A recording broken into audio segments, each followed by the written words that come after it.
With a grass-cutting sword in hand, I tread the path of the sun across the realm of shinobi. In a world untouched by creation.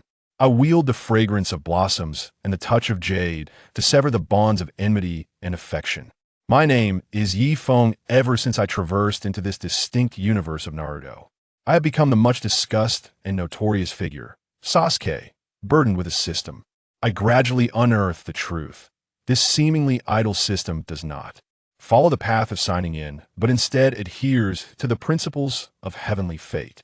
Heaven and earth are indifferent, treating all creatures as mere fodder. I ultimately realized that this entity regarded me as a mere pet. I remain alive, and it refrains from extending its assistance.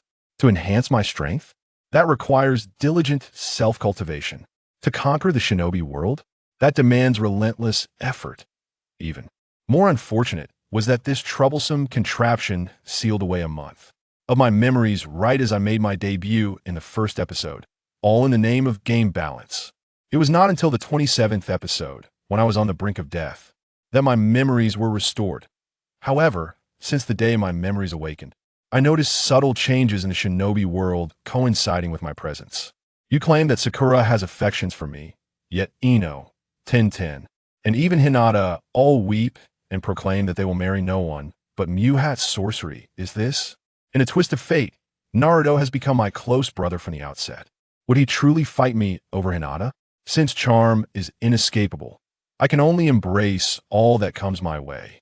I shall accept the affections of every beautiful kunoichi who extends an olive branch.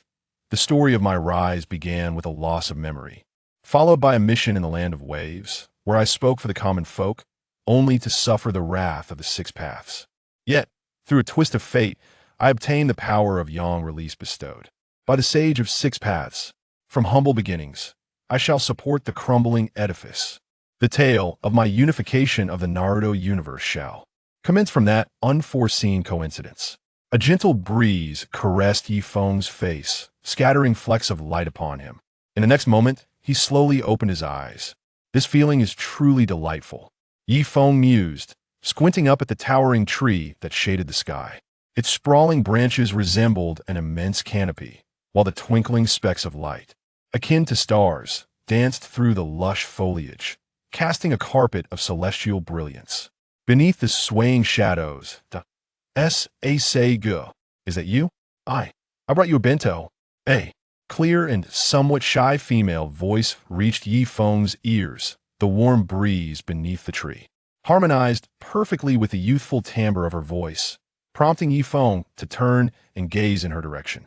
In an instant, a vibrant and youthful smile graced his vision, belonging to an exceedingly charming girl, with pink hair and a heart-shaped face. Her slightly broad forehead only enhanced her large, enchanting eyes, making her irresistibly adorable. Her fair complexion and pert nose complemented her attire of striking red robes. Wow. Sakura, am I dreaming, or is this reality? But why does it feel so incredibly real? Feng's eyes widened in astonishment, his mouth agape in disbelief that he found it hard to fathom the scene before him. A character from a two-dimensional world had seemingly come to life. Though his mind was a tempest of thoughts at that moment, he wished nothing more than for this beautiful dream to linger a little longer, hoping fervently not to be awakened too soon by a sudden need to relieve himself. Sakura, your lunch. Sakura, standing across from Feng, noticed his unblinking gaze fixed upon her. Her fair and round face flushed slightly, as if she dared not meet his eyes. She nodded shyly, her voice soft and endearing. Even though I may not possess remarkable looks, this dream certainly is exquisite, especially with Sakura bringing me lunch. Seeing Sakura's bashful demeanor, Feng couldn't help but smile foolishly to himself. Yet a moment later, a realization struck him. Wait, Sakura just called me Sasuke, didn't she? Am I somehow inhabiting Sasuke's body? As he pondered this notion, an unsettling feeling grew within him. Since he had come to this conclusion, he sensed that this dream diverged from his previous ones. For today's dream felt particularly vivid. He touched his left hand with his right. It was warm. He pinched his left arm, and to his surprise, it hurt. Could it be that I have truly crossed over? Feng murmured to himself. although all evidence pointed to him having transitioned into the world of Naruto. And seemingly as Sasuke himself, a part of him remained incredulous, as the likelihood of such a bizarre occurrence felt exceedingly slim as he contemplated. His gaze drifted back to Sakura, who was shyly glancing at him. The two-dimensional beings possessed body heat. Yi Feng pondered, determined to test whether this Sakura also had warmth. If she did, it would lend credence to the notion that he had indeed crossed over. With that thought, he slowly approached Sakura, his hand reaching towards her gently blushing cheek. Sasuke. I'd the sight of this. Sakura's cheeks reddened further. She slowly closed her eyes, a scene reminiscent of the delicate hues of sunset, captivatingly shy. Is this dream truly that realistic? Sakura is actually this bashful. Yi Feng chuckled to himself, shaking his head in disbelief. Yet, just as his hand was about to touch Sakura, a sudden, unbearable pain surged through his mind. In the next instant, a torrent of chaotic information and complex emotions flooded his consciousness like a raging storm. Yi Feng clutched his head tightly, as though it might split apart, crouching on the ground while letting out a heart-wrenching scream. Sasuke. Sakura, startled by the anguished cry, opened her eyes wide and hurriedly crouched down to assess this sudden situation. Yet, she had never encountered such a scenario before, leaving her in a state of panic. Ding! The main quest of Naruto has been initiated. Do you agree to embark on Sasuke's life? A standardized female voice of the system echoed in Yi Feng's mind. Though it was intriguing, his head felt as if it were about to explode, leaving him no time to ponder its nuances that he instinctively realized that his headache might be connected to this sudden, disruptive system, and thus he shouted no in his heart, hoping to swiftly end this soul-rending agony. Ding! Denial ineffective. Please choose again. Yi Feng was utterly bewildered. Was this system being playful? Yes. Yes. I choose yes. This time he disregarded everything else, as he anticipated that if this torment continued, he would surely be driven to madness in mere seconds. Ding! Selection successful. Initiating Sasuke's life. 3, 2, 1. Loading complete. Have you ever yearned for light in the darkness? Sought answers in despair? Oh, foolish do. I hope you can open your eyes and see me. Discover what I lack. So, do not idolize how perfect I once was. Is that Itachi's voice? Oh my, at that moment, Yi Feng's mental focus sharpened entirely on the voice emanating from the system. He nearly dropped his jaw in astonishment. Uchiha Itachi. Itachi, the eternal god. An indescribable rush of emotions surged within him: pride, envy, dependence, confusion, resentment, regret, exhilaration. Yi Feng realized this was the result of Sasuke's soul merging with his own, intertwining not only their bodies and spirits, but also a myriad of complex and inexpressible feelings. He was now utterly convinced it had truly crossed over. From this moment forth, he would embody that foolish Ududu Sasuke. Ding. Main quest initiated. Will you seek revenge or strive for his acknowledgement? Everything lies within your grasp. Task. Enhance your strength and confront Uchiha Itachi. Reward. Manjiki Sharingan with a chance to obtain Eternal Manjiki Sharingan. A line of text, visible only to Yi Feng at this moment, floated before him with a striking technological flair, accompanied by the standardized system voice. Sasuke. At that moment, Sakura's loud voice jolted Yi Feng from his reverie. She clutched his arm tightly, her eyes filled with urgency as she awaited his response. I'm fine. Yi Feng gently patted Sakura's shoulder, reassuring her not to worry about him. Since he had arrived in this world of Naruto, he would embrace his new identity as Sasuke. He slowly rose to his feet, gazing up at the vast expanse of the cloudless sky, murmuring softly to himself, "Dear Itachi, I comprehend your plight in this life. I shall not let you down." With those words, Sasuke gradually turned and, accompanied by Sakura, began to walk into the distance. The two figures receded further and further, eventually vanishing from sight. At that moment, Sasuke's mind seemed to grow increasingly lucid that he recalled that he had seemingly experienced a peculiar dream, in which he transformed into a person named Yi Feng. In that dream, he resided in a place called Earth within the realm of Huaxia, where strife was non-existent, and orphan children like himself were spared from sorrow. Children of his age lived carefree and untroubled. But now, he was awakened from that dream, returning to the identity of Uchiha Sasuke. Back in the village of Konoha, a harsh world governed by the law of the jungle. It appeared as though the dream had illuminated many truths in his mind, and inexplicably, a new system had manifested itself, as if it were the most natural occurrence. In the stillness of night, by a waterfall in the Hidden Leaf village, a slender figure tirelessly wielded his fists beneath the cascading waters, emitting resonant shouts that echoed through the darkness. Appearing to be in his early teens, he donned a simple black high-collared long-sleeve shirt paired with white shorts. Despite his frail stature, each punch and kick exuded an undeniable aura of power, and his movements were remarkably agile, possessing a penetrating grace that was hard to describe. 997, 998, 999, 1000. With a deep exhale, Sasuke leapt from beneath the waterfall to perch upon a large rock by the pond, then reclined on his back. Gazing up at the sky, his rigorous training had focused on physical techniques, as the evaluation of a ninja's overall prowess extends beyond mere ninjutsu to encompass taijutsu, genjutsu, combat experience, chakra reserves, and the speed of hand seals. Both physical and ninjutsu skills are fundamental courses for most ninjas. One relies on innate talent, the other on relentless effort. As he gazed at the towering waterfall, its torrents plunging downwards, a wave of drowsiness washed over him.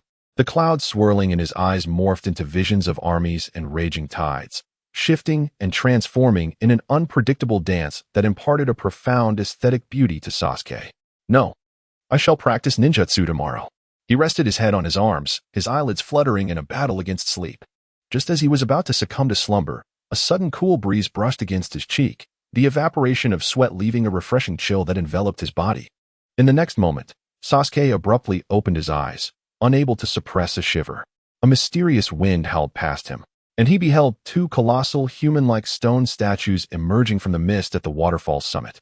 These statues stood face to face, one clad in armor and the other in simple robes, both maintaining a hand-sealing posture, their gazes calm as they regarded one another. Seeing this, Sasuke's fists gradually clenched tighter, and he murmured softly, "My brother still bears the infamy of a traitor for my sake. What right do I have to be lax in my training?" Perhaps the sorrow in his heart dulled the pain, for he felt no discomfort even as his nails dug into his palms, blood quietly seeping from his hands. The statues represented Uchiha Madara and the first Hokage, Senju Hashirama. The sight of Madara's statue inevitably reminded Sasuke of his brother Itachi, who had borne everything for him in silence. Is there truly such a thing as tranquil times? It is merely the result of others shouldering the burdens for you. As his elder brother bore the brunt of suffering and scorn behind him, what justification did he have to linger in complacency? With this thought, Sasuke's gaze intensified, radiating a fervent determination. In the next moment, he abruptly formed intricate hand seals, his chest swelling with resolve as he began to chant incantations. Then, from the vast boulder beside the waterfall came a resonant cry of defiance, fire style. Grand fireball technique. The shout resonated like an inherent part of the nocturnal landscape, and the enormous fireball emerged as a beacon of light amidst the enveloping darkness. The fervent echoes reverberated through the arena, lingering in the air like a delicate melody. After what felt like an eternity, Sasuke finally ceased his efforts following the creation of a final fireball the size of his palm, as his chakra had been utterly depleted, rendering him incapable of performing any further jutsu. The horizon gradually brightened with the first light of dawn, and unbeknownst to him, he had devoted an entire night to rigorous training. However, the toil of the night was not in vain. Sasuke could distinctly sense a qualitative leap in both his physical and ninjutsu prowess. Not only did his body feel lighter, but the speed at which he formed hand seals seemed to have more than doubled since the previous day. Elated by the transformation within himself, Sasuke recognized that genius was not an innate gift, but rather a product of relentless dedication to training. Compared to his brother's innate talent, he considered himself merely a straggler, hardly deserving of the title of genius. As he was destined to shoulder the burdens his brother carried, he knew he had to strive even harder. Ding! Daily training task has been exceeded. A single Tomo Sharingan has awakened. Congratulations! Your insight is about to experience a significant enhancement. Upon hearing the familiar yet foreign system notification, Sasuke felt a momentary blankness in his mind.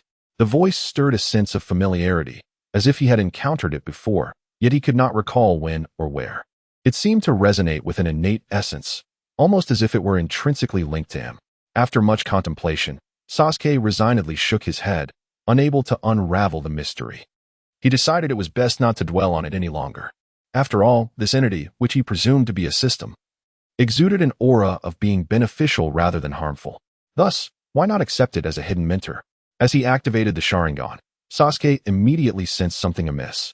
He swiftly scanned his surroundings with the Sharingan and suddenly caught sight of a tall figure draped in a gray cloak, adorned with a cat-faced red-patterned mask, fleetingly concealed within the branches of a tree. Sasuke's eyes narrowed. At that moment, one eye gleamed red while the other remained white. Yet both harbored a flicker of murderous intent that swiftly vanished. He did not pursue the fleeting figure that vanished into the thicket within a heartbeat. Yet, with his newly awakened one-tomo Sharingan, he had discerned in that fleeting moment the mysterious figure's feline mask. He recognized it. His elder brother had once donned the same emblem, the insignia of Konoha's Umbu. Why would Konoha's covert operatives be surveilling me? Sasuke stood alone, murmuring to himself, is it fear? Fear that the Uchiha clan might rise from ashes and rebel? A brief pause. He shook his head. No. The Uchiha are gone. I am but a child, barely past a decade in age. There is no threat in me, unless... His fists clenched, his gaze sharpened like honed steel. Unless they intend to use me as leverage against my brother. The thought coiled around his mind, tightening with each passing second. The more he dwelled upon it, the more chilling the realization became. Konoha was watching him, controlling him, holding him as a pawn to manipulate his only remaining kin. My brother betrayed our entire clan for Konoha, and still, they refused to let him go. His eyes burned into the distance where the masked figure had disappeared. In that moment, he yearned, ached for strength. Strength enough to shield his brother from the world's chains. Strength enough for them both to carve their own fate. The next dawn arrived, unblemished by clouds. The sky a vast canvas of blue. A gentle breeze carried the warmth of golden sunlight across the land. Sasuke walked slowly along the shaded path leading to the academy. His expression unreadable. Today was the reassessment, the day of graduation and team assignments. Around him, his classmates buzzed with excitement, laughter and chatter filling the air. Amidst their mirth, his solemnity stood starkly apart. Sasuke-kun, I made this for you. Sakura emerged from behind him, her voice soft. Her cheeks tinged pink as she extended a carefully wrapped bento toward him. For the first time in what felt like eternity, a flicker of warmth softened his icy demeanor. Thank you, Sakura, he murmured, accepting it. Without hesitation, he opened the box and took a bite of the neatly arranged sushi. Truth be told, he was hungry. Then a girl with a high ponytail and golden hair darted to his side, her steps light and quick. Before he could speak, she thrust her own bento into his hands. Sasuke-kun, here, this is mine. Unlike Sakura, there was no shyness in her gesture, only boldness, an unapologetic offering. She laughed exuberantly, her large eyes curving into crescent moons, perfectly complementing her delicate chin, exuding a mature elegance. In this moment, Sakura finally erupted after a brief silence. Her arms stiffened straight at her sides, fists clenched tightly, teeth gritted as she shouted at Ino, why must you compete with me for everything? At that moment, it seemed as though flames were slowly igniting within her gaze. Humph, are you the only one allowed to like Sasuke? Let me tell you, I like him too. Ino, unyielding, lightly waved her fair right hand at Sakura, resting her chin on it. Sakura, you. Humph, Sasuke. The surrounding classmates from the Ninja Academy were fixated on the scene, and an eerie silence enveloped the atmosphere. It's Ino. She is the belle of our class. If she could just smile at me and make me a bento, it would be worth me copying her homework for an entire semester. Not far from the crowd, a bespectacled chubby boy swallowed hard, his eyes wide with admiration as he gazed dreamily at Ino, who was encircled by the crowd. I've been feeling a bit fiery lately. I'll just wake him up. A slender classmate beside the chubby boy teased. Oh? But don't you think that the pink-haired girl next to our belle is also quite cute? The chubby boy shook his head, his gaze unwavering as he replied, No. I only like our Ino. The slender classmate patted the chubby boy's shoulder and continued. Ah, poor little admirer. Unlike you, I envy that handsome guy who can calmly eat between the two belles.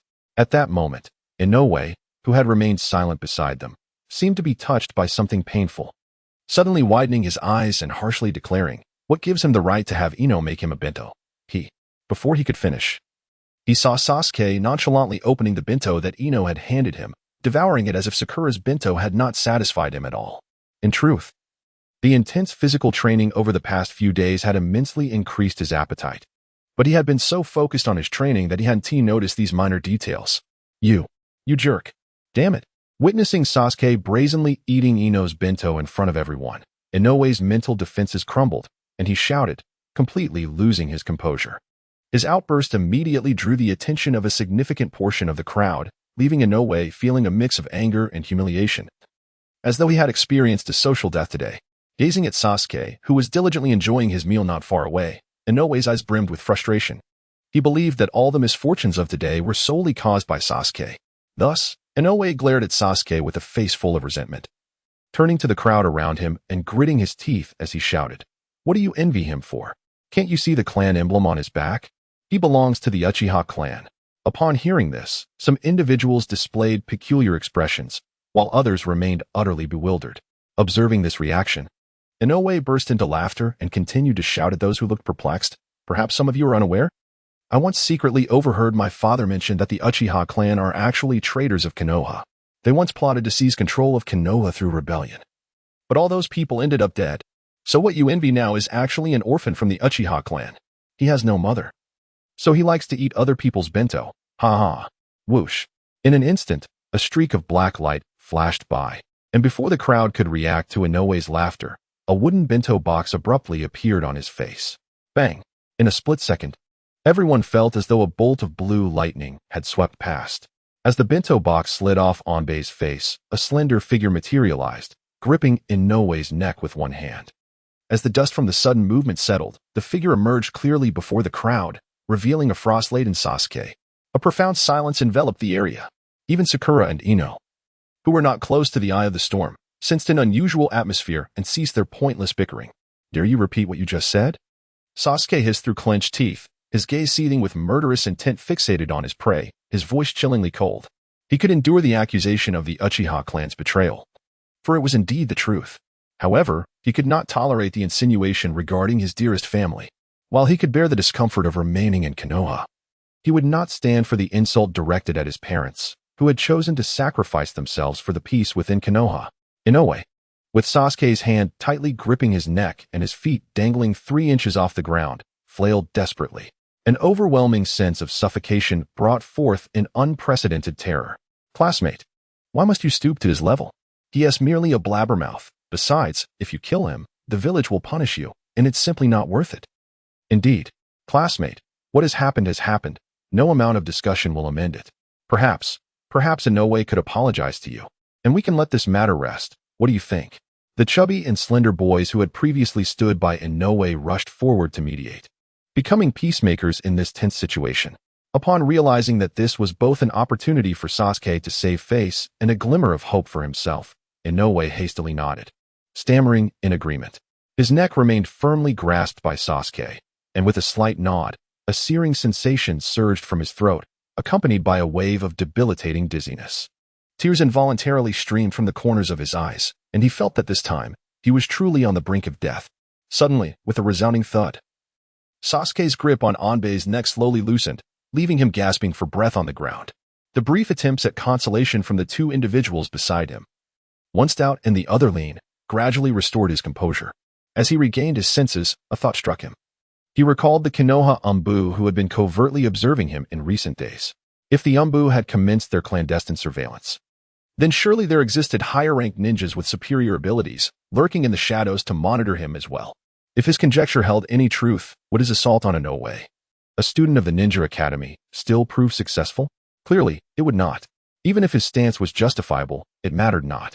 Moreover, while the honor of his parents was invaluable to him, to those Konoha ninjas, rules and orders superseded everything. With this realization, Sasuke chose not to await Inoue's apology but instead turned and strode away from the crowd. He had no need for the apology of such a petty individual. The mere thought of observing his despicable visage for another moment filled him with revulsion. Inoue, having finally regained his composure after collapsing to the ground, was suddenly surrounded by classmates who stared at him intently. Some wore smiles, others displayed mocking expressions, while a few exhibited pity. Inoue found himself in despair. At that moment, he felt that rather than being subjected to the scornful gazes of his peers, it would have been preferable to have been choked to death by Sasuke just moments ago. Grasping his hair with both hands, he silently screamed within. Suddenly, he lifted his head, gritting his teeth, his eyes bloodshot as he fixed his gaze on Sasuke, who had yet to exit the throng. An unnamed fury surged within him, overwhelming his reason. I will kill him. I will slay the one who has made me appear so foolish. Kill. His hand instinctively moved towards the ninja pouch at his waist. In a flash, Inoue drew a shuriken from the pouch, rising to his feet, and without hesitation, brandished the sharp weapon, thrusting it towards Sasuke's back. The crowd was stunned, unable to fathom that Inoue would suddenly lash out in such a treacherous manner. Did they harbor some prior grievance? The situation unfolded so unexpectedly that they could hardly react in time to intervene. At that moment, time seemed to freeze. Everyone gaping in astonishment at the scene before them. Their bodies felt unresponsive, as if lagging behind their thoughts. Was this how Sasuke's life was destined to end? The crowd was engulfed in astonishment, each person rendered speechless by the unfolding spectacle. Just as the shuriken in Inoue's hand was a mere half-arm's length from Sasuke, he suddenly pivoted. The turn was executed with such swiftness, akin to a lightning strike, that it seemed to conjure several afterimages in its wake. But that was not the end of it. With the speed of a thunderbolt, Sasuke unleashed a powerful kick that swept horizontally, the force of his leg cutting through the air like an iron whip, creating a deafening whoosh as it sent Inoue's shuriken flying away. The shuriken, liberated from Inoue's grasp, transformed into a streak of black light, striking with precision into the trunk of a nearby tree in the blink of an eye. The blade penetrated the wood 3 inches deep, and the handle continued to vibrate from the momentum of its flight, oscillating as if it were alive. A testament to the terrifying power it had just unleashed. Why? Why did this happen? Inoue's mind raced, grappling with confusion. He could not fathom how Sasuke had sensed his ambush and turned around with such agility.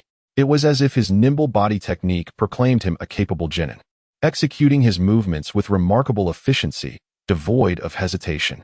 Sasuke would not grant this individual any further opportunity, since this petty person harbored murderous intent against him.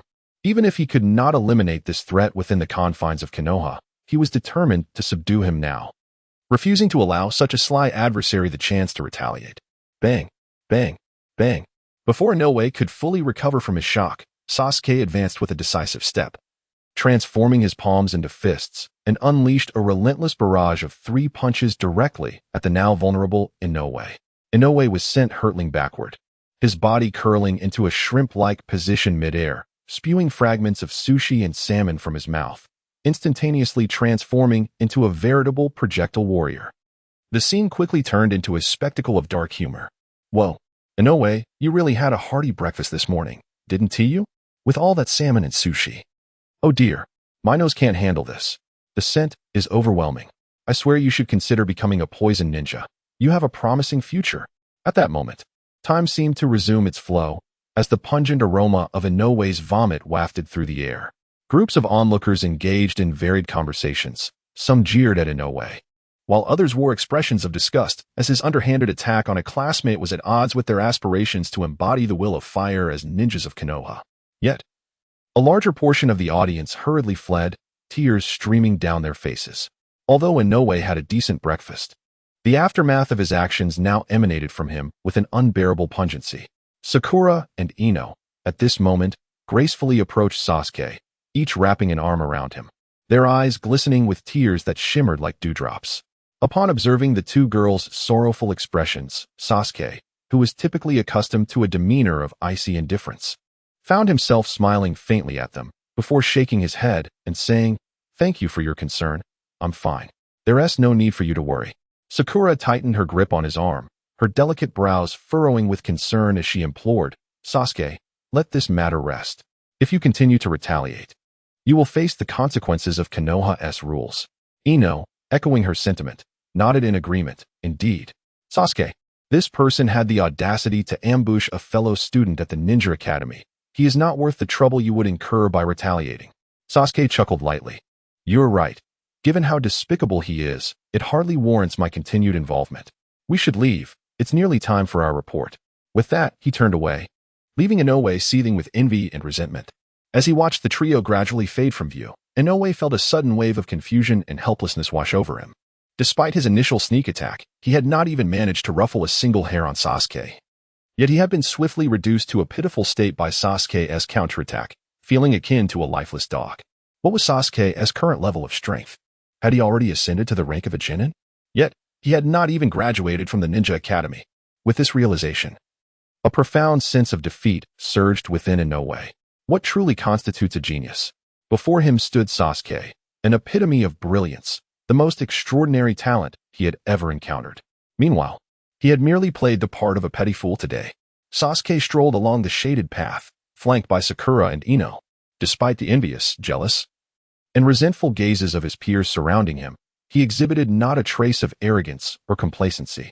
He remained uncertain whether the individual who had been surveilling him by night had discerned his activation of the Sharingan. In truth, he was acutely aware of his precarious situation. The more formidable his abilities became, the more vigilant and powerful ninjas Konoha would dispatch to monitor him. Thus, concealing his true strength was paramount for him in Konoha.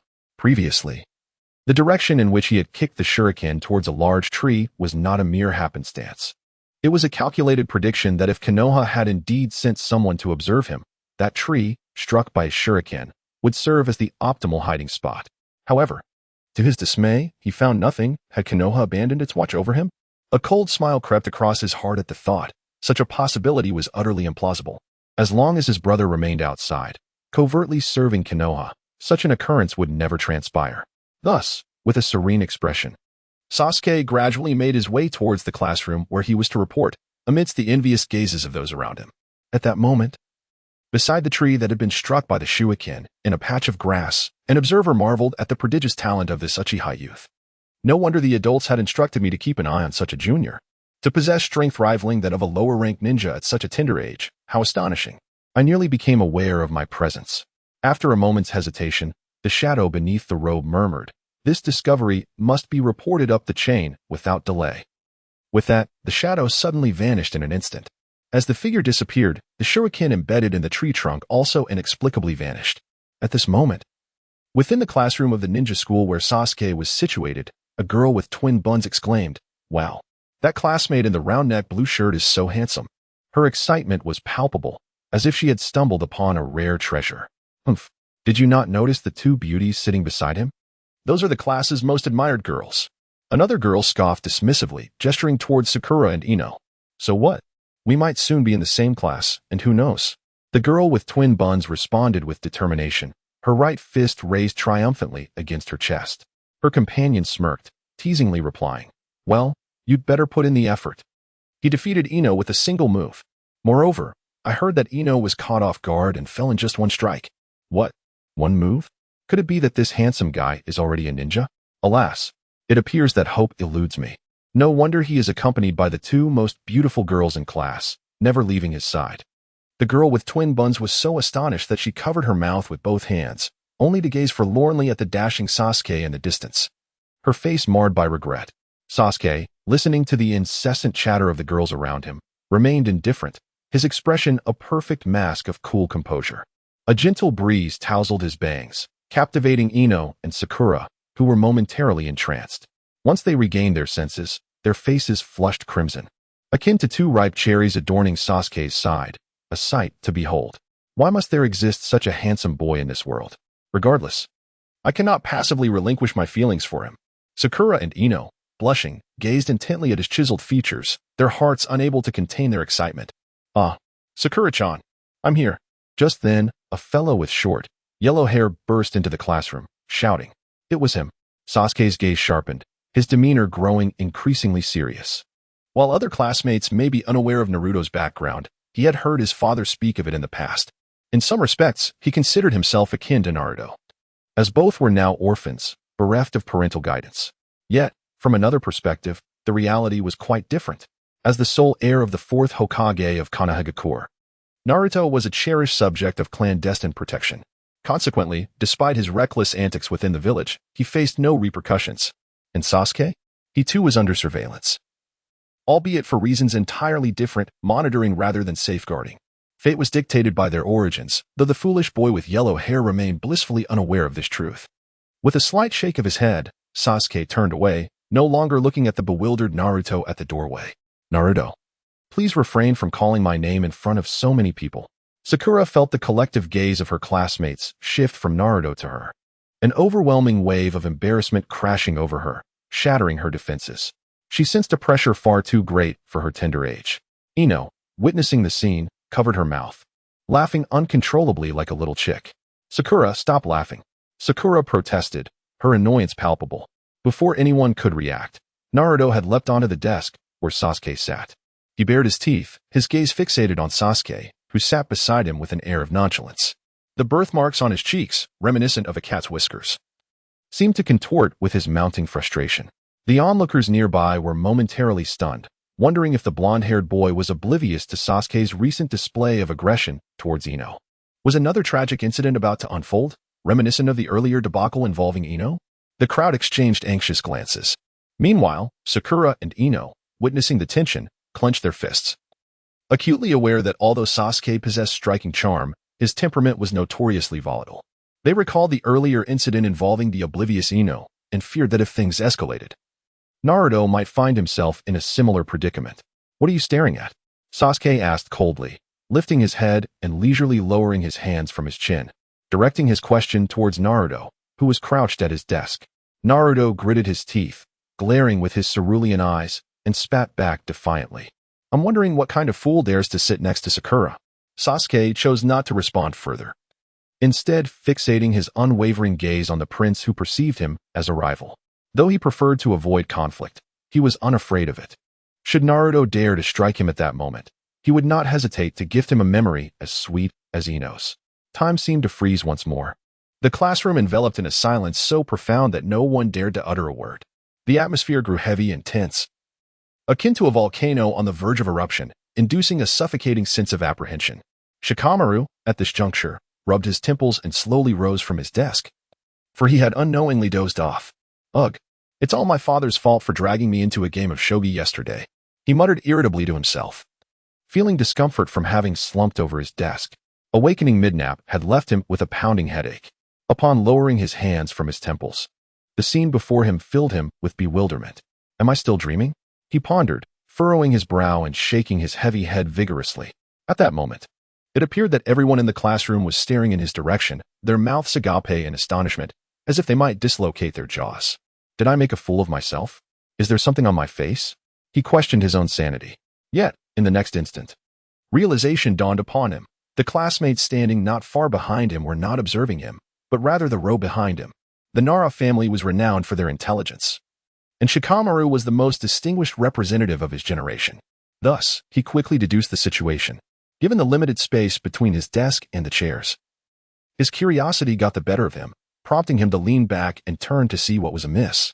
In that fleeting moment, the unexpected ensued. Mua! Naruto's face turned a shade of green, his forehead adorned with a row of dark lines. Just a moment ago, he had been crouched on the table, fiercely locking eyes with Sasuke, only to be unexpectedly thrust forward, feeling a sudden force propel him towards Sasuke's lips. It was as if it had been perfectly aimed. Who on earth could be so cruel? We have no grievances between us. Why push me at this moment? That was my first kiss. Naruto's heart was tumultuous with emotions. He was indifferent to how the classmates would perceive him in the future. After all, he had always been thick-skinned and his reputation was less than stellar. However, the one person he truly cared about, Sakura, was present. She was his goddess. What should he do? Would Sakura dislike him for this? But I didn't do it on purpose. Why do I suddenly feel that this moment is somewhat romantic? The girls around had already begun to indulge in their own fanciful interpretations. Meanwhile, the boys exchanged knowing glances, a smirk playing on their lips. Sakura exclaimed, "That was my idol's first kiss." How dare? Ino added, "My poor Sasuke." Just as everyone was silently imagining various scenarios in their minds, the figure of Sasuke beneath Naruto's lips suddenly burst into a cloud of white smoke, transforming into a log the size of a forearm. At that moment, at the entrance of the classroom where Naruto had first appeared, a young man clad in a round-neck short-sleeve shirt leaned against the doorframe, arms crossed, presenting a stunningly handsome and perfect profile to the crowd. Sasuke. Sakura and Ino stood frozen, hands covering their faces, nearly moved to tears of excitement. Their idol's first kiss was still intact. Indeed, he was an idol. Not just anyone could take advantage of him. The hearts of the girls present were truly elated, while Naruto, upon hearing this, nearly spat blood in frustration. Was he the one taking advantage? He was a victim, for goodness sake. Would release. Substitution jutsu.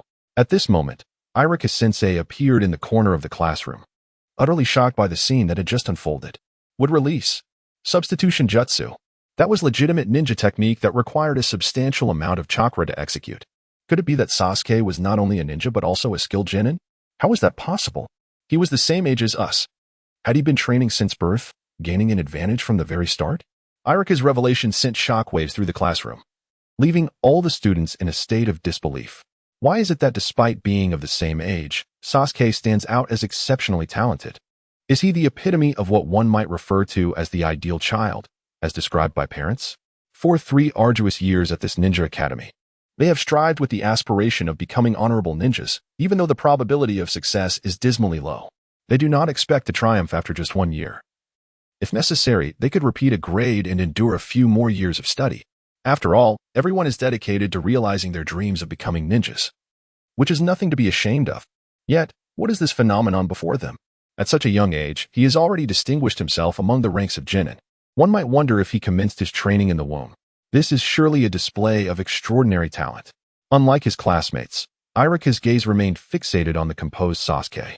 Although he had previously exclaimed in astonishment at the use of wood release, it was not the technique itself that astonished him. Rather, it was Sasuke's instantaneous reaction that left him astounded. A typical student, no, even a conventional ninja, would not have had the time to react in such proximity. Yet, Sasuke executed the body replacement technique in that fleeting moment. This transcended mere quick reflexes. It was an innate vigilance characteristic of an exceptional ninja, a quality he had sensed in great figures like Kakashi, Jiraiya, and Minato Namikaze. It is a hallmark of strength. Furthermore, it is remarkable that this young student, yet to graduate from the Ninja Academy, possesses such a humble and calm disposition. Truly a rarity. This individual is destined for greatness. Following a cascade of astonishment, tranquility finally returned to the classroom. Irika-sensei announced the graduation exam subject, the transformation technique. Some students barely scraped by, leaping with excitement, while others hung their heads in despair post-examination. Sasuke inevitably secured the top spot in the graduation exam. A foregone conclusion given that he had effortlessly performed the body replacement technique beforehand. The transformation technique was a trivial matter in comparison. Thus, no one was particularly surprised. However, astonishment swept through the room when it was revealed that Naruto, who had placed last, was assigned to the same class as the third-place Sakura and the first-place Sasuke. What could possibly explain this? Had the teacher lost his mind? The students wore expressions of confusion, yet none were foolish enough to inquire of Irika, as those who passed wished to avoid controversy, while those who failed felt too ashamed to remain in the classroom. Meanwhile, upon hearing the results, Sasuke remained unfazed. He was aware that Naruto harbored within him the seal of the most formidable beast in the world, the Nine-Tailed Fox. Were it not for the seal continuously siphoning Naruto's chakra, rendering his chakra supply unstable, the situation might be vastly different. Naruto's talent would undoubtedly leave everyone awestruck. Although he had previously provoked Sasuke by jumping on the table, it is undeniable that Naruto's father had made immense contributions to the village, a true hero. Sasuke held great respect for him. Thus, under the influence of this admiration, he found it difficult to harbor any disdain towards Naruto. He perceived the young blonde boy as merely a spirited youth, lacking any malicious intent. As dawn broke, a gentle beam of sunlight filtered through the curtains of the dormitory, casting its warmth upon Sasuke's striking visage. His eyelids fluttered slightly, and with a deliberate effort, he slowly opened his eyes. Stretching languidly, an unexpected wave of joy surged within him, for the heavy fatigue that had burdened him in the previous days had miraculously vanished. Feeling the surge of vitality and energy coursing through him, an experience he had not possessed even the day before, Sasuke's lips curled into a subtle smile. He was aware that his diligent training in taijutsu had once again elevated his physical prowess. He momentarily pondered whether Konoha would deploy higher-ranking ninjas to surveil him, an endeavor he felt ill-equipped to detect, but such concerns were trivial now. From the moment his parents chose self-sacrifice for the greater good, and his brother silently bore the weight of all burdens for his sake, Sasuke had grasped a profound truth. Dignity resides solely upon the edge of the blade, and truth dwells within the realm of ninjutsu. Despite the fact that his burgeoning strength would likely attract increased scrutiny from Konoha, rendering him ever more precarious. One must paddle upstream. Without progress, one regresses. Lacking strength would forever keep him from altering his circumstances, leaving his brother to languish in darkness because of them. He vowed to become stronger. This was his unwavering nindo. Beep. If one harbors lofty ambitions this morning, dare to mock Hashirama as less than a man. As your nindo approaches a state of clarity, the system shall bestow upon you corresponding rewards. Please check. Beep. Congratulations. Your body flicker technique has successfully upgraded to F rank, doubling your speed and teleportation distance. Remain humble and diligent. Sasuke swiftly gathered his belongings and hurriedly made his way to the registration area for Team 7. The registration area was a modest room, with a small blackboard adorning one wall, clearly designated as the future classroom for the 3-member Team 7. Sasuke pushed the door open and strode in, only to find Sakura already seated at her desk, beaming with delight, while Naruto stood beside her, pouting with an unfriendly expression. Sasuke was momentarily taken aback. He had not anticipated being the last to arrive. Unbeknownst to Sasuke, Sakura had risen early, skipping breakfast, to await his arrival in the classroom. Meanwhile, Naruto, in an even more excessive display of devotion, had stationed himself at her doorstep before dawn. The two were soon entangled in their antics. When Sasuke caught sight of Sakura gazing at him with a smile, he responded with a somewhat stiff smile of his own and a slight nod, signaling camaraderie. His gaze inadvertently drifted to Naruto, who was sulking with his arms crossed, pouting while looking skyward at a 45-degree angle. Observing this, Sasuke glanced between Sakura and Naruto, a faint smile emerging on his lips. At that moment, he found the antics of this melodramatic prince rather endearing. "Why has our teacher arrived yet?" Naruto exclaimed, growing increasingly impatient as he bounced restlessly around the classroom. Sakura, however, remained unfazed, resting her chin on her hand like a stone waiting for her husband. Her eyes fixed intently on the handsome Sasuke. Occasionally, she would emit soft, silly giggles, entirely oblivious to the absence of their teacher, treating Naruto as if he were invisible. Sasuke looked out at the glaring afternoon sun, clearly indicating that it was well past noon. His brow furrowed slightly as he listened to the sound of doors closing in the corridor outside.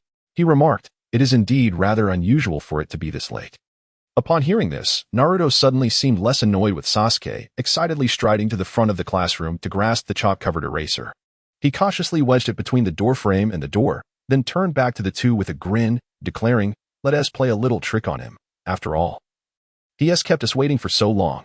Sakura, now roused from her daydream, voiced her concern. "Is that really a good idea? You might leave a poor impression on the teacher. Oh, it's nothing to worry about. The teacher is an adult. He won't hold a grudge against children." Naruto waved his hand dismissively, thumping his chest with confidence. Sasuke chose to remain silent, his expression calm and noncommittal. What a jest! If anyone from the younger generation of Konoha could strut around with impunity, it would undoubtedly be this very individual. What harm could a mere prank cause? Besides, would a teacher of Jainin caliber truly be outsmarted by a chalk eraser? Sakura was still quite naive. After a prolonged moment, the classroom door creaked open. The prearranged eraser tumbled down, enveloping the room in a thick cloud of white dust. A sinister gust swept through, instantly clearing the classroom.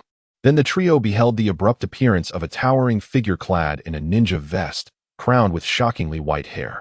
Yet the most arresting feature wasn't his appearance, but rather the palm-sized orange booklet clutched in his hand, XX Heaven Limited Edition. Naruto was the first to break the silence, scratching his head awkwardly. Haha, Sensei sure loves studying. Even carries a book while walking." Sakura, preoccupied with dusting herself off to maintain her image before her crush, hadn't initially noticed the provocative title, but Naruto's ill-timed remark made her instinctively glance sideways, causing her fair cheeks to flush and her breath to quicken. Shooting daggers at the oblivious, grinning idiot beside her, she could have strangled the clueless boy at that moment. Sasuke, being a healthy young male, had immediately recognized the nature of their teacher's reading material. He'd planned to feign ignorance, but Naruto's blunder nearly made him topple from his chair. Was the idiot genuinely dense, or just pretending? Why would he highlight the most inappropriate thing possible? Sasuke's soul withered, had he known this humiliation awaited. He'd have called in sick. Love studying? Seriously?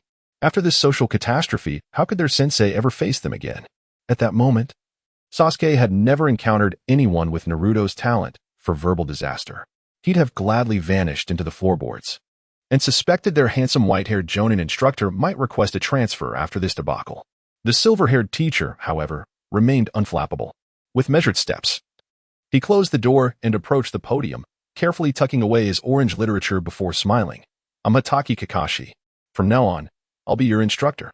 "So your name's Kakashi-sensei?" Naruto continued his oblivious grinning, scratching his head like an overgrown puppy.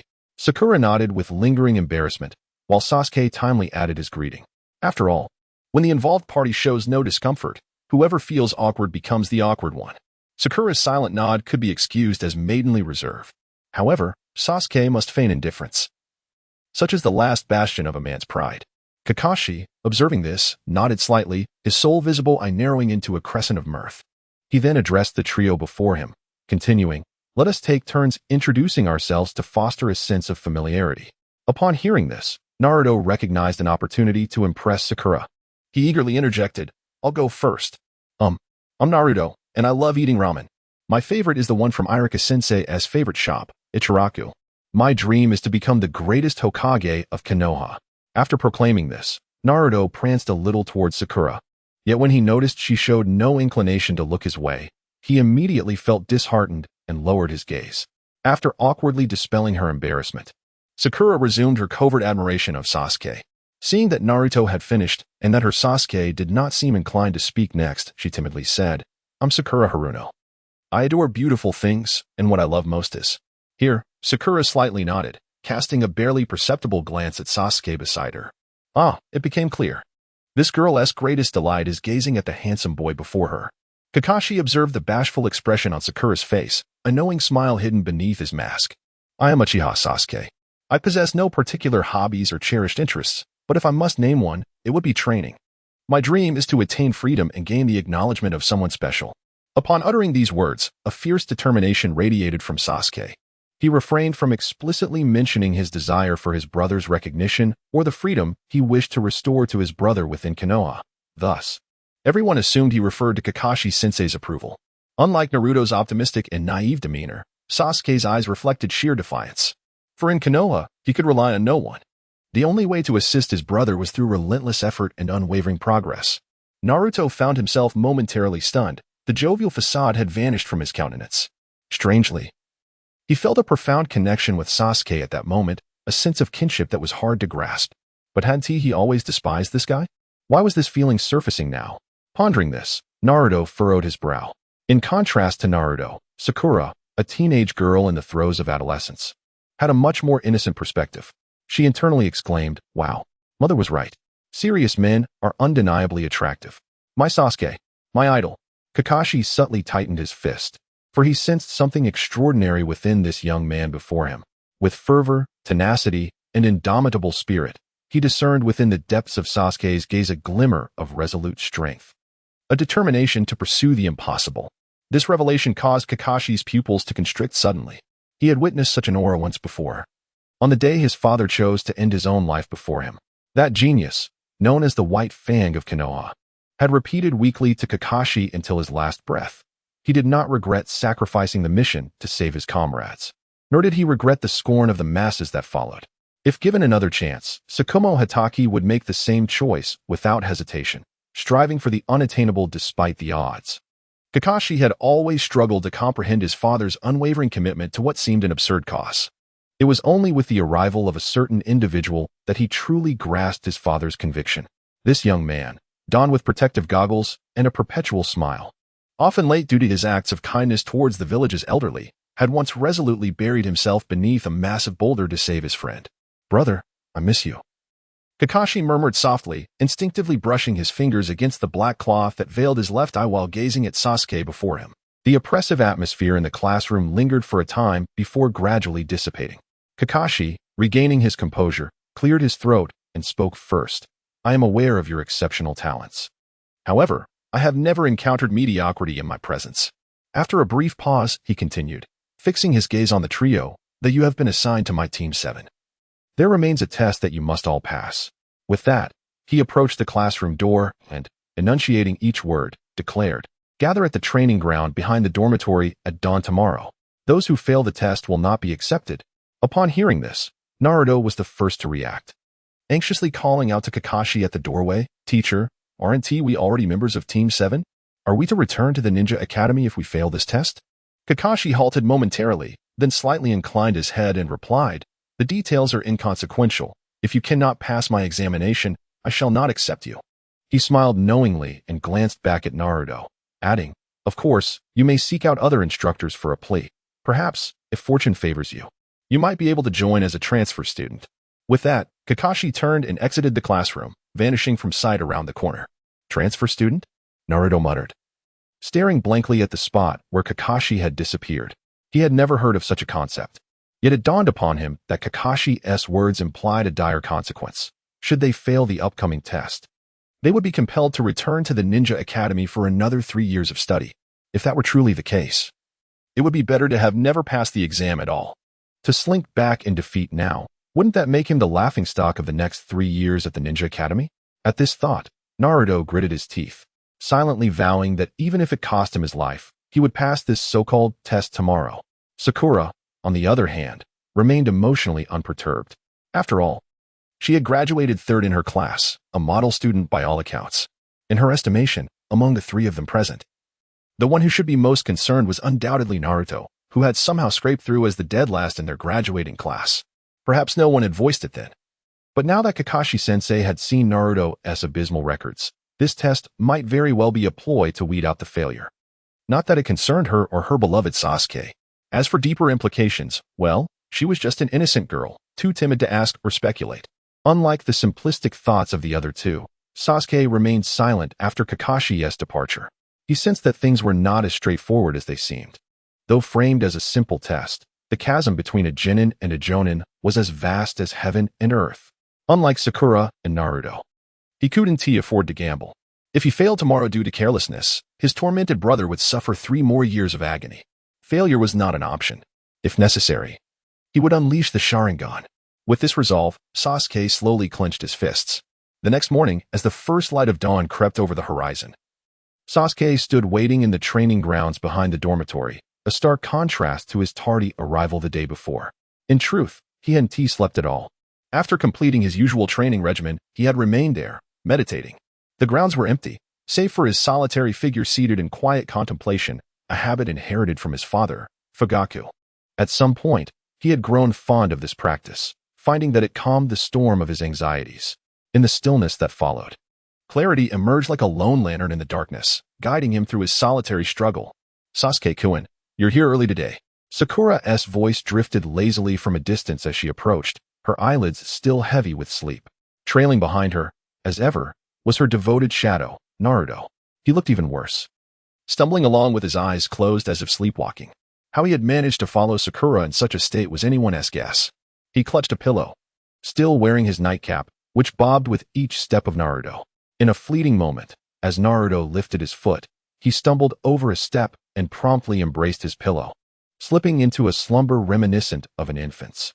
Sasuke, hearing the commotion, slowly opened his eyes and exhaled a sigh of exasperation, turning his head towards the approaching duo. He was momentarily taken aback. What on earth were these 2 up to? Sakura, cradling a lunchbox, was understandable. After all, the test duration had not been specified, and preparing a meal was essential, something he too had done the night before. But what was Naruto's situation? Had he sleepwalked here to take a nap? After a moment's contemplation, Sasuke shook his head.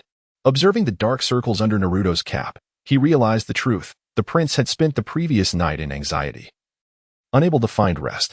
Yet, upon further reflection, he felt a sense of relief, for among the 3, he was the only one who appeared to be the odd one out, seemingly at the bottom of the hierarchy. Not bad. I thought you would be late. That would have made things easier for me. Suddenly, Kakashi's figure appeared beside them, his single visible eye narrowed and a playful smile gracing his face. At the sound of Kakashi's voice, Naruto sprang up from his pillow with a jolt, startling Sakura in the process. What is the test for today, sensei? Naruto asked, his large dark circles accentuating his excitement. Sasuke and Sakura remained silent, intently awaiting Kakashi's response, as Naruto's inquiry was also vital for their understanding of the day's proceedings. Calmly, Kakashi drew a bell tied with a red string from his waist, shaking it lightly in his hand. He then addressed the bewildered trio. Today's test is quite simple. As long as you can touch this bell in my hand, you all will pass. He proceeded to tie the bell around his waist. Pausing for a moment, as if recalling something, he quickly added, "Oh, and if none of you manage to touch this bell, then you all will fail. There will be no additional tests." At this announcement, both Sakura and Sasuke's expressions shifted dramatically. This was a clear indication that the test was not solely designed for Naruto, but was, in fact, a serious life and death assessment. Sasuke's eyes narrowed, and his demeanor grew increasingly grave. At that moment, he surmised that this unique test for Team 7 was likely aimed directly at him. What was this nonsense about seizing the bell? What did it mean to fail and return to the academy to continue studying? These were merely excuses. He has already achieved the top rank in his graduation. Why would he bother to return to his studies? At this thought, Sasuke's gaze became resolute. As the saying goes, silence is but a prelude to a stunning revelation. He still possesses the Sharingan and the recently awakened F-rank body flicker technique as his trump cards, coupled with Naruto and Sakura's assistance, despite Kakashi being a Jonin. There remains a chance to grasp the bell. Kakashi-sensei, are you ready? Here I come. Whoosh. Naruto dashed towards Kakashi, who stood a short distance away. Hey, you. Sasuke observed this with a frown. We are facing a Jonin here. Aren't you going to discuss tactics with Sakura and me first? Sasuke felt utterly exasperated. He recalled a time in his childhood when he heard his brother Sasuke teasingly remark, "In this world, one does not fear godlike opponents, but rather foolish teammates." At that time, he had yet to experience the harshness of reality, pouting innocently and dismissing the comment. He had only focused on the rare smile his brother had given, raising his small fist to lightly punch Sasuke in a symbolic gesture. He had been so absorbed in that moment, and it had always felt peculiar. Little did he know that witnessing Naruto's antics as a teammate would lead him to an instant realization. Truly, Sasuke was a prodigy of his time. Whoosh, whoosh, whoosh. Before Naruto could reach Kakashi, he saw Kakashi forming hand seals, chanting an exceptionally intricate ninjutsu incantation. In that instant, tangible shadow clones materialized beside Naruto, numbering in the dozens. The shadow clone technique. Unlike ordinary clones, shadow clones are one of Konoha's secret arts, and for that reason. The clones created are not mere illusions but real entities with thoughts and substance, akin to brief manifestations of real people. Boom. Dozens of identical Narutos lunged towards Kakashi's position. And in the blink of an eye, a mass of Narutos was formed. Haha, I've got him, Naruto exclaimed excitedly. Then, the multitude of identical clones turned their heads in unison to wink at Sakura behind them. Sasuke, witnessing this, scoffed, finding Naruto as showboating utterly disdainful. If a Jonin could be so easily ambushed, then he would not be a competent Jonin at all. Sasuke thought this, but before he could warn Naruto, he saw a puff of smoke erupt from the pile of Narutos. The mass dispersed, and soon after, a dazed Naruto emerged from underneath, covered in dirt and holding a log, looking utterly perplexed. Fool, be careful. That was a substitution technique.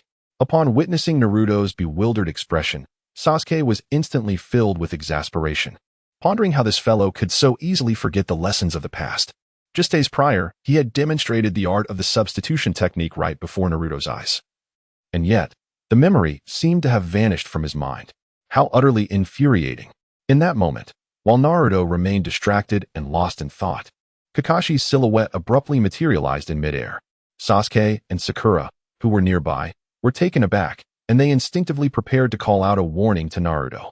However, before they could utter a word, Kakashi's figure flickered and vanished in an instant, leaving them astonished to see a kunai poised against Naruto's neck, with Kakashi standing right behind him, who had only a moment ago been suspended in midair.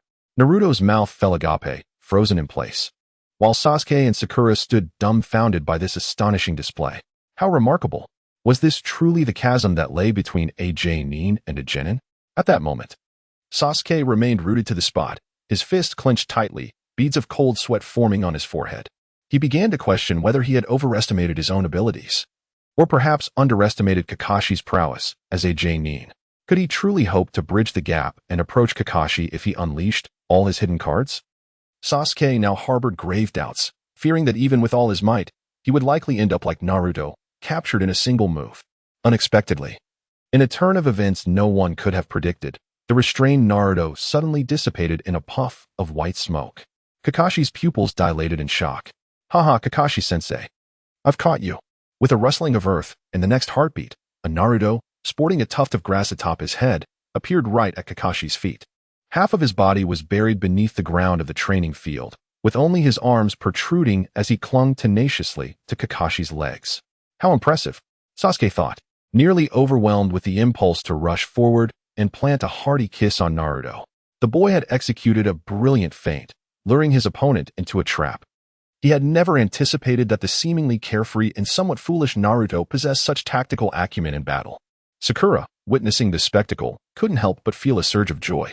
Without a second thought, she dashed toward Kakashi, who was momentarily distracted. "Fool!"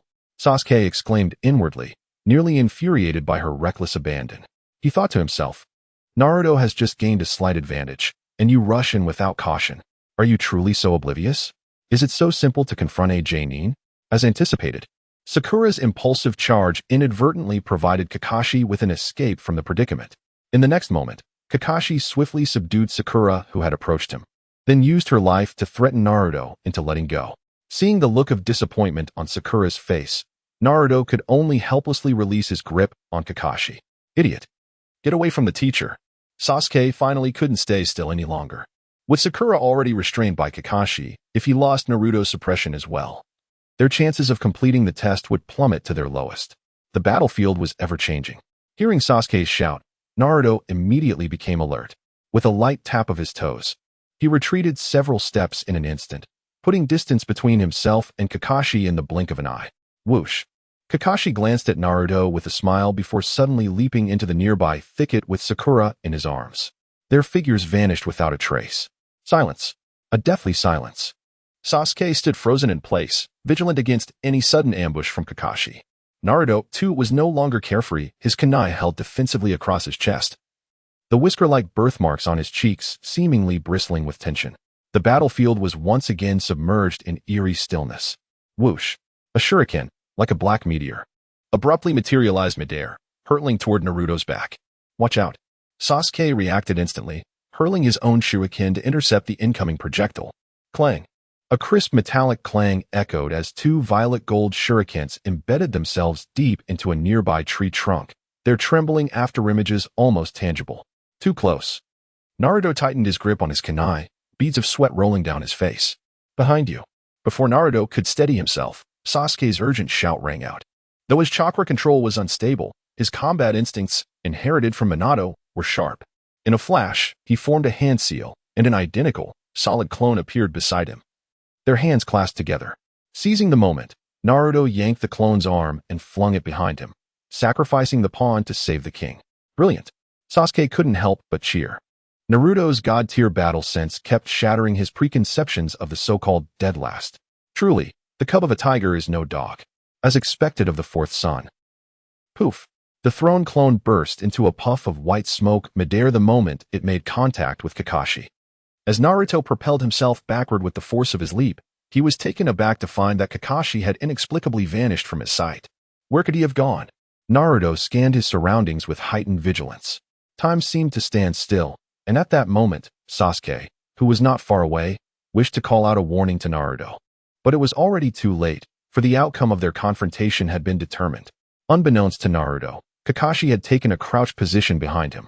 With palms pressed together and fingers pointed skyward, he suddenly shouted, "Secret technique. 1,000 years of pain." Bang! In an instant, Naruto's expression changed dramatically. His face flushed a deep crimson, his cheeks puffed out like a whale, his eyes bulging wide, blood vessels nearly bursting. Whoosh! In the blink of an eye, Naruto shot skyward like a rocket, trailing a plume of white smoke in his wake.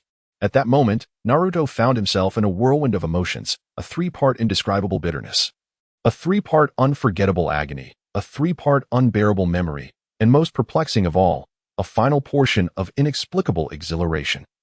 Sasuke observed with a slight smirk as Naruto ascended higher and higher, fading into a distant star before disappearing completely.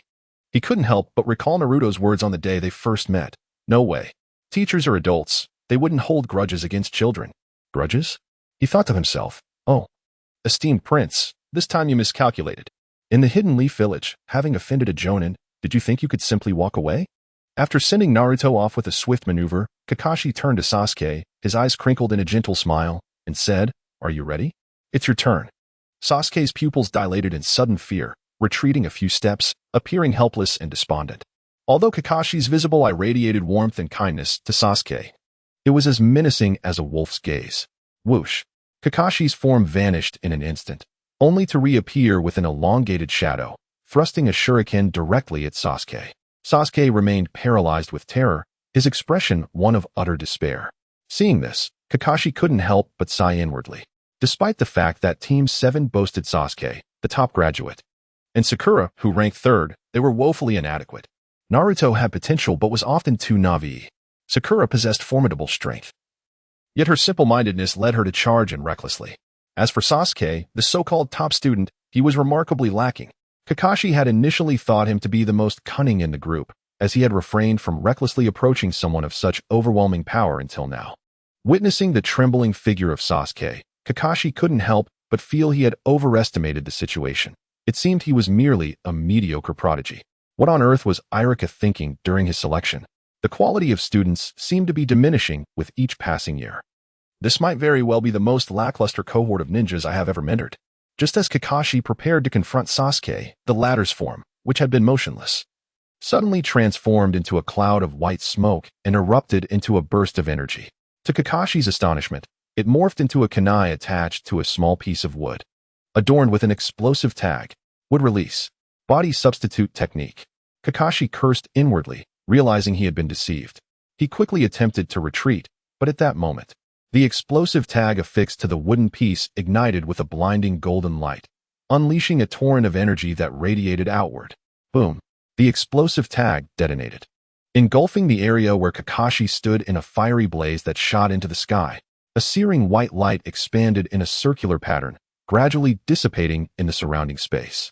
Meanwhile, Sasuke, having utilized the body replacement technique with his kunai, was now acutely aware of the overwhelming disparity in strength between them.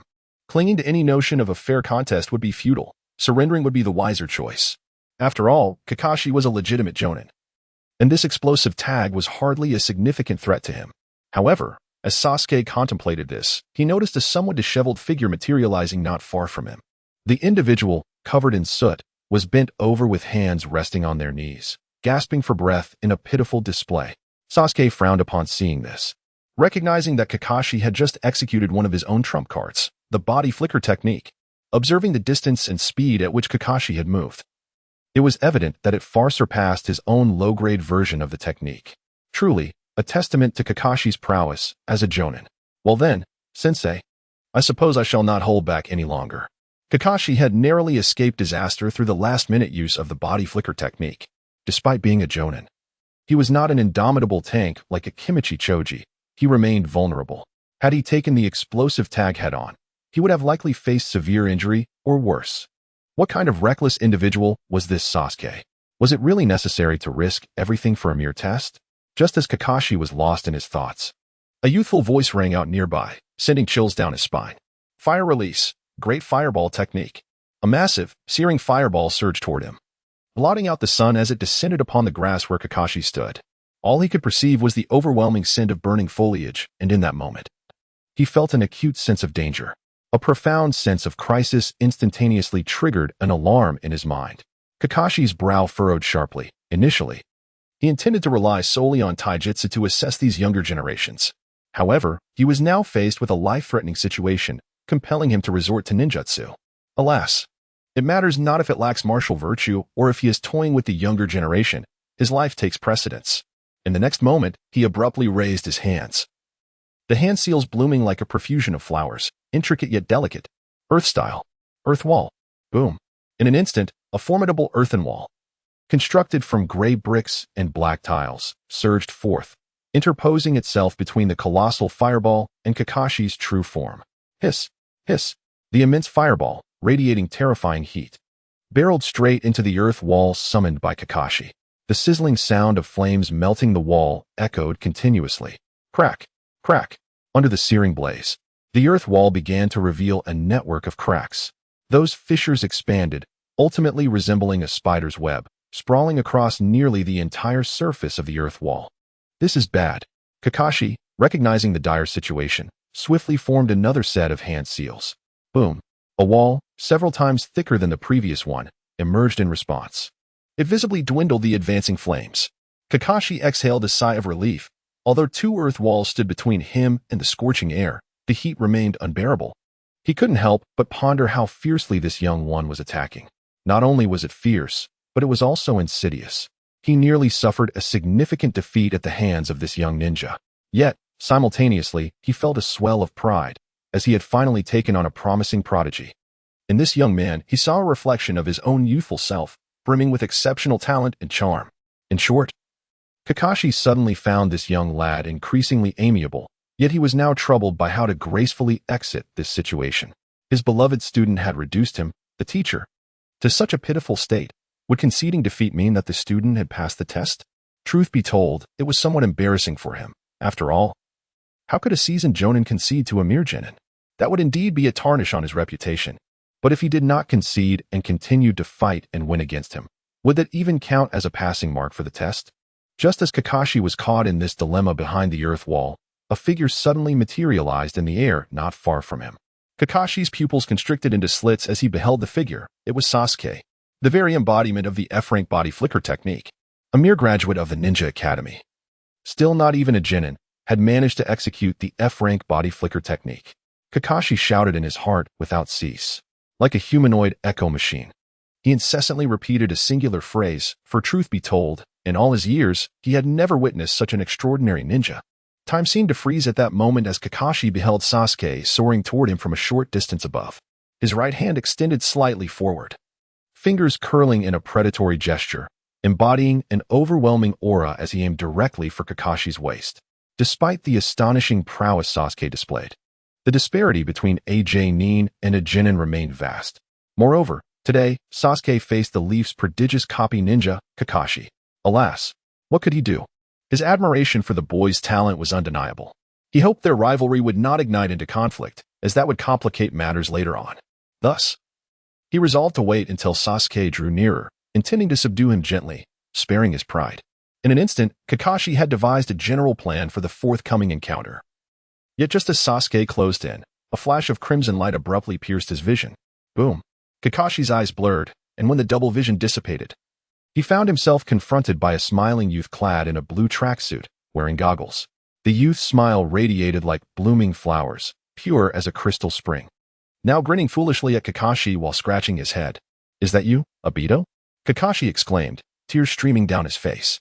He lifted his hand gently toward the figure, his gaze filled with shame and longing. 8 years had passed, and he never imagined he would see you again, my dear brother. Crack! As Kakashi's hand grazed the young man's form, the surrounding space shattered into countless fragments, akin to a broken mirror. Staring blankly at his left hand, Kakashi seemed to reproach himself for shattering this long-cherished dream. Trembling uncontrollably, time appeared to stand still. The scenes around him ceased their flickering. Everything reverted to a state of nullity, soon plunging into boundless darkness. Dingling. Kakashi could not fathom how long had elapsed. He seemed to have lost all sense of time. Perhaps it was merely a fleeting instant, or perhaps it spanned millennia. Yet, it mattered not to him, for the greatest sorrow lay in a heart turned to stone. Crack! Crack! At that moment, the darkness surrounding Kakashi began to reassemble, accompanied by the enchanting sound of bells. Fragments, unknown in origin, swiftly converged to recreate a new environment. Kakashi suddenly blinked, and the scene before him instantly reverted to its original state. When he lifted his gaze again, he found Sasuke holding the bell that had previously hung from his waist, a smirk playing on his lips as he fixed an amused stare on Kakashi. Damn it! I miscalculated. I've utterly humiliated myself. Kakashi swiftly turned away, discreetly wiping away the tears that lingered at the corners of his eyes. At that moment, he could hardly comprehend that he had fallen victim to this boy's illusion technique. Realizing this, Kakashi was taken aback. He had not anticipated that this insufferable brat's talent would exceed his expectations by such a margin. Not only had he activated his Sharingan at such a tender age, but his ocular prowess was astonishingly formidable. Truly, he was the younger brother of that prodigious rogue ninja. A family of anomalies indeed. Sensei, does this mean I've succeeded? Sasuke inquired lightly, noticing that Kakashi remained frozen, staring into space for an extended moment. Kakashi nodded slightly, still facing away from Sasuke. However, after a brief hesitation, he added, "Although you've bested me, do not let it inflate your ego. I merely let my guard down." While Sasuke found himself momentarily speechless. After a pause, he shook his head at Kakashi's back. He understood that this was Kakashi's sensei, a genin, intentionally allowing him to prevail at a crucial moment. Otherwise, with only his recently awakened Sharingan, he would stand little chance against Kakashi, whose hypnotic abilities were profound. Even if Kakashi had stood still for a minute, Sasuke doubted he could have successfully hypnotized him. Sasuke surmised that Kakashi must be feeling quite disheartened, for regardless of whether he had truly let his defenses down, the outcome remained that he had won, a factor that could significantly impact a ninja's pride. Kakashi, still facing away from Sasuke, gazed dreamily at the cloudless blue sky. Unbeknownst to Sasuke, Kakashi's apparent concession was not entirely genuine. He had been momentarily ensnared by the allure of the illusion, driven by an inner desire for the vision he had witnessed to be his current reality. This was something he had gleaned from a casual conversation with Asuma. Given that Kurenai was a master of Jinjutsu, yet all of this was ultimately a dream. Dreams inevitably come to an end with a quiet sigh. Kakashi murmured inwardly as he began to walk away, leaving behind a desolate silhouette for Sasuke to ponder. Sasuke watched as Kakashi's figure gradually diminished into a mere speck before vanishing completely, choosing not to follow. After all, he had just been struck by Naruto's infamous 1,000 years of death technique, and he had no idea where Naruto had flown off to or whether he had even landed yet. As for Sakura, he presumed she was likely still lost in dreamland somewhere nearby, nestled in a tree hollow. Both of these individuals still require Kakashi to retrieve them personally. Time passes swiftly, like a fleeting shadow. When Sasuke, Naruto, and Sakura reunited, it was already the afternoon of that day. The sun began to set, casting a warm glow across the sky. A few streaks of crimson sunlight languidly illuminated Naruto's face, which appeared somewhat devoid of life. He rested his arms behind his head, his eyes vacant and lifeless. Alas, ultimately, the time for parting has come. Sasuke covertly glanced at the despondent Naruto beside him, unable to suppress a sigh of contemplation. In truth, he held a profound admiration for Naruto's performance during this test. Despite the seal of the Nine Tails within him, Naruto managed to engage in a back and forth with a Jonin, utilizing only the remnants of chakra within him, an extraordinary feat that not many could achieve. If he himself were in a similar predicament, having most of his chakra sealed, could he exhibit the same excellence as Naruto did today? After a moment of reflection, Sasuke shook his head. Every ninja possesses their own hidden strengths, and naturally, there are unavoidable weaknesses. There is no need for him to belittle himself. He should focus on enhancing his abilities and simply be himself. Just as the three remained enveloped in silence, an unusual sound suddenly caught Sasuke and Sakura's attention. Turning towards the source, Sasuke spotted Naruto clutching his stomach.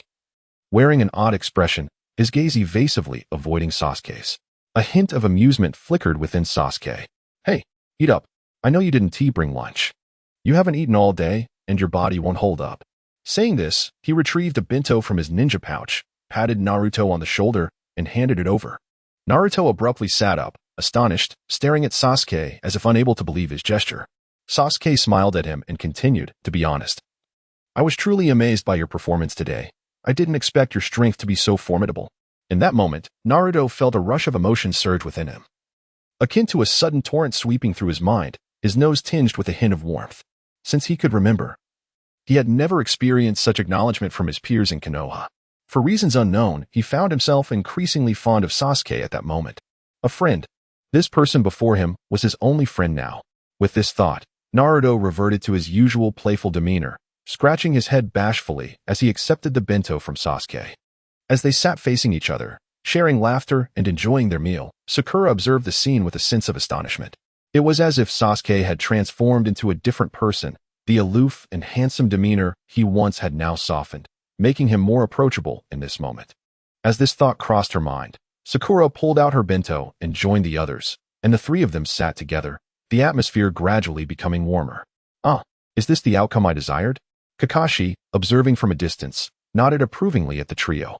In truth, his intention for this test was not to evaluate their individual strengths, but rather to encourage them to unite when confronted with formidable challenges, rather than facing them alone. Just as his father had said before his demise, a ninja who abandons their comrades is not a worthy ninja. This echoed Kakashi's own lifelong regret regarding Obito, who sacrificed himself for the sake of his teammates. Suddenly, a figure appeared before Team 7, and upon focusing their gaze, they recognized their teacher, Kakashi. Naruto and Sakura sighed deeply at the sight. Hey, don't think that just because you passed Kakashi-sensei's test this time, you can get smug. I will work hard to catch up to you, Naruto exclaimed, rising to his feet, first pounding his fist against his chest, then pointing at Sasuke with a beaming smile. Sasuke, take good care of yourself while I'm not around. And remember to eat on time. Sakura added, rising as well, her eyes glistening with unshed tears. With that, the two turned to leave.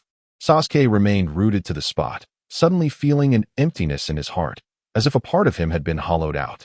He understood that after this test, Naruto and Sakura were destined to be eliminated by Kakashi, while he had miraculously stayed. Yet, even so, he felt that this outcome was profoundly unjust to them. Take a 3-day break, and after that, I will take you on your first D-rank mission. Kakashi's sudden shout startled the three. Naruto and Sakura, who had walked quite a distance, halted in their tracks. Three. Naruto muttered, staring at the 3 fingers he had raised. Sakura shuddered momentarily. But then, with newfound resolve, she called out to Kakashi's retreating figure, Kakashi-sensei, will Naruto and I join you in 3 days? She cupped her hands around her mouth, her gaze a mix of nervousness and anticipation. Stop the chatter, hurry back and rest. We will gather here at dawn in 3 days. His voice echoed from afar, resonating like a distant call, both remote yet intimately close. Upon hearing this, Sasuke, Naruto, and Sakura exchanged glances and smiled in unison. In the Hokage office of Konohagakure, the third Hokage received a request from Irika. A clear and melodious female voice resonated in the air. Sarutobi Hiruzen stood before a large floor-to-ceiling window, towering as high as 3 men, and slightly nodded to his secretary, indicating, let him in. Yes. A moment later, with a creaking sound, Irika slowly entered the room. Sarutobi Hiruzen was seated at his desk, positioned not far from the window, his fingers interlaced, adorned with a white round hat emblazoned with a large character for fire, signifying his esteemed title as the third Hokage. Is there something you wish to discuss? Sarutobi Hiruzen inquired with a calm demeanor, exuding wisdom. Irika, upon hearing this, pressed his lips together, hesitating briefly before seemingly resolving to raise his gaze towards Sarutobi Hiruzen, stating, I have heard that Kakashi-sensei intends to administer a special test for Naruto and the others, but I find this quite inappropriate. Before Irika could finish, Sarutobi Hiruzen gestured dismissively, replying, I understand you are concerned that Kakashi's prowess might inflict wounds upon the spirit of those 3 children. Irika nodded in acknowledgement. Oh, you are indeed being overly cautious this time. As he spoke, Sarutobi Hiruzen slid a document across the table to Irika, who sat opposite him. This? How can this be? Irika exclaimed, astonished as he opened the folder and beheld its contents. The document noted that Naruto had withstood over 10 exchanges against Kakashi, while the academically top-ranked Sasuke had even managed to defeat Kakashi directly in the test. My heavens, am I growing old? Is there truly someone among the younger generation capable of besting a Jonin with a mere Genin strength? This is utterly astonishing. Irika felt a wave of melancholy wash over him, pondering whether his decades of effort had been in vain, for even now as a Chunin, he doubted he could endure more than a few exchanges against Kakashi. Ah, I know you may find this hard to believe, but it is indeed the truth.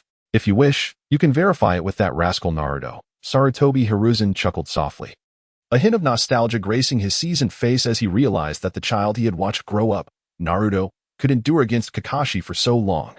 Sasuke is remarkably extraordinary. Irika did not respond to Sarutobi Hiruzen's words, instead bowing his head in a daze, murmuring to himself. Upon noticing this, Sarutobi Hiruzen's expression shifted from warmth to seriousness.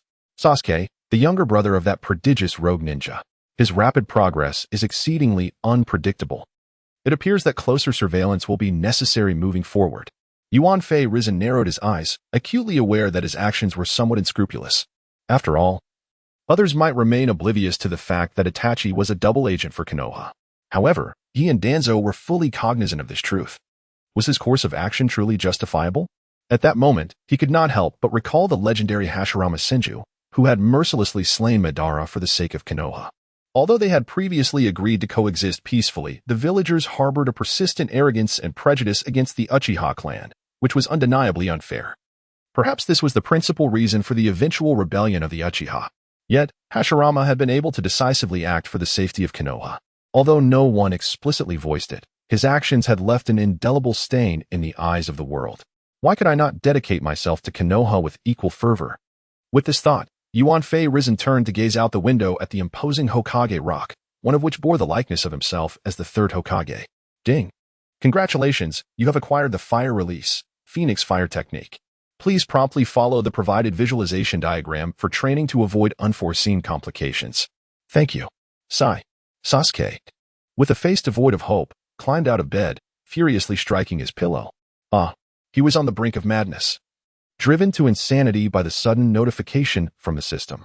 He glanced at the alarm clock by his bedside. It was only 2:30 a.m.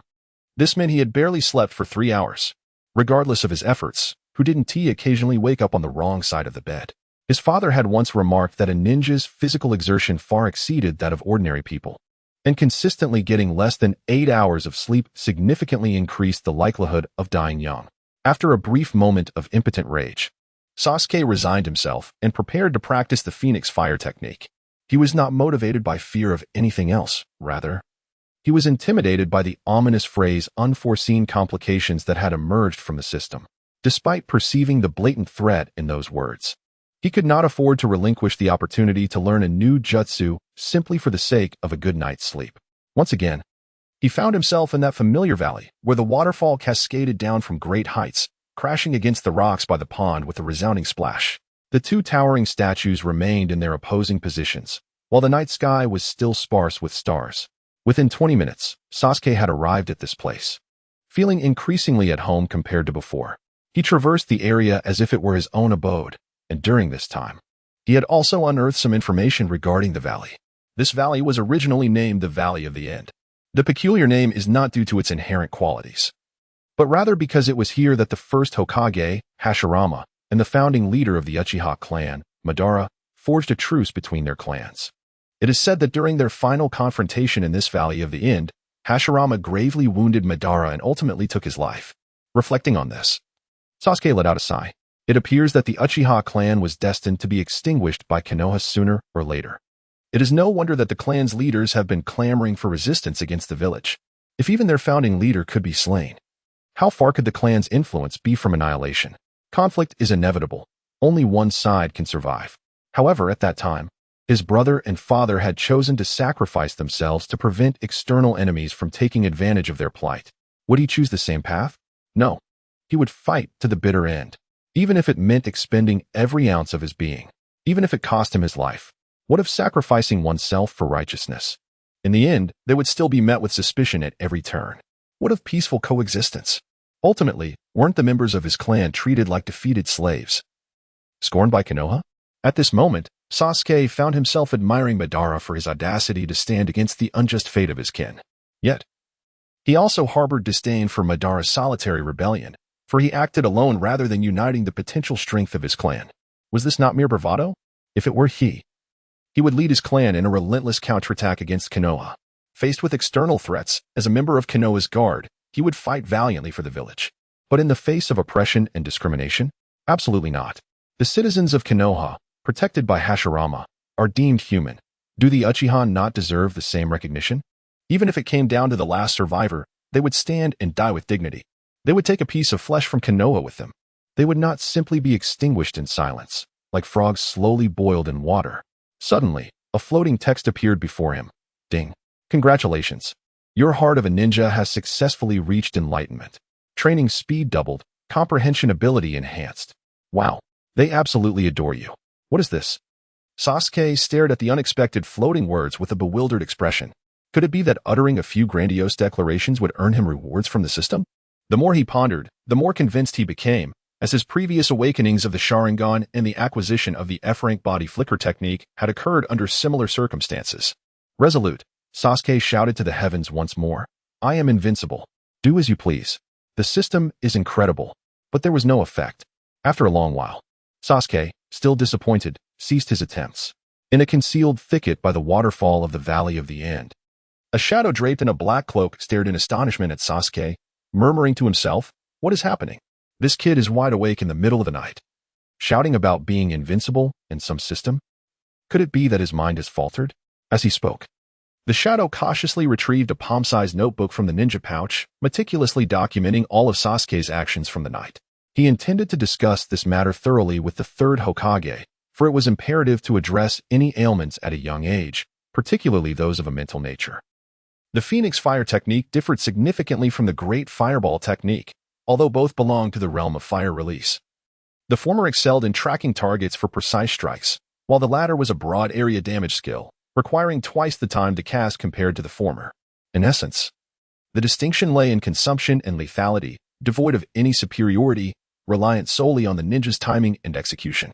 The process of forming hand seals, channeling chakra, and unleashing the Phoenix Fire technique appeared deceptively simple, yet for Sasuke, who was attempting it for the first time, complications arose frequently. Boom. Once again, 3 surging streams of Phoenix Fire veered uncontrollably towards a nearby thicket. Had Sasuke not promptly extinguished the flames using the water from a pool beside the waterfall, he would likely have been apprehended by the Konoha guard for arson the following day. The Phoenix Fire was exceedingly difficult to control, akin to a cloud of cotton that could disperse with the slightest breeze, ethereal, intangible, and ever-changing. If mastering the Great Fireball could be likened to lifting a feather with ease, then the Phoenix Fire demanded the practitioner to effortlessly lift a weight that felt deceptively heavy. The contrast between the two was as stark as day and night. Once more, Sasuke was determined to conquer this Phoenix Fire technique. He recalled how, in his quest for his father's approval, he had tirelessly trained at the bridge near his home, honing the Great Fireball technique day and night. Though he had ultimately succeeded through sheer effort after much struggle, he found it disheartening that his older brother had achieved the same feat in merely one day of training. If he did not strive relentlessly, what worth would he hold compared to a genius like his brother? This thought inevitably led him to recall the shock that Naruto had imparted upon him during yesterday's test. Just imagine if Naruto's chakra had not been returned to the Nine-Tailed Seal. Could he still bear to accept the title of genius in front of someone like him? Russell, who goes there, lurking in the shadows? At that moment, a sudden rustling erupted from the thicket beside the pool, and a figure sprang forth in response. Upon seeing the newcomer, Sasuke raised an eyebrow, perplexed, and inquired, "It's you? What are you doing hiding here?" With a vigorous effort, Sasuke sprang from his bed, stretching luxuriously. After enjoying a bowl of Ichiraka ramen with Naruto that morning, they had parted ways, and upon returning to his dormitory, he realized that he had slept until past 1 in the afternoon. Awakening from his slumber, he felt the vibrant chakra coursing through his body, and a warmth enveloped his heart. "Thank you, Naruto," Sasuke murmured to himself, feeling compelled to express his gratitude towards Naruto for his reassuring words. "I will be by your side." It was the companionship from the previous night that helped him emerge from his low spirits, ultimately mastering the Phoenix Fire technique. The mere thought of Naruto brought to mind the breakfast they shared that morning. Delicious Ichiraku ramen. He mused to himself. No wonder Naruto claimed that his greatest delight was savoring Ichiraku ramen. The flavor was undeniably exquisite, though the price was rather steep. This was likely why Naruto had humorously added that he also enjoyed being treated by Irika-sensei. With this thought, Sasuke glanced at the withered wallet resting by his bedside, unable to suppress a low curse. But that guy really can eat. Meanwhile, Naruto strolled down the shaded path. A grin plastered across his face as he cradled his head in delight. The afternoon sunlight filtered through the leaves, creating a radiant tapestry of nature's artistry. A gentle breeze caressed Naruto's cheeks, bringing with it a refreshing coolness. Perhaps this was what Irika-sensei referred to as the serenity of the afternoon. Naruto chuckled softly to himself. Today might very well be the happiest day he had experienced in years, for not only had he gained Sasuke as a newfound friend who truly acknowledged him, but he had also managed to reap some benefits from their outing.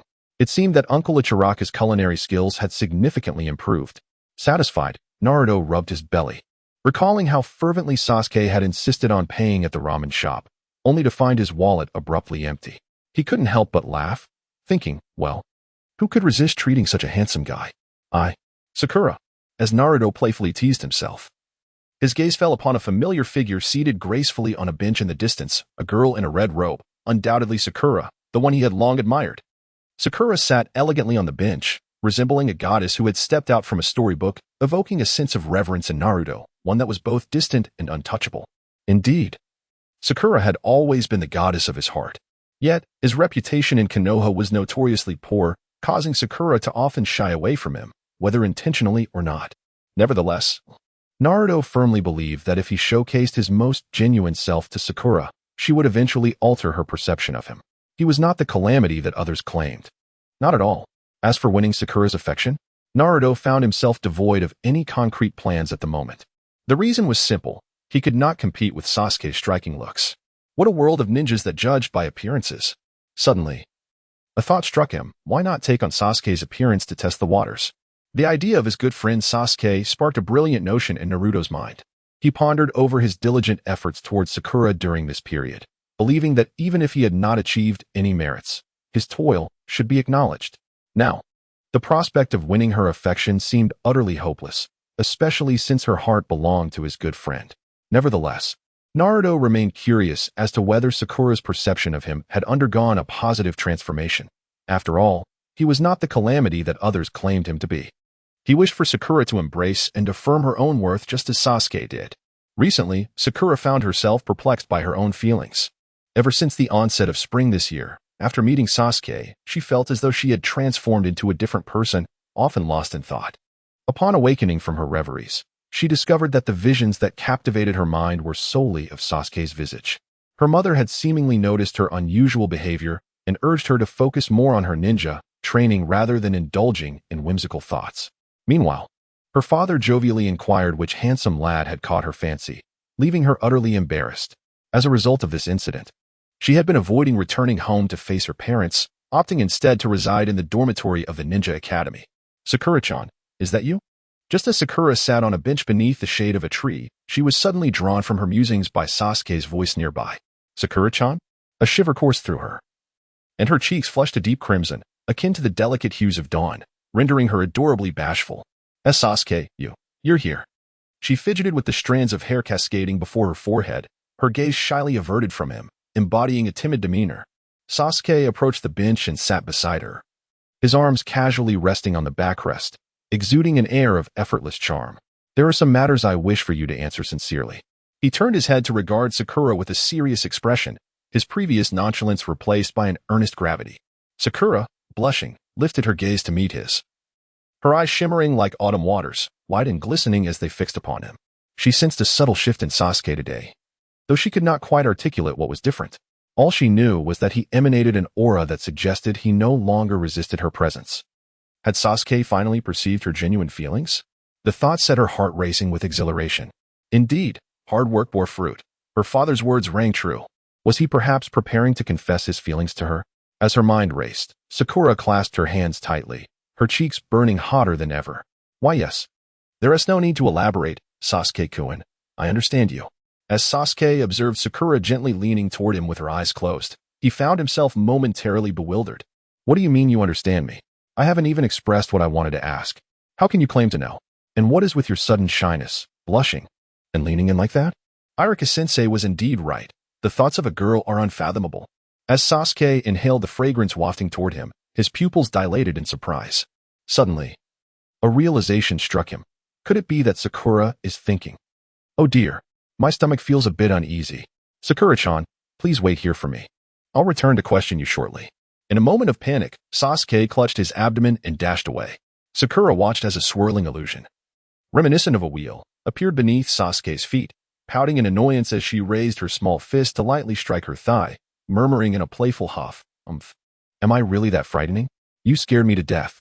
Meanwhile, Naruto sprinted to a nearby corner, panting heavily. While still flustered, he suddenly heard Sasuke's voice echoing in his ears. "Hey, what mischief have you been up to this time to be chased?" Looking up, Naruto met Sasuke's curious gaze, which bore an expression of mischievous delight. "Huh? How did he recognize me? I should still appear as Sasuke, shouldn't I?" Noticing Naruto's inquisitive expression, Sasuke pointed at his own cheek and then at Naruto, chuckling as he remarked, "Haha, your whisker birthmark is showing. I wonder what you were thinking. Are you jealous of my looks, trying to tarnish my reputation?" As he spoke, he shook with laughter. "Huh, whisker birthmark." Naruto fumbled in his ninja pouch for a kunai, and through its reflective surface, he indeed saw Sasuke's face adorned with cat-like whiskers. Oh no. In an instant, a puff of white smoke erupted, and Naruto returned to his original form. Thankfully, he had escaped just in time. Had Sakura discovered that he was impersonating Sasuke, it would have deepened her misunderstanding of him. A wave of dread washed over Naruto as he recalled his unstable chakra. At that moment, Sasuke stroked his chin, furrowing his brow in contemplation. "I must ask, why did you decide to take on my appearance?" Upon hearing this, Naruto's eyelids twitched in alarm, instinctively feeling a tingling at the back of his head. Heh. So, how is the ramen at Ichiraku? Tomorrow, I shall treat you to a sumptuous feast." Naruto scratched his head and suddenly began to dance with excitement in front of Sasuke. Upon hearing this, Sasuke ceased his inquiries, thinking to himself, since this fellow has chosen to spend lavishly to avert misfortune, I, as a brother, must honor his wishes. Thus, Sasuke nodded in satisfaction at Naruto and departed with a smile. Alas, why did I ever think of transforming into Sasuke to test Sakura? Truly, it is a misfortune. Naruto wiped his face, his gaze drifting despondently to the bulging frog wallet at his waist. A sudden gust of cool wind swept through, causing the leaves above to rustle. Sakura, seated beneath the tree, had shifted from a state of leisurely relaxation to one of restless anticipation. Dark clouds had seemingly appeared from nowhere, resembling a vast net, gradually obscuring the clear sky with a veil of gloom, leaving only a glimmer of light peeking through. Where could Sasuke-kun be? Had I been too forward and frightened him away? Or perhaps he had suffered an upset stomach and forgotten to return. Sakura remained poised on the bench, her thoughts swirling like the clouds above, ceaseless and tumultuous. Another chill breeze swept by, sending a shiver down her spine. She recognized it as a harbinger of an impending downpour. Sighing, Sakura ultimately decided to rise and seek shelter from the rain. Her heart felt heavy, as if it had been twisted by unseen hands, an uncomfortable sensation enveloping her. Tap, tap, tap. The crisp sound of wooden clogs echoed as Sakura resolved to leave the bench. And there, not far from her, approached a figure she had longed for, Sasuke. In that moment, her eyes brimmed with excitement. It was akin to riding a roller coaster, plummeting down only to rise again. She could hardly contain her urge to leap into the embrace of this familiar and handsome figure, wishing to rekindle the warmth they had just shared. Sasuke, are you feeling better? Sakura trotted lightly towards him, nodding slightly, her cheeks flushed as she nervously fidgeted with her fingers, appearing quite anxious. What does he mean by feeling better? Do I really look unwell? And Sasuke? That address sounds rather juvenile, not at all manly. It hardly suits his cool and composed demeanor. What is amiss with me today? Shaking her head, Sasuke furrowed his brow and inquired, Sakura, what is troubling you today? Why does your face appear so flushed? Are you unwell? Should I take you to see a medical ninja? As he spoke, he gently pressed the back of his hand to his own face, then prepared to touch Sakura's cheek. He speculated that Sakura might have caught a chill due to the recent change in seasons. Otherwise, how could she seem so disoriented, babbling incoherently upon seeing him? No. It's fine. I'm ready, Sasuke. As Sakura noticed Sasuke's pale fingertips slowly approaching her, she gently closed her eyes, her voice trembling with anxiety. Sasuke awkwardly retracted his hand, increasingly perplexed by Sakura's demeanor. If not for the lingering impression of her appearance in his mind, he would have doubted whether he had mistaken her identity. What has happened today that both you and Naruto are like this? It's truly perplexing. What is going on? Sakura, however, paid no heed to Sasuke's words, as if she had not heard him at all. She simply opened her eyes, urgency etched across her face, responding, Sasuke, let us not speak of that underachiever. Our classmates are disparaging him, and their parents are admonishing them. Enough. Sasuke suddenly glared at Sakura in astonishment, forcefully pushing her away from his proximity. He then exclaimed, Sakura, Naruto is also a member of our Team 7. He is our comrade. More importantly, he is my brother. As he took a few steps back from Sakura, he continued, What others say? What others say? Have you truly verified the truth? Everyone claims he is a harbinger of disaster. But what calamity has he brought upon Konohagakure? He raised his hand, pointing towards the dormitory, shouting like an enraged beast. Sakura, I hope you can recognize Naruto's feelings moving forward, for he is our ally. With that, Sasuke resolutely turned and walked away from Sakura. Upon reaching the corner, he paused momentarily, slightly turning his head to say, I apologize, Sakura. I lost my composure earlier. Thank you for the lunches these past few days. Please refrain from calling me Sasuke-chan. Also, Naruto is my only brother. He is not as despicable as others claim. With those words, Sasuke vanished from Sakura's sight around the corner. Suddenly, a bolt of lightning, as thick as a child's arm, surged from the dark clouds above, illuminating much of the sky with its terrifying brilliance. As the first drops of rain fell, the heavens seemed to signal, enveloping the world in a delicate curtain of beads. This torrential downpour came swiftly and departed just as quickly. Mere minutes later, a ray of brilliant sunshine pierced through the heavy clouds, resembling a resplendent holy sword, its pure light evoking a sense of rebirth. A distinct aroma, unique to the flora, wafted through the air as Sakura stood motionless, her gaze vacant, fixed on the corner where Sasuke's figure had vanished. She was drenched, not merely from the rain, but from tears as well. Strands of delicate pink hair clung to her round face, embodying the essence of a pear blossom weeping in spring, with tears adorning her exquisite visage. Have I truly erred? At that moment, Sakura trembled involuntarily, bowing her head as she sobbed softly, resembling a remorseful child, helpless and pitiful. The following day, it seemed that Uncle Yao's culinary skills had once again reached new heights. Sasuke turned to tease Naruto, who stood behind him, clutching his frog wallet with an expression of distress. Upon hearing this, Naruto grimaced and sighed, "Per frog of mine, it shall go hungry for half a month." Noticing Naruto's despondent demeanor, Sasuke chuckled and patted him on the shoulder, saying, "Come now, don't be so downcast. Don't forget that Kakashi-sensei is taking us on a mission today. Are you really worried that your little frog will starve?" Upon hearing Sakura's name, Naruto froze, a look of bewilderment plastered on his face as he fidgeted awkwardly. "Aren't you the one who vowed to become Hokage one day? Why are you suddenly afraid of going on a mission?" Sasuke raised an eyebrow, probing. I am not. Fear not. I shall protect you." Sasuke, taller than Naruto by half a head, playfully ruffled the spiky yellow hair atop Naruto's head. "Hey, Sasuke, we're not done here," Naruto exclaimed, his temper flaring at the playful gesture. He recalled Irika-sensei mentioning that children who often have their heads patted might not grow tall. "Is that so? Keep up." With that, Sasuke swiftly activated his body flicker technique and darted off into the distance. Thus, the two of them, amidst their playful banter, made their way toward the playground behind the dormitory. Kakashi-sensei, where are we headed? Aren't we supposed to be on a mission? Why are we wandering the streets?"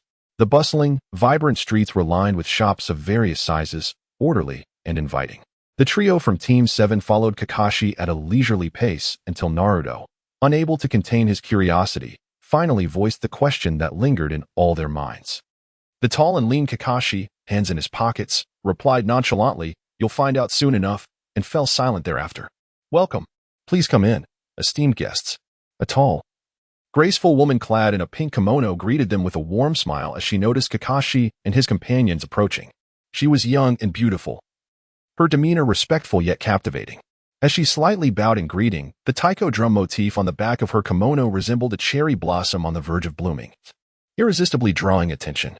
At that moment, Naruto emerged from behind Kakashi, casting a glance at the lovely young woman before turning to Kakashi and exclaiming, "This lady is truly stunning.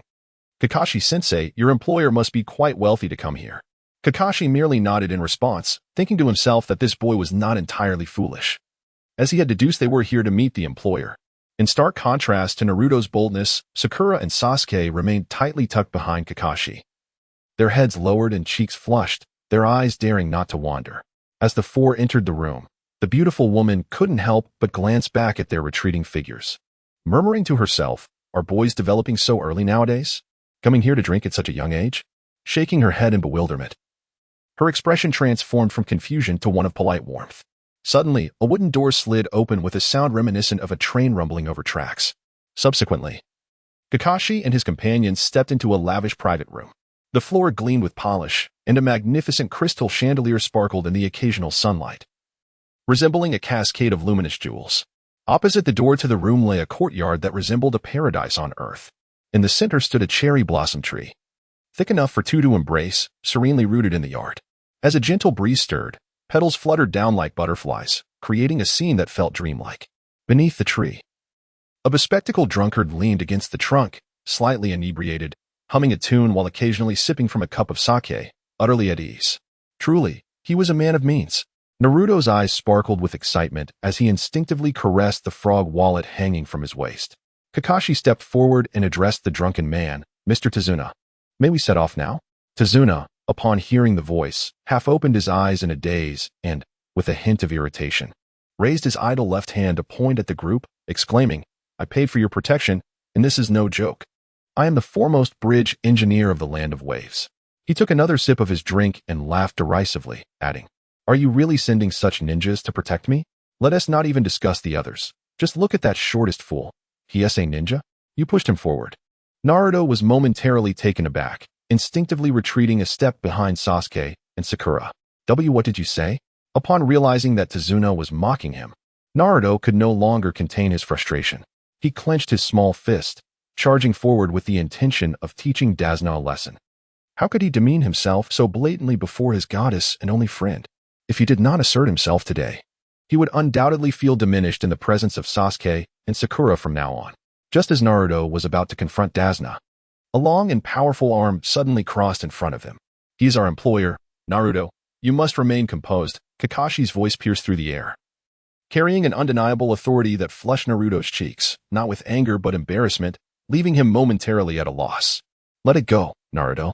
Mr. Dasna seems a bit inebriated. Why should we bother with him? Sakura had quietly approached from behind, gently tugging at Naruto's sleeve. Sasuke had intended to step forward to counsel Naruto. Despite his usual carefree demeanor, Naruto was sensitive, especially in front of Sakura. However, to his surprise, Sakura, who often held a bias against Naruto, took the initiative to dissuade him from his impulsive behavior. Indeed, Sakura is right, and besides, he is still our employer, Sasuke added, stepping forward to pat Naruto on the shoulder, conveying an expression of brotherly understanding. In that moment, Naruto was momentarily bewildered, pinching his thigh to ensure he was not dreaming. Sakura was actually speaking to him. Was this her acknowledgement of him? He looked at Sakura, whose face bore a concerned expression, then glanced at Sasuke, who had just approached. A warmth surged within him, unexplainable and profound. It had been years, perhaps just a few, or maybe since the dawn of his memories, that he had never experienced the simultaneous acknowledgement of two companions in such a manner. This feeling was an indescribable joy, a bond that tugged at his heart. Sasuke, Sakura. From this moment forth, Naruto was convinced he would never forget these two individuals who moved him so deeply. This was friendship. This was camaraderie. At that instant, Naruto suddenly burst into laughter, the shadow of grievance vanishing as he returned to his usual playful self. The three of them stood together, exchanging glances, and the next moment, after a shared look, Sasuke and Sakura erupted into laughter as well, seemingly oblivious to Kakashi and Dasna, embodying a carefree and spirited demeanor. Kakashi watched the trio from a distance, a smile forming on his lips as he nodded in approval. This was precisely the seventh squad he had envisioned. In this supportive and collaborative ninja team, Kakashi, ever astute, noticed the exchanged glances between Sasuke and Sakura, leading him to deduce that Sakura's change in attitude towards Naruto today must be linked to that prodigious boy. This realization deepened Kakashi's admiration for Sasuke. Not only did he possess the striking good looks reminiscent of Kakashi's own youth, but he also embodied the kindness of Ibido. Was this not the destined successor bestowed upon Kakashi? Hey, can't you send over a few who appear more reliable? What is this raucous display? At that moment, the inebriated Dasna interrupted Kakashi's musings with a slurred shout. Kakashi, momentarily displeased by this trivial disruption of his thoughts, furrowed his brow. Even though much of his face was obscured by his mask, the flicker of irritation was discernible. With me as your Jainin, what is there to fear? He replied, his tone growing colder. Dasna tossed his head back, placing the wine jug on the ground, crossing his arms with a sneer. Humph, I care not for your ranks, Jainin or Genin. I merely wish for my absolute safety, and beyond that, I am indifferent. You. Kakashi was already simmering with frustration. This was merely a D-rank mission. Had it not been for accompanying Team 7 on their trial, he would not have deigned to attend to this bothersome individual. Now, this drunken fool was audaciously taking advantage of the situation. Unable to contain his ire, he rolled up his sleeves, ready to confront Dasna. Seeing this, the members of Team 7 rushed forward to intervene, blocking the enraged Kakashi. Hey, teacher, don't act impulsively. He's our employer. You need to remain calm, Naruto exclaimed. Yes, exactly what Naruto said. Mr. Dasna has had too much to drink. Please don't hold it against him. Sakura chimed in. Just don't lose your temper, sensei, Sasuke added hesitantly. Kakashi's face turned an ashen green. Though Naruto and Sakura attempted to counsel him, their barely contained amusement only served to infuriate him further. How frustrating. He had only recently uttered similar sentiments to Naruto, and now they were being reflected back at him. Meanwhile, Sasuke seemed to have lost his words, as if they had been snatched away by Naruto and Sakura, and he even mimicked my guy by giving Kakashi a thumbs up.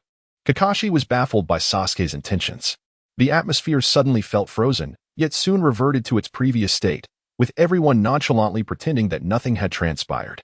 This was already the second day of Team 7's inaugural mission, and fortune smiled upon them, for the weather had been splendidly clear throughout these days. At this moment, the group was traversing a narrow path flanked by lush thickets that served as natural canopies against the sun. Kakashi led the way in silence, seemingly still enveloped in the remnants of prior awkwardness. In the middle of the formation was their employer, Dasna, who occupied the safest position, free from the worry of being the first target of an ambush. He wore a broad-brimmed straw hat that shielded most of his face, and the previous air of carefree abandon had vanished, replaced by an expression of vigilance, as if he were perpetually concerned about the capabilities of Team 7. Bringing up the rear were the trio of Team 7, in stark contrast to Kakashi and Dazna, who were focused on the journey. These three appeared as a blissful family unit, reveling in their first excursion beyond the Hidden Leaf Village. Their laughter and chatter painted a picture of leisure rather than the perilous task at hand, as if they were mere tourists following Kakashi, their guide, on a pleasant outing. Naruto, brimming with excitement, walked backward, animatedly pointing out various sights, causing Sasuke and Sakura to keep glancing in every direction he indicated. Suddenly, engrossed in the splendid scenery, Naruto misstepped and plunged his foot into a small puddle in the path, losing his balance and landing squarely on the ground.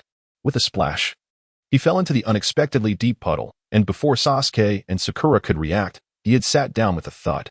As he emerged, soaked and dripping, Sasuke rushed to assist him, retrieving a towel from his ninja pouch and offering with a smile, "Are you all right? Here, let me help you dry off." Sakura chimed in.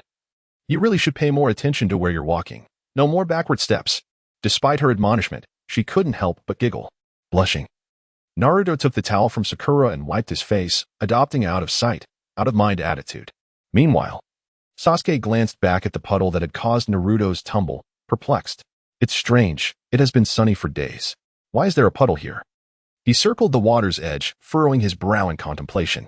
Hearing Sasuke's murmurs, Naruto suddenly exclaimed, "No. Could it be that someone relieved themselves here?"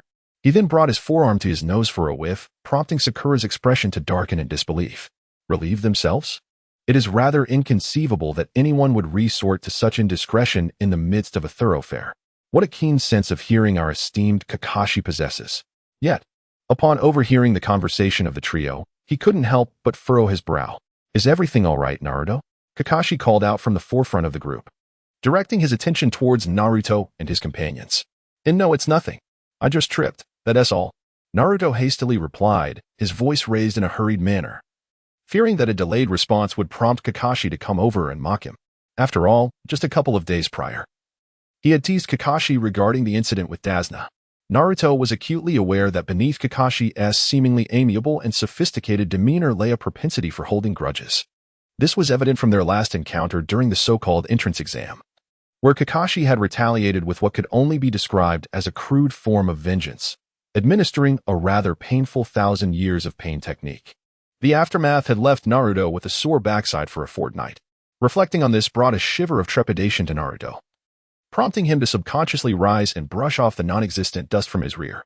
He then wrung out his thoroughly soaked shirt, when suddenly an idea struck him. Turning to Sasuke, he inquired, "Sasuke, could you possibly use your fire technique to dry my clothes?" Wearing damp garments is quite uncomfortable. Sasuke glanced at the eagerly expectant Naruto, rubbed his nose, and then shook his head. "No way. Why not?" Naruto questioned, puzzled. At that moment, Sasuke bypassed Naruto and continued along with the group, casually remarking as he walked, "I fear I might incinerate you with a single jutsu." Naruto, as soon as Sasuke and his companions had stepped out, a figure unexpectedly emerged from a small puddle that had caused Naruto to slip. The figure, with long hair and wearing a straw hat, had strikingly small black eyes and a prominent hooked nose, giving him an intimidating appearance at first glance. In a fit of anger, he glared at the retreating silhouettes of Sasuke and Naruto, exclaiming, "Damn it! Whose unfortunate child is this? Can't you walk without watching where you're going? How could you step into such a large puddle on the road? What kind of connections did you leverage to become a ninja in Konoha?" As he ranted, he furiously wiped his muddy face with his hands. In truth, as a water-style ninja from the Hidden Mist Village, he shouldn't have faced such humiliation, especially as a moderately skilled CHN. However, after several days of clear weather, he had found no puddles on the road, and it was pure misfortune that led him to encounter Naruto. Just as Team 7 regained their composure, a rustling sound suddenly emanated from the nearby thicket. While they had encountered no dangers thus far, they were mindful of their duties as ninjas. With his characteristic impulsiveness, Naruto immediately launched a shuriken towards the source of the sound. The thud that followed indicated the shuriken had struck a tree trunk, sending vibrations through the air. "Haha. Got you," Naruto exclaimed, rushing forward, only to be met with disappointment as he found nothing in the thicket. "Perhaps it was just a small animal passing by?" Sakura suggested, glancing at the crestfallen Naruto. Seeing his friend's dejection, Sasuke approached and patted Naruto on the shoulder, reassuring him, "It's fine. Not encountering an enemy is a good sign." We must remain vigilant until we reach the land of waves. Comforted by his companion's words, Naruto felt significantly better, having initially believed he had caught an assassin only to realize it was a false alarm. Let us move on. Suddenly, just as Kakashi finished speaking, 4 figures leaped out from the surroundings. Each of these figures donned straw hats and ninja headbands, their fierce gazes hinting at a lifetime spent on the edge of danger. In an instant, they soared into the air, each taking a corner and swiftly surrounding Kakashi, who was at the forefront of the group. With a flick of their wrists, 4 chilling glints shot forth from the wide sleeves of the quartet, 4 gleaming chains resembling the vertebrae of a beast, appearing grotesquely sinister as if pieced together segment by segment. In the blink of an eye, those serpentine chains ensnared the unprepared Kakashi, binding him firmly in place. A sharp command rang out, likely the signal for coordinated force, and in the next instant, the 4 simultaneously twisted their wrists. The barbed chains, like rows of gnashing jaws, plunged mercilessly into Kakashi's restrained body. Split. Bang. At the shouted order from the ninja positioned opposite Kakashi, the tightly bound figure exploded into a mist of blood. The leader of this ambush curled his lips into a cruel smirk before shifting his gaze toward Dazuna and Naruto's group near the thicket. Finish this swiftly. With a mere wave of his right hand, the commanding figure sent his 3 subordinates darting forward like shadows, their movements precise and lethal as they lunged toward Dazuna. Sasuke's eyes narrowed. Their ruthless efficiency, seamless coordination, and disciplined execution marked them as professional shinobi assassins. The forehead protectors they wore identified them as missing Nin from Kirigakure. This was supposed to be a D-rank mission, but there was no time to dwell on that now. This was a matter of life and death once they eliminated Dazuna. They would undoubtedly turn on them next. No longer hesitating, Sasuke crouched slightly, adopting a battle stance, his grip tightening around a kunai as he locked onto the 3 charging assailants. Sakura, still reeling from the sight of Kakashi torn apart, was the first to react as the 3 murderous shinobi closed in on Dazuna with drawn shuriken. Instinctively, she stepped forward, weapon in hand, shielding the bridge builder. She had no idea if she could withstand their assault, but her shinobi instincts drove her forward without hesitation, regardless of the cost. Sakura, Naruto, jolted from his shock by her sudden movement, reflexively formed hand seals. In a flash, dozens of shadow clones materialized beside him, like fearless koi surging against the current. The clones launched themselves at the 3 bloodthirsty figures, their charge resolute and unyielding. Despite Naruto's numerous shadow clones appearing as tangible entities, and their willingness to confront death, they were ultimately no match for the vast chasm of power that separated them from their opponents. The 3 assailants were indeed formidable Nin, far beyond the capabilities of a mere genin like Naruto. In a flurry of movement, the dozens of shadow clones only managed to delay their attackers for a fleeting moment before they dissipated into clouds of white smoke, like moths drawn to a flame. Once again, it's you, exclaimed the long-haired ninja at the forefront, whose piercing gaze bore an unsettling intensity. Enraged at Naruto's audacity to disrupt his plans, he felt a surge of fury. With a swift flick of his wrist, 3 glimmering shurikens sliced through the air, targeting not Naruto, as one might expect, but rather Sakura, standing beside him. How infuriating. Naruto's eyes widened with disbelief. He had not anticipated such cunning from his adversaries, who had chosen this critical moment to launch a covert attack on Sakura. At that instant, he cast aside all caution and leaped into action, reaching out to grasp the 2 shuriken hurtling toward him. In that moment of contact, a violent force surged through his hands, causing blood to stream from his palms as the shuriken's sharp edges tore into him. Yet, he refused to relinquish his hold, propelled by the sheer momentum into the foliage beyond. Sakura, armed with her own kunai, found herself frozen in place, not from a lack of desire to assist Naruto, but rather due to her own inadequacies in taijutsu. Her body lagged behind her thoughts, leaving her immobilized as she watched the 3rd shuriken rush toward her. What should I do? Am I truly destined to meet my end here? At that moment, a figure materialized before her, hands forming seals, and with a swift motion, he caught the last shuriken between his teeth. It was Sasuke. Contrary to the assumption that he had merely been a passive observer, he had realized that for any chance of escape, he must unleash his most powerful technique, the Great Fireball Jutsu, without delay. Recognizing the imminent peril posed by the 4 Nin, he executed a swift body flicker technique, positioning himself directly in front of Sakura, intercepting the shuriken aimed at her. The watching Nin, witnessing this unexpected display of skill, smirked with a cruel satisfaction, thinking, how intriguing. A mere genin possesses such remarkable speed. He must be a prodigy from the hidden leaf village. I wonder what expression the third Hokage will have upon hearing the news of this lad's demise. Sasuke paid no heed to the mocking voices in the distance. In the next moment, he abruptly ceased the intricate hand signs in his grasp, his chest swelling with fervor as he bellowed towards the three adversaries charging forth. Fire style. Great fireball technique. Boom. A massive, searing fireball, akin to a crimson iron disc, expanded before the eyes of the approaching trio, the overwhelming heat radiating from it nearly distorting the surrounding air, instilling terror in its wake. However, to Sasuke's astonishment, the three adversaries, after retreating a few steps, steeled themselves and refused to back down any further. In the following instant, a figure suddenly materialized behind the trio, revealing itself to be the leading Nin. In the blink of an eye, all four of them executed their hand seals simultaneously, and a formidable and tumultuous chakra aura erupted around them. Water style. Water dragon bullet technique. Splash. For colossal water columns converged like cascading waterfalls, swiftly coalescing into a water dragon several dozen feet in length. Upon its emergence, the water dragon spiraled in midair before it turned with a fierce twist, accompanied by a thunderous roar, charging towards the oncoming fireball. Hiss. The moment the fireball met the water dragon, it exhibited signs of defeat. In the next moment, the immense and fearsome water dragon opened its gaping maw, directly engulfing the fireball. This scene was as if the water dragon had come to life. Oh no. Sasuke was taken aback. He had never anticipated that his fire technique would be so decisively countered by the combined water technique of the four adversaries. Moreover, they were capable of executing a combination technique of such a high caliber. It seemed that not everyone would emerge unscathed today. Brother, I am sorry. Forgive me for being unable to share your burdens any longer. After a fleeting moment of hesitation, Sasuke shouted to Sakura behind him, Sakura, take Naruto and run. But what about you?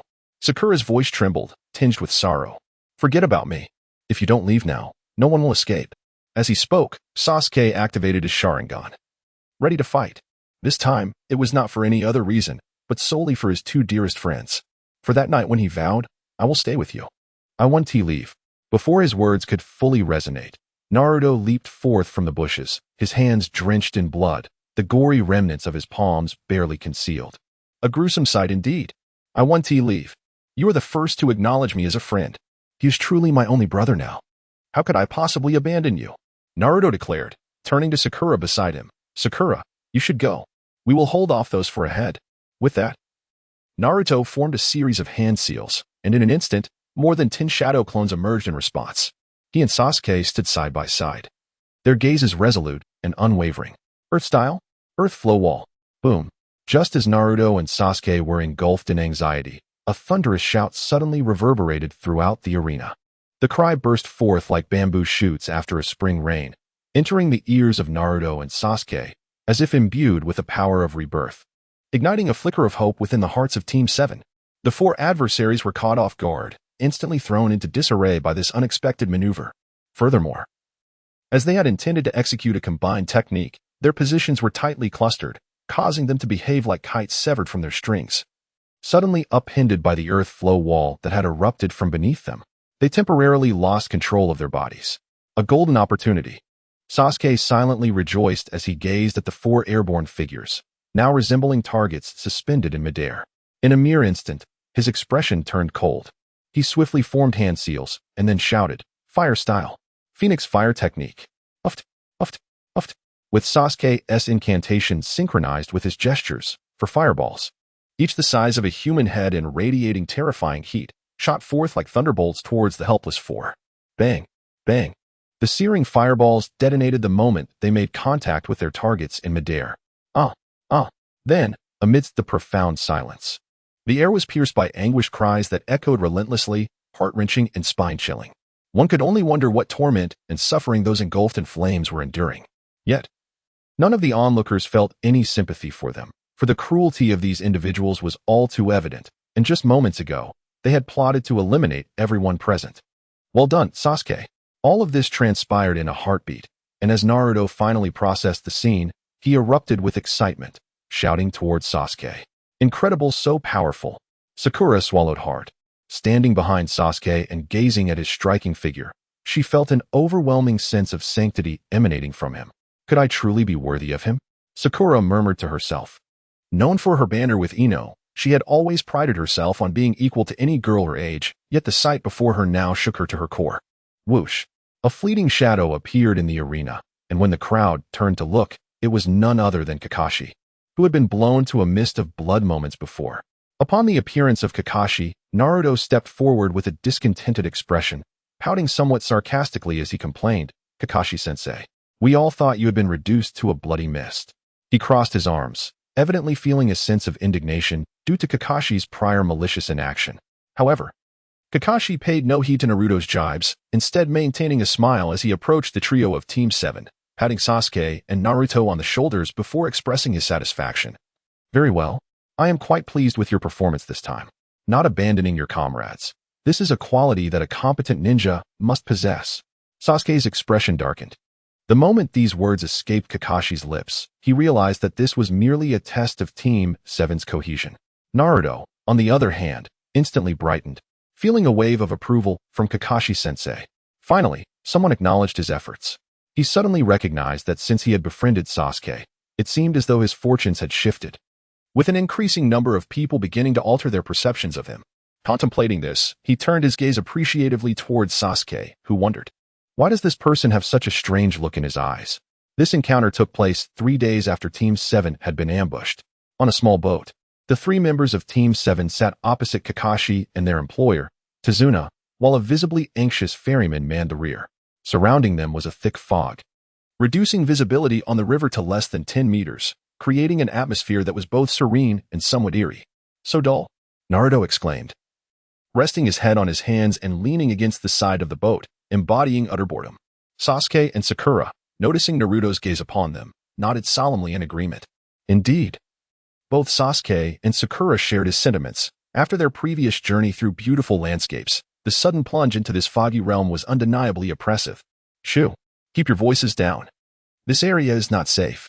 I do not wish to attract trouble because of you." The ferryman suddenly admonished Naruto in a hushed tone. Naruto, upon hearing this, merely stuck his tongue out playfully at the ferryman's back and fell silent. "Mr. Tazuna, I believe it is time for you to speak with us," Kakashi said, leaning casually against the side of the boat. "The fact that 4ch Nin ambushed you suggests that this is no mere D-rank mission. If you still refuse to be forthcoming with us, we are justified in considering the immediate termination of our protective services for your safety." Kakashi's singular visible eye bore an undeniable intensity, despite his seemingly indifferent demeanor. "I, sigh." Upon hearing Kakashi's words, Dazna's face flushed with a deep crimson. After a prolonged silence, he seemed to have made a resolute decision. He slapped his thigh, took a deep breath, and sighed helplessly. "If my suspicions are correct, the assassins targeting me are likely professional killers dispatched by Kato Corporation." "Kato? Is he the same Kato associated with that wealthy conglomerate?" Kakashi inquired, his eyes narrowing in surprise.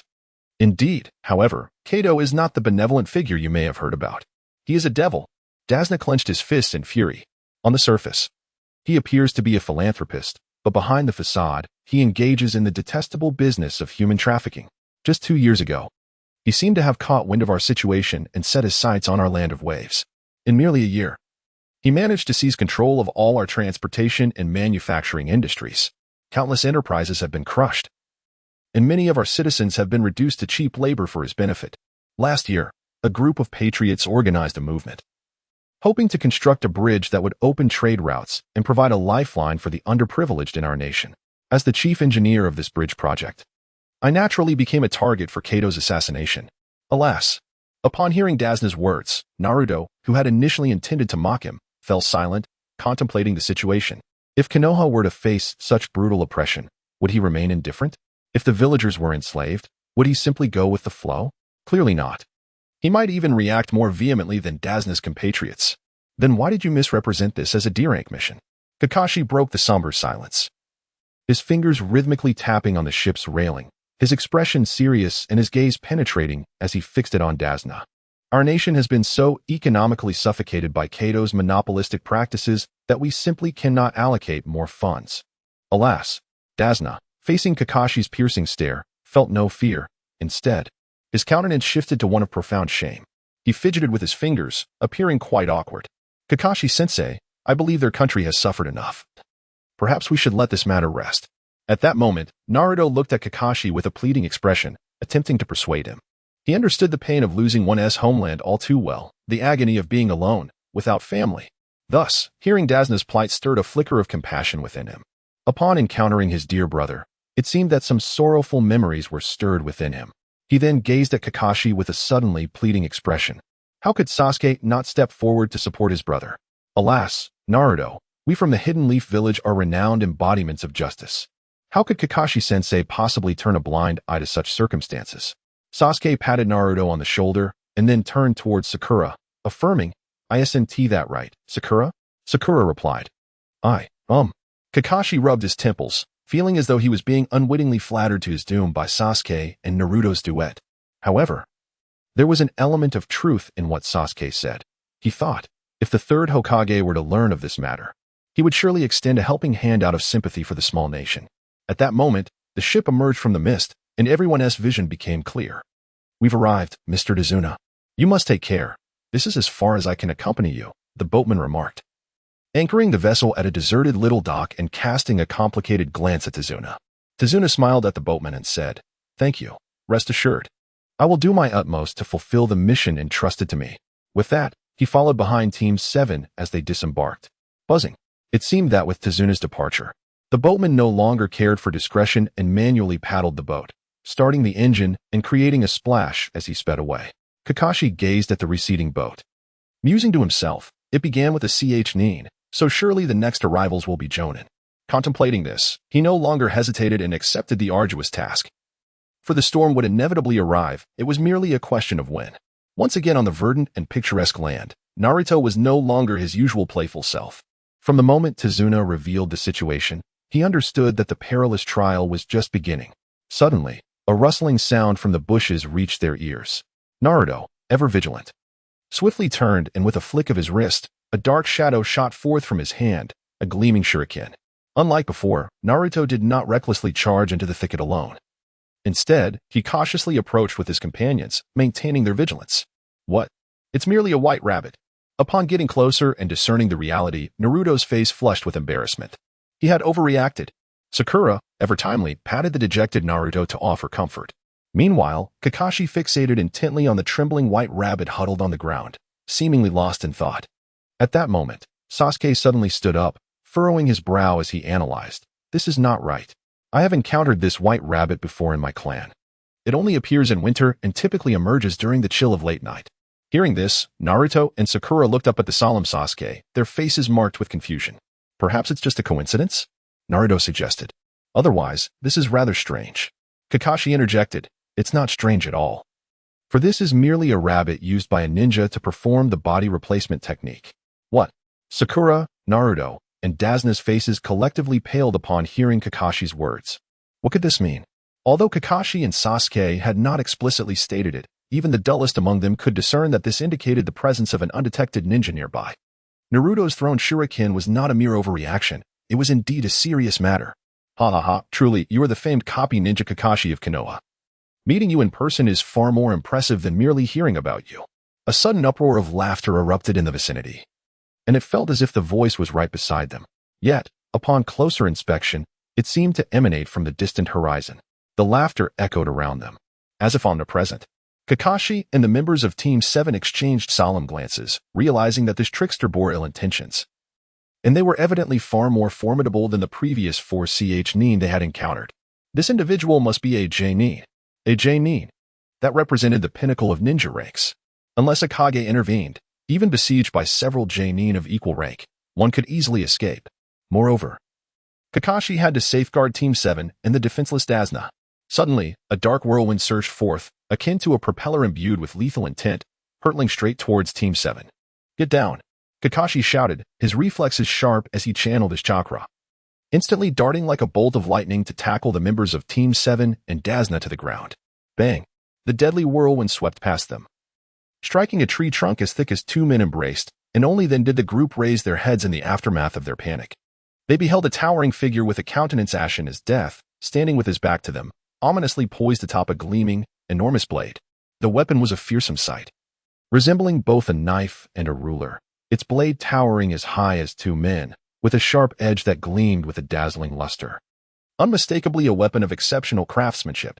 Could this man be Kakashi's brow furrowed deeply, his gaze fixed intently on the imposing figure atop the treetop.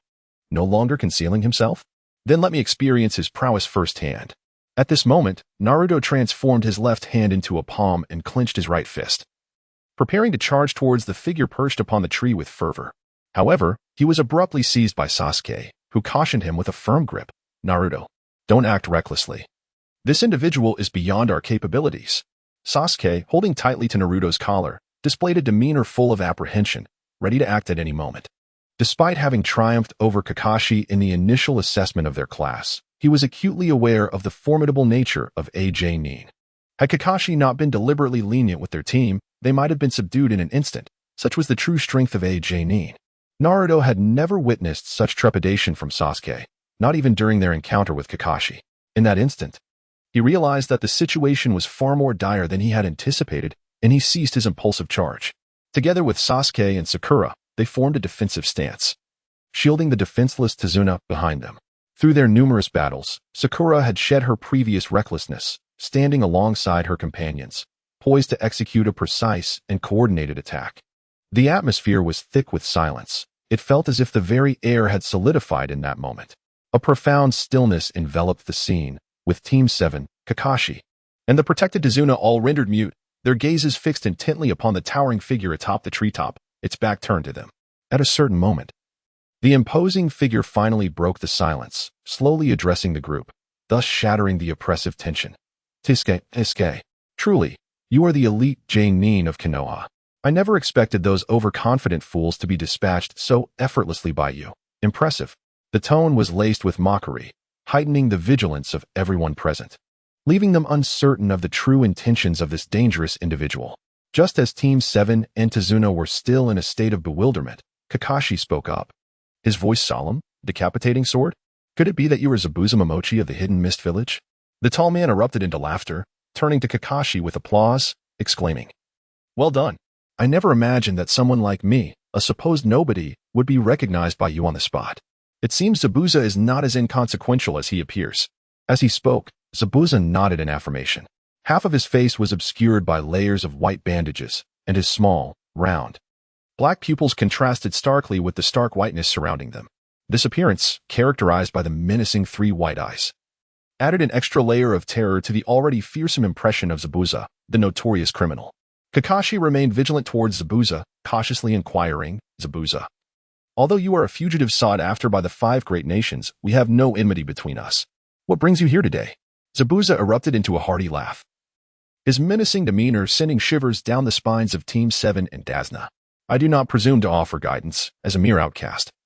How could I possibly compare to someone of your esteemed position within Konoha? Kakashi narrowed his eyes slightly, while his right hand deftly drew a glinting kunai from his waist. What, then, does your sudden obstruction of our path signify? In response, Zabuza shook his head and sighed. I have already stated that I am a wretched soul, perpetually fleeing for survival. You, a privileged individual enjoying the benefits of Konoha, could never fathom the suffering of people like me. Therefore, my words are of little consequence. However, today, I truly require something from you. Without it, I may find myself unable to eat next month. Kakashi inclined his body slightly, asking, speak, then. Since fate has brought us together today, I shall assist you as best I can. Very well. Zabuza nodded, a sinister smile creeping across his face. Given your sincerity, I shall not demand much, just a head. I seek the head of that old man hiding behind you, and I assure you, I will not harm any of you from Konoha. Is this request unreasonable? Kakashi replied firmly, no. You know very well he is our employer. If he is harmed during this mission, Konoha will undoubtedly punish us. Konoha? Zabuza chuckled.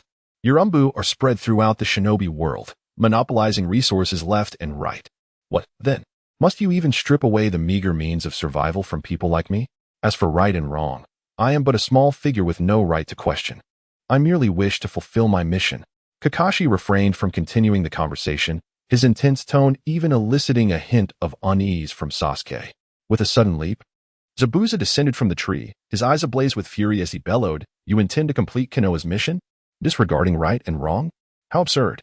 You pursue your tasks while Konoha covertly seizes resources from smaller nations, and I merely wish to ensure those who follow me are well-fed and clothed. Is that a crime? Is it wrong? Prepare to die. With a thunderous roar, Zabuza erupted into a frenzy. He raised his right hand, and the massive sword that had been embedded in the tree trunk seemed to awaken with a glint of intelligence, swiftly returning to Zabuza's grasp. In a decisive moment, Zaibujan grasped the decapitating blade with both hands, raising it high above his head without a hint of hesitation. With a swift leap, he brought the blade down towards Kakashi, who stood opposite him. The weapon was enveloped in a terrifying aura of chakra, which Kakashi, as a seasoned jonin, sensed immediately. This was not merely an ordinary physical technique. The overwhelming force emanating from Zaibujan's strike unmistakably indicated it was a high-level water release technique. In the fleeting seconds, Kakashi assessed the dire situation. He could not evade the attack. To do so would mean endangering the 7th squad and the 4 individuals under Tazuna's protection, who would be obliterated in an instant. Without delay, Kakashi executed his response. His hands moved in rapid succession, forming a series of hand seals that created multiple afterimages. As he completed the sequence, he thrust his right hand towards the ground with fervor. With a resounding thud, the earth trembled, and a robust earthen wall surged forth before him, towering 2 to 3 men high and wide enough to serve as a formidable shield against the impending strike. A deafening crash echoed as the decapitating blade collided with the earthen barrier. The wall was cleaved in 2, and Zaibujan was propelled backward from the recoil of his own attack. Leaves from nearby trees fluttered down, settling on the ground between Kakashi and Zaibujan, who had already distanced themselves from one another. Kakashi, his hands trembling slightly, remarked, "We are both jonin, our physical prowess is comparable. In this situation, do you truly wish to continue this clash?" A bead of cold sweat discreetly trickled down his brow. Zaibujan, not far from Kakashi, gasped heavily, though he appeared disheveled. He replied with a grin, "Fight. Why not? For you, this is a mission of great significance for Konoha. But how can you fathom the plight of someone like me? Without fighting, there is no food to eat."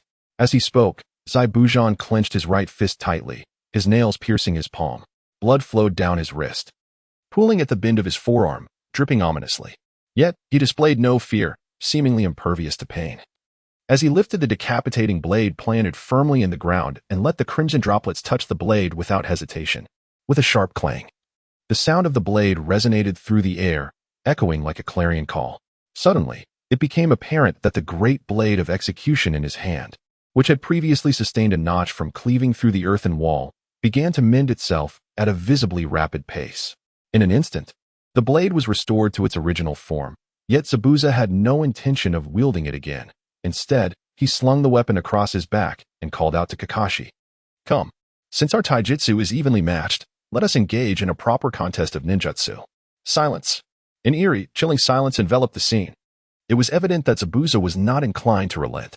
Observing this, Kakashi chuckled softly, slowly raising the shuriken in his hand, his brow furrowed as he replied, "Very well. If you wish to continue, then let us indeed measure our skills." "Haha." Zabuza erupted into wild laughter, almost frenzied. "Excellent. This time, we shall determine our superiority and seal our fates." With that, Zabuza's hands suddenly came together in a prayer-like gesture before his chest. In an instant, intricate and esoteric hand seals flowed from his fingers, executed with such speed that even Sasuke, attempting to replicate the seals with his Sharingan, could not discern the process. "Ah!" Sasuke let out a pained cry, his body trembling as he stumbled backward, barely managing to steady himself with the support of Naruto and Sakura behind him. "Sasuke, what's wrong?" Naruto asked with concern, his tone tinged with urgency. "Ah, Naruto, look at Sasuke's hand." Just as Naruto was about to inquire further about Sasuke's condition, Sakura's exclamation drew his attention. To his astonishment, Naruto noticed that Sasuke's right hand, which was pressed against his eyes, was seeping blood between his fingers. "Sasuke, what happened? What do we do now?" "Kakashi-sensei is still battling that rogue ninja. We can't leave to find a medical ninja from the land of waves," Naruto exclaimed, panic rising in his voice, while Sakura was equally distressed. Everything seemed to unravel as Sasuke's sudden predicament shattered the tense tranquility that had prevailed.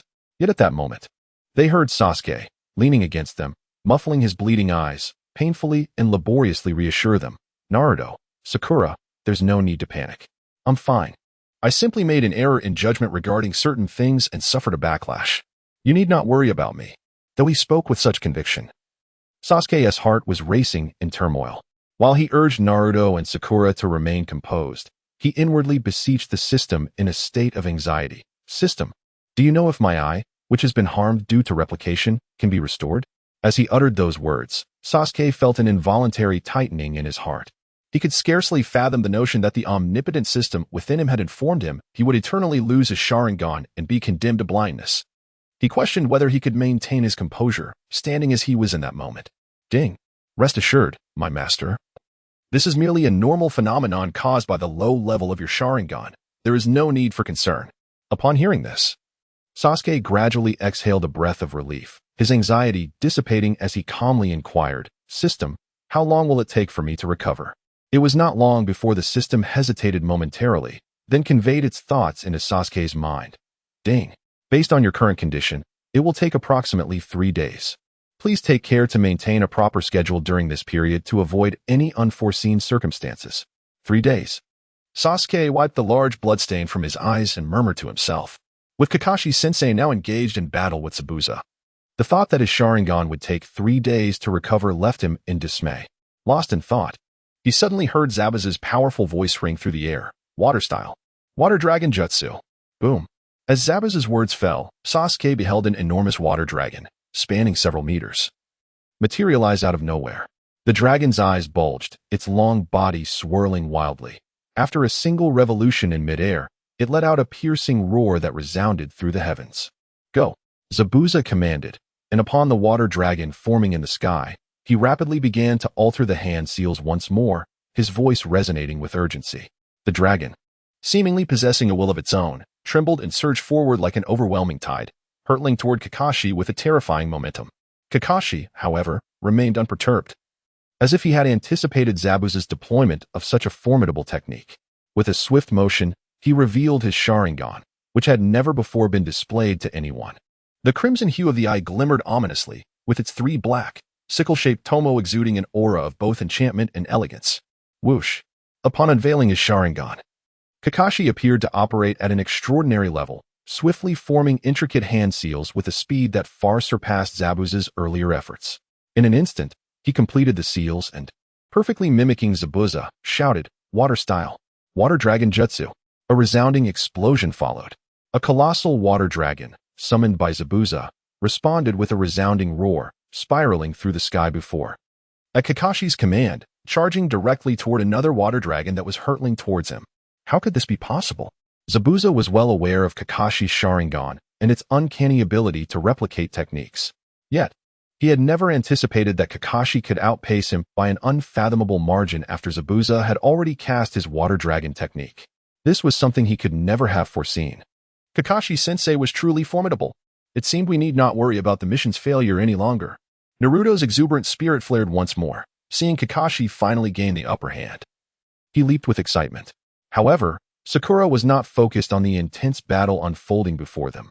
Instead, she turned to Sasuke beside her, her concern evident as she inquired, "Sasuke, are you all right?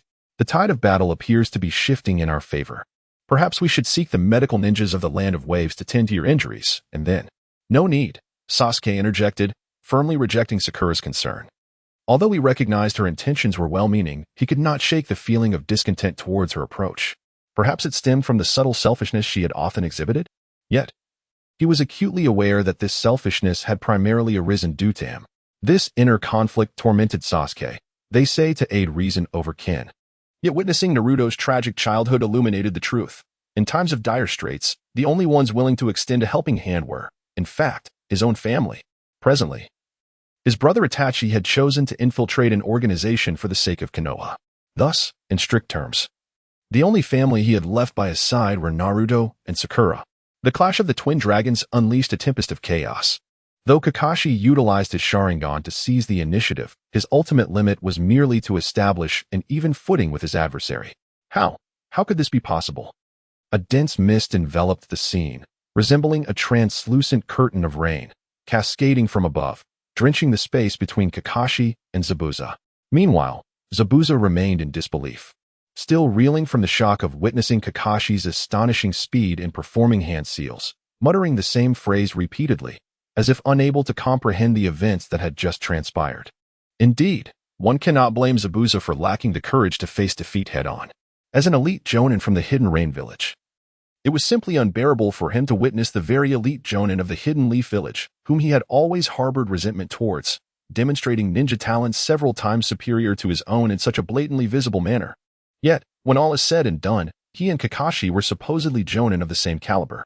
Ahem. Zabuza, are you certain we should continue this? Let me be frank, with my Sharingan, you stand no chance against me, even if we are both jonin. Kakashi panted heavily, his tone dripping with arrogance. Yet his disheveled appearance suggested he had been at a disadvantage during their earlier exchange. Zabuza, a seasoned warrior who had clawed his way to the top in the Hidden Rain Village, immediately sensed something amiss in Kakashi's sudden shift to a more aggressive tone and his current ragged state. A fleeting thought flickered through his mind. What was that brief spark of insight he had just missed?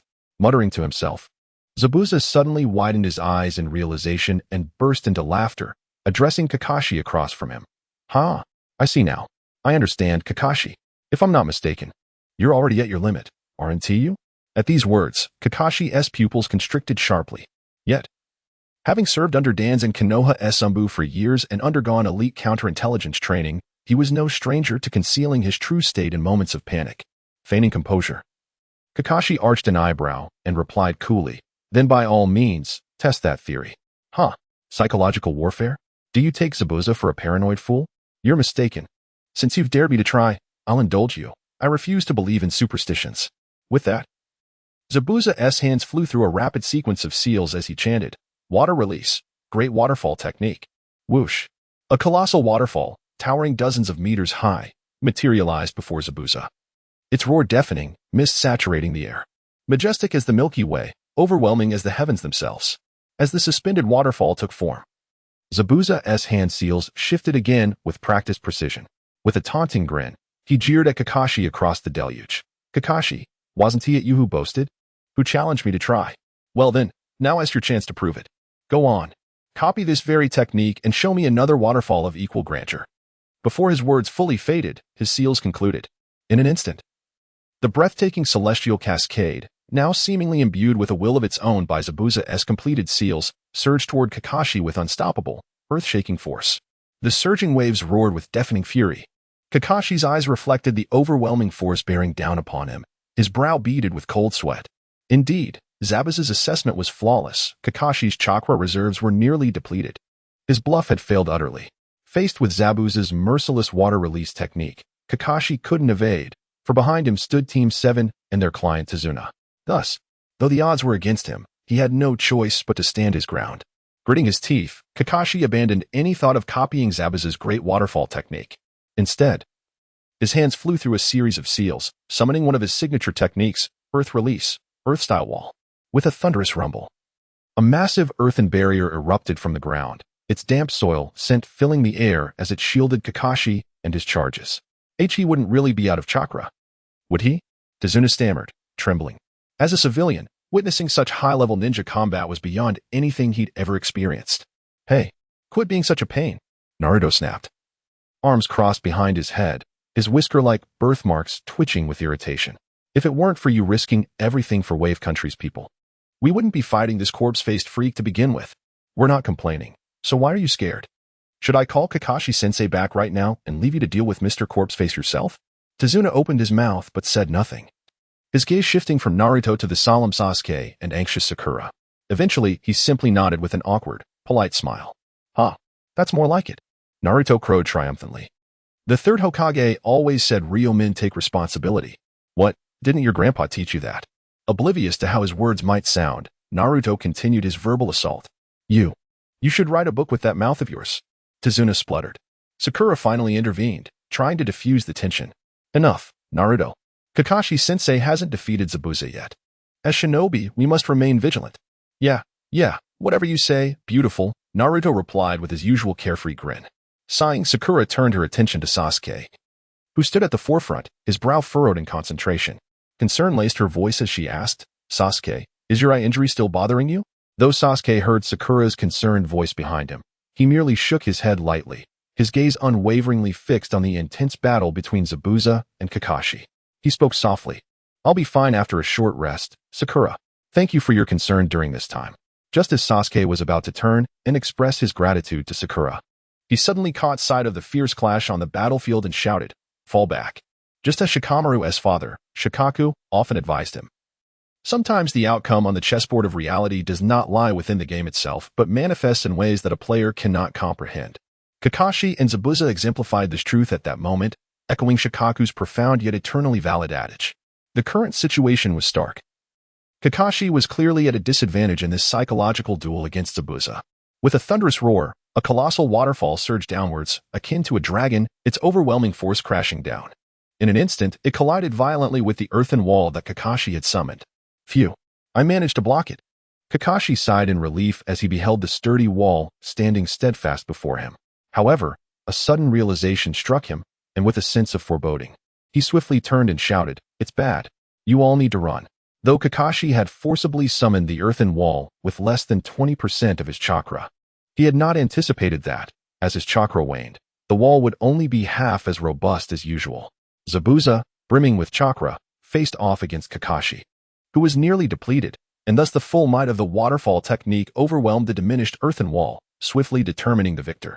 The fierce torrent crashed against the wall and simply flowed around it, the relentless current dividing like a pair of scissors, converging towards Kakashi's rear where Naruto, Sakura, and Tazuna stood. As Sasuke observed the terrifying waves rushing towards them, he immediately urged Naruto and Sakura to retreat. Yet, human speed could not compete with the oncoming deluge.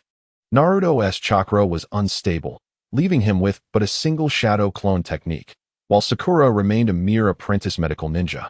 And Tazuna was nothing more than an ordinary man. There could be no hesitation, even if it meant risking blindness in the future. He could not allow himself to perish here without understanding. At this moment, Sasuke could no longer concern himself with anything else. His chakra surged wildly from his dantian, his hands rapidly forming seals. Suddenly, his cheeks bulged, and he softly murmured, "Fire style. Great fireball technique." With a thunderous roar, a scorching fireball erupted, radiating heat like the blazing sun. This fireball obscured the heavens and the earth, marking the most potent and flawless application of the great fireball technique Sasuke had ever achieved. Why did this happen? Simply put, it was the singular will to survive. As the immense fireball collided with two torrents resembling scissor blades, the sound of evaporating steam echoed throughout the arena, soon rendering visibility to a mere void. In an instant, everyone found themselves enveloped in a thick fog, unable to perceive the imminent peril before them. The sound of rushing water grew louder, and with a final, resounding boom, the searing heat began to dissipate. Although Sasuke, like the others, was shrouded in the mist, he was the closest among them to the two surging streams. As the sound of water became increasingly distinct and the heat slowly faded, Sasuke, whose battle instincts were already keen, could not help but grasp the grim reality. He was ensnared in a life-threatening predicament. Was he truly destined to perish? Yet he clung to life. At least, not at this moment. It was not that he feared death. Rather, there remained tasks yet unfinished in this world for him, Sasuke. But, brother, I am sorry. Perhaps this is fate? I shall take my leave first. May your future not be marred by my sacrifice to that tyrant. For such a world is not worth it. Tears of blood trickled slowly from the corners of Sasuke's eyes, a profound sense of tragic resignation enveloping his heart. At this moment, though he had seemingly accepted his fate with closed eyes, his crimson gaze unexpectedly transformed into a new Sharingan composed of 3 tomo. Concurrently, a surge of powerful chakra erupted from his dantian, coursing through his entire being. 3 tomo Sharingan. Activate. Ding. Congratulations, Master. You have successfully upgraded your Sharingan to the 3 tomo level through sheer willpower. To ensure your mindset transitions smoothly through this period of equilibrium, the system had initially sealed your past life's memories shortly after your traversal. Ding. Now that the 3 tomo are established, the die is cast. Master, do you wish to restore your memories from before your traversal? As Sasuke kept his eyes tightly shut, a sudden clarity washed over him. With this enlightenment growing clearer in his heart, he gradually became oblivious to the tumultuous sounds of rushing water, entering a mystical and subtle state. At that moment, the system conveyed an astonishing message to him. Past life memories? System, to be honest, I have never quite comprehended your nature since discovering your existence. If I awaken my past life memories, will I finally understand what you are? Ding. Yes, Master. If you successfully recover the memories of your past life sealed by the system, you shall become the person who understands me best in this world. With that thought, Sasuke no longer hesitated. After all, he was on the brink of drowning. Why not unravel all the mysterious enigmas and embrace the role of a fool? Beep. Processing memory information. Loading. Beep. Extraction and integration complete. You are about to enter awakening mode. 3, 2, 1. As the final syllable from the system resonated, Sasuke's mind suddenly felt inundated, forcibly filled with a multitude of sensations. It felt as though his head was about to fracture, his body uncontrollably convulsing. Ah, ah, ah. System, cease at once. I cannot bear it. I am overwhelmed. He cried out, his heart wrenching in agony. Despite his fearlessness in death, he found himself pleading under the onslaught of these memories, revealing the depth of his torment. To Sasuke's surprise, the system, which had always obeyed him, refrained from intervention this time, instead uttering incomprehensible phrases. Beep. The word is substantial. Please endure. It will soon pass. You. Although Sasuke could not grasp the meaning of this word, he found himself unable to endure any longer. In response to the system's indifferent recovery, he succumbed, his consciousness slipping into darkness. Outside his awareness, Naruto cried out, Sasuke, Sasuke, where are you? How can we live without you? Sakura pleaded, Sasuke, please don't scare me. Tazuna exclaimed, don't leave me. I'm afraid. The trio's voices echoed, filled with urgency and despair, sorrowful and mournful. However, as the mist obscuring their vision was swept away by the relentless flood, no matter how high the decibels rose from their throats, it would ultimately be in vain. As the fog, formed by the gathered moisture, dissipated, their sight was restored. Ah, save me. Please, someone rescue me. Tazuna shouted in panic, his cries underscoring the fragility of an ordinary person in the face of such devastating jutsu. In contrast, as Naruto and Sakura regained their sight and beheld Sasuke lying motionless on the ground, they were momentarily struck dumb. Tears cascaded down Sakura's cheeks, reminiscent of cherry blossoms. She longed to cry out, to rush to him for one last embrace, to hold the boy she had loved since her earliest memories. Yet, inexplicably, her legs faltered, and her tears flowed uncontrollably. Naruto stood transfixed, gazing at Sasuke, who lay still, yet his face was etched with pain. Suddenly, he found himself, much like Sakura beside him, ensnared in a void of thought. Why? Ah. Naruto collapsed onto the ground, his hands frantically clawing at his hair, which shimmered like stars under the blazing sun. Streams of crimson trickled from the gaps between his fingers, the blood drawn from his scalp. Did it hurt? Excruciatingly so. Yet that pain paled in comparison to the anguish echoing within Naruto's heart. Why? Every individual dear to me meets such a fate. Why must the heavens so mercilessly take away my soul friend? Naruto howled, casting his gaze skyward in despair. Suddenly, his pupils seemed to flicker, transforming into slits, while his canine teeth grew at an alarming rate, visible to the naked eye. A thin veil of orange chakra began to materialize around him. As the innocence that once shone in his eyes appeared to wane, the great waterfall technique was split into two torrents by Kakashi's fragmented earth wall, ruthlessly surging towards Naruto, Sakura, and Tazuna. The waves roared with a formidable might.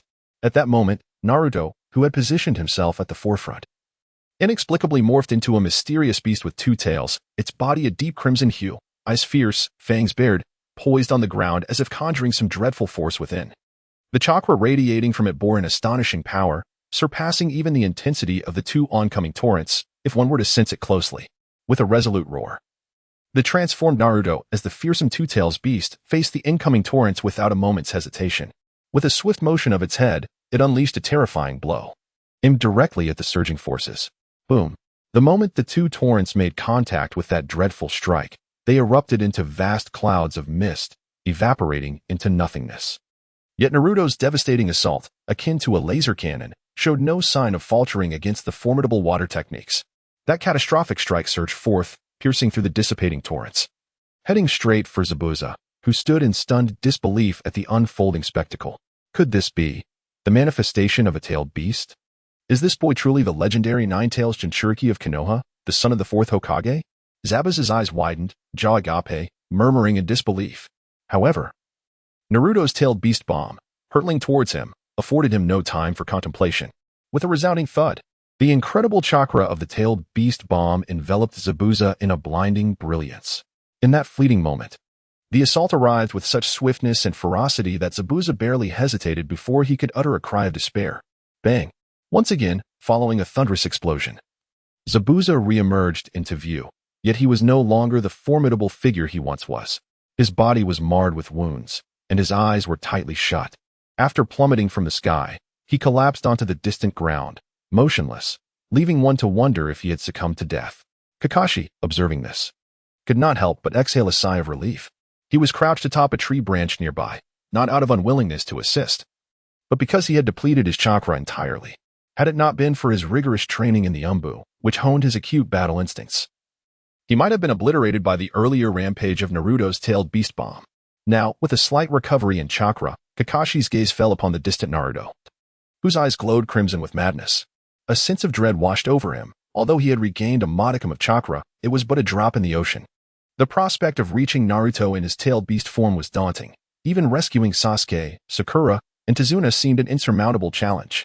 Just as Kakashi muttered to himself in desperation, a cold sweat breaking out, a sudden realization struck him. He slapped his forehead in astonishment. How could he have forgotten? Long ago, Jiraiya had gifted him a mysterious talisman adorned with symbols before setting off on his journey. With renewed determination, Kakashi wasted no time. He swiftly retrieved the talisman from his ninja pouch, revealing a jade pendant that glimmered with a vibrant green hue. Grasping the pendant, he leapt down like a hawk, charging towards the rampaging Naruto below. Although Naruto had lost his rationality and transformed into a tailed beast, his battle instincts astonishingly remained intact. As Kakashi approached within 10 meters, Naruto's gaze sharpened, as if sensing his presence, and he abruptly glared at Kakashi. Caught off guard, Kakashi wondered if Naruto in this frenzied state could still recognize him.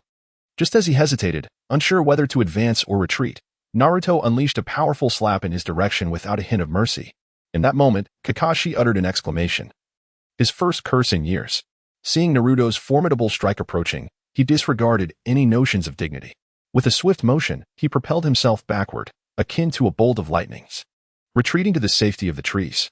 As Naruto's strike missed its target, the ferocity in his gaze intensified, and he began to sway slightly, clutching his head in agony. A third tail ominously began to emerge behind him. This was perilous, Kakashi exclaimed, realizing that he could no longer afford to hesitate or seek a cautious approach. Thus, he resolved to stake everything on this moment, wielding the jade pendant imbued with the power to seal tailed beasts like a shuriken, aimed at Naruto, who was not far away. With a flick of his wrist, the pendant shot forth like a shooting star, hurtling towards the frenzied Naruto. Although Kakashi was most adept with shuriken and other projectile ninja tools, this instance was extraordinary. He had but this single opportunity. Should Naruto erupt in rage once more and swat away the pendant he had launched, there would be no combat capability left in Sasuke, Sakura, or Dasna, and they would surely be reduced to mere fragments at Naruto's hands. Moreover, Kakashi was nearly depleted of chakra, making it unlikely he could easily escape from the rampaging Naruto. The jade pendant, laden with sealing power, was hurled towards the berserk Naruto with all of Kakashi's might. At that very moment, as the pendant spiraled through the air at incredible speed, Naruto abruptly lifted his head, his fierce gaze fixated on the approaching jade talisman. Kakashi's heart sank. Naruto had instantly discerned his plan. Though he felt a deep unwillingness to perish at the hands of his first students, he found himself powerless. Perhaps this was fate. Akin to the destiny of Naruto's parents, Minato and Kushina, who owed nothing to Konoha yet ultimately sacrificed their lives for its safety. Kakashi was no exception, truthfully. He owed his very life to his own teacher.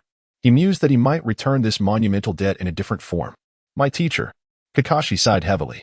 However, just as he resigned himself to his fate, the rampaging Naruto seemed to inadvertently catch sight of Sasuke, lying motionless on the ground.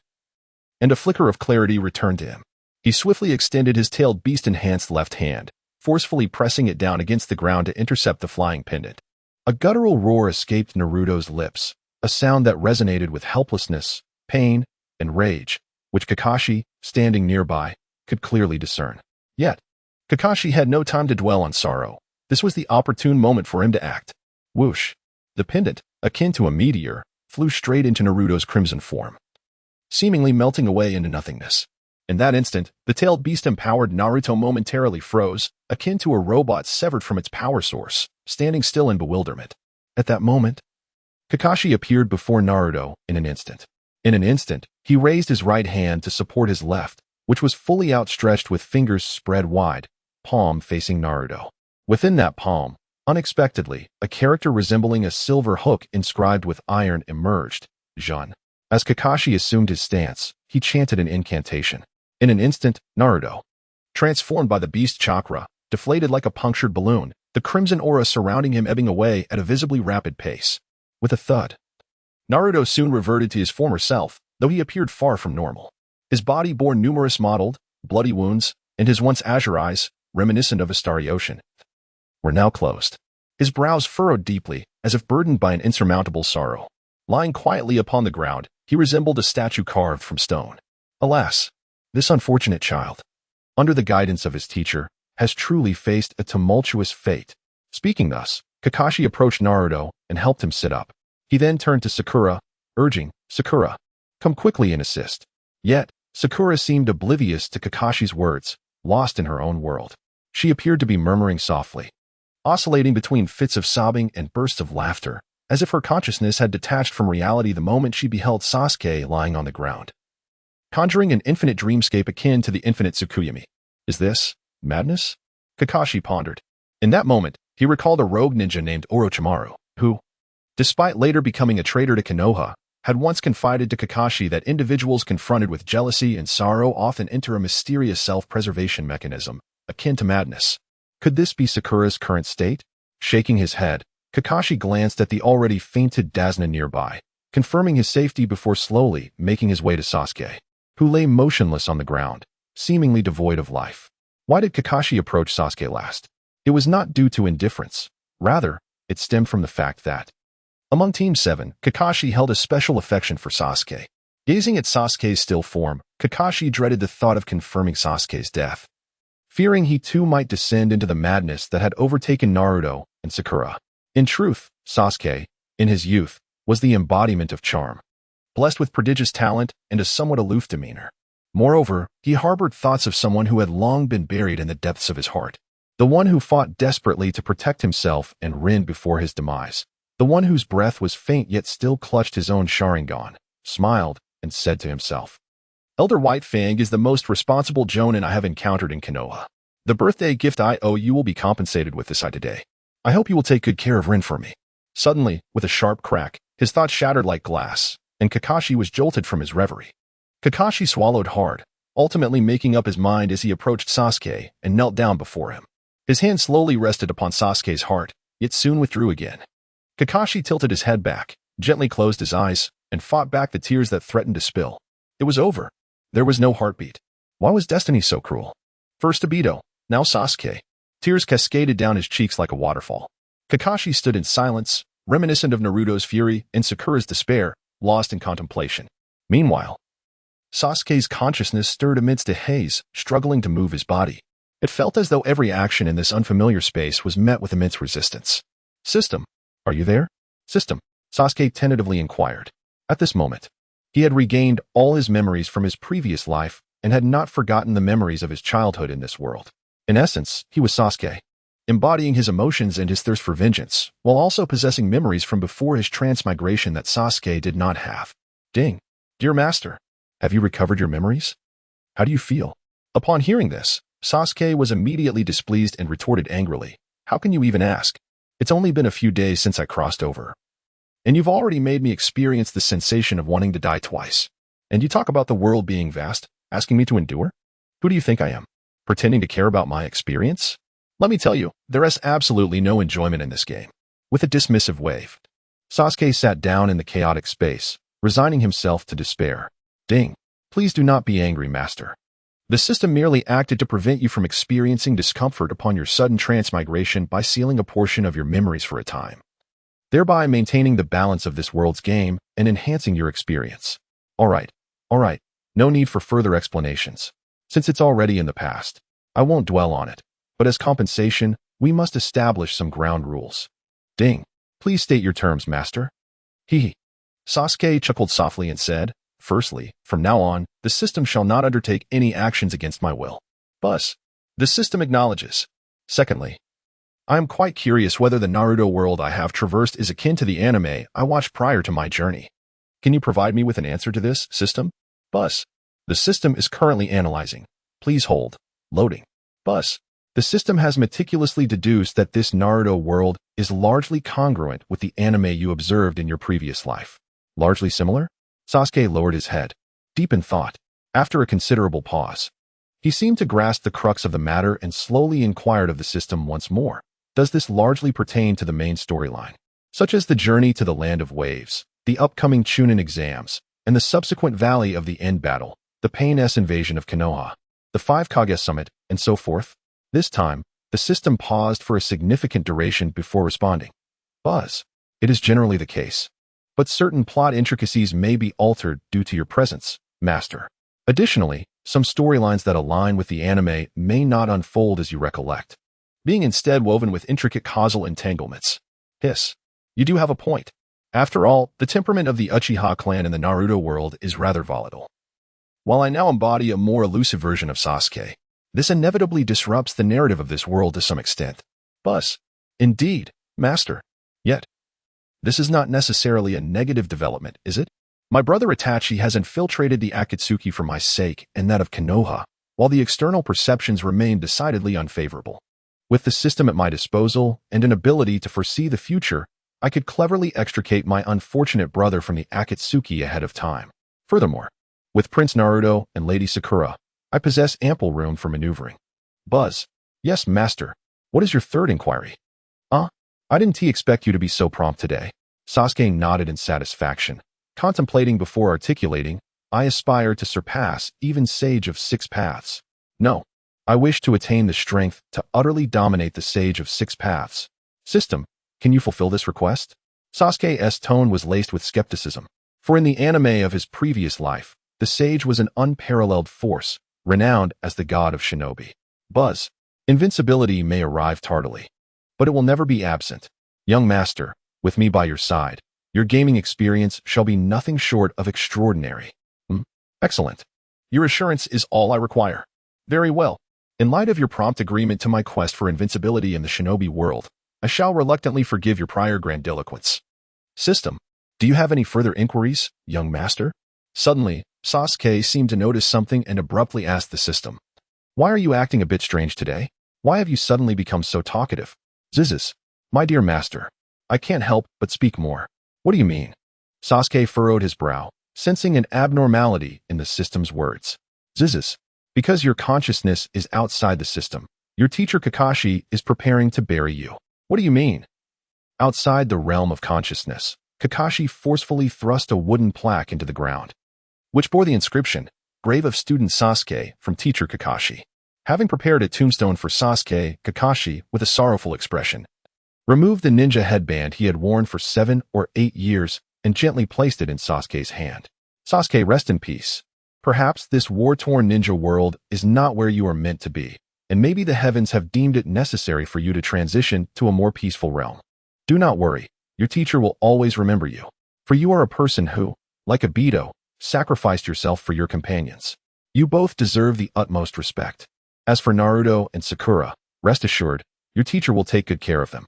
As he spoke, Kakashi's right hand brushed against the ninja pouch at his waist, and a sealing scroll materialized in a burst of smoke. He unfurled the scroll, bit his thumb, and then pressed his palm firmly upon it. With a puff, one of the seals on the scroll flashed with white light, and suddenly, a small shovel materialized in Kakashi's hand. Lowering the scroll, Kakashi began to shovel dirt over Sasuke's body. After a long while, only Sasuke's head remained exposed above the ground. Although one final scoop would suffice to cover him completely, Kakashi found himself unable to bring down that last shovelful. After a moment, Kakashi sighed and turned to Sakura. Sakura, you are the only one from Team 7 still conscious. Come say your final goodbyes to Sasuke. Though he has departed, we must bravely continue our lives. As he spoke, Kakashi's gaze inadvertently drifted towards Naruto, who lay with closed eyes, battered and bruised. He shook his head helplessly. Upon hearing Kakashi's words, Sakura's fragile form trembled slightly, but in an instant, she reverted to her previous state of shock. Alas, Sakura, how deeply you must care for Sasuke. It is unfortunate that if Naruto were still conscious, he would certainly wish to see Sasuke one last time, yet he lies in a coma.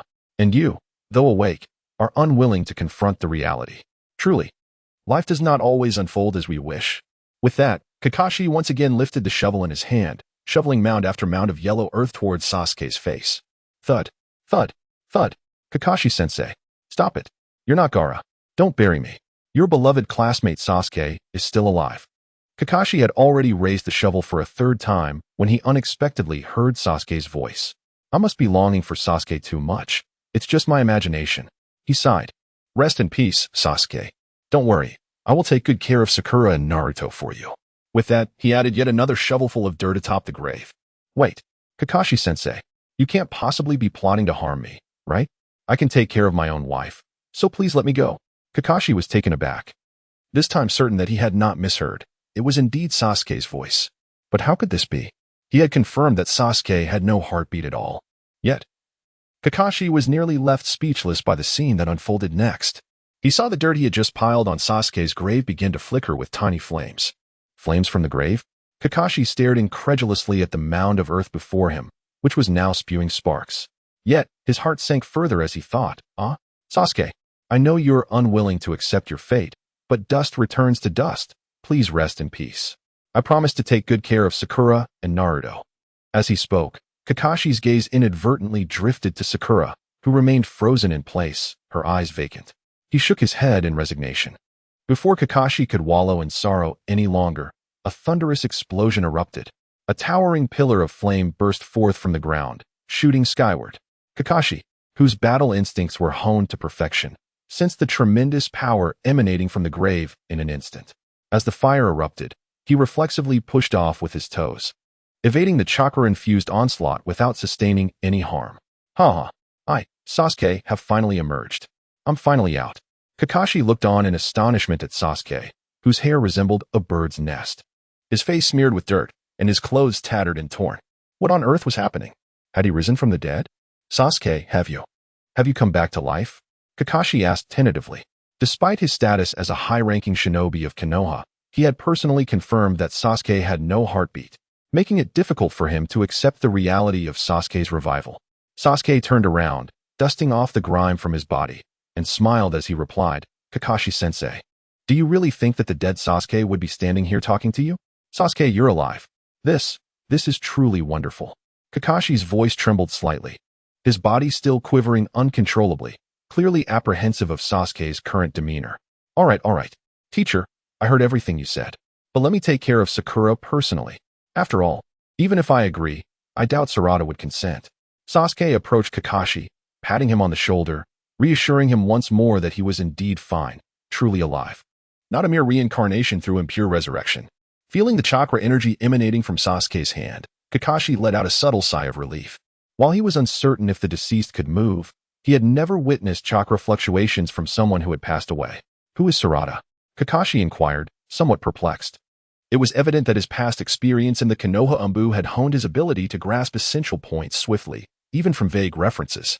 Clearing his throat, Sasuke offered a sheepish smile in response. Well, she is your apprentice's granddaughter. You'll understand more in due time. I can't explain it all now since it's quite complicated. Kakashi nodded thoughtfully. Although he outwardly seemed to accept Sasuke's cryptic explanation, internally, he suspected Sasuke might have sustained a head injury during the previous battle, possibly leaving him in a state akin to intermittent madness, much like Sakura.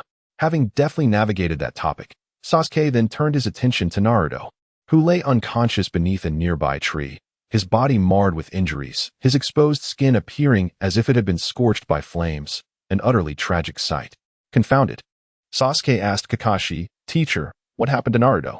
And where did Zabuza go? He recalled the circumstances just prior to his unconsciousness. Kakashi had been devoid of chakra, unable to perform even a complete earth release, while Naruto and Sakura had been powerless against Zabuza's water release. Yet now, everyone was present, and Zabuza had vanished, leaving Sasuke puzzled. Sighing, Kakashi replied, Naruto transformed into his tailed beast form. He saved us all. However, that transformation is what led to his current state. Naruto actually went berserk in his tailed beast form? Sasuke mused, realizing that his presence had altered the original trajectory of the anime. Noticing Sasuke's deep contemplation, Kakashi continued to elucidate. A fearsome tailed beast is sealed within Naruto, and the tailed beast transformation represents his loss of rationality. I hope you keep this information to yourself. Sasuke met Kakashi's gaze, nodding resolutely. With his awakened memories from a past life, he understood the gravity of the situation and had no intention of indiscriminately publicizing matters regarding the tailed beast. Frowning slightly, Sasuke suddenly pressed further. Wait a minute, Kakashi-sensei. How exactly did Naruto lose control? He asked this because Sasuke distinctly remembered that before passing out, there had been no signs of Naruto going berserk. Kakashi furrowed his brow in contemplation. He saw you lying motionless on the ground and thought you were dead. That's why he suddenly snapped. So that's how it is. That guy. He really steps up when it counts. Sasuke muttered to himself as he walked over to Naruto and hoisted him onto his back. He knew that despite Naruto's battered appearance, the Uzumaki clan's resilient constitution meant his vitality was formidable. Sasuke wasn't overly concerned about Naruto's life being in danger. Instead, the priority now was to regroup in the land of waves as swiftly as possible. With the unconscious Naruto secured on his back, Sasuke then approached Sakura. Seeing her vacant, unfocused gaze and dazed expression, he couldn't help but frown. Gently, he asked, "Sakura, are you all right?" There was no response. Turning to Kakashi with a trace of urgency in his voice, Sasuke inquired, "Kakashi-sensei, what's wrong with Sakura?" After all, this was his future wife. How could he not be concerned? Kakashi sighed. "From what I can surmise, Sakura likely suffered the same shock as Naruto, seeing you gravely injured and believing you had died. The psychological trauma triggered a self-preservation state within her. You're familiar with the concept of a self-preservation state?" Sasuke was surprised. The first time he had heard the term was during a psychology lecture in his past life. "It was something a rogue ninja named Orochimaru once told me," Kakashi explained. "Though he chose to betray Konoha, there's no denying his exceptional talent in academic fields." Sasuke nodded. The Orochimaru Kakashi spoke of aligned closely with the figure from the anime, a man devoted to science but ultimately driven to betrayal by his own obsessions. Yet now, Sasuke found himself at a loss. Understanding the cause was one thing, but how could he rouse Sakura from this catatonic state? He couldn't let her remain like this forever, his future wife, trapped in perpetual stupor. "Kakashi-sensei," Sasuke pressed, his brow creased. "Is there truly no cure for Sakura's condition? Must we simply wait for her to overcome this mental barrier on her own?" "Theoretically, yes, though there may be variables I'm unaware of. Perhaps it's best to wait until we return to Konoha before addressing this further." Sasuke understood Kakashi's implication. But would returning to the village guarantee a viable solution? Unlikely. As the saying goes, mental ailments require mental remedies. The one who tied the bell must untie it. The primary reason for Sakura's current state was witnessing his apparent death, an unbearable reality that had trapped her consciousness in a delusion. Thus, Sasuke concluded that the only one who could restore Sakura's sanity was himself. "Sakura, Sakura," he called softly but firmly. "Look at me. It's Sasuke. I'm not dead." Sasuke grasped Sakura's shoulders firmly, shaking her vigorously in a desperate attempt to awaken her from her stupor. Yet, while a typical person would have stirred from such rough treatment, Sakura remained as unyielding as a statue, showing no sign of consciousness. It was futile. Her awareness was sealed within a realm of her own imagination, completely oblivious to the external world. Unless one could penetrate her inner sanctum, there might be a glimmer of hope. But Kakashi offered his counsel. Entering the inner world? It doesn't seem entirely impossible. Upon hearing Kakashi's words, Sasuke appeared to have an epiphany. A spark igniting within him. Could it be? You intend to use the Sharingan? Kakashi seemed to grasp the situation as well. However, before he could elaborate further, Sasuke's eyes suddenly glowed a fierce crimson, his powerful gaze surging towards the essence of Sakura's spirit. "Sakura, Sakura, please awaken. It is I, Sasuke. I am not dead." Sakura's eyes were clouded, aimlessly wandering through a sea of confusion. She was unaware of her surroundings, nor did she know her destination. In her mind, a world devoid of Sasuke rendered her journey meaningless. Sasuke, the boy she had fallen for at first sight, was the very impetus for her existence. She had tirelessly strived to better herself, hoping that one day she would find the opportunity to delve into the depths of his heart. She feared neither the passage of time nor the multitude of challenges. She believed that as long as she was willing to invest enough sincerity, she would eventually blossom alongside Sasuke. Yet, all of that shattered in an instant. She beheld a battered Sasuke, devoid of any chakra, and witnessed the collapse of her convictions. Hearing the shattering of her own heart, she realized that from that moment onward, no amount of effort could bring her closer to the boy who once made her heart race. Consequently, she resolved that, regardless of what lay ahead, she would no longer care. "Sakura, Sakura, open your eyes and see. I am right here. I am not dead." From the depths of the dark chaos, a voice emerged, one that Sakura longed to hear. "Sasuke, is that you?" A spectral figure materialized before her, an apparition that bore an uncanny resemblance to Sasuke, yet shimmered with an ethereal quality. Tears welled in Sakura's eyes as she slowly lifted her delicate arm, yearning to caress his cheek, a gesture she had never dared to make before, but now felt different. She perceived everything before her as mere illusion. After all, she had witnessed Sasuke's death with her own eyes. Sakura, I am not an illusion. Listen closely. I, Sasuke, am alive. Do not cling to this delusion any longer. Quickly, come with me out of this realm of consciousness. Sasuke's ethereal form trembled slightly, his brow furrowed in evident anxiety. It mattered little, whether real or illusory. Since you are here, why should I venture to a place devoid of your presence? Sakura gently caressed the phantom's cheek, her face alight with satisfaction. Although she was acutely aware that this was merely a figment of her imagination, it mattered not. What was significant was that she had accomplished something during Sasuke's lifetime that she had never dared to do. The phantom, appearing somewhat exasperated, implored, Sakura, are you not going to embrace me openly in reality? What is the point of engaging in this two-dimensional play? His tone was somewhat forced, as he had never anticipated that Sakura harbored such an obsessive love for him. No need, she replied, shaking her head. Even a mere shadow is preferable to nothing. How stubborn she is. The apparition of Sasuke looked at the lovesick girl with a bemused expression, as if a delicate string in his heart had been gently plucked. Suddenly, he felt an overwhelming desire to embrace the wife who adored him so fervently. Very well, since you refuse to willingly accept the truth I speak, I shall compel you to believe it yourself. With that, the phantom swayed and began to drift slowly away from Sakura's verdant eyes. Don't go, Sasuke. Please. Despite having previously engaged in conversation with an air of calmness, akin to a sage who has seen through all illusions, the moment the phantom attempted to depart, Sakura found herself unable to contain her desperation. Without a second thought, she pursued the direction in which Sasuke was floating. The distance seemed but a single step. Yet she felt as though she exerted every ounce of strength to halt the phantom's retreating form, to no avail. Nevertheless, she harbored no thoughts of surrender. Gritting her teeth against the overwhelming drowsiness that threatened to consume her, she pressed on with determination. Suddenly, a blinding light began to expand in her vision. Initially a mere pinprick, it gradually transformed into a towering circular aperture. At a certain moment, the phantom of Sasuke halted, turned, and beckoned to Sakura with a playful grin. Sakura, I, Sasuke, promise you this. If you are willing to leap into the luminous abyss that symbolizes hope, I will ensure that I will marry you, my wife. As his words echoed, the apparition slowly vanished into the radiant opening. Wife, a symbol of the luminous abyss? Was this the portal to his disappearance? Without a moment's hesitation, Sakura followed the phantom into the blinding light. She paid no heed to the abyss or the entrance. What truly resonated within her were the words my wife. Seemingly ordinary, yet embodying the very essence of her youthful dreams.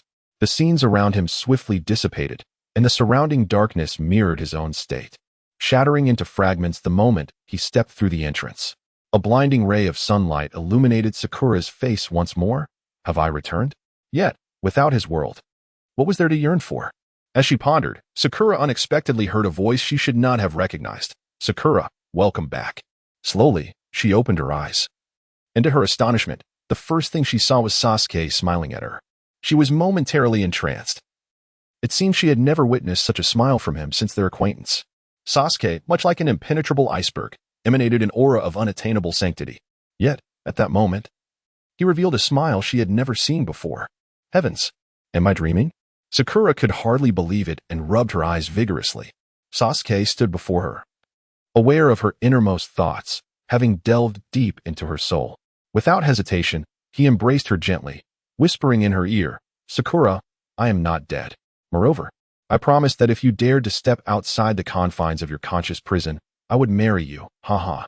Feeling Sasuke's heartbeat against her, Sakura's cheeks flushed with warmth, and she finally accepted the reality that he was indeed alive. The happiness arrived so suddenly that it left her momentarily bewildered. What? Sakura, do you not wish to marry me when you grow up? Before she could respond, Sasuke feigned disappointment, saying, Oh, very well. If you find me unworthy, I shall pursue Ino next door. After all, she is quite charming. No. Who said I wouldn't? You cannot flirt with Ino, Sakura protested, raising her small fist defiantly towards him. The sight left Kakashi nearly speechless, taken aback by the turn of events. What was happening? He sensed a shift in the world. Sasuke seemed less stubborn and willful than before, and Sakura, once a quiet girl, now appeared somewhat tempestuous. Hee. All right, whatever you say. Sasuke began to playfully banter. Sasuke, you seem like a different person, Sakura murmured, gazing tenderly at him. So, do you prefer the taciturn version of me, or the lively and cheerful one you see now? Sasuke inquired with curiosity. In his understanding, the Sasuke of the anime was not inherently a stubborn, brooding youth. Rather, he had simply carried an immense burden that had shaped him into who he was. Now, Sasuke plays the role himself, wielding the power of the Yu-Yoja system, a divine external aid, which renders him far removed from the melancholic demeanor he once bore. Since the outcome is inevitably in his favor, why not relish the present moment?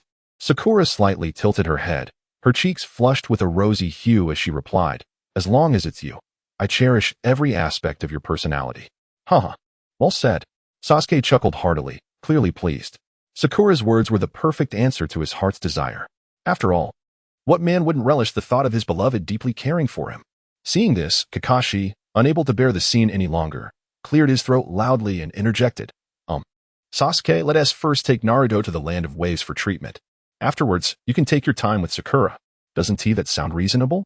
Sasuke nodded, feeling a tad embarrassed. With only 3 conscious individuals present, it felt rather inappropriate to continue showering Kakashi with affection.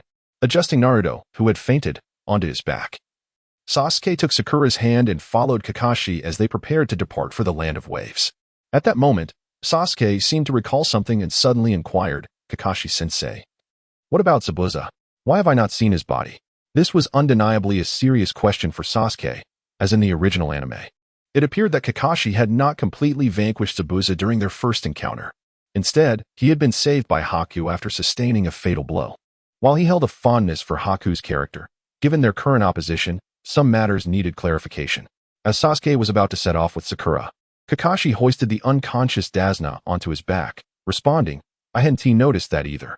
After all, Naruto unleashed a full-force tailed beast bomb in his two-tailed state.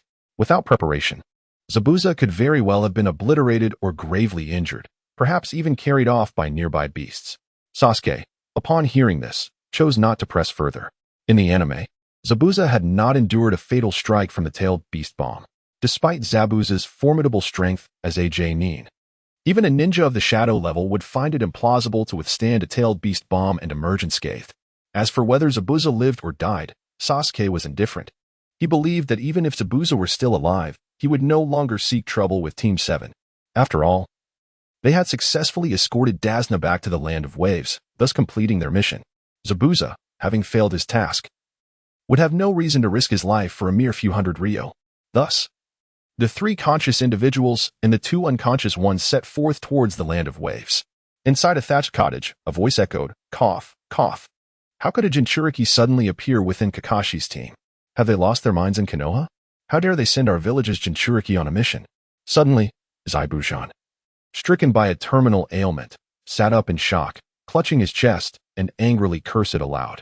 The disgrace of a failed mission is an indelible stain upon a ninja's honor, and a measure of stability for their future livelihood. For a wandering rogue like Zaibujan, lacking assignments equates to starvation. You should take this medicine, she urged.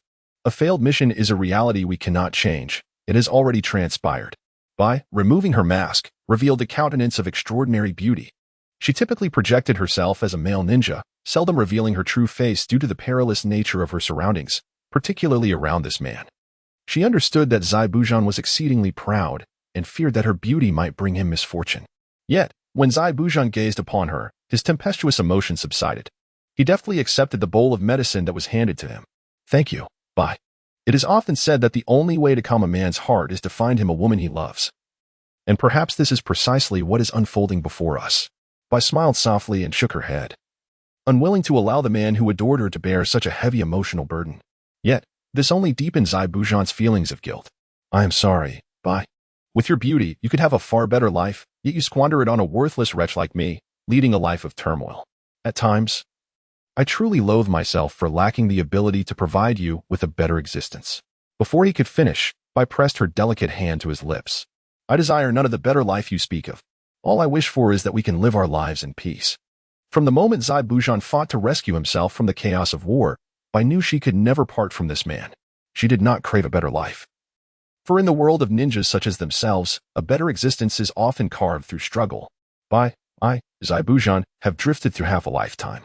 compelled to commit numerous heinous acts to survive in this chaotic world. Yet, I cannot fathom what virtuous deed I performed in my past life to deserve a wife as virtuous as you.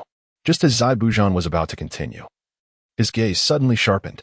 He pointed towards a hawk perched on a fence outside, and with a swift motion, a water arrow struck the bird, which clutched a scroll in its beak.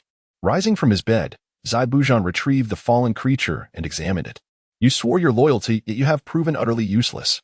He turned his attention back to his companion.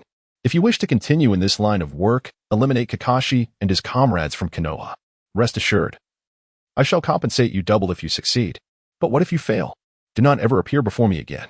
The paper slipped from his grasp and fell to the ground, and Zai Bujan staggered backward a few steps, eventually leaning against the wooden pillar of the cabin behind him. Barely managing to halt his movement, Zai Bujan, are you all right? Bai rushed over, extending her hand to steady the swaying figure of Zai Bujan. However, he remained silent, merely shaking his head with vacant eyes, lost in his thoughts. Bai crouched down, her delicate fingers picking up the fallen paper and unfolding it.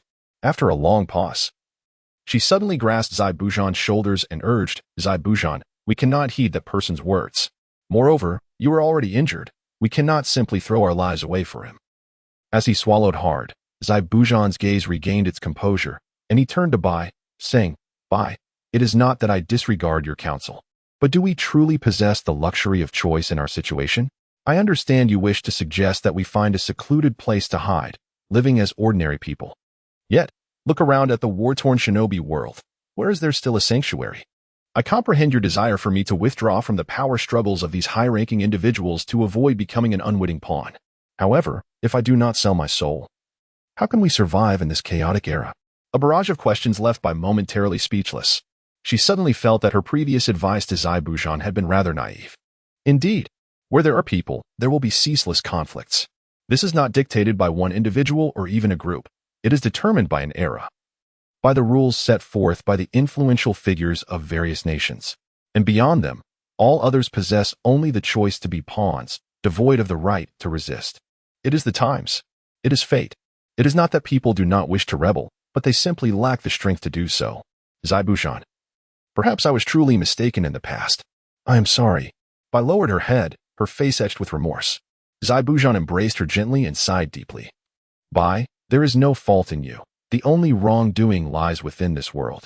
For individuals like us to survive in such a world, we must sometimes assume roles we wish to avoid. Perhaps that is our destiny. Have you made a decision regarding this matter? Bai lifted her beautiful gaze to meet Zai Bujan's. We have no choice. All right, I shall assist you. In a humble dwelling in the land of waves. Where am I? Am I dead? Sasuke, don't you think I'm a good brother? I came down to accompany you so swiftly. Shouldn't you treat me to a delightful bowl of Ichiraka ramen? Oh, Uncle Ichiraka seems not to have passed away yet.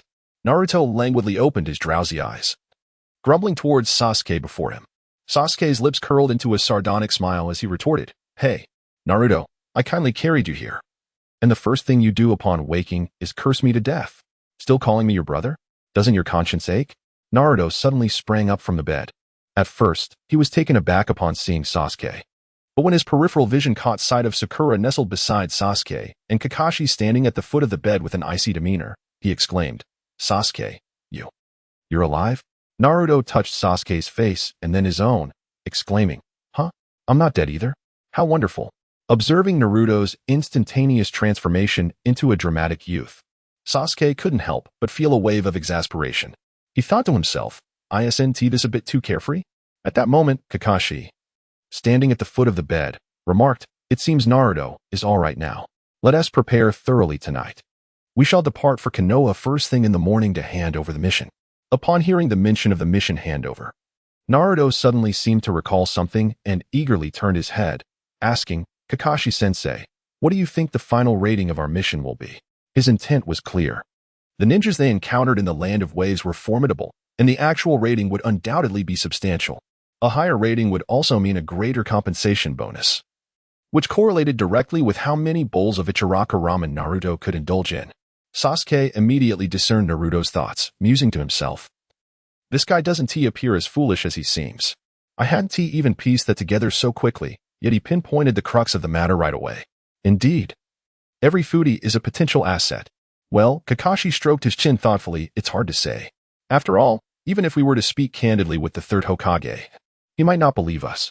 As he spoke, Kakashi cast a discreet glance at Naruto, whose lips were already curling into a grin. This isn't fair. Why should we exert ourselves and not receive our due ramen? In indignation, Naruto tossed aside the blanket and slapped Sasuke's shoulder, declaring, Sasuke, rest assured, if the third dares to shortchange our wages, I'll cause a ruckus in the Hokage's office every day until I reclaim our rightful Ichiraku ramen.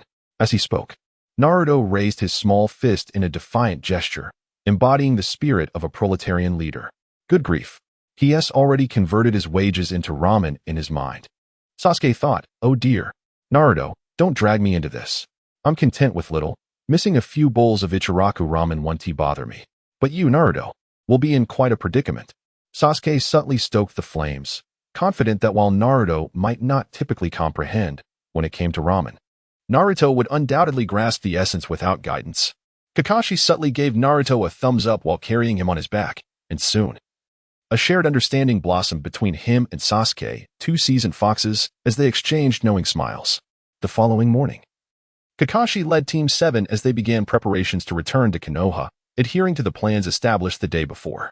This time, to express his gratitude, Dasna insisted on personally seeing them off upon hearing that Team 7 was departing from the Land of Waves.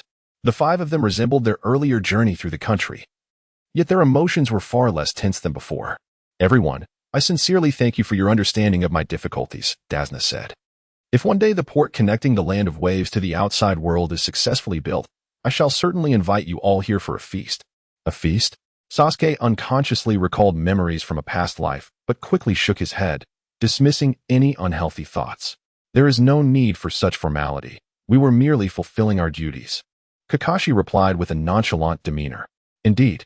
Safe travels, everyone, Dasna responded, but Sasuke could not suppress his irritation. He felt that the old man had ulterior motives in his words. Hey, if you can talk so well, why not write a book? Stop dragging this out. Dasna was at a loss, wondering what he had said to offend the striking young man before him. Yet, as the boy offered no further comments, he dared not pursue the matter and could only manage a sheepish smile before turning to leave. At that moment, a familiar voice echoed from a distance. Friend, are you in such a hurry to leave? Don't you wish to say farewell to your old pal? As the voice faded, Zabuza's figure gradually emerged from the swirling mist. It's you, Dasna stammered, losing his footing and collapsing to the ground in shock. Zabuza glanced at the terrified Dasna, an expression of disdain crossing his face. Dasna, I'm not here to cause you trouble today. I'll give you 30 seconds. If you're still within my sight after that, you may find yourself permanently stranded here. With that, Zabuza raised his hand, revealing a pocket watch resting on his palm. I'm leaving. In that moment, driven by instinct for survival, Dasna shed his earlier clumsiness, scrambling to his feet and vanishing from view in a matter of moments. Zabuza is still alive? This realization echoed in the minds of Kakashi and the three members of Team 7. Is that masked figure truly Haku? Sasuke pondered. In truth, he was more curious about the identity concealed beneath the mask, what they looked like, and whether they were male or female. What do you mean by this, Zabuza? Surely, you don't intend to see us off? Kakashi squinted, taking the initiative to speak. Haraha. Zabuza laughed heartily, proclaiming, Indeed, I have come to bid you farewell. Kakashi, you truly deserve your reputation as a jonin of Konoha. Your cleverness is remarkable. Upon hearing this, Kakashi replied, Zabuza, your motives are merely monetary. We harbor no personal grievances against one another. Why then, do you persistently pursue us? Zabuza pointed to the tip of his finger. What do you mean by that? Kakashi furrowed his brow. Your perspective is narrow, Zabuza retorted. Given that you understand our line of work revolves solely around profit, why can you not deduce that someone has paid me to eliminate you? What? Kakashi raised an eyebrow, his voice filled with anger. That is preposterous. This is our first mission as Team 7, and it is also my inaugural visit to the Land of Waves. Who would hire you to kill us? Zabuza shook his head, smirking as he said, You are truly naive. Do you think those in our profession would divulge information about our employers? To put it differently, even if we wish to inform you, would we truly possess the right to know the identity of the one behind it all? Kakashi fell silent. While Sasuke was lost in thought, he seemed to detect a hint of dissatisfaction in Zabuza's tone, as well as some underlying implications in his words. Kakashi had mentioned that it was his first time in the Land of Waves, which indicated that they could not have offended any enemies of the country. Could it be that the one who hired Zabuza to assassinate Dazna was behind this? Unlikely. Why would an ordinary person seek out trouble with a ninja? Moreover, they were ninjas from Konoha. Who could it be? You are truly naive. Sasuke recalled Zabuza's words that had seemed to mock Kakashi, yet upon closer examination, they also appeared to carry a hint of self-mockery from Zabuza himself, infused with a sense of helplessness. Was there really no room for reconciliation between them? Kakashi resolved to make one final attempt to negotiate. However, Zabuza gently shook his head and replied, "There is no choice for us. Since that is the case, there is nothing more to discuss." With those words, Kakashi suddenly formed a series of intricate hand signs. Before the others could comprehend the changes in his gestures, Kakashi restrained his right wrist with his left hand, and in his right palm, a ball of lightning materialized, crackling like a dazzling star, emitting a series of sharp pops. This was Kakashi's renowned technique, Raikiri. This time, having learned from previous battles, Kakashi chose not to engage in prolonged entanglement with Zabuza using his Sharingan, but rather aimed to swiftly conclude the fight with a decisive blow using his signature move, Raikiri. In his grasp, the thunder crackled fiercely, and at that moment, Kakashi also assumed a stance. He bent his waist slightly, his form arching, and just as the orb of lightning in his hand reached its zenith, he shot forward like a bolt of human lightning, dashing towards Zabuza, who stood not far away. Simultaneously, he proclaimed loudly, "Lightning release. Lightning cutter." Indeed, this was the might of an S-rank ninjutsu, exuding an undeniable grandeur. No, after this, I must find an opportunity to acquire this lightning cutter. The first time Sasuke beheld Kakashi performing the lightning cutter, he was instantly captivated by the mesmerizing effects emanating from Kakashi's hand. After all, which boy has not dreamed of transforming into the thunder god and wielding the power of lightning in his childhood? Faced with the overwhelming force surging towards him, Zabuza's brow furrowed. Although he hailed from the hidden mist village and was proficient in water release techniques, Kakashi was now employing S-rank lightning release against him. Such an onslaught left Zabuza little room for contemplation, for lightning naturally dominated water. Should he stubbornly resort to water release, he would be swiftly vanquished by Kakashi's might. What to do? There was no time left to ponder. He abruptly drew the massive beheading sword strapped to his back and resolutely positioned it before him. This was his only strike. If he could block it, he believed he would find a way to counter the subsequent lightning cutter. If he failed to block it, then it would mean his demise alongside the destruction of his blade. With a resounding crash, a thunderous clash echoed between Kakashi and Zabuza's hands, followed by a brilliant flash of white light. Lightning arced chaotically, sizzling in the air. The beheading sword was enveloped in steam, akin to boiling water. Moments later, the sword shattered into two pieces, a testament to the desperation of Zabuza's defense. In an instant, Kakashi's lightning cutter inflicted severe damage upon Zabuza's arm. The hand gripping the sword now charred black, exuding the acrid aroma of seared flesh. The two were ultimately separated by the recoil, both stumbling backwards. Kakashi, regaining his footing, halted his rapid retreat with a firm step. He flicked away the residual lightning surging from his palm and glanced at the disheveled Zabuza not far away, remarking solemnly, "You are remarkably unscathed, truly a testament to the elite shinobi of the hidden mist village. Alas, a noble person, yet forced into thievery? Such a bright future has been squandered. What a pity. How tragic. How lamentable." Kakashi sighed deeply.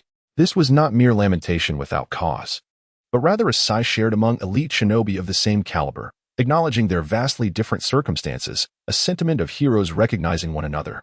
At this moment, Zabuza's plight was indeed dire. His arms lay charred, blood cascading down the intricate patterns of his skin.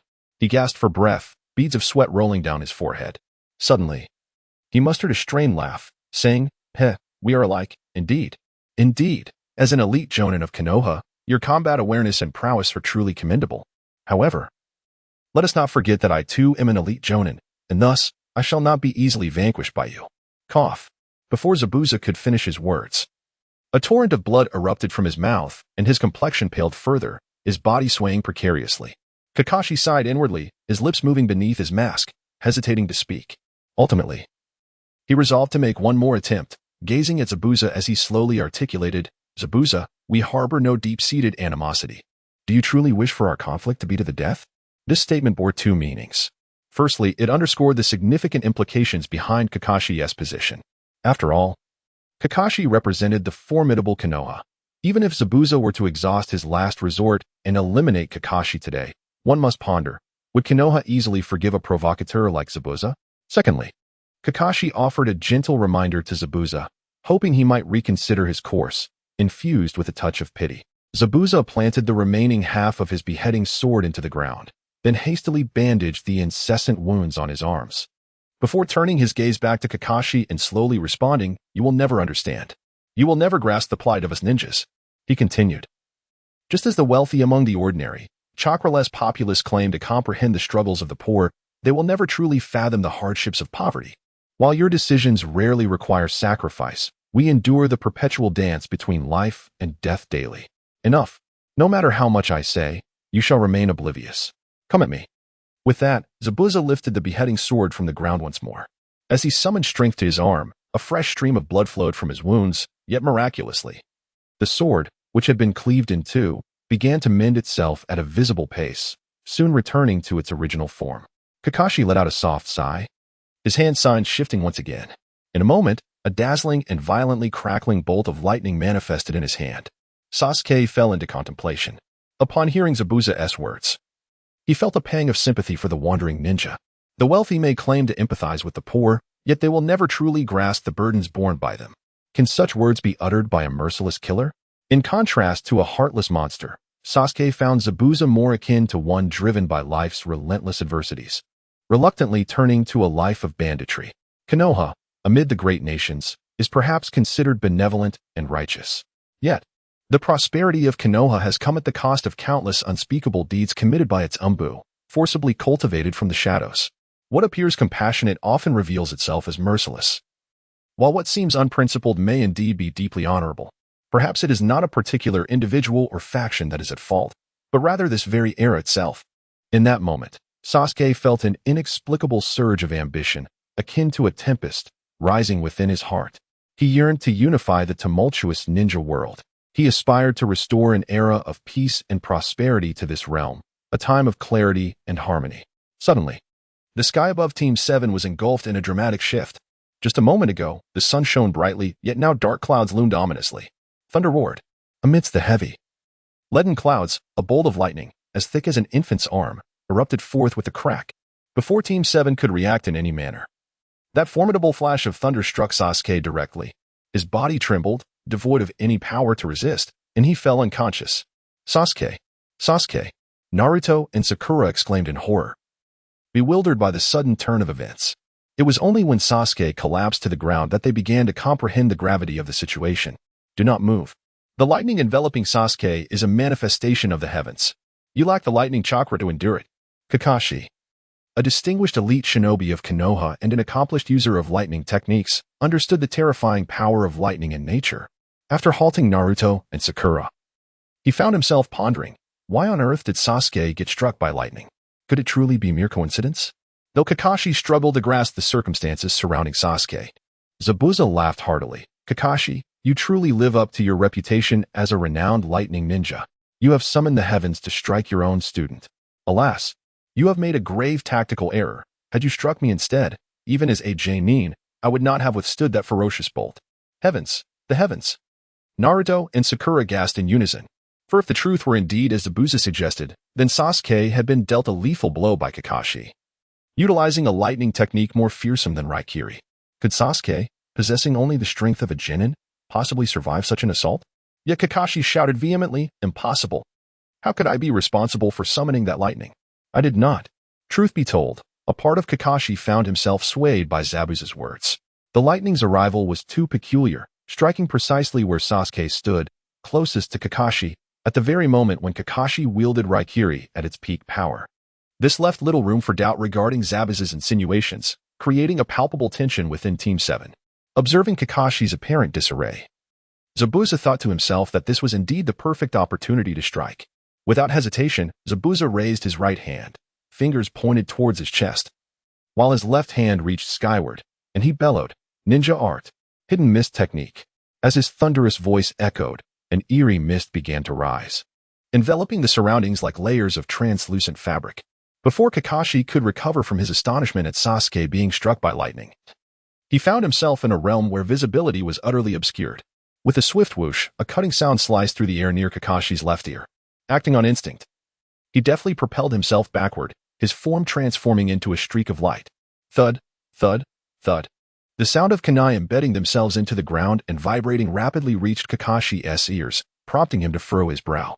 In response, he swiftly retrieved a gleaming, razor-sharp shuriken from his waist, gripping it firmly in preparation for any imminent threat. Now completely ensnared in Zabuza's mist technique, Kakashi found his vision and auditory perception severely limited. He relied solely on the combat instincts honed under Danzo's tutelage, hoping to buy time to devise a mutually beneficial solution. Just as Kakashi's thoughts began to swirl, a powerful rush of wind suddenly surged from behind him. Without a moment's hesitation, he crouched low and, with a swift motion, positioned the shuriken against his forearm, ready to defend against the oncoming attack. Clang! A piercing sound of metal clashing reverberated through the dense fog. Kakashi's hasty reaction was insufficient to counter Zabuza's full-force strike with his massive blade, causing him to stagger backward under the tremendous force. The impact nearly sent him crashing to the ground, blood instantly staining the sleeve of his arm.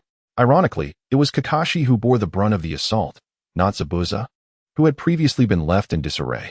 Amidst the swirling mist, Zabuza's mocking voice emerged. Kakashi, stop hesitating. What secrets remain between us? Reveal your Sharingan once more. Otherwise, we both know the inevitable outcome. What are you waiting for? Despite the tantalizing allure in Zabuza's tone, Kakashi understood all too well that revealing his Sharingan was not an option he could entertain. The lessons of the First Great War remain vividly etched in his memory. He has not forgotten a single detail. The elite shinobi are not easily vanquished, yet his Sharingan can only be activated once or twice before he becomes mere prey, stripped of all combat prowess.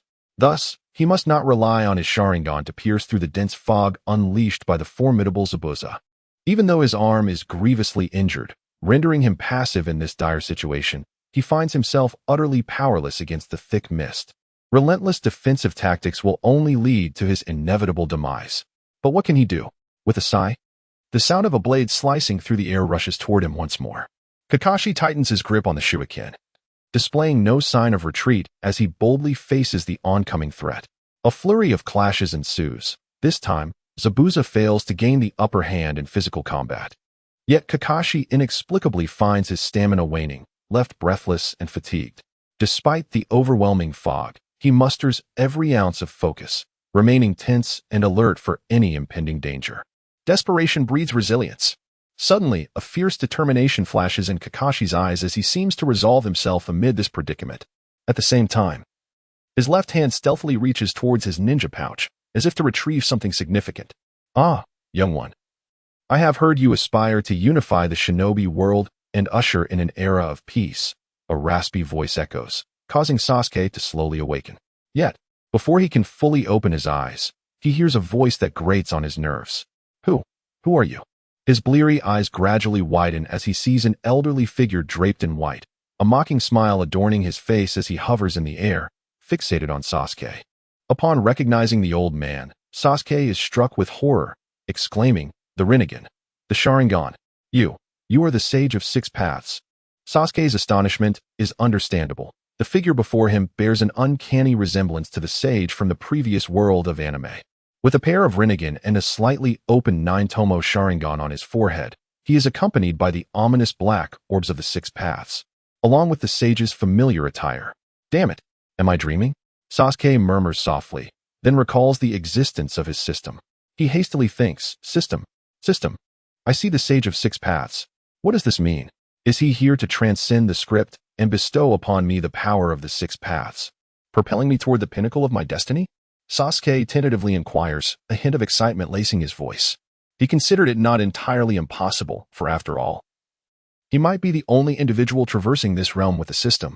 As the son of the plane, it would not be too audacious for him to receive clandestine care from the Sage of Six Paths, would it? Sasuke was daydreaming about his promising future when suddenly, the system interjected. Buzz. Master, do not be too hasty in your joy. Although this person before you bears a resemblance to the Sage of Six Paths, he is not the sage you envision. Moreover, it appears he harbors intentions to eliminate you, Master, so please exercise caution. What? You say this person is not the Sage of Six Paths? He wishes to take advantage of the situation to dispose of me? Seeing Sasuke lost in thought and failing to respond promptly, the false Sage of Six Paths ominously inquired, Boy, What are you contemplating? This question startled Sasuke, causing him to awkwardly chuckle and reply, and no, it's just that upon seeing the sage again, I feel quite insignificant. Which led to a moment of distraction. Flattery is often the best strategy. This was the only method Sasuke could conceive to buy himself some time. Heh, I didn't expect you to be quite the silver-tongued one. I almost feel reluctant to end your life, but if the false sage of 6 paths abruptly halted, staring at Sasuke, clearly hinting at something more sinister. This was a blatant threat, yet Sasuke found himself at a loss, forced to greet the situation with a smile. His tone laced with trepidation as he asked, "Sage, please speak. I beg you to spare my life." While uttering these words, Sasuke internally cried out to the system, System, come save me, I can't hold on much longer. Buzz, Master, do not panic. You should be safe for the time being." Just as Sasuke was about to respond, he heard the false sage of 6 paths speak again. "Your name is Sasuke, is it not? I seem to sense an aura of righteousness within you that does not belong to this realm. If you could bestow this aura upon me, perhaps I might consider sparing your life if I am in a generous mood. What do you think? An aura of righteousness not belonging to this realm?" Sasuke immediately realized that the individual was likely referring to the system he possessed. Not only did he not wish to part with his golden finger, but even if he wanted to relinquish his system to save his life, he wouldn't know how to proceed. Thus, Sasuke once more inquired within, "System, what exactly is the background of this false sage of 6 paths?" Understanding the importance of clarity, Sasuke knew that despite his urgency, he needed to ascertain the truth before formulating a solution. At that moment, the system responded, "Buzz, according to the system's analysis, the individual before you is likely one of the 3 corpses slain by the Sage of 6 Paths before his ascension. Which ninja school do the 3 individuals you mentioned belong to?" Taking a deep breath, Sasuke hurriedly pressed for answers. The term 3 corpses refers to the malevolent thoughts severed by the Sage of 6 Paths at the time of his ascension, divided into the upper, middle, and lower 3 corpses. The upper 3 corpses govern human greed, the middle 3 corpses control human anger, and the lower 3 corpses dictate human ignorance. The person before you is a manifestation of these 3 corpses. However, this condition only arises when one fails to sever the 3 corpses. So there is no need for concern, as a young corpse must be present nearby. So this false sage of 6 paths before him is, in fact, a part of the true sage? Sasuke pondered, suggesting that the sage of 6 paths had failed to sever the 3 corpses in the past, leading to the existence of this counterfeit sage. Indeed, the system affirmed. At last, Sasuke grasped the entirety of the situation. Yet, he was soon engulfed by a new dilemma. The system had asserted that a young sage of 6 paths would invariably appear in proximity to the Yin sage, but where was this young sage now? Or perhaps the young sage was lurking in the shadows, observing the unfolding scene. If that were the case, what was the young sage waiting for? Sasuke fell into contemplation. The severed Yin corpses were manifestations of malevolent thoughts. Conversely, the young corpses should embody the sage's benevolent intentions. He should intervene to prevent this false sage from harming me, yet what was he waiting for? While lost in thought, a sudden realization struck Sasuke. It was after he had declared his intent to usher in a prosperous era for the ninja world that he was struck by lightning and brought here. Could it be that the benevolent sage was assessing his resolve from the sidelines? The more he thought about it, the more convinced he became. However, time was of the essence, and he could only surmise so much.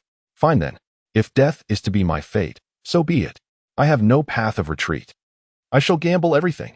Hey, you. Old bidding. Let me tell you, don't overstep your bounds. You are merely a false sage of 6 paths born from malevolent thoughts. Do you think I fear you? I assure you, I will never bow to your wickedness. Should the day come when I possess the strength, I will eradicate you to prevent your tyranny over the ninja world. Sasuke felt an odd discomfort in his own words, as if they were mismatched. Yet, to convey his message to the concealed young sage, he cast aside his dignity. Very well, you have guts. But do you think I won't take matters into my own hands if you refuse to surrender? As the words fell, the dark 6 paths sage waved his right hand, and a chain of ominous black chakra shot forth towards Sasuke. It is over. I may have truly miscalculated this time. My hubris has led me to my doom. Just as despair enveloped Sasuke, a violet shield suddenly materialized before him, blocking the oncoming black chakra chain. Then, a resonant voice echoed throughout the arena.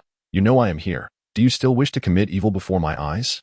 No sooner had the words been spoken than Sasuke beheld an elderly figure clad in a professional 6 paths ensemble, with 6 orbs of truth-seeking balls floating closely behind him. Upon closer inspection, Sasuke finally discerned the differences between the two six-path sages. The Sage of Life possessed a Rinnegan similar to that of the anime from his past, while the Sage of Death's Rinnegan was distinctly muted in color. Once again, it is you. We are one.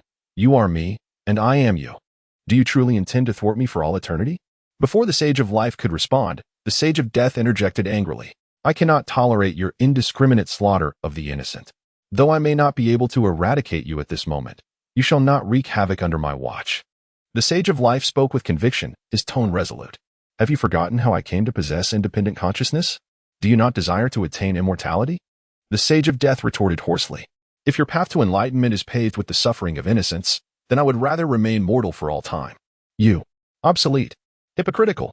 The two nearly identical six-path sages argued vehemently, leaving Sasuke bewildered at their contention. You are the true six-path sage, aren't you? Sasuke asked, rubbing his hands together awkwardly. Clearly, the opposing sages were at an impasse, and to alleviate the tension, the Sage of Life spoke first. I am not entirely myself. Nor is he. He gestured towards the Sage of Death and turned to Sasuke, nodding. Indeed, your every action has not disappointed me, child. I dare assert that the future of the ninja world will undoubtedly be saved by you. Sasuke's heart leaped at these words. He had not misjudged. The Sage of Life had indeed been secretly observing him, testing his resolve. Though he felt a surge of joy within, Sasuke feigned humility and replied, Oh, no, Sage. You exaggerate my worth. I merely cannot abide the current state of the ninja world, where a mere scrap of resources has plunged the entire realm into chaos, leading me to voice my frustrations. Though seemingly humble and respectful, the words spoken were laced with pretense. Yet, the Sage of the Six Paths appeared to hold a particular admiration for Sasuke's grandiose aspirations. Turning to him, he gently patted Sasuke's shoulder and said, Child, this young release will henceforth belong to you. As for the Een release, do not expect that old fellow opposite you to willingly bestow it upon you. However, do not despair. Within the Yang release, I have already indicated another method for you to obtain the Een release. When the time is right, you may pursue it on your own. At that moment, Sasuke felt as if his heart might leap from his chest with excitement. In the original anime, the Een and Yang releases were held by both Sasuke and Naruto, meaning that neither possessed power comparable to that of the Sage of the Six Paths ultimately. They could only seal Kagaya through their combined efforts. Yet here was Sasuke, in a novice village, acquiring the power of Een and Yang all on his own. Did this not imply that he would become the second Sage of the Six Paths, or perhaps even surpass them, emerging as the first to transcend the Six Paths? Sasuke trembled with exhilaration. At that precise moment, the Sage of Yang leaped into action, engaging in fierce combat with the Sage of Een not far away. Indeed, Sasuke's eyes did not deceive him. The two were evenly matched, grappling like ruffians within this realm of consciousness. Fists flew, knees struck, and holds were exchanged. It was a scene reminiscent of an unrestricted brawl, leaving Sasuke, the onlooker, utterly astounded. Suddenly, the Sage of Yang appeared to gain the upper hand, executing a swift arm lock that temporarily subdued the Sage of Een. In an instant, a beam of purple light shot forth from his Rinnegan, enveloping Sasuke before he could react. His figure began to fade gradually, as the hearty laughter of the Sage of Yang echoed in his ears. Sasuke, strive diligently. The future of the shinobi world shall ultimately belong to you. I will certainly, Sasuke thought, intending to offer some encouraging words. Yet before he could voice them, the scene around him began to distort, akin to a tumbling washing machine. A wave of dizziness washed over him, his vision darkening as an overwhelming sense of helplessness surged forth, pulling his consciousness back into an endless abyss of darkness. Sakura sat slumped before Sasuke's charred corpse, rendered speechless, tears streaming down her face like a torrential downpour. It is often said that in moments of profound sorrow, one may cry without sound, a state known as a sob. In that moment, Sakura truly experienced the weight of such a sob, feeling it to be almost unbearable. As Sakura and Naruto grappled with the tragic loss of Sasuke, a dark figure flickered momentarily before them. Before Naruto could discern the identity of the intruder, he noticed that Sakura had already dashed away in tears, having pursued the shadow that had stolen Sasuke's lifeless body. Unlike Kakashi, who was ensnared in Zabuza's misjutsu, they were free. Just as Naruto pondered Sakura's sudden sprint, he was struck by the realization that Sasuke, who had been lying on the ground, had vanished.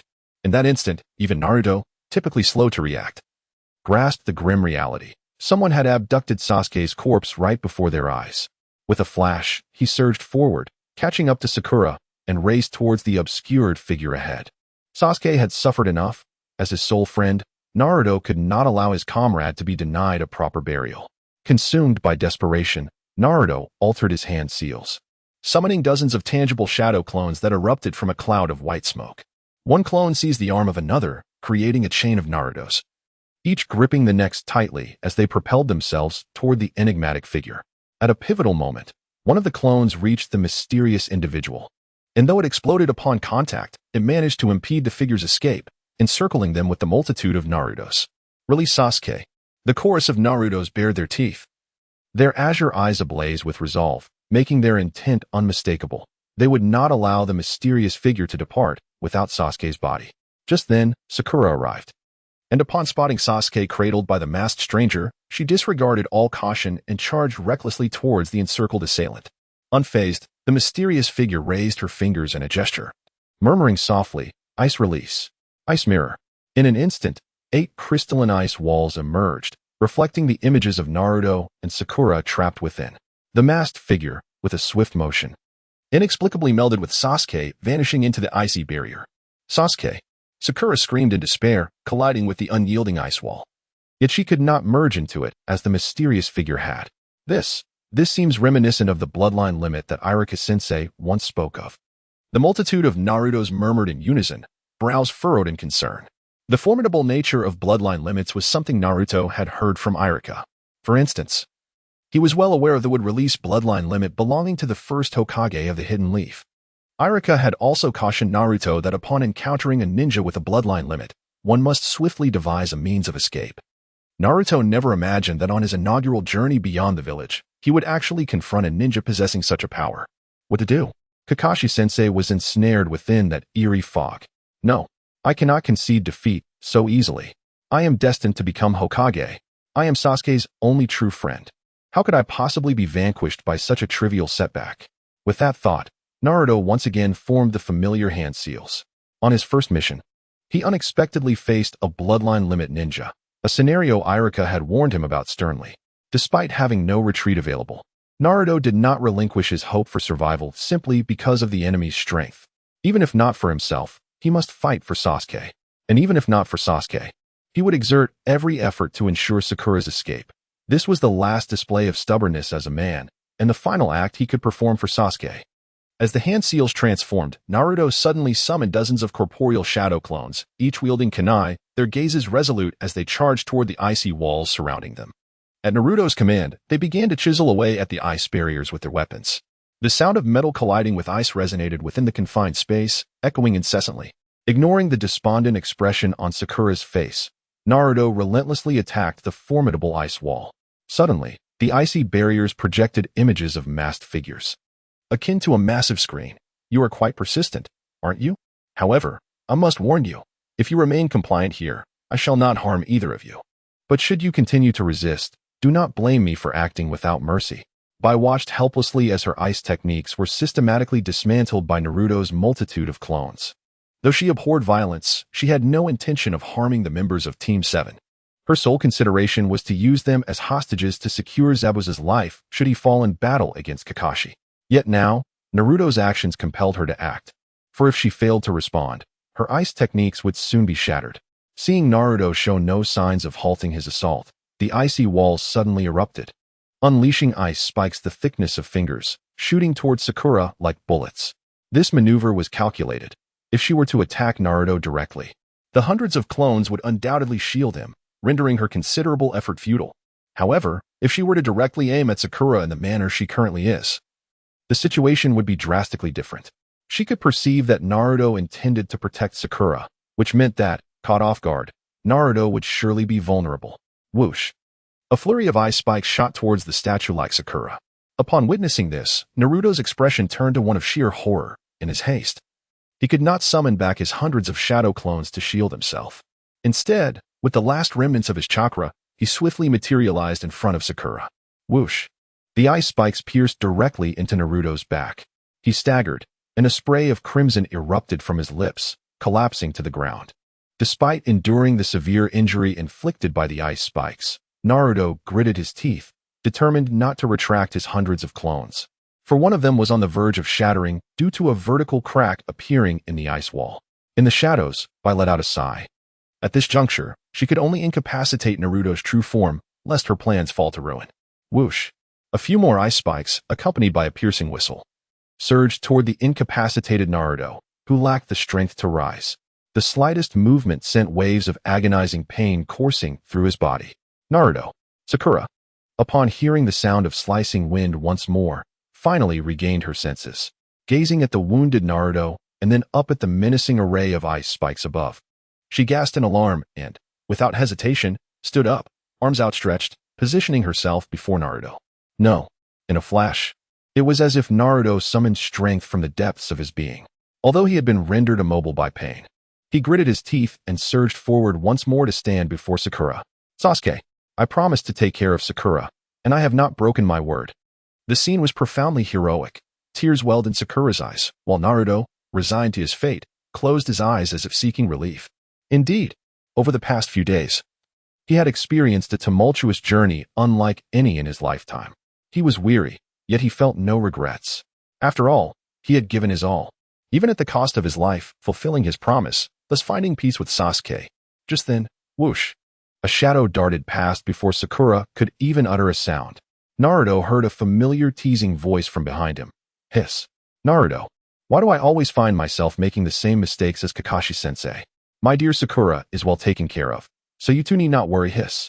Ouch, that really hurts. Sasuke, you're alive.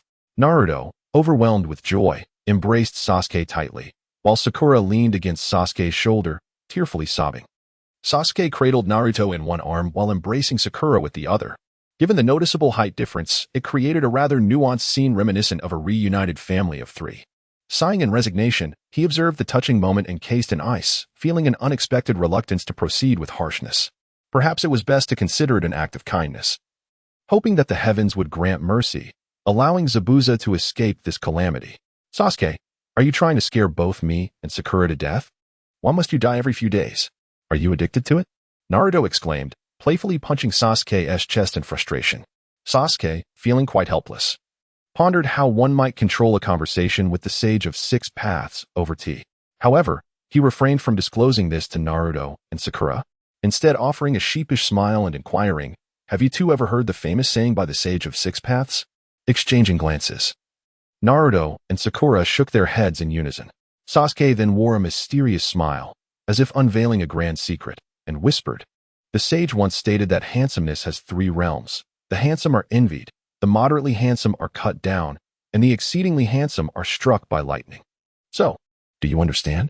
Naruto wanted to refute Sasuke, even if it meant engaging in a quarrel, but upon gazing at Sasuke's strikingly handsome face, one that even he, a boy, found himself envious of, he momentarily struggled to formulate a retort. Meanwhile, Sakura observed that Sasuke, now possessing the power of yang release, was rapidly recovering from his injuries at a visibly accelerated pace. In the midst of this embrace, Sasuke recalled the origins of the six paths introduced by the system.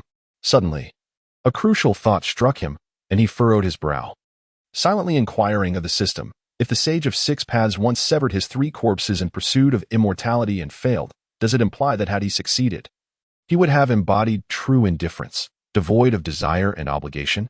This speculation was not baseless.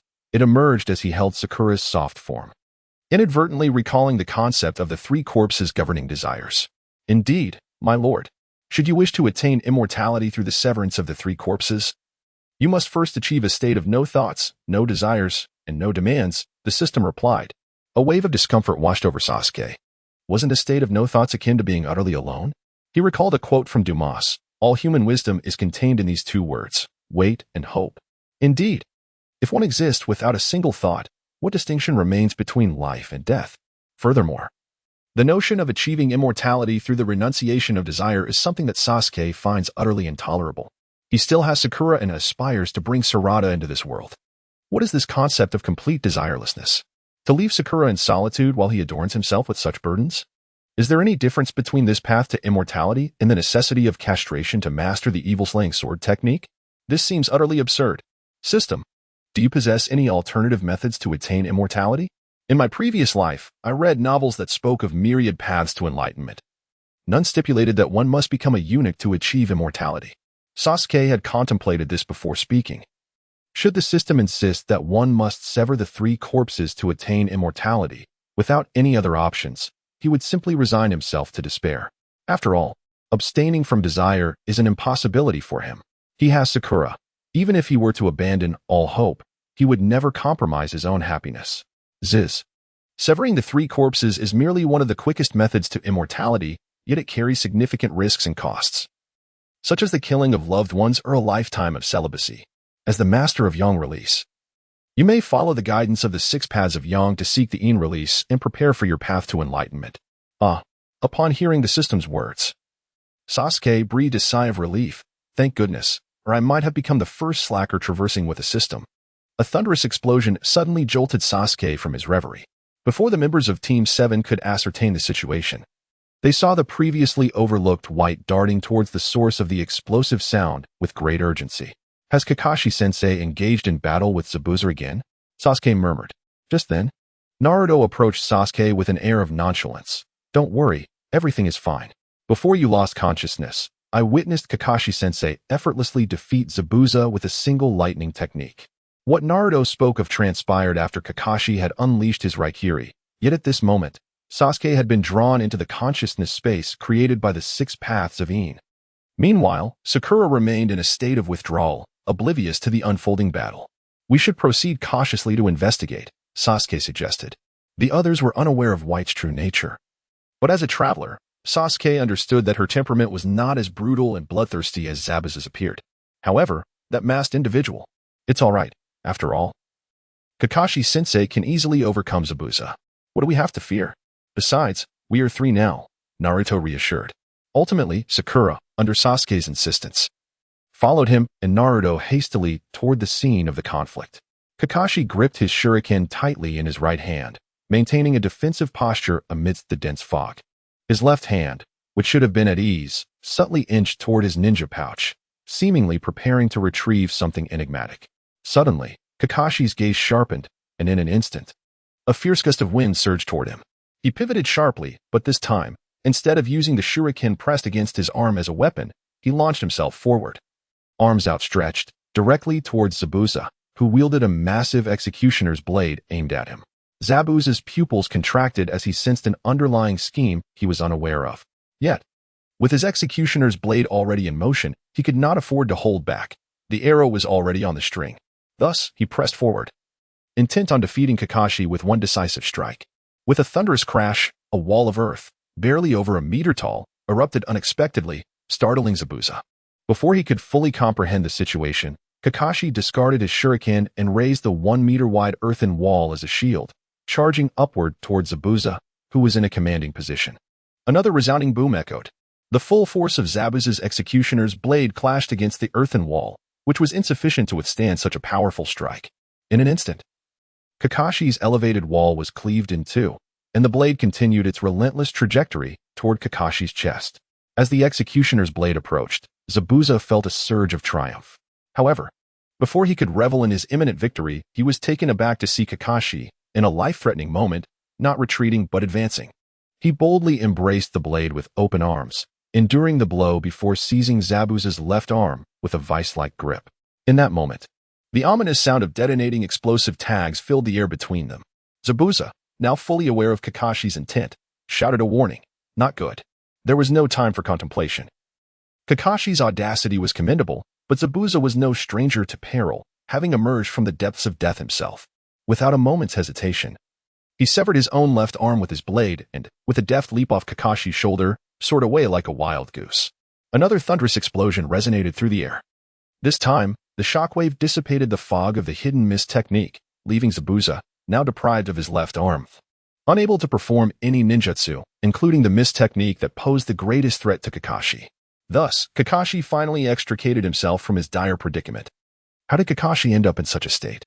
The 3 members of Team 7 followed White to the battlefield, and upon noticing the deep, bone-visible wound on Kakashi's chest, Naruto was taken aback in shock.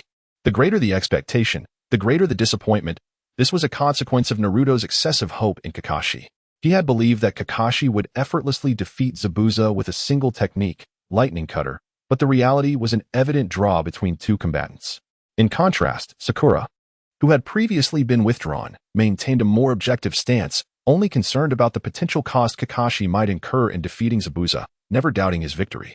Indeed, battles between elite shinobi were decided by the narrowest of margins.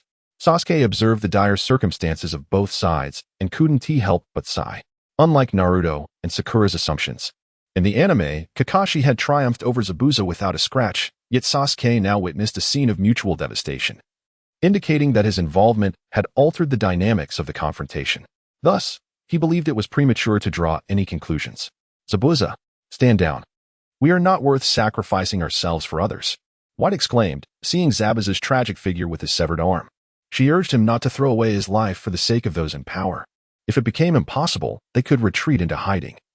There was no need to gamble their lives for mere verbal promises from others.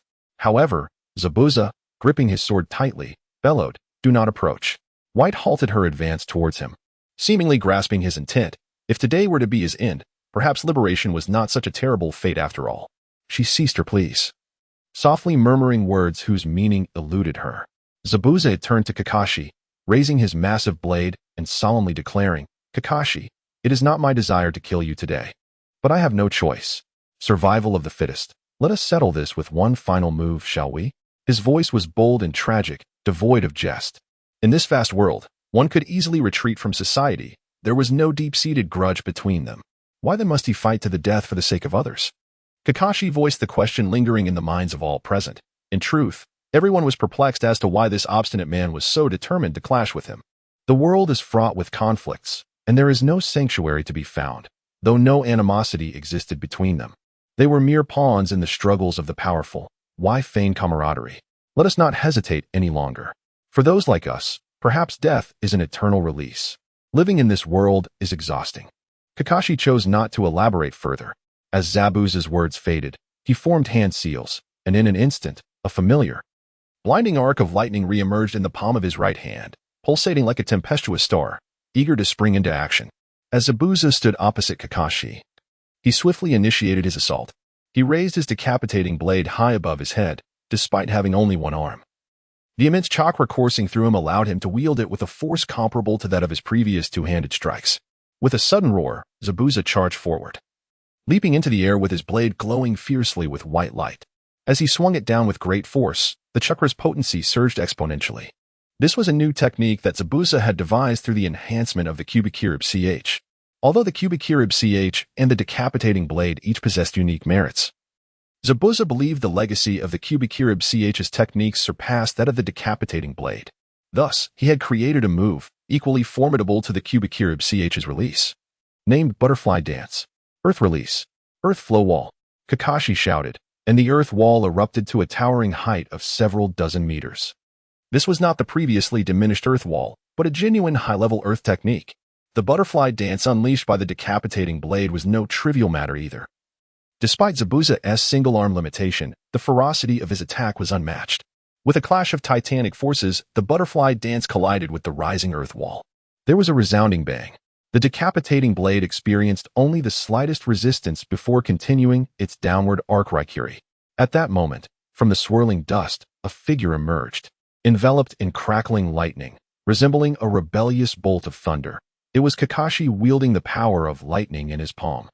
The instant the spectators witnessed Kakashi burst forth from the earth wall, the convergence of Raikiri and Zabuza's butterfly dance seemed to unfold in slow motion for Team 7 and Haku. They understood that the decisive moment of victory had arrived. With a sizzling sound, the air exploded with the thunderous roar of lightning.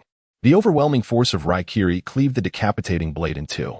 As the blade slipped from Zabuza's grasp, he resigned himself, slowly closing his eyes. Haku, unable to quell the turbulence in his heart, suddenly raised his hand. A massive ice chain shot forth, ensnaring Zabuza's waist with unyielding grip.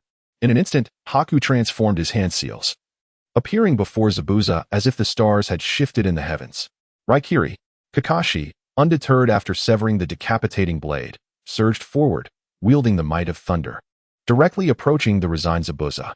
A visceral sensation of flesh meeting flesh surged through Kakashi's hand, yet he heard a girl's anguished scream echo in his ears.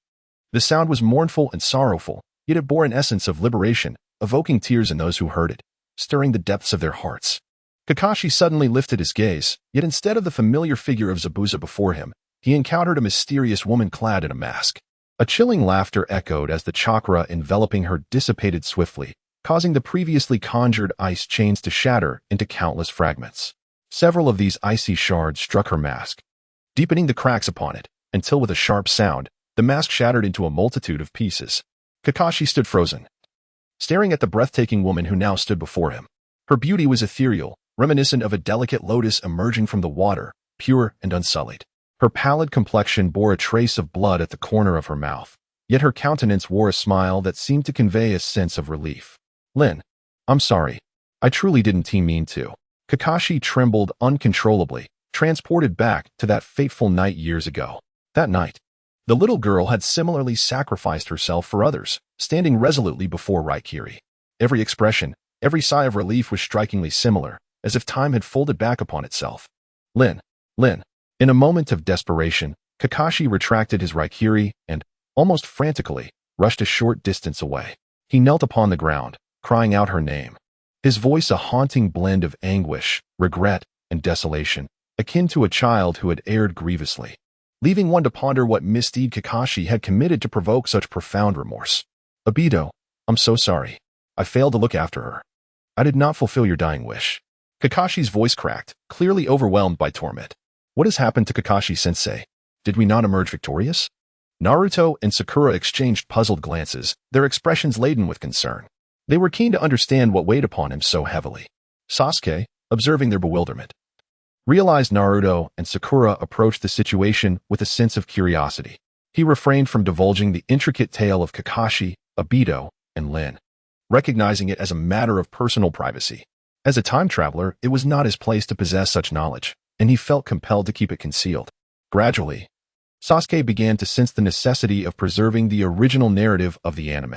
Otherwise, the variables would only multiply, reminiscent of the Sage of Six Paths. He pondered if his presence, devoid of the system, might have altered the current dichotomy of the sage. Perhaps this was the essence of the butterfly effect. It seemed prudent to remain a silent observer. After much contemplation, Sasuke simply replied to Naruto and Sakura with a single word. "White. Why? Why are you so foolish?" In that instant, Zabuza dashed forward, risking his life to embrace Haku tightly, weeping uncontrollably. "Do not be sorrowful, do not grieve for me. Death is an inevitable part of life. What truly matters is the purpose behind it. Cough, cough. For you, I am willing." Haku's voice faltered, her breath growing ever weaker. Her eyes, clouded and unfocused from the loss of blood, struggled to discern the figure of Zabuza before her. With her remaining strength, she raised a delicate hand, yearning to caress the face of the man she had long cherished. Reminiscent of that fateful day in the heavy snowfall when he rescued her from the clutches of human traffickers, gently asking if she was hungry. She had once been a woman of simple desires, wishing only to lead an ordinary life with the one she loved. Alas, that dream had transformed into an unattainable wish. Despite their relentless efforts to achieve it, they only seemed to drift further apart. Ultimately, her frail hand fell limply from the air, failing to touch the person she longed for, just as her struggle to connect with Zabuza's ordinary existence had proven futile. She departed, finding release. No. Zabuza clutched the lifeless form of his beloved, howling to the heavens in a frenzy. He was engulfed in confusion, questioning why he fought so fervently to live, yet could not thrive. Why, just as he found a reason to strive, did the heavens cruelly snatch it away? If all of this were merely the consequences of his past misdeeds, then let the retribution befall him alone. Why must it be those close to him who suffered? A single tear of blood trickled from Zabuza's eyes, a sign not of the aftermath of Amaterasu, but of impending doom. As blood stained his ears, nostrils, and the corners of his mouth, he cradled Haku, smiling as he gently closed his eyes. His expression no longer bore the sadness of before. Instead, a sense of carefree acceptance etched itself upon his face, as if their dreams were finally destined to be realized in a peaceful corner of existence. Sigh. Having watched the anime, Sasuke understood the source of all these entanglements. He gazed at the unfolding scenes before him, a sense of unease filling his heart. Why did Kakashi suffer so? Was it only in death, in returning to another realm, that one could attain the ordinary life that Zabuza and Haku yearned for? Where did the root of all these questions lie? In the era, Sasuke could not help but cry out within his heart. At this moment, he seemed to gain a clearer understanding of the mission he was destined to fulfill and the path he must tread. Although he was aware that his actions might provoke a united front from the 5 great nations, he could not falter in his resolve. To bring an end to this chaotic era, and for the sake of Sarada, who would one day emerge, he must not retreat. He could not tolerate the thought of such calamities befalling those he cherished in the future. This was his mission. This was the path to his ascendance.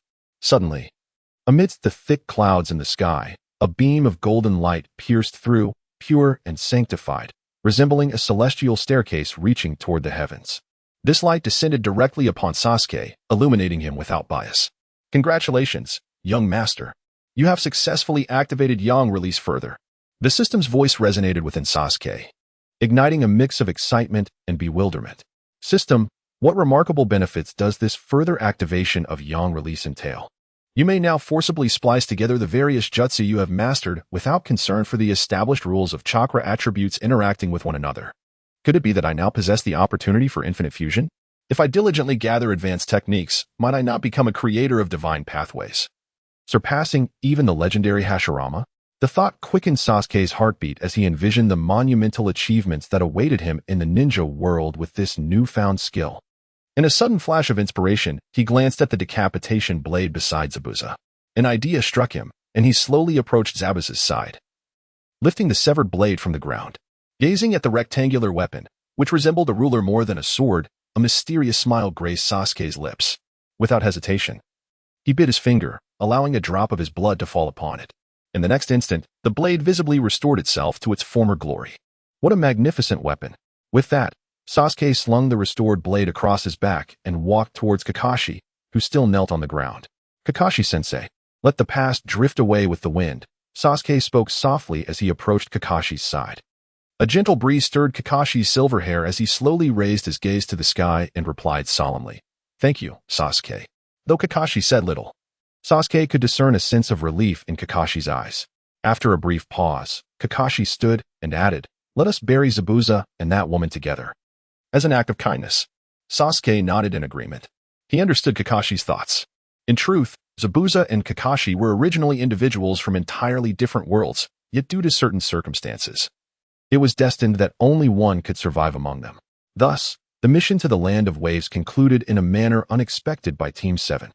Upon returning to Konoha on the ship, Sasuke quietly approached Kakashi and sat beside him, engaging in a playful banter that soon turned into a form of relentless teasing. Eventually, Kakashi could no longer contain his curiosity and asked, "Sasuke, if you have something to say, just say it. Ever since our journey to the Land of Waves, you seem to have transformed completely. Did that lightning strike damage your brain?" Kakashi crossed his arms and cast a sidelong glance at Sasuke, skepticism etched on his face.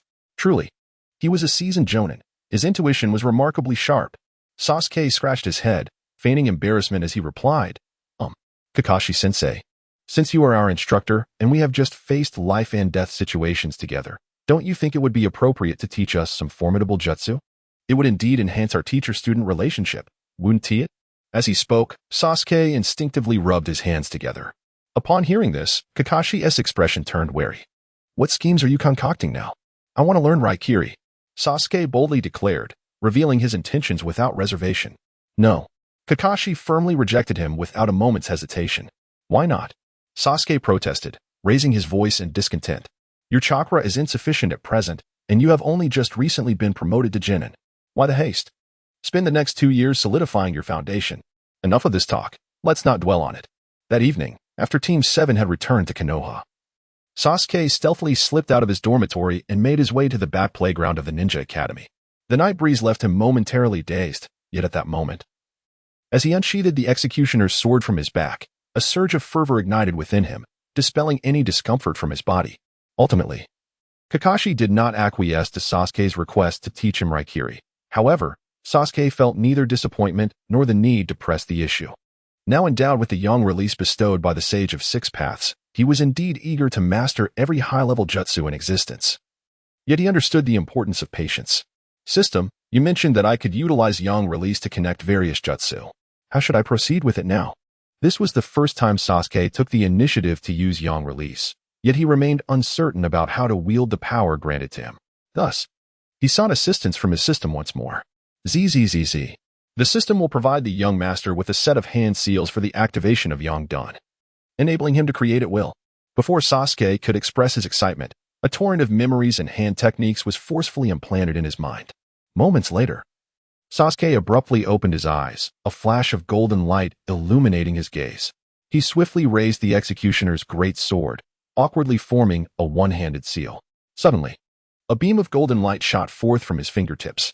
Overjoyed at successfully completing the Yongdun hand seal bestowed upon him by the system, Sasuke wasted no time. He carefully directed the golden light onto the executioner's sword. The moment the blade made contact with the golden Yongdun aura, it erupted with a resounding clang. Changing the hand seal, Sasuke conjured a palm-sized sphere of searing flame, brushing it against the sword, which was now faintly glowing with golden radiance. In an instant, the sword erupted into fierce flames. This fire was not the ordinary crimson hue, but rather a deep red interspersed with glimmers of gold. Its intense heat causing beads of sweat to form on Sasuke's forehead. It felt as if he might be incinerated by the bizarre flames if he drew any closer. Could it be that this fire underwent a transformation in essence due to my Yongdun enhancement? Sasuke furrowed his brow, unable to conceal his excitement. Indeed, young master. Not only does the fire release through your fire release transform into a more potent flame under the influence of Yongdun, but the executioner's sword also possesses enhanced power at this moment. Sasuke was elated, realizing he might become the Xiao Yin of this ninja world. His excitement grew as he suddenly raised the executioner's sword high above his head, slowly closing his eyes. For some reason, as he grasped the sword, memories of witnessing Zabuza's powerful strike during the Land of Waves surged within him. The force of that attack was awe-inspiring.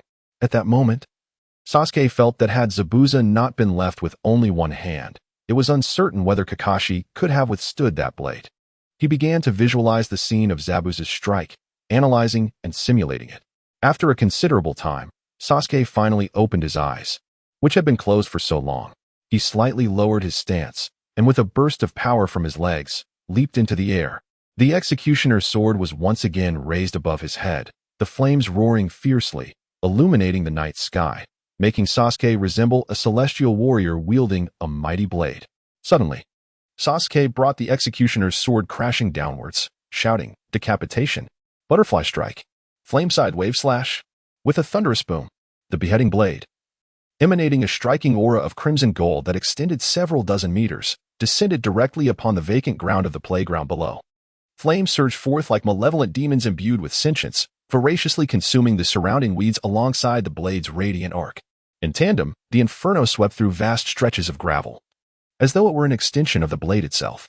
Although Sasuke was merely a low-ranking ninja at this moment, the might of his strike rivaled that of the legendary Zabuza's demon shuriken. In an instant, Sasuke's action had rendered the playground a scene of utter devastation, reminiscent of a battlefield left in the wake of a forgotten ninja war. Haha. Incredible! Sasuke exclaimed, momentarily at a loss for words, his excitement overwhelming him. He lamented his lack of literary exposure prior to his transmigration, which left him momentarily speechless in such a fervent moment. It seemed he must hasten to implement his plan of ninjutsu acquisition. This so-called plan was a spur-of-the-moment idea, wherein Sasuke sought to approach the renowned factions of Konoha, with the intention of indirectly utilizing their ninjutsu through the insights gained from Yang release. Yet, as he mulled over his schemes, rustling leaves echoed from a distance. Alarmed, he realized that someone was pursuing him. The faint sound of footsteps made it clear that the ruckus he had caused would undoubtedly attract the attention of the Konoha guard. With this thought in mind, Sasuke swiftly vanished into the shadows, seamlessly blending into the night as he retreated from the scene. "Have you noticed anything suspicious?" the team leader inquired. "No, sir," came the response from the first team. "What about you?" Another team shook their heads in unison. This elicited a flicker of doubt on Irika's face, who led the group.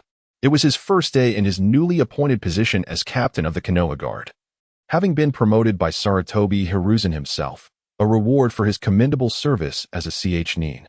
Irika had once relinquished a chance for advancement to ensure that Naruto would not face bullying at school, choosing instead to remain a humble elementary teacher. Now, with Naruto having successfully graduated and under the protection of elite shinobi like Kakashi, Irika felt secure enough to leave the school. Yet, on his very first day in this new role, he found himself confronted with such chaos. If he failed to uncover the truth behind the disturbance, he would undoubtedly face scrutiny from Sarutobi Hiruzen, gazing down at the ground, which bore the marks of a plowed field, smooth yet tumultuous. He felt the weight of the situation pressing upon him. On either side of the ravine lay a charred expanse, resembling the aftermath of a fierce blaze, strikingly vivid. With even the air thick with the scent of scorched vegetation. Such an audacious display of ninjutsu. Who could have unleashed this formidable strike? What individual could evade the vigilant guardians of Konoha to deliberately execute such a move here? Remarkably, there were no casualties nor any loss of property. Was this person attempting to send a warning or provoke the ninjas of Konoha? Irika pondered swiftly, yet found himself ensnared in confusion. Was it the shinobi from other great nations? Yet, such a thankless endeavor seemed puzzling. Was it the rogue ninja from the Rain Village? That too appeared exceedingly difficult to achieve. Moreover, even if they succeeded, how could they escape the relentless pursuit of the vast Hokage village? The more Irika contemplated, the more his head throbbed, even entertaining the notion that it could be an insider from Konoha, perhaps someone envious of his sudden rise in rank, orchestrating this chaos to undermine him. Although he had the backing of Sarutobi Hiruzen, which shielded him from immediate repercussions, the act was indeed low in damage yet highly insulting. As this realization dawned upon him, Irika's eyes flickered with a sudden insight. He exclaimed, "Hey, don't run. Are you trying to evade responsibility, comrade? Stand still." With that, Irika sprang into action, darting towards the nearby thicket. The surrounding guards exchanged bewildered glances, perplexed by Irika's implication that the perpetrator could be one of their own. But why would that be? The following morning, a beam of sunlight streamed through the window, landing squarely on Sasuke's back, rousing him from slumber with renewed vigor. It appeared that Konoha had not traced any leads back to him. A smirk graced Sasuke's lips as he recalled his earlier act of vandalism on the training ground. Akin to testing an atomic bomb in someone else's backyard, a rather egregious deed. Yet, he remained unconcerned, for without the prior experiment with his solar release, he now found himself devoid of potent strategies for enhancement. As the saying goes, mere ideas without practical application are but hollow dreams. To transform them into reality, one must blend theory with practice. As he strolled through the bustling streets of Konoha, observing the throngs of people and the myriad shops lining the road, Sasuke suddenly found himself at a loss regarding his next course of action. In truth, during the period when his memories had yet to awaken, he had been consumed with relentless training, never pausing to contemplate his future. His singular focus had been on becoming stronger. Suddenly, he overheard a passerby exclaim, "Hey, have you heard? The back training ground of the Konoha Ninja School was inexplicably devastated yesterday. Oh my, a considerable portion of it. Is it not only the Nin who could accomplish such a feat? The truth remains elusive." Upon hearing this, Sasuke exhaled deeply, reflecting on the fact that he had indeed evaded Konoha's pursuit without a trace of a lead. However, at that moment, he overheard a whispered conversation. Nevertheless, "I have come across some intriguing rumors." A figure leaned in conspiratorially. "What intriguing rumors? Surely, you are not fabricating tales? Beware lest the Konoha guard apprehend you." Another individual took a step back, displaying a wary expression. "Oh, why speak in such a manner? Do you not realize that mere rumors often contain fragments of truth? Humph, how ignorant. Very well. Pray, enlighten me about these rumors." "Higi, I have heard that the one spearheading this matter is none other than Lord Irika, freshly transferred from the Ninja Academy. Consider this, no casualties reported, just a troublesome destruction of a playground. Is capturing someone merely a pastime?" One person began to exploit the situation. "Are you suggesting?" The other seemed to grasp the implication. "Haha, the eyes of the populace are keen. I trust you have gleaned some insight from my words? Are you implying that this incident was orchestrated by individuals within Konoha, possibly even members of the Konoha Guard, with the intention of undermining the recently transferred Lord Irika? Haha, what else could it be? Ah, so it appears that both the workplace and the political arena are equally murky." Upon hearing these words, Sasuke could not help but smirk. Sasuke's lips curled slightly. In that instant, when he overheard the discussions among the crowd, he discerned Irika's ulterior motives. Was there truly any betrayal among colleagues? Clearly, the commotion stemmed from his experiment with the decapitating butterfly flame wave the previous night. Irika, unable to ascertain his involvement, resorted to spreading rumors to manipulate public opinion and obfuscate the truth. How intriguing. It appears that Irika-sensei is not as naive as he seems within the confines of the Ninja Academy. Sasuke couldn't help but click his tongue in amusement, feeling a mix of hilarity and a subtle thrill at having committed mischief without being apprehended. As Sasuke remained lost in his thoughts, a familiar voice broke through. "Sasuke, there you are. I wonder why I couldn't find you at your dorm." He looked up to see Naruto, that seemingly eccentric fellow. Although Sasuke was not particularly adept at reading people, today he sensed something amiss about Naruto. He couldn't quite articulate what it was. yet a nagging feeling akin to Irika's predicament gnawed at him. Was Naruto secretly plotting something behind his back? Furrowing his brow, he shook off the irrational musings, concluding that perhaps he had played the role of the schemer too often and was now experiencing a backlash. At that moment, Naruto sidled up to Sasuke, eager to take credit. Sasuke, Kakashi-sensei asked me to inform you and Sakura that the CH-Nin exams are approaching. We should prepare early for Team 7. Oh? Is the CH-Nin exam finally upon us? Sasuke murmured, realizing that the next significant plot development from the original anime was imminent. After a brief pause, he inquired of Naruto, "Did you inform Sakura before me?" His inquiry bore no suspicion of ulterior motives, merely acknowledging the proximity of Naruto's dorm to Sakura's compared to his own. Naruto grinned, his excitement palpable as he draped an arm around Sasuke's shoulder. "I've already told her. We even planned to celebrate at Ichiraku Ramen. I sent Sakura ahead while I came to fetch you. How considerate of me, right?" As he spoke, he playfully nudged Sasuke with his shoulder. Sasuke raised an eyebrow, pondering how this guy had suddenly become somewhat astute. He chuckled. "Heh, you of all people. Seeking recognition without merit? What exactly do you mean by considerate?" Naruto chuckled sheepishly, scratching his head as he remarked, "Truly worthy of being called Konoha's #1 genius by Kakashi-sensei. The subtle manipulations I've gleaned from books were effortlessly discerned by you." Sasuke couldn't help but chuckle, patting Naruto on the shoulder, and then, mirroring Naruto's gesture, he draped an arm around him, exclaiming, "Ha, you're not so bad yourself. It's all about applying what you've learned." With that, the two of them strolled shoulder to shoulder, appearing like a pair of rascals as they meandered towards Ichiraku Ramen. Ichiraku Ramen, a cherished haunt for Naruto both in his previous life within the anime and in this realm of shinobi, remained his favorite spot. At this moment, before they even reached the entrance, they spotted Sakura energetically waving at them from inside the ramen shop, as if she were a cheerleader. "Sakura, have you grown tired of waiting?" Sasuke initiated his warm approach, speaking as he playfully tousled Sakura's bangs. And no, not at all. Sakura blushed slightly, lowering her gaze, her fingers fidgeting in a flustered manner, which made Sasuke feel a pang of thirst. Without hesitation, he took Naruto and Sakura by the hand and led them into the ramen shop. After all, he had noticed that Naruto's expression had become somewhat peculiar, and such overt displays of affection were rather inappropriate. "Hey, have you all heard about Konoha's young generation's top genius?" "Top genius? Are you referring to that branch member from the Hyuga clan? I believe his name is Neji, right?" As Team 7 settled into a spot, Sasuke overheard the discussions about Neji from behind him. Hearing Neji's name for the first time in such a place hinted at his considerable reputation among the populace. Before Sasuke could ponder further, the chatter resumed, accompanied by the sound of slurping noodles. Although Sasuke faced away from the group, he inferred that they had stopped talking because the noodles had just been served. It seems that Ichiraku's craftsmanship has only improved. "Hey, what were you saying? What about Neji?" "He's my son's idol. Do elaborate, so I can share it with him later." "Haha, the #1 genius of Konoha I mentioned isn't Neji. It's actually a fellow named Sasuke. Let me tell you, he surpasses Neji in prowess by leaps and bounds. That Neji is already a thing of the past." At that moment, Sasuke was savoring the delicious ramen from Ichiraku, but upon hearing the conversation behind him, he nearly choked on his noodles. "What on earth? What is happening? I've been so low-key. Who on earth is trying to undermine me from behind? I have no enemies in Konoha. Wait, could it be that Danzo is secretly plotting against me, intending to ruin my reputation?" At this moment, Sasuke truly begins to empathize with Irika's plight. Indeed, those who are self-serving are often met with the same fate. Impossible. Absolutely impossible. After all, Neji, despite his demeanor, is a product of the esteemed Hyuga clan. Whereas the Sasuke I find amusing is a name I've never heard before. How could he possibly rise to prominence?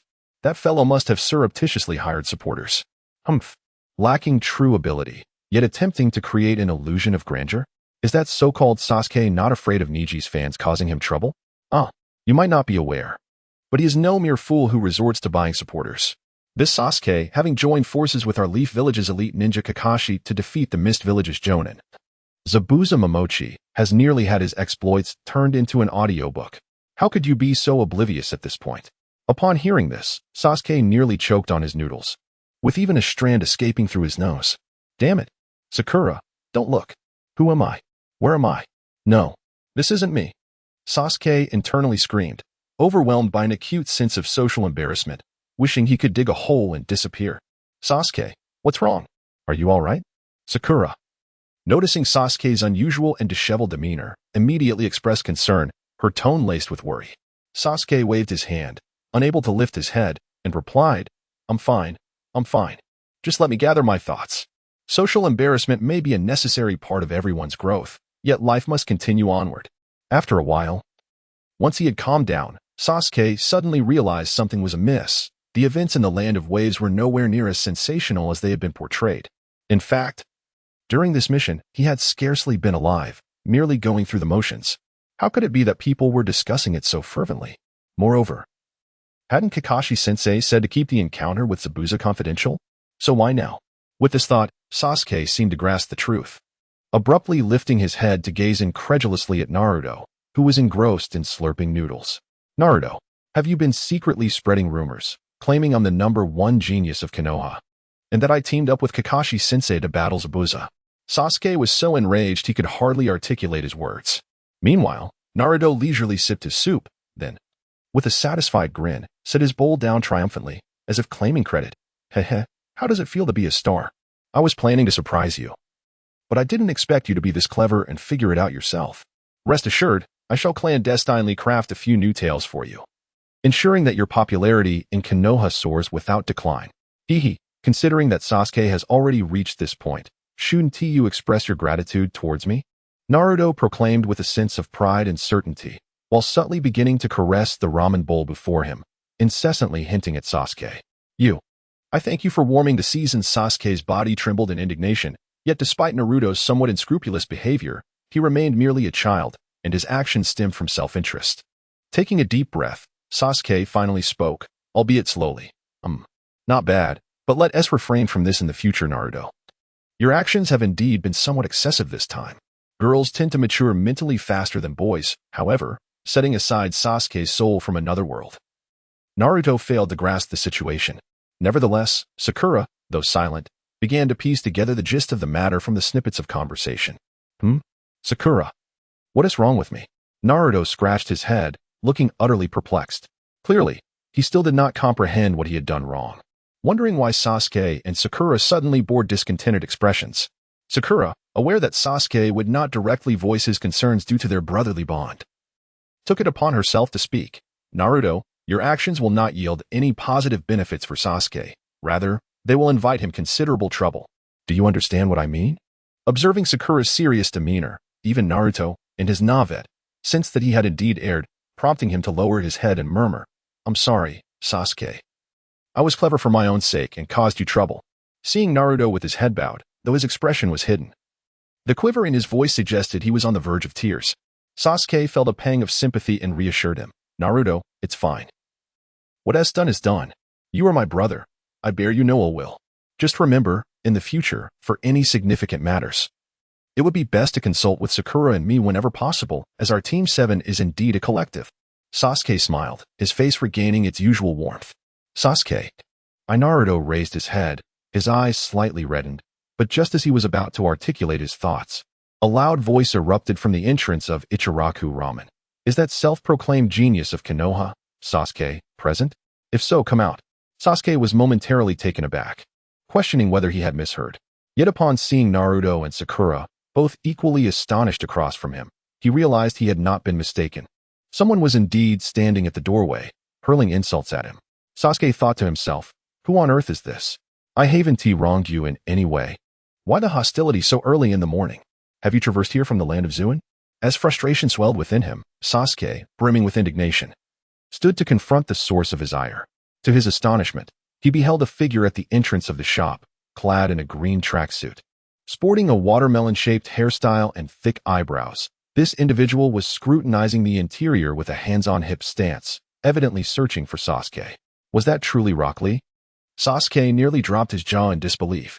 Yet, as he pondered the situation, he mused inwardly that he had never encountered this version of Lee before. How had he unwittingly provoked such a reaction? While Sasuke wrestled with his confusion, Naruto, unable to restrain himself, strode to the doorway and pointed an accusatory finger at Lee, exclaiming, Hey, you thick-browed fellow, mind your words. Sasuke is the finest in Konoha. Are you envious? Envious? I'm here to challenge him. What do you mean by far surpassing Nietzsche? I assure you, in my hands, Rock Lee could hardly withstand 3 moves. Sasuke, hidden among the crowd, felt his expression darken upon hearing this declaration. Finally, he comprehended why Lee had sought trouble with him. He was here to avenge Neji. It appeared that this world's Lee shared a close bond with Neji, he speculated, scratching his nose. At that moment, Sakura approached, gently tugging at Naruto's arm, urging, "Naruto, let us avoid conflict. If you're full of energy, we should head to the academy. I heard there might be new missions awaiting us." Sakura's words were a clear attempt to provide an exit for Naruto, just as he was about to call Sasuke, who was still concealed in the crowd. To leave the ramen shop together, Lee unexpectedly extended his hands towards Sakura, his face alight with excitement. "Hello, I am Rock Lee from Team 3. You are truly beautiful. May we date?" His cheeks flushed uncontrollably, reminiscent of someone slightly intoxicated. Goodness. Concealing himself among the crowd, Sasuke had hoped to avoid confrontation. But upon hearing Lee's declaration, his composure shattered. How dare he covet my girlfriend? Despite having admired the spirited Lee in the anime prior to his arrival, Sasuke was determined to uphold his dignity. Even if the legendary Madara Uchiha were present, he would not tolerate such insolence. Stepping forward, he resolutely declared, "She is already in a relationship. You should abandon this folly." "Who are you?" Lee inquired, his brow furrowing slightly as he observed a strikingly handsome youth approach him with a serious demeanor. The large sword slung across Sasuke's back only added to his imposing presence. "Who am I? Have you not been shouting my name this entire time? Why do you now question my identity?" Sasuke approached Sakura, wrapping his arm around her slender waist. His unwavering gaze fixed upon Lee, declaring his claim. Lee nodded slightly, contemplating for a moment, before suddenly looking up at Sasuke in astonishment and exclaiming, You claim to be Sasuke?" "Indeed." Without a doubt, Sasuke replied in a deep tone, his presence unwavering. "Well then, this comes easily. I must ask you, have you been spreading the word that you are the #1 genius of Konoha?" Lee shifted his gaze from Sakura's blushing cheeks to Sasuke, pressing him with renewed fervor. "Absolutely," Sasuke responded promptly, almost interrupting Naruto, who was about to confess. Naruto cast a guilty glance at Sasuke, his azure eyes shimmering with moisture. Sasuke, catching sight of Naruto's distress, discreetly nudged him in the back, signaling him to remain silent. "Very well. Since you have the audacity to admit it, you must bear the consequences of your words. I have never been threatened like this in my life. I have never encountered someone as arrogant as you." Sasuke, undeterred, prepared to confront the challenge head-on, determined not to let Naruto take the fall. Lee, with his bandaged forearm, slowly raised his hand and then suddenly pointed at Naruto, shouting, "For the sake of the girl I admire, and to protect the honor of Konoha's #1 genius from your slander, I challenge you." His voice resonated throughout the small establishment, drawing a crowd of curious onlookers and diners. Sasuke had intended to keep a low profile, avoiding conflicts with others from Konoha, aiming to alter certain narrative threads of the original anime. However, upon hearing Lee's declaration, a thought struck him. Wasn't he seeking to acquire advanced ninjutsu? And wasn't Lee proficient in the 8 Gates technique? This could align perfectly with his goals. A sly smile crept across his lips as he said, "All right, I accept your challenge. When and where shall we compete? And I suggest you refrain from consulting Neji. I have no time to wait. Let us settle this here and now." With his objective firmly in mind, Sasuke was calculated in his approach. He aimed to compel Lee to publicly disclose the details of their contest, marking the first step in establishing his reputation and garnering animosity in Konoha. "Humph. You are far too arrogant. Very well. Since you insist, let us meet at the back playground of the Ninja Academy to compete. But if you lose, you must confess to everyone present that the rumors of Konoha's #1 genius being spread by a coward like you are true." Before Lee could finish his retort, Naruto nearly stood up, unable to contain himself, but Sasuke was quick to intervene, reaching back to hold Naruto in place. This time, Xiao Li's words were quite explicit. Should Sasuke lose the match in front of everyone, he would forever be regarded as a disgraceful persona in Konoha. "All right, let us proceed to the back playground of the school, and everyone present can bear witness to whether I, the so-called top talent of Konoha, am indeed the one spreading rumors." With that, Sasuke grasped the anxious Sakura's hand and, without a backward glance at the guilt-ridden Naruto, exited the ramen shop, heading towards the rear playground. At the ninja school's back playground, although Konoha had sent personnel to temporarily repair the damage caused by Sasuke the previous night, a careful observer would still discern the remnants of the gaping chasm that stretched across half the field. Team 7 had already gathered there, and soon after, Xiao Li arrived. accompanied by a throng of onlookers eager for the spectacle. These spectators, clearly regulars at such events, instinctively positioned themselves at a distance, granting Sasuke and Xiaoli ample space to engage in their duel. "Sasuke, be cautious. I fear the opponent may not be as easily dealt with," Sakura said, gripping Sasuke's arm tightly, her face etched with concern. Sasuke chuckled softly, patting Sakura's delicate hand that clutched his arm, reassuring her, "Do not worry. That fellow with the bushy eyebrows desires to compete for your affection. As your future man, how could I possibly allow that? Have faith in your future partner." Sasuke seized the opportunity to flirt, for happiness is something one must strive for, and he was no longer the brooding Sasuke of the original narrative. Sakura blushed and retreated into the crowd of onlookers. At that moment, Naruto approached with a face full of shame, saying, "I'm sorry, Sasuke. I truly did not anticipate that this would create such trouble for you. Sasuke raised a hand to halt Naruto's forthcoming words, and then patted his shoulder, saying, "Naruto, you did nothing wrong. I have suddenly come to understand your good intentions. Therefore, I retract my previous statement. From today onward, you must energetically promote me as the top genius." Huh? Naruto was taken aback, unsure if Sasuke's words were sarcastic. After a moment of confusion, he waved his hands repeatedly and shyly ran away. This guy. Sasuke sighed, not intending to further persuade Naruto. After all, should he win against Xiaoli, the multitude of spectators would naturally elevate his reputation without Naruto's need for additional promotion. With this thought, Sasuke ceased to ponder anything else and fixed his gaze upon Xiaoli, who had been waiting across from him for some time. In a serious tone, he declared, "Unleash your full strength. Make your move." "All right." As the sound descended, Xiaoli uttered not a single superfluous word, his form transforming into a streak of emerald light as he lunged directly towards Sasuke.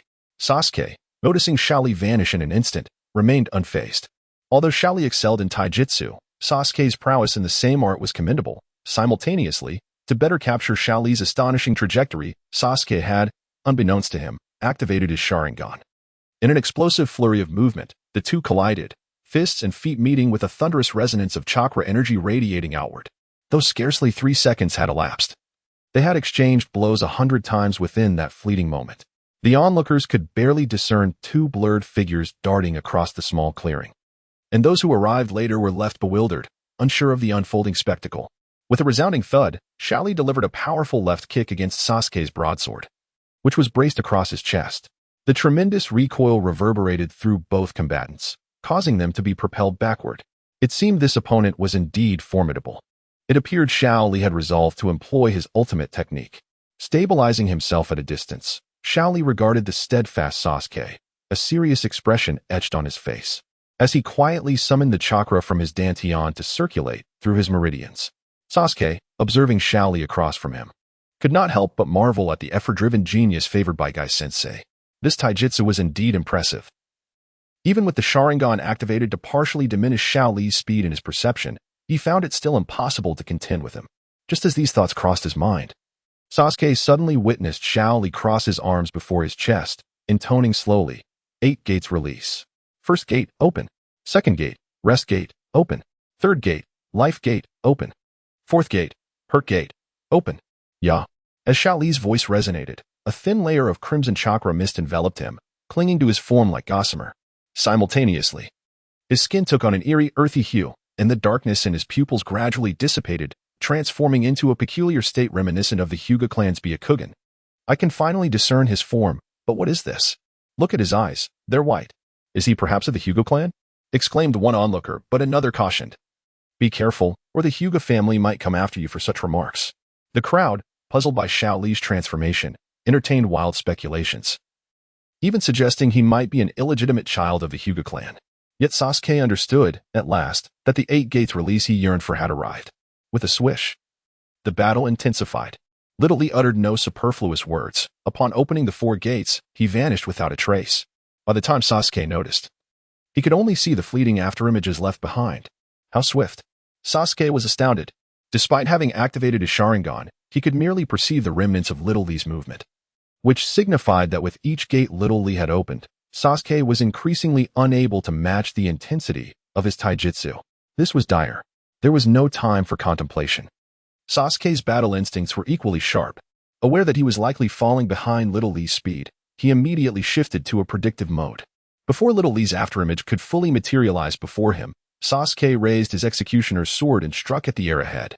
With a resounding thud, little Lee's figure gradually manifested in the next moment. However, this occurrence transpired in the blink of an eye. Before the onlookers could gasp in astonishment, little Lee, who had stood still just moments before, vanished once more in an instant. Bang, bang, bang. A series of muffled sounds erupted, reverberating through the arena like a drumbeat. Yet, Sakura, an exemplary graduate of the Ninja Academy, understood that it was not the sound of drums, but rather the dull thuds of Sasuke being struck. Sasuke! Sakura exclaimed, her heart racing as she prepared to rush onto the battlefield. Fortunately, Naruto reacted swiftly, grabbing hold of Sakura just as she was about to step forward. Sakura, don't act impulsively. Remember, Sasuke hasn't even used fire style yet. It would be futile for you to enter the fray, and we must trust that Sasuke will prevail, Naruto urged. He was unsure why he suddenly felt so philosophical, but instinctively believed that Sasuke would emerge victorious. After all, this guy could withstand heavenly thunder. Was there any simple ninja capable of defeating him? Bang, bang, bang. Although Sasuke exerted himself to anticipate little Lee's movements with his Sharingan, he struggled to fend off the relentless barrage of punches and kicks raining down upon him. Despite his efforts, he was struck by little Lee's astonishing speed. Stumbling as if he were a puppet on strings, barely able to remain upright. This was untenable. Continuing down this path was not an option. I must find a way to extricate myself from this battle. With this thought, Sasuke suddenly switched from one-handed to two-handed grip on his executioner's sword. In a moment of fierce determination, he began to spin like a top, initiating a frenzied, indiscriminate assault centered around his own being. Whoosh! The blade whistled through the air as Sasuke accelerated, and with the increase in his rotational speed, the frequency of little Lee's strikes landing upon him diminished significantly. After a prolonged period, under Sasuke's indifferent efforts, Lee finally came to a halt, his figure seemingly unchanged, returning to his previous stance. Exhaling deeply, Sasuke also paused, feeling a wave of dizziness wash over him, accompanied by a nauseating sensation that lingered. Sasuke, perhaps we should concede. It's unnecessary to be so stubborn. Observing Sasuke's disheveled appearance, Sakura pleaded from a distance, tears welling in her eyes. However, Sasuke, upon hearing her words, turned away and waved dismissively, a slight smile playing on his lips as he provocatively addressed Lee. If I'm not mistaken, you haven't yet exerted your full strength, have you? Lee, his expression stoic, gazed at the imprints left by Sasuke, then shook his head, responding in a low voice. I admit you're strong, but you cannot defeat me. So it would be wise for you to concede and avoid further injury. Sasuke understood that Lee, recognizing his proficiency in taijutsu, was attempting to provide an exit for both parties. After all, they were both practitioners of the same art, and there was no need for one to impose on the other. Yet, Sasuke had yet to master all the intricacies of the 8 gates. How could he so easily withdraw? You haven't given your all, and neither have I. Since we have reached this point, how can we not engage in a decisive battle? Very well.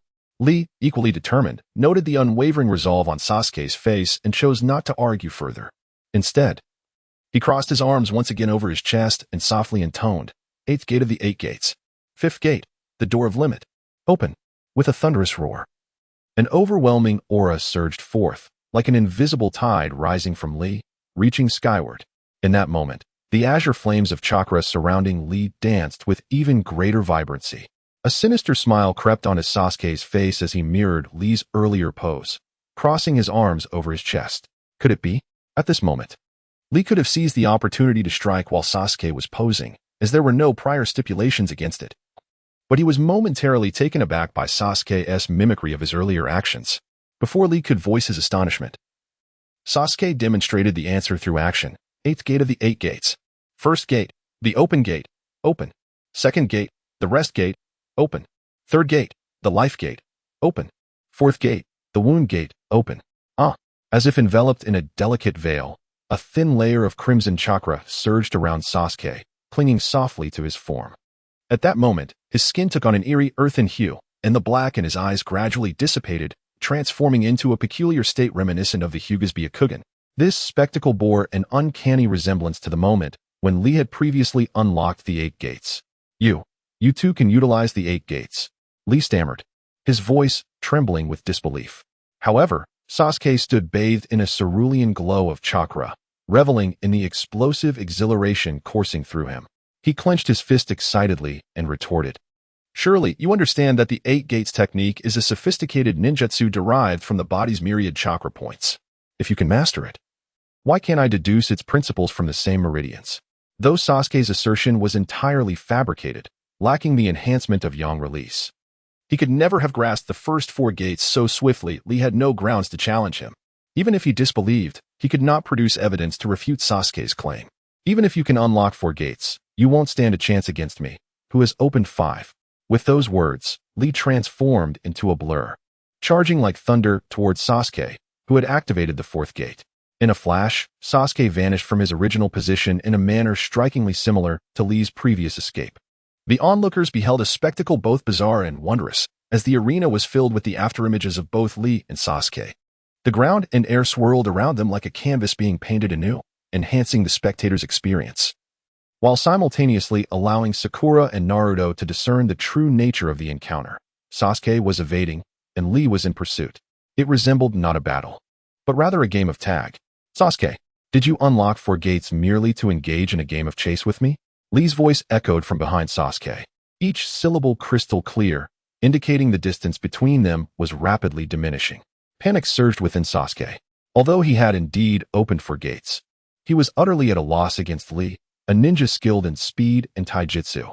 Could he resort to his signature techniques, such as decapitation, butterfly dance, or flame wave slash? Sasuke hesitated, fearing he might inadvertently harm Lee with a single strike. Moreover, those techniques were his trump cards for survival, which he was reluctant to reveal in front of the crowd. Fire release, great fireball technique? The preparation time was far too lengthy if he attempted it. He would likely be pulverized by the rampaging Lee before he could even complete the hand seals. Sasuke had initially hoped to buy time to allow his yang release to replicate. Yet now, behind him, Lee was drawing ever closer. It seemed that only the use of Phoenix Fire could help him escape. With this thought in mind, Sasuke swiftly formed 3 simple hand seals to conjure the Phoenix Fire, hurling it towards the pursuing Lee. The flames, accompanied by shuriken, streaked through the air like 3 blazing meteors aimed at Lee. However, Lee couldn't help but feel a surge of delight as he effortlessly evaded the 3 fiery projectiles, vanishing from sight in a mere flash. At that moment, Sasuke suddenly heard a booming voice from above, "Leaf Great Whirlwind." In an instant, before Sasuke could even react, Lee delivered a devastating kick, reminiscent of a rampaging dragon, striking Sasuke squarely in the chest. Caught off guard, Sasuke was sent flying backward, spewing blood like a torn sack, until he finally collided with a massive tree nearby, barely managing to halt his retreat. Sasuke, Naruto, and Sakura exclaimed in shock. Even Naruto wavered, contemplating whether to join forces with Sakura to interrupt the match. But just as this thought crossed his mind, he witnessed Sasuke, despite the heavy blow, show no signs of slowing down. With a quick push from his toes, he vanished from his spot once again. Sasuke had no choice but to endure. Although his Phoenix Fire hadn't struck Lee, it had momentarily impeded him. Yet, the longer he took to unleash the flames, the more it tilted the balance in Lee's favor.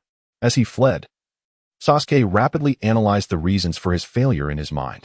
If only he could reduce the time it took to release the Phoenix Fire, he would have a solid chance of stalling until mastering the yang release. After all, facing Lee, who had activated the 5th gate, Sasuke felt an inexplicable sense of unfamiliarity. He knew his yang release had yet to be successfully replicated and that he needed to buy more time. Suddenly, a spark of inspiration struck him. He exclaimed, "I've got it." He quickly called upon the system within his mind. "System, I need your assistance to create a rapid-fire technique for Phoenix Fire that can be used in conjunction with the 4th gate. Make it as swift as possible." Beep. "Your description lacks detail. The system cannot replicate at this time." "Damn it," Sasuke muttered under his breath, slapping his forehead before clarifying. "I mean, like the A-move technique, where I can release Phoenix Fire while using the 4th gate's movement to cancel the casting delay." Beep. Loading. "Congratulations, Master. Replication successful." Upon hearing this, Sasuke felt a surge of joy as a set of hand seals for the A-move technique inexplicably appeared in his mind. The ninjutsu created by the yang escape technique requires no learning. Upon recognizing it, Sasuke directly began to form the somewhat obscure and clumsy A-hand seal that lingered in his mind. Upon witnessing Sasuke seemingly tinkering with some ninjutsu hand seals ahead, Lee's heart surged with joy, silently vowing to seize the opportunity to defeat the fleeing Sasuke in a single strike. In an instant, Lee's eyes gleamed as he thought, "Here it comes." His figure flickered once more, effortlessly evading the incoming Phoenix fire technique, and then, with the same fervor, he unleashed a mighty leaf great whirlwind aimed at Sasuke. However, merely a quarter of a second later, Lee found himself bewildered in mid-air. What? This is merely a shadow of Sasuke? How could this be possible, especially since he has only opened 4 gates? Lee's eyes widened in disbelief, his jaw dropping as he murmured in shock. Yet, determination surged within him, and he charged once again towards Sasuke's figure in the distance. He refused to accept that Sasuke, having opened only 4 gates, could evade an attack from him, who had opened 5 gates. The 8 gates of Duinjiat. Each gate a realm of its own. Unlike Sasuke, Lee had no unique advantage. He had climbed step by step.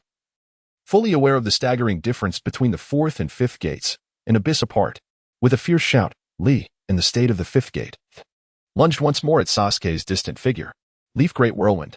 In the blink of an eye, Lee reached Sasuke, and before that stationary figure could react, he flickered again, skillfully dodging 3 incoming Phoenix fire techniques, and unleashed a powerful horizontal sweep in a heartbeat. Yet, as Lee's Leaf Great Whirlwind passed effortlessly through Sasuke's second shadow, he was once again met with the eerie sight of an afterimage. How could this be? Lee's cognition faltered. He began to feel as if it were Sasuke who had opened 5 gates, while he, Lee, was merely the one who had opened 4. Amidst the confusion swirling in his mind, an encouraging voice from Teacher Guy unexpectedly resonated in his ears. Lee, you are a hardworking genius. Remember, never give up regardless of the circumstances. Losing is not frightening. What is truly terrifying is the fear of facing it directly. Lee did not ponder why Teacher Guy's encouragement had suddenly reached him, nor did he question whether he had imagined it. Instead, he felt an inferno ignite within him, making it impossible to remain calm. Even if there is a vast chasm between the 4th and 5th gates, what of it? I am not afraid of you. As the words fell, the azure chakra swirling around Shao Li intensified dramatically, igniting within him an unparalleled fighting spirit. With fervor, he charged towards the remaining shadows of Sasuke. 1, 2, 3, 5, 7, 19. With each of Sasuke's fading silhouettes vanishing beneath Shao Li's relentless onslaught, he soon found himself breathless, astonished to realize that he was perpetually separated from the true Sasuke by a mere sliver of distance, a phenomenon that appeared eerily peculiar. Observing Shao Li standing bewildered after his 2 leaf great whirlwinds had missed their mark, Sasuke couldn't help but exhale in relief, pondering that if this stalemate continued, perhaps it would be best for all to uphold peace and settle for a draw. Yet, just as Sasuke anticipated Shao Li to declare the match a tie, he sensed an unusual surge of strength emanating from Shao Li, intensifying yet again. Without hesitation, Sasuke swiftly maneuvered, expertly evading Shao Li's frenzied triple strike despite the lack of visibility. This transpired in a mere flash, and after dodging 5 attacks, Sasuke began to grow increasingly adept at navigating the A-move he had crafted using his Yang release technique. Let us toy with those ensnared in confusion, he murmured instinctively, unaware of why he uttered such enigmatic words. Thus commenced a showcase. In the limited space of the arena, shadows of Sasuke manifested like ink splashes upon the ground and in midair, only to be ruthlessly shattered by Shao Li in an instant. These apparitions, rendered vividly due to their fleeting existence, appeared almost tangible, blurring the line between the real Sasuke and mere afterimages left in his swift wake. Intriguingly, each shadow executed gestures reminiscent of throwing shuriken, either facing the pursuing Shao Li or glancing forward, seemingly adjusting their steps. This sequence of events unfolded like frames of a cinematic narrative, both strange and exquisite. Finally, Shao Li and Sasuke came to a halt, one following the other. Shao Li, bent over and gasping, exclaimed, Sasuke, what manner of shadow technique is this? How can it be employed continuously in battle? The peculiar A-move of Sasuke inevitably reminded Shao Li of shadow techniques. However, while resembling shadow techniques, such movements could not maintain seamless continuity. Otherwise, it would border on a glitch in reality. At the same level, unless one could deliver a decisive blow, who could possibly strike this elusive Sasuke? Akin to a slippery eel? Sasuke lowered his head slightly, contemplating how he had not realized that the body replacement technique could indeed be integrated into his approach. It seemed that this newly conceived ninjutsu of his had gained yet another layer of versatility, which was rather splendid. With this thought in mind, Sasuke shook his head and addressed Lee, saying, what I employ is not merely a body replacement technique, but rather a combination of ordinary taijutsu and genjutsu. Of course, if you were capable of opening the 6th gate, perhaps my technique would be rendered ineffective. After uttering these words, Sasuke fixed his gaze intently on Li's expression, only to observe that Li made no subsequent moves. It dawned on Sasuke that this version of Li, much like the original narrative, could only access up to the fifth gate at this juncture. Although somewhat disappointed, Sasuke recognized that he had indeed attained the fifth gate. Thus, he extended his hand towards Li, suggesting, "Since I cannot defeat you, and you cannot capture me, let us conclude today's match in a draw. What do you say?" With a graceful demeanor, Sasuke reached out his hand, recalling that Master Guy once remarked that harmony should prevail in the martial world, and that infighting should be avoided. Seeing Sasuke's courteous gesture, Li, who had initially contemplated testing his strength against Sasuke once more, promptly abandoned that thought, responding with a hint of disappointment. "Sasuke, you may truly be worthy of being recognized as the greatest genius of Konoha today, but there are always those who surpass us. My teacher once advised me that youth should not be overly arrogant. Instead, one must remain grounded and diligently practice in secret. This sentiment is not meant to belittle you, but rather to encourage you to temper your ambitions, for perhaps in doing so, you will traverse a longer path ahead." Observing the sincerity etched on Li's face, Sasuke found himself reflecting that, although Li's prior attempts to vie for Sakura's affection had irked him, this earnest counsel made Li appear more agreeable in his eyes. Thus, with a chuckle, Sasuke replied, "Each person's path of ninjutsu is distinct. It is precisely for this reason that we must train and refine ourselves. Otherwise, we might as well compare our levels of ninjutsu or examination scores, without the need for practice." Li appeared contemplative, hesitating as if he wished to voice something further. Sensing Li's reluctance, Sasuke added, "In the face of an enemy, one must draw their blade. This is my ninjutsu." Li fell into deep thought, pondering whether striving for improvement through competition with others could indeed be considered a valid path of ninjutsu. At this moment, Sasuke shouted to the surrounding onlookers, "From this day forth, you may freely spread the word that I, Sasuke, hereby accept challenges from any young prodigy among any faction. Of course, this is not a matter of life and death, but rather an opportunity to enhance our combat awareness and strengthen our ninja beliefs. I kindly ask that you refrain from exaggerating in your accounts to avoid any unnecessary misunderstandings." Upon hearing these words, the crowd exchanged glances, bewildered.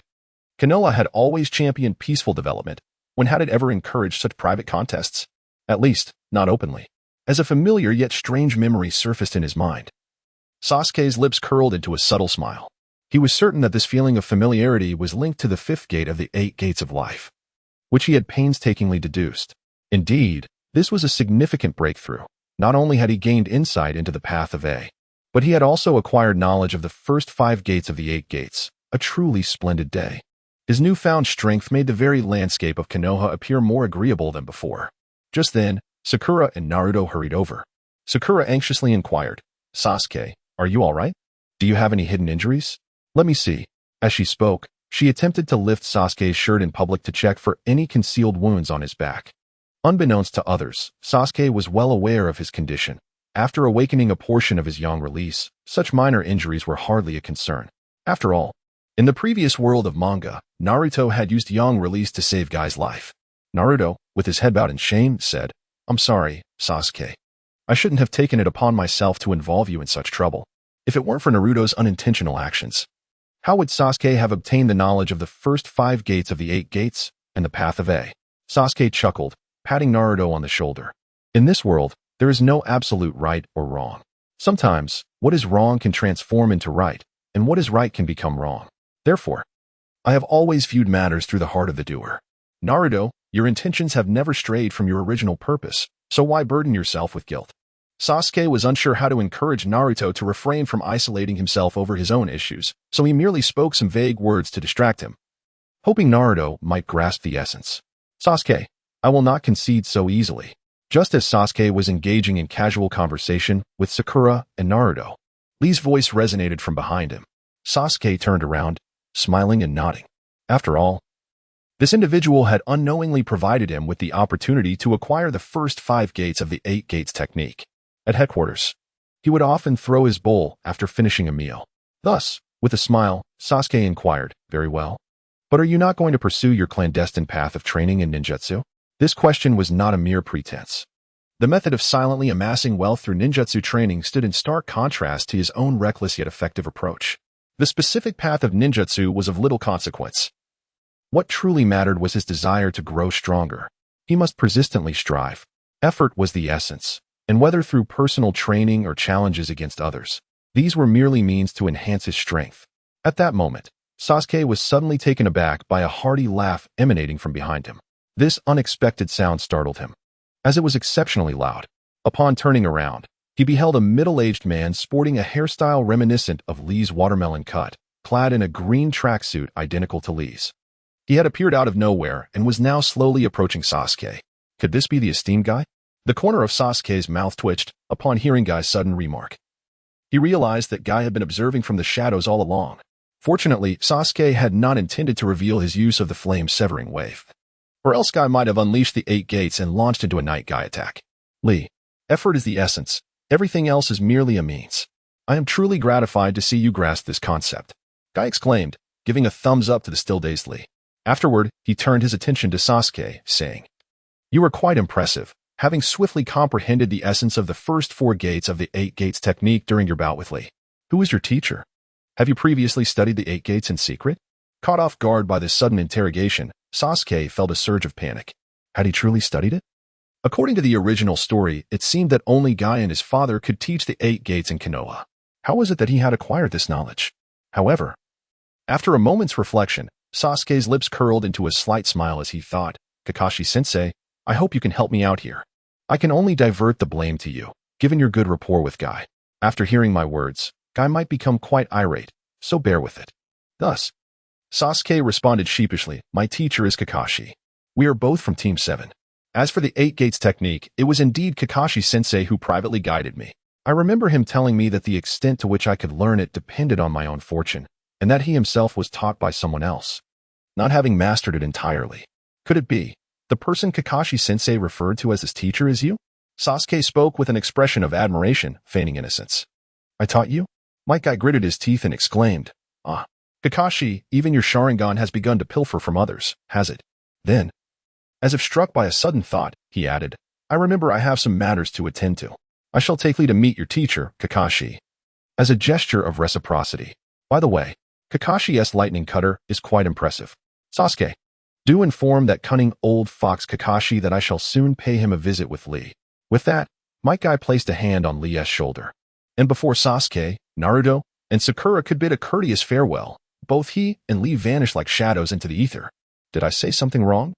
Sasuke's cheek twitched as he turned to Naruto and Sakura for clarification. "Oh, not at all. After all, it was Kakashi-sensei who taught you the 8 gates." Naruto suddenly reverted to his usual boisterous self. However, Sakura, casting a worried glance at Sasuke, remarked, "But it seemed like Guy-sensei was quite angry. What if something goes awry?" In truth, Sasuke hesitated, pausing momentarily before confessing, "Actually, I deceived Guy-sensei. Kakashi-sensei never taught me the 8 gates." Naruto stared in shock, while Sakura gasped, "Sasuke, how could you be so audacious? You dared to deceive a Jonin?" "Jonin?" Sasuke mused internally for the sake of his future. He would not even flinch at the prospect of facing the 3rd Hokage. Yet, he would never breach certain limits, regardless of the potential benefits. What should we do now? Perhaps, Sasuke, you should confess to Kakashi-sensei? Confess? Sasuke shook his head vehemently, without a second thought. Let it be. There is nothing worse than being beaten up. For my future, I shall endure. This incident served to underscore for Sasuke the paramount importance of strength. He recalled when Lee had challenged him. One of the reasons being Sakura. In this world, lacking strength might even jeopardize one's own beloved. What reason did he have to conceal the truth from Kakashi-sensei? In the collective dormitory of Team 3, it was perhaps the only communal living space among the Leaf Village ninjas. Had Sasuke heard of this, he might have deemed the living conditions of Team 3 exceedingly austere, questioning why they could not afford a modicum of privacy for their ninjas. What if there were girls in the team? However, had Sasuke seen Team 3's luxurious resort-style decor, akin to a 5-star hotel, in the sight of Tintin, who was presently seated beside the coffee table brewing tea, he would undoubtedly have approached her earnestly and said, "Miss, I truly wish to cease my efforts." At that moment, it was a delightful afternoon, with Tintin, her large, sparkling eyes fluttering, pouring tea while exclaiming, "Lee, did you purchase the belly band I asked you to get today?" Ever since returning from the back playground, Lee had remained silent, lying on the tatami nearby, lost in contemplation of his formidable battle with Sasuke.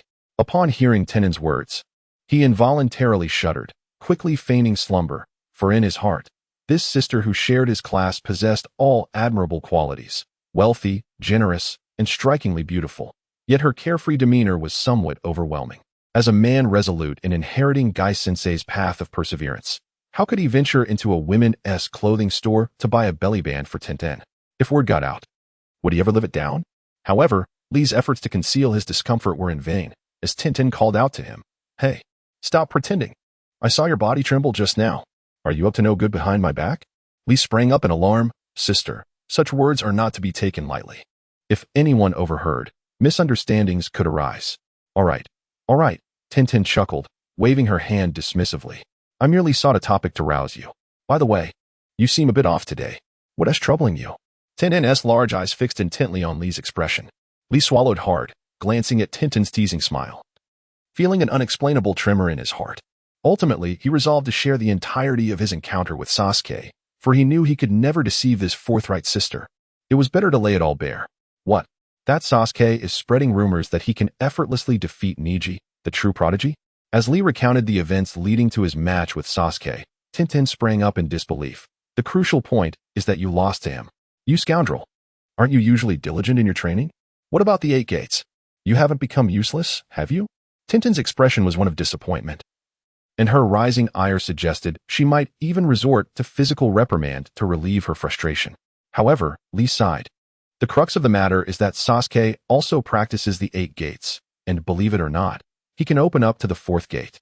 As he spoke, Li became increasingly animated, for even now, he remained perplexed by how his 5th gate had succumbed to Sasuke's 4th, although nominally they reached a draw. In Li's eyes, failing to secure 4 gates many had lost. You mentioned that he could also master the 8 gates and even unlock 4? Tian, upon hearing this, was initially incredulous, yet upon observing Li's expression, which bore no hint of deceit, she furrowed her brow and, after a moment of contemplation, slammed her palm on the coffee table, pouting in indignation. 4 gates are just 4 gates. This enmity must be avenged for Ningxi. Otherwise, when Ningxi returns from his mission, how can we, as his teammates, face him with any semblance of dignity? Li lifted his eyelids and gazed at the feisty Tian.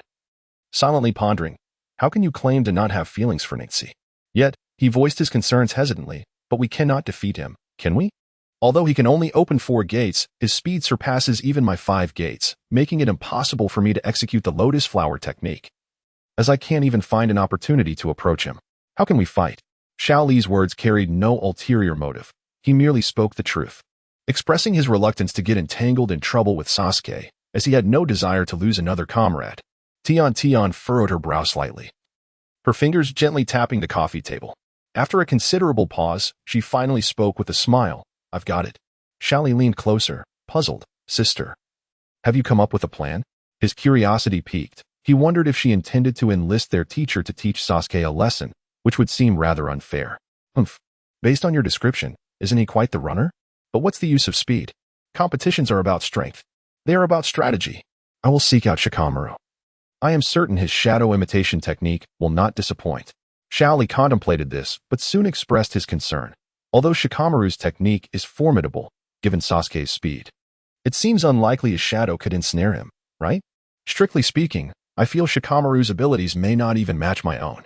This was a candid observation, as in terms of raw power, Shikamaru indeed fell short of Li.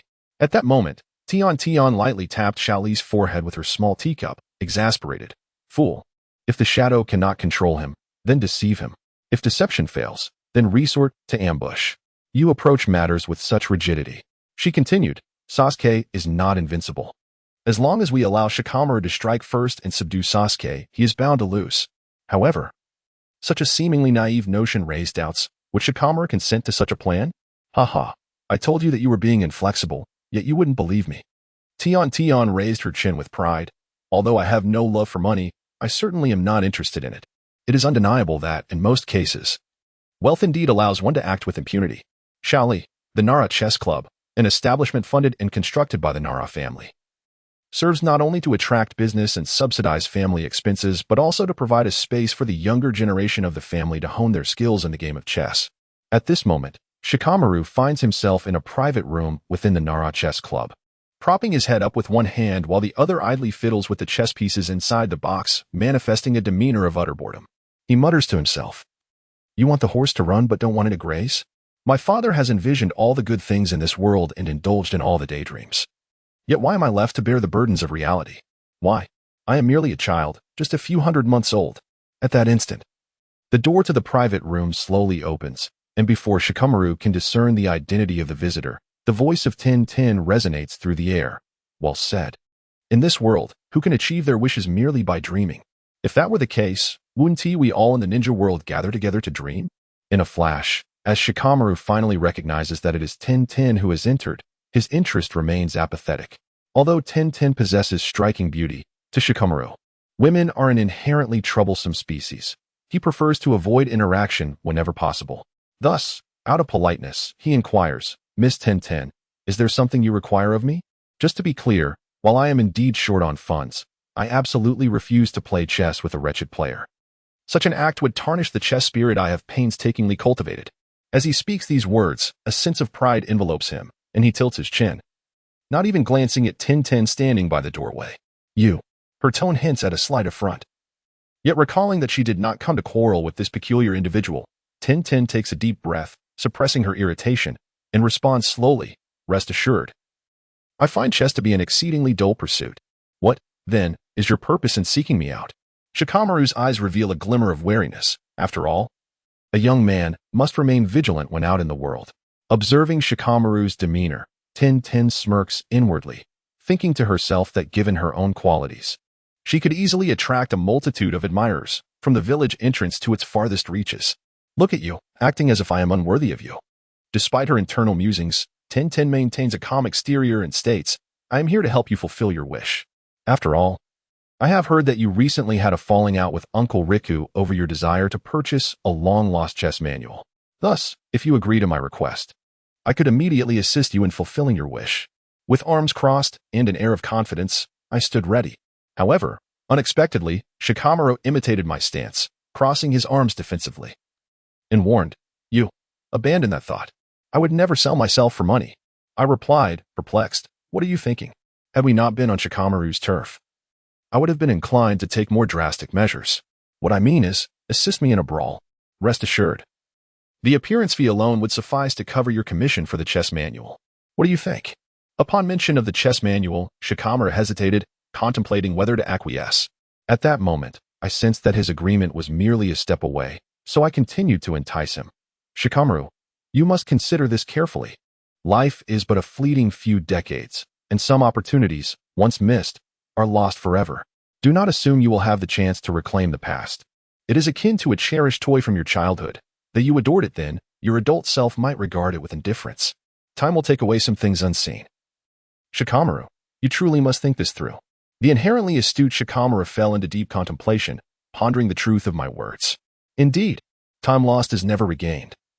And the clouds drift endlessly across the sky. The variables of life, much like the ever-changing dynamics of a chessboard, are unpredictable. As I had said, with the passage of time, who can guarantee that I will encounter something as captivating as that manual again? Perhaps. What if I never do? It is merely a fight, not a transgression of Konoha's regulations. To put it more civilly, it is merely a friendly sparring match. Although Konoha does not advocate for martial conflict, no one would scorn such an endeavor. With this thought, I took a moment, and then, as if to compel myself to make a decision, I bellowed, Let us do it. Excellent. Such resolve is commendable, befitting the young scion of the Nara clan. I applauded. However, before I could continue, Shikamaru shifted the focus back to himself, stating, Before we discuss who is first among peers, I can agree to help you fight, but... I furrowed my brow, suspecting he might be trying to deceive me again. Yet, Shikamaru suddenly proclaimed with a tone of righteousness, but it requires additional payment. In another room, Sasuke declared, The 8 gates. First gate, open. Second gate, rest gate, open. Third gate, life gate, open. Fourth gate, hurt gate, open. Konoha Great Whirlwind. With a resounding crash, in a moment of carelessness, Sasuke inadvertently performed a sweeping motion that sent a sizable table flying out of his room. Astonished, he quickly seized the opportunity to activate the fourth gate, propelling himself into action. With a swift push off his toes, he dashed into the air, catching the table mid-flight from several meters above the ground. With a powerful thrust of his legs, he executed a remarkable maneuver, producing a sound akin to a breaking wind as he vanished from sight. In an instant, He reappeared within his room, exhaling in relief. That was a close call. Thankfully, there was no one downstairs. Otherwise, it would have been a case of projectile debris. Setting down the table he had cradled, Sasuke observed the faint, bluish aura of chakra vapor enveloping him, a testament to the astonishing power of the Eight Gates technique. Initially, he had thought it merely a visual effect, but experiencing it firsthand revealed that this ethereal blue mist was, in fact, chakra evaporating as perspiration. Indeed, this azure sweat could be quite the asset. If I could harness this ability and return to deliver takeout, I could easily earn a fortune. While Sasuke entertained these whimsical thoughts, a sudden voice rang out from outside. Sasuke, come out here. Aren't you the one who boasts of easily defeating Neji? I've come to find you. Who could this be? Sasuke scratched his head, perplexed by the unfamiliar voice. After adjusting his attire, he boldly stepped outside. Are you the so-called prodigy who claims to effortlessly conquer Neji?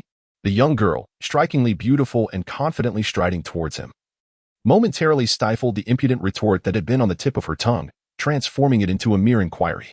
However, her haughty demeanor and the intonation of her question gave the impression that she was teasing him. Shikamaru, observing from the side, raised an eyebrow at the scene, glancing at the girl with a bemused expression, thinking, this foolish girl must be smitten by the handsome lad before her.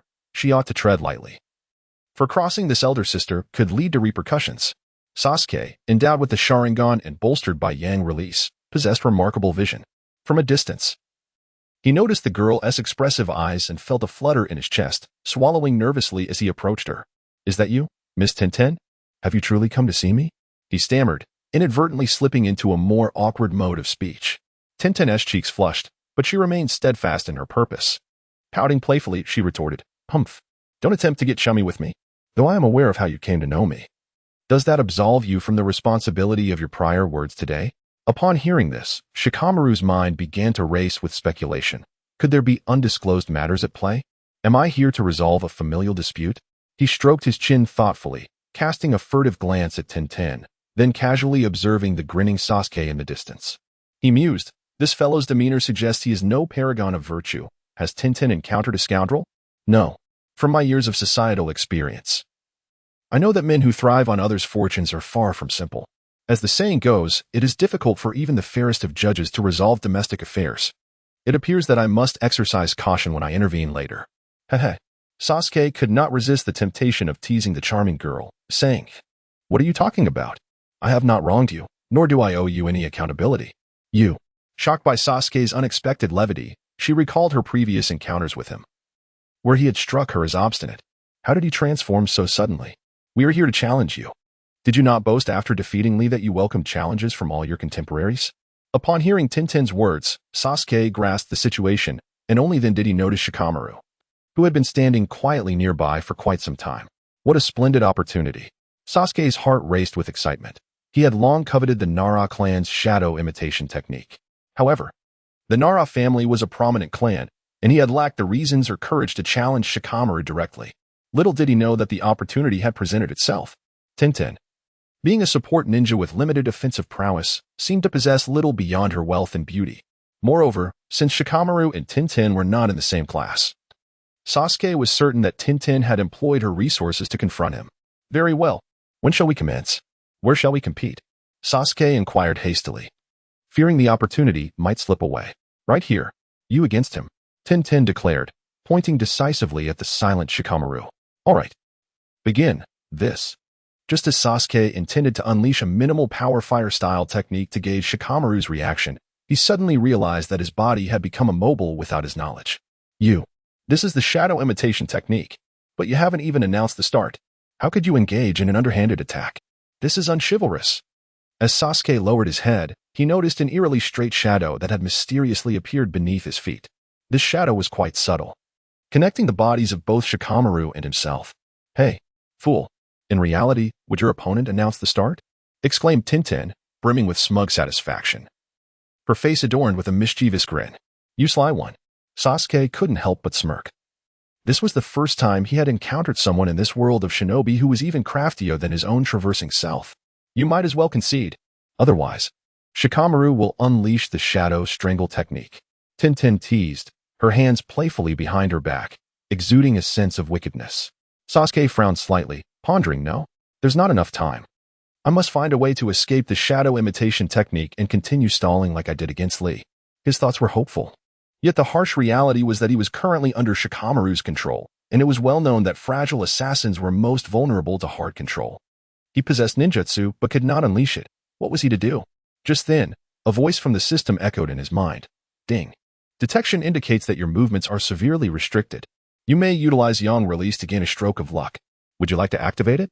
Luck? Sasuke was perplexed by the system's intentions, rather than augmenting some intangible luck with Yang release.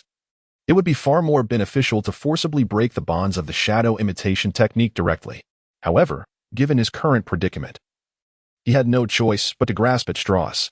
Thus, he replied, activate. No sooner had he spoken than a sudden gust of ominous wind swept through. And to his delight, he observed that the shadow linking him to Shikamaru was gradually fading under the cover of the overcast sky. At last, within a mere 3 seconds, that shadow vanished completely. Yet, this moment was fleeting, for 1 second later, sunlight once again illuminated the ground. When Shikamaru attempted to extend his shadow towards Sasuke's original position, he was taken aback to find that Sasuke had already vanished from where he was supposed to be. Oh no!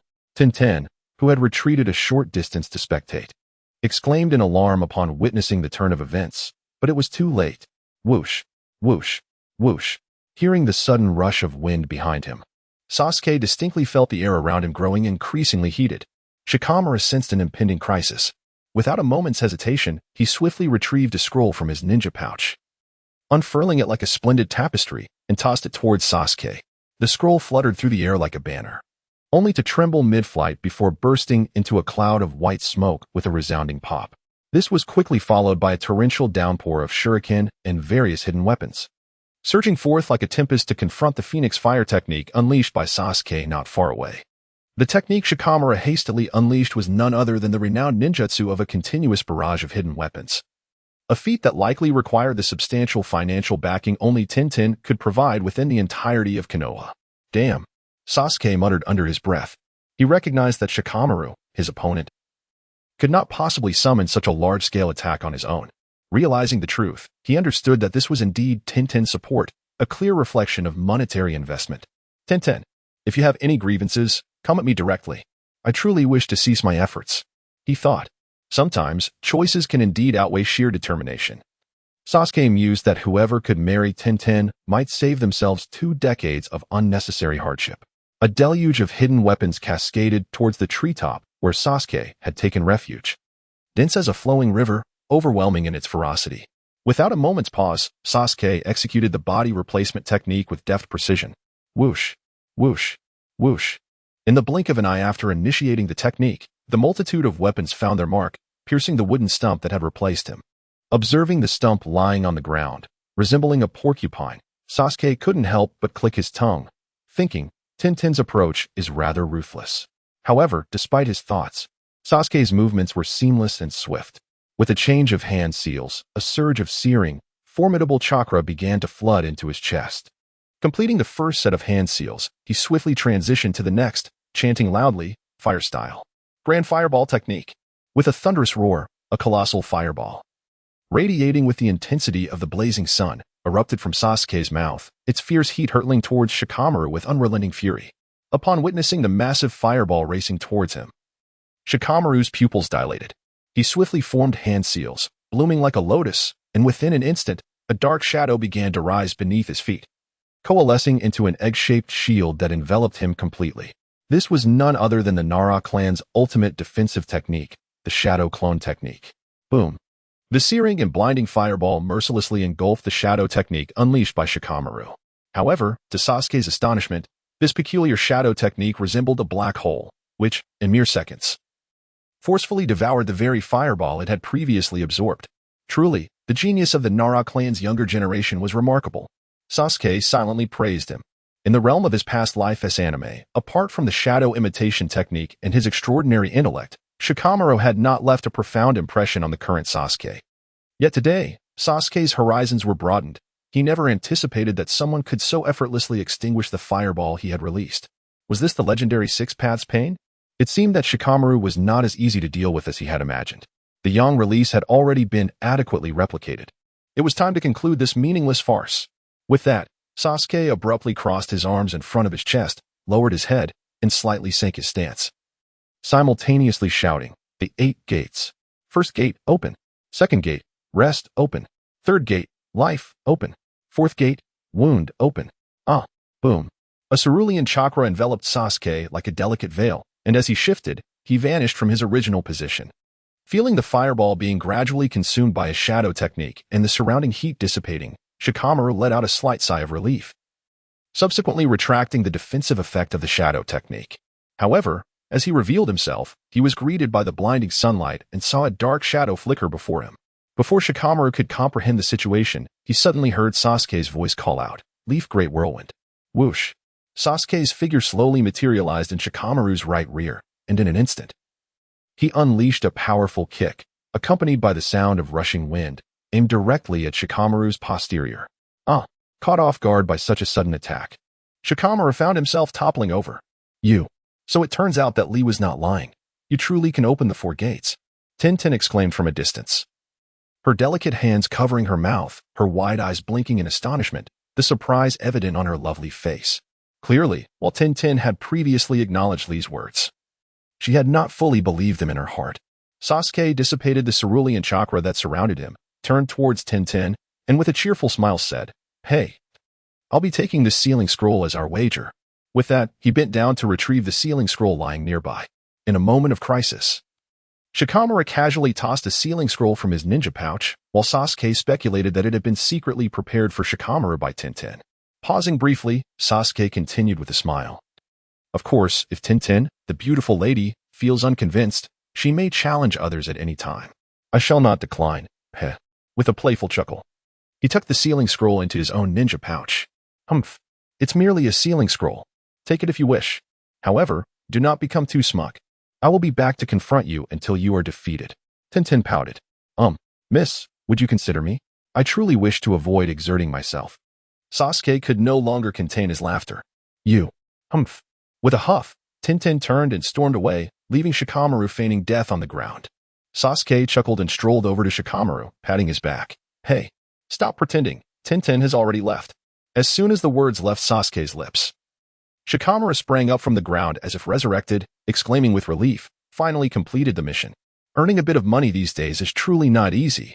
Observing Shikamaru's complex expression, Sasuke understood that he was merely a slacker in the workforce. Yet Shikamaru's self-assessment was remarkably precise. He preferred to take it easy rather than exert himself. Hey, Shikamaru, as the heir of the Nara clan, surely you are not attracted to the meager wealth of Tintin? Sasuke casually sat beside Shikamaru, speaking as if they were old friends. His curiosity piqued about what could possibly lead a man like Shikamaru, who detests trouble, to submit to Tintin's financial influence. Could it be that he, like Sasuke, had grown weary of striving? Contemplating this, Sasuke glanced at Shikamaru with a rather peculiar expression. Shikamaru, sensing Sasuke's odd gaze, squinted slightly, pondering, could he possibly view me as a rival? After all, there seemed to be a growing number of young people in Konoha unwilling to exert themselves. Analyzing this, and considering Sasuke's strange look, Shikamaru turned to him with an awkward smile. Brother, please don't misunderstand. My relationship with Tintin is purely contractual. She provides the funds while I provide the effort. There are absolutely no feelings beyond financial matters. Sasuke inhaled sharply, thinking, why does Shikamaru's statement sound so peculiar? Furthermore, he pondered the reasons behind his commitment to challenge himself daily, yet Shikamaru's response was utterly vague, leaving him perplexed. Shaking his head, Sasuke chose not to press Shikamaru further, merely placing a reassuring hand on his shoulder, reminding him to take better care of his health. After all, prior to his journey across dimensions, Sasuke had heard through the news that affluent women often indulged in extravagant lifestyles. Given Shikamaru's chosen path, neglecting his well-being could lead to dire consequences. As for this matter, Sasuke harbored no aversion. After all, earning a living was hardly shameful. The two exchanged cryptic signals, oblivious to the fact that neither truly perceived the other as they believed. Shikamaru thought that Sasuke's daily flirtations were born of an attraction to his youthful charm, while Sasuke speculated that Shikamaru's reluctance to address his inquiries directly stemmed from the constraints of his status as the heir of the Nara clan, though the implications were subtly hinted at in their dialogue. Thus, this pair of talented individuals parted ways, each with their own thoughts swirling in their minds. As night enveloped the sky, strewn with twinkling stars like scattered dust, Sasuke awoke from his meditative state, his eyes opening to the serene glow of the moon. Having recently acquired the first 5 gates of the 8 gates technique, along with the shadow imitation technique gifted by Shikamaru, Sasuke felt his understanding of the yang release bestowed upon him by the Sage of 6 Paths had reached new heights. In a moment of elation, he realized his craving for combat had resurfaced. Raising his hand to his ninja pouch, he summoned the sealing scroll that had been freely given to him earlier that day. Treating the scroll as a precious treasure, he placed it on the table and carefully unfurled it. After lightly biting his thumb to draw blood, he decisively pressed his palm onto the scroll. With a resounding poof, a sealing mark materialized beneath his hand, followed by a burst of white smoke, revealing his beheading sword miraculously back in his grasp. Ecstatic, Sasuke couldn't contain his excitement, realizing that this item was akin to a spatial ring, alleviating his worries about forgetting essential belongings and significantly aiding his forgetfulness. He secured the beheading sword onto his back and returned the sealing scroll to his ninja pouch before stepping out of his room. Shortly thereafter, he found himself on the back training ground of the Ninja Academy once more. As midnight approached, the rear playground remained desolate. Taking a deep breath, Sasuke was poised to extract the colossal blade from his back to practice his swordsmanship in silence when, instinctively activating his Sharingan, he unexpectedly detected a subtle flow of chakra. The source of this chakra emanated from a nearby thicket, clearly indicating that someone was clandestinely observing him. Who dared to conceal themselves? Come forth. Sasuke was acutely aware of who might be monitoring him. After all, in the Hidden Leaf Village, it was likely only Danzo who held such a keen interest in him. Initially, Sasuke hesitated internally, contemplating whether to reveal his prowess and retaliate against the shadowy figure trailing him. However, upon reflection, he had previously assumed that after joining Team 7, Danzo had relinquished his surveillance. It was shocking to discover that he had dispatched even stronger Umbu ninjas to keep an eye on him. Had it not been for the recent elevation of his mastery over yang release, he might have remained oblivious to the presence of this hidden Umbu ninja. No, this ninja must be eliminated tonight. The more Sasuke pondered, the more unsettled he became. Who knew if the ninja watching him had witnessed his recent application of the flame release, wave-cutting slash? As Danzo had yet to initiate any significant actions against him, Sasuke deduced that regardless of whether this observer had discerned his technique, the news had likely not reached Danzo's ears. Therefore, it was imperative that he either eliminate the threat or risk being discovered. This Umbu ninja must perish tonight. The thicket lay still, as though it sought to convince Sasuke that what he had seen was merely an illusion. Yet with a cold smirk, he made no indication of his intentions. In a blink, he leaped into the air, his wrist flicking deftly. Whoosh, whoosh, whoosh. 3 shurikens soared like shooting stars toward the thicket where the ninja was concealed. Although Sasuke's ambush was unexpected, the ninja, having been dispatched from Danzo's Umbu, was far from ordinary. Just as Sasuke's shuriken were about to penetrate the foliage, a figure clad in a mask and ninja vest suddenly emerged from the underbrush. Indeed, it was an Umbu of the Hidden Leaf. While others might struggle to identify this ninja, Sasuke, as one who had traversed time, was intimately familiar with the cat-faced mask and the distinctive attire. As the ninja attempted to retreat upon revealing themselves, Sasuke would not permit such an easy escape. Pursuing the retreating figure into a clearing illuminated by the moon's scattered light, he swiftly formed a hand seal. With a sudden change in the seal, a shadow materialized into a massive dark hand, hurtling from behind Sasuke to seize the fleeing ninja beneath the moonlight. As the ninja realized that his movements had been detected, he had no choice but to flee desperately into the distance. However, upon reaching a moonlit clearing, he was abruptly struck by the alarming revelation that he could no longer move. In a state of panic, Sasuke's figure flickered beside him and materialized before his eyes. With a cold smile, Sasuke remarked, "Who said you were fortunate? Though we are both mere laborers, I had no desire to eradicate you completely. Yet, to prevent you from divulging secrets that Danzo should remain unaware of, I must send you to hell prematurely to await your reunion with that old man." As his words faded, Sasuke altered his hand seals. Whoosh, whoosh, whoosh. 3 identical phoenix fire techniques shot forth like falling stars, accompanied by the sound of rushing wind, aimed directly at the ninja. Trembling uncontrollably, the ninja found his voice trapped by Sasuke's unique shadow imitation technique, rendering him unable to utter a single word. Yet he stammered as if he had a final message to convey. However, Sasuke offered him no opportunity. This was not a moment for mercy. When a decision must be made, It must be decisive. Otherwise, allowing this ninja to escape would ultimately jeopardize Sasuke himself. With a thud, the ninja collapsed to the ground, lifeless. Yet, Sasuke understood the significance of ensuring the kill. Although the ninja showed no signs of chakra flow within Sasuke's Sharingan, he swiftly performed another hand seal, conjuring a small fireball technique that instantly reduced the ninja to nothingness. Having completed this grim task, Sasuke hurriedly departed the scene, heading back to his dormitory. As for additional training, he decided against it. After all, he had just clandestinely eliminated a Konoha ninja, dispatched quietly by Danzo.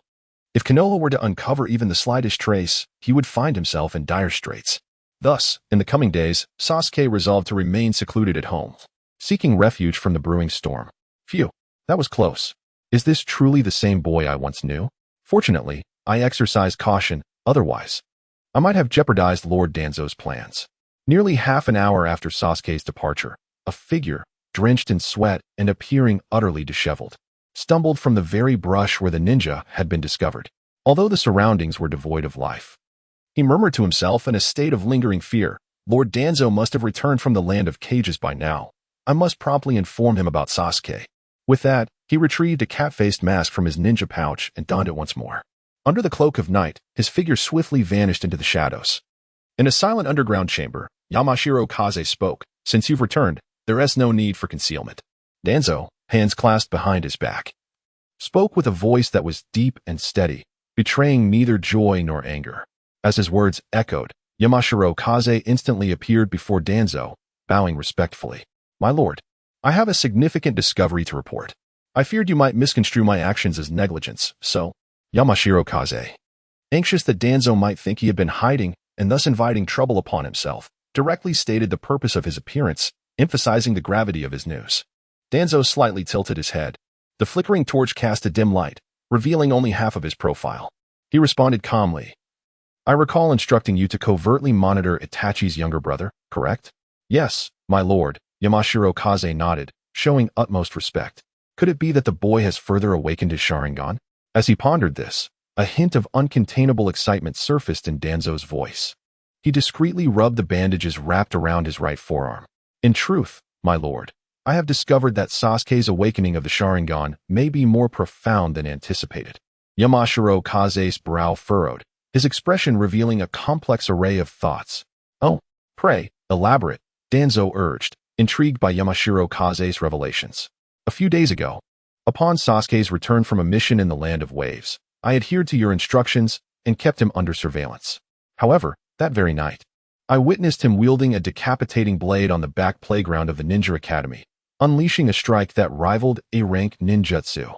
The sheer force of it obliterated half of the playground. But that is not all. I observed that the boy could even channel fire release through the decapitating blade. Is that so? Danzo interjected, stepping forward, his hands trembling slightly behind his back, a sign of the turmoil within. Yamashiro Kaze nodded gravely, continuing, furthermore, tonight, I once again spotted Sasuke on the back playground. Strangely, he hadn't detected my presence before, yet this time, he immediately sensed my location upon arrival. Fortunately, I had preemptively employed the puppet technique to control a ninja to divert his attention. I had initially believed that with my abilities, I could easily manipulate the body of that ninja. Even if I could not defeat him, I thought I could effortlessly escape. Who would have thought that Sasuke would effortlessly employ the Nara clan's shadow imitation technique to eliminate the puppet ninja I was controlling? My throat tightened, and Yamanaka involuntarily swallowed hard. It was not that he found Sasuke's strength intimidating. Rather, it was the sheer peculiarity of Sasuke in his eyes. A single individual wielding multiple advanced ninjutsu techniques without being hindered by the natural counterbalances of differing elemental attributes was something he had never witnessed in his years of self-cultivation. The shadow imitation technique? Could it be that the Nara clan harbored some clandestine connection with the remnants of the Uchiha clan? Danzo pondered this, but quickly shook his head. That couldn't possibly be the case. Even if there were a connection, Shikaku would never allow the shadow imitation technique to leak from the Nara clan. While he muttered his thoughts to himself, he paced back and forth in the cramped confines of the basement. At that moment, Yamanaka suggested, Lord Danzo, should we not secretly capture Sasuke and study him further? This boy is exceedingly strange. He undoubtedly possesses great secrets. Yamanaka urged excitedly. Danzo hesitated for a moment before responding, "We cannot act rashly. For he is now a Genin under Kakashi. We cannot allow him to disappear from Konoha without reason, as that would be far too conspicuous. Someone's hypocrisy would surely leave him feeling uneasy." Yamanaka F nodded in agreement but refrained from further comment. He surmised that the hypocritical individual Danzo referred to was likely the current third Hokage. In such a high-stakes game of power, it would be wise for someone from a small clan like him to refrain from prying too deeply or getting too involved. It had now been 13 days since Sasuke had isolated himself in his home. During this time, Naruto and Sakura had knocked on his door at the dormitory. But Sasuke remained unresponsive, pretending that no one was inside. He knew that if he acknowledged Naruto and Sakura, he would inevitably find himself forced to venture out during these tense days, so for the sake of his own safety, he decided it was best to remain indoors. Of course, Sasuke had not been idle during these days of seclusion. In a world devoid of mobile phones, he was left to isolate himself at home, diligently refining his mastery of yang release and practicing the various hand seals of ninjutsu, including the shadow imitation technique he had recently acquired from Shikamaru. Now, after half a month of dedicated practice, bolstered by his understanding of yang release, he had become quite proficient in the shadow imitation technique. Although he now possesses a system, it is far from omnipotent. Sasuke understands that his system is not akin to those invincible systems found in novels from his previous life. It merely offers a general direction for his cultivation. Ultimately, strengthening oneself relies on personal effort, for this is a world where strength reigns supreme. Without power, one cannot guarantee survival when the fourth great ninja war inevitably arrives. On a certain day, at a moment that seemed to stretch endlessly, Sasuke awakened from his meditation. He descended from his bed and approached the long-ignored back window, gazing at the radiant scenery outside, murmuring to himself, "It has been nearly half a month. It should be about time, right?" After all, even though he had dealt with the news regarding that Umbu ninja, which had already spread throughout Konoha, he could not simply hide away forever to evade responsibility. Lost in thought, a sudden knock echoed through the door of Sasuke's room. Shortly after, Naruto's voice called out, "Sasuke, are you home?" "Sasuke?" Naruto shook his head, preparing to leave. This was yet another attempt, one of countless times over the past fortnight, to knock on Sasuke's door without receiving any response. He was perplexed about Sasuke's whereabouts and felt a sense of frustration that his good friend was seemingly unresponsive. Just as Naruto was about to turn the corner of the hallway, Sasuke's door swung open. Before Naruto could react, he felt Sasuke's arm draped over his shoulder, a playful smile gracing his face. "Missed me, did you? Let's go find Sakura and gather at Ichiraku Ramen." Sasuke's invitation was not solely an attempt to divert Naruto's attention. It was also motivated by the fact that he had not thoroughly enjoyed his last visit to Ichiraku Ramen due to a previous match with Lee. With the Chunin exams approaching, this could very well be the last moment of leisure for everyone before the tests began. While Naruto was still in a state of bewilderment, he found himself being pulled towards the bustling street leading to Ichiraku Ramen. Suddenly, he observed the throngs of people on the street and could no longer contain himself. Seizing an opportunity to interrupt Sasuke's lighthearted banter, he exclaimed, "Sasuke, where have you been all this time? How could you vanish for half a month without informing Sakura or me? We were seriously worried about you. I thought you had gone off to challenge Lee again." As his frustration mounted, Naruto intended to question Sasuke about his adventures, but in his exasperation, complaints spilled forth instead. Sasuke, amused by Naruto's demeanor, chuckled softly, all right. In the past half-month, I have ventured nowhere, instead dedicating my time to rigorous training within the confines of my room. When you and Sakura visited me, I was well aware of your presence. However, with the Nin exams fast approaching, I must ask, Naruto, have you truly engaged in no training during this period?" Sasuke, taking the initiative, asserted his stance, as we have all now become competent genin. Bringing up the topics of study and training certainly places one on a moral high ground. Devoid of fault, Naruto found himself momentarily speechless. At that instant, he realized that whispers of Sasuke being Konoha's current prodigy were not merely abstract notions. After all, Sasuke had recently triumphed over both Rock Lee and Shikamaru, who had come to challenge him. Initially, Naruto attributed these victories to Sasuke's innate talent, but after hearing Sasuke's words, he suddenly felt that perhaps even a genius works harder than an ordinary person like himself. If a genius is exerting such effort, what necessity is there for someone like me to strive? Unconsciously, Naruto blurted this thought in Sasuke's presence. Sasuke, upon hearing those words, was nearly struck with disbelief. He entertained the notion that Naruto might have become possessed by a different consciousness. When did Naruto adopt such a laid-back attitude? This was uncharacteristic. Could it be that my appearance has altered the course of fate? Sasuke pondered. No. I must extinguish Naruto's inclination towards complacency. He is the Jinchuriki of the Nine Tails and the future 7th Hokage whom I intend to support wholeheartedly. How could he begin to embrace such a lackadaisical approach at such a young age? After a moment of contemplation, Sasuke turned to Naruto and said, Naruto, listen to me. Actually, you wait. It seems I have consumed some expired instant noodles that have upset my stomach. Wait for me, Sasuke. Once I resolve this, we can continue our conversation. Just as Sasuke was about to engage in verbal sparring, he noticed a dark line appear on Naruto's face. While Sasuke was still bewildered, Naruto hastily uttered a parting remark and dashed toward a nearby tavern. What a spectacle! Truly, the art of evasion through bodily functions surpasses mere words. To think he would dare consume expired noodles. How audacious! Sasuke privately scoffed to himself. Observing the bustling street lined with various stalls, he felt a sense of joy begin to blossom.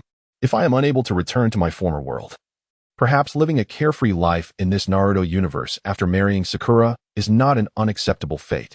Furthermore, if I still possess the means in the future, I would not mind cultivating a fish pond to welcome the likes of Kinshiki into my harem. However, considering my current disruption of the Naruto storyline, will Kinshiki even make an appearance? And what of Madara, Obito, and the goddess Kaguya? Would these events truly unfold alongside a distorted narrative? Just as Sasuke was contemplating the future in his mind, he suddenly spotted a group of children pushing a boy with reddened eyes, awkwardly meandering into a narrow alley not far from sight, where they soon vanished. Konohamaru? It has been a while. What has happened to him?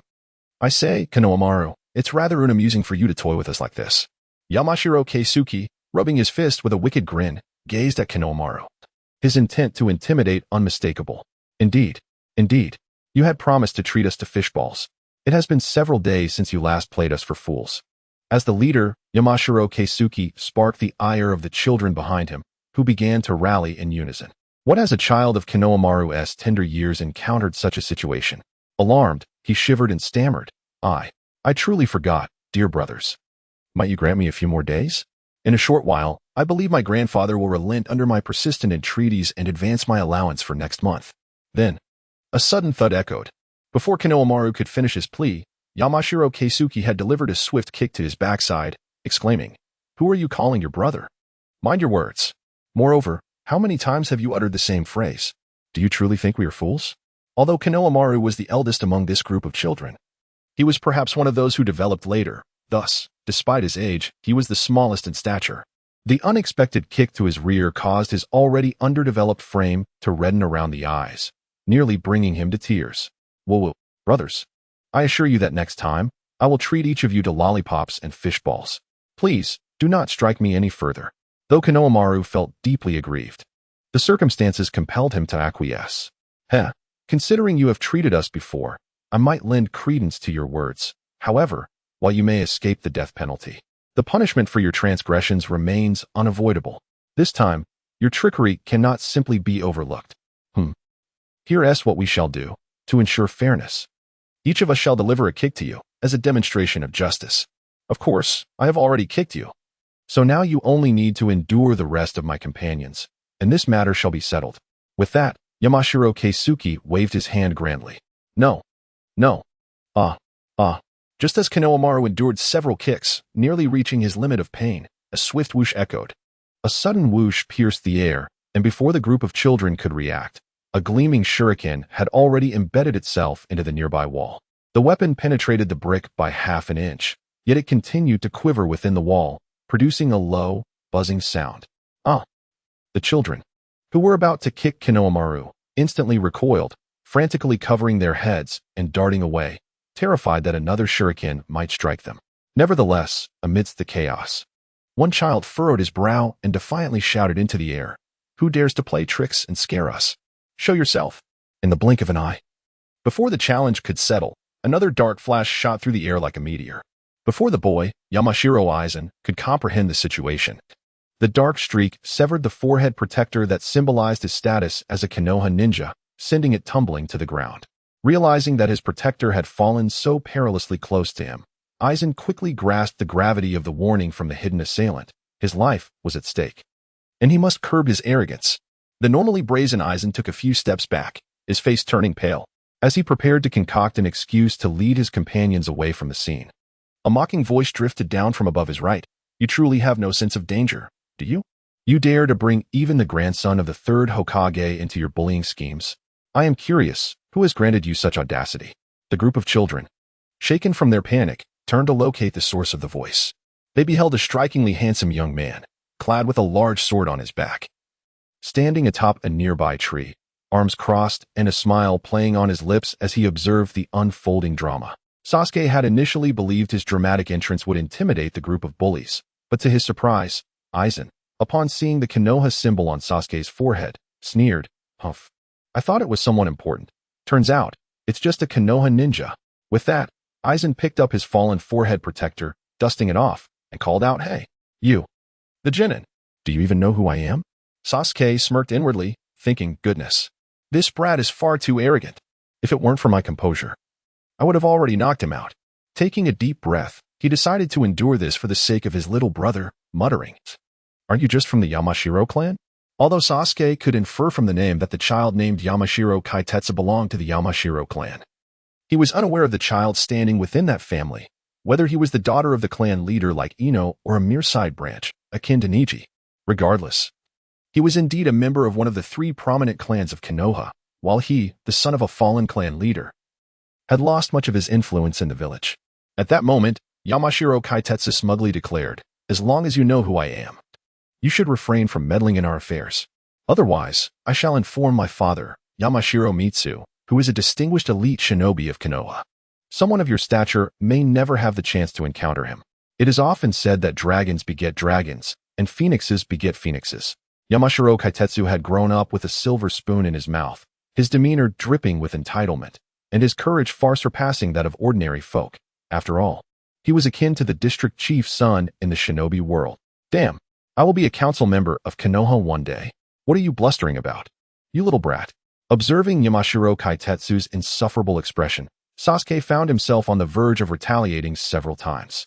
However, he chose to remain silent and, in a swift motion, jumped beside the dazed Konohamaru, asking, "Are you all right?"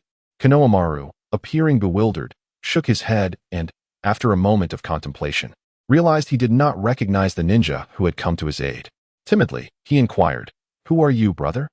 Sasuke was uncertain whether his intervention had altered the fact that Konohamaru was Naruto's little brother, but as Naruto's sibling, he could not ignore the bullying of someone under his brother's wing. Thus, Sasuke nodded slightly, attempting to soften his tone, and replied with a gentle smile, "I am your big brother, Naruto's elder brother, Sasuke. You can call me big brother from now on. I will protect you in this area." Chapter 61. It is he who will teach you a lesson. I will not intervene. Big brother. Konohamaru swallowed hard, feeling that the Sasuke standing before him was incredibly handsome. "Hey, you over there, the Genin. Let me tell you, others may not recognize the clan crest on your back, but I certainly do. Do you really wish to get involved in our matters?" Before Sasuke could respond to Konohamaru, Yamashiro Kaitetsu interjected once more with scorn. Sasuke narrowed his eyes, forcefully suppressing his rising anger, and turned to Yamashiro Kaitetsu, coldly stating, "If your elite shinobi father is so impressive, did he not teach you how to conduct yourself?" From childhood to adulthood, Yamashitake has never felt so threatened. Upon hearing this, he scoffed and replied, "My father never taught me how to be a person, but he did tell me that not everyone in Konoha can be considered human." "Oh, did your father specify what kind of people can be deemed human in Konoha?" Sasuke's gaze turned icy. "Hee, those with background and strength can, while the rest are merely livestock raised by the strong." Yamashitake's words left Sasuke momentarily stunned. Admittedly, though harsh, there seemed to be some truth in them. But is it truly right for such a young child to be exposed to such a dark reality? Contemplating this, Sasuke shifted his attention to Konohamaru behind him and asked, somewhat perplexed, "Konohamaru, can you explain this to me?" It's because I didn't ask Grandpa for my allowance for next month, so." Konohamaru stammered, occasionally stealing glances at Yamashitake, whose threatening gaze lingered not far away.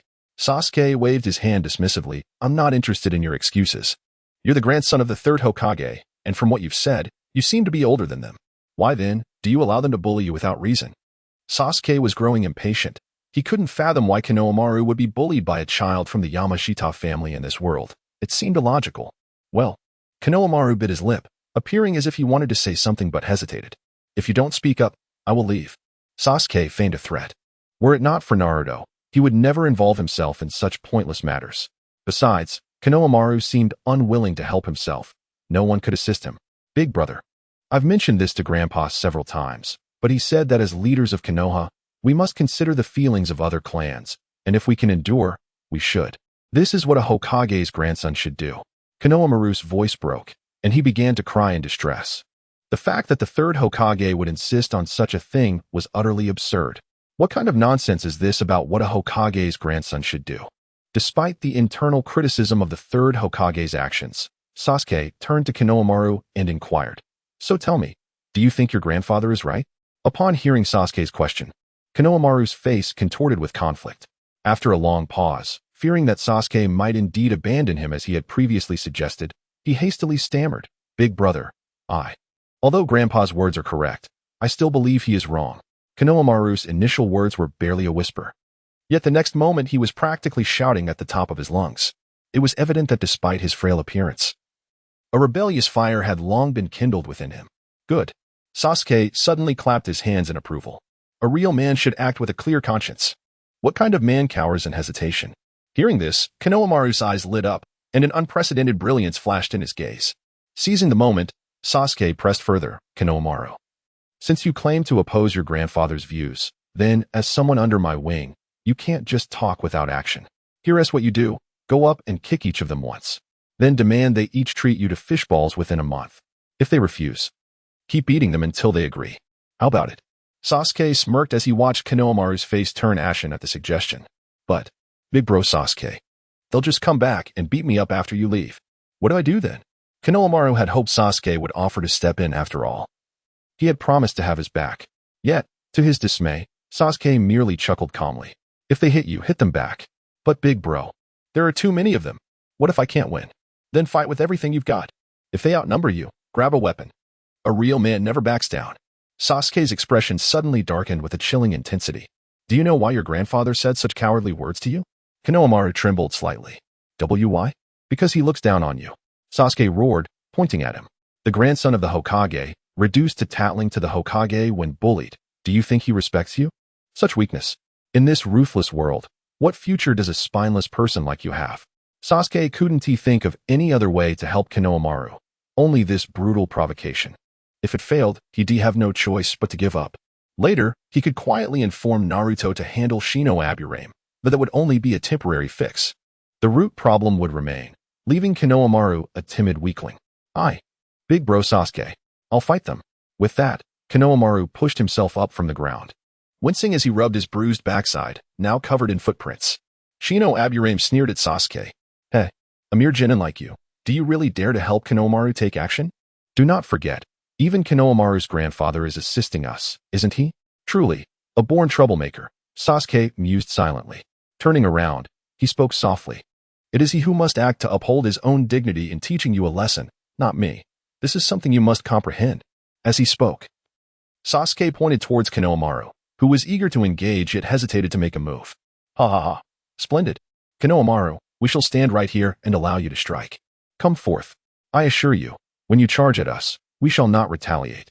Konohamaru swallowed hard and, almost instinctively, glanced back at Sasuke, his eyes seemingly asking whether Sasuke would assist him. Upon noticing Konohamaru's expression, Sasuke quickly grasped his meaning but chose to remain silent, turning his head away.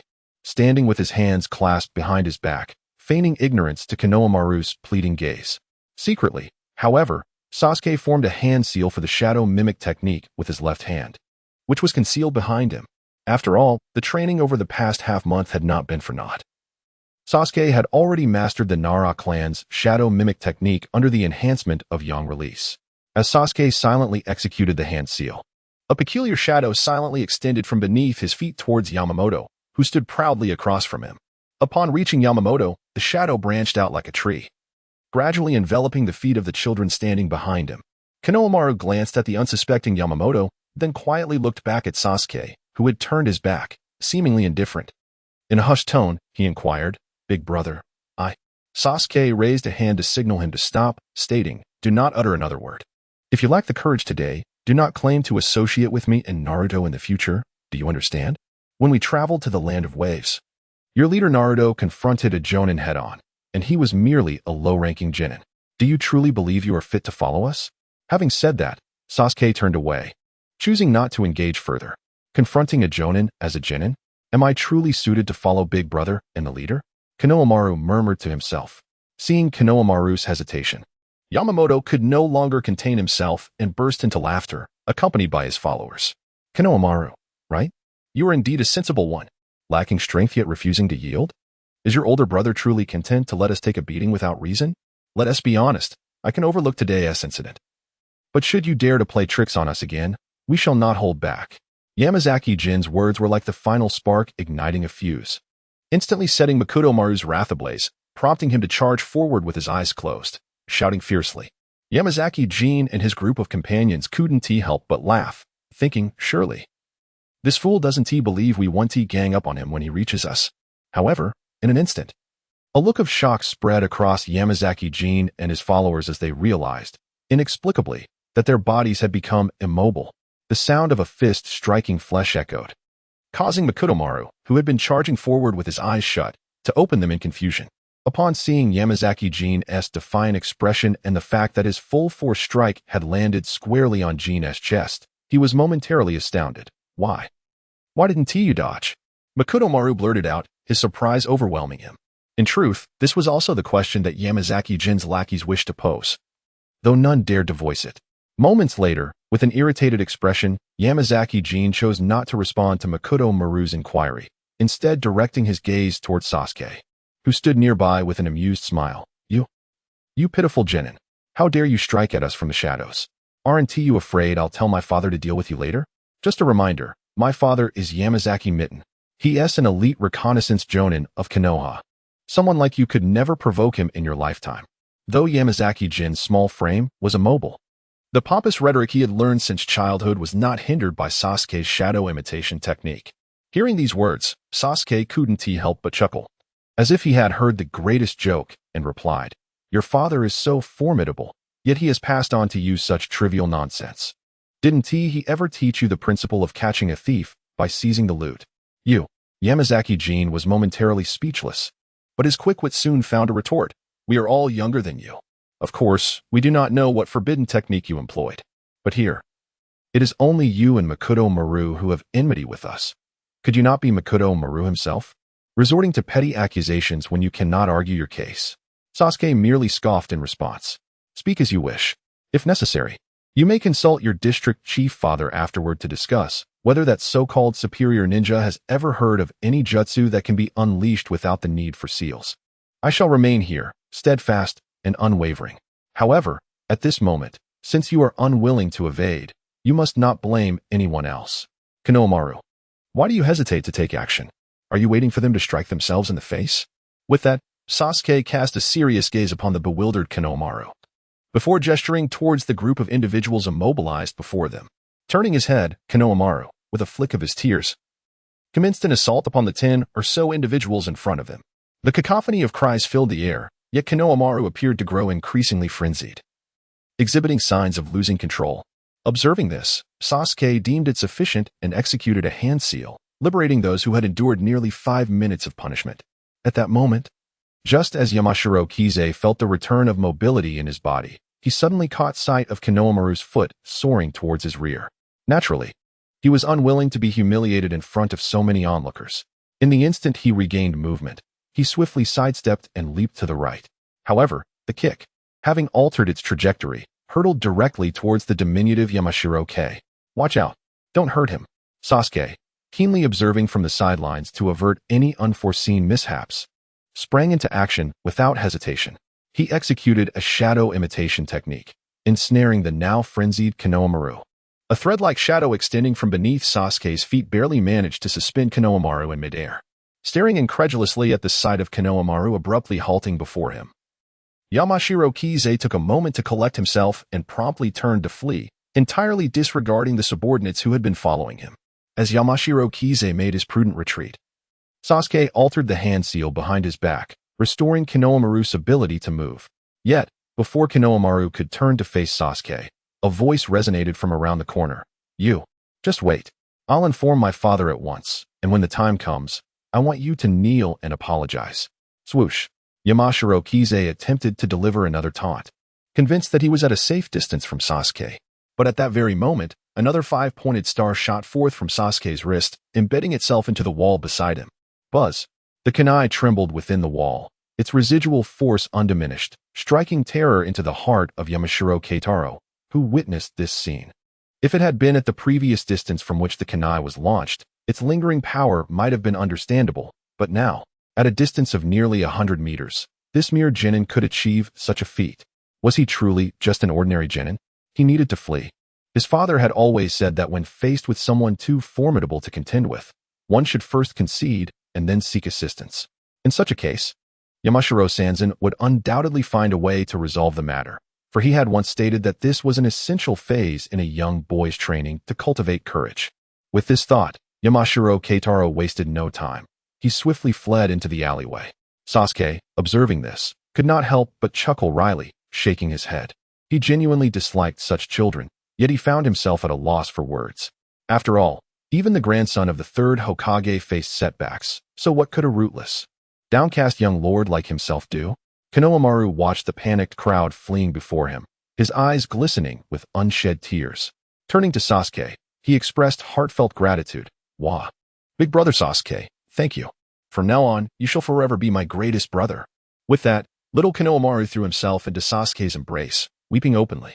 Sasuke sighed, contemplating that this task had finally come to a close. There had been moments when he considered abandoning the hesitant Konohamaru altogether, but now it seemed all worthwhile. For he had cured a promising child's weakness.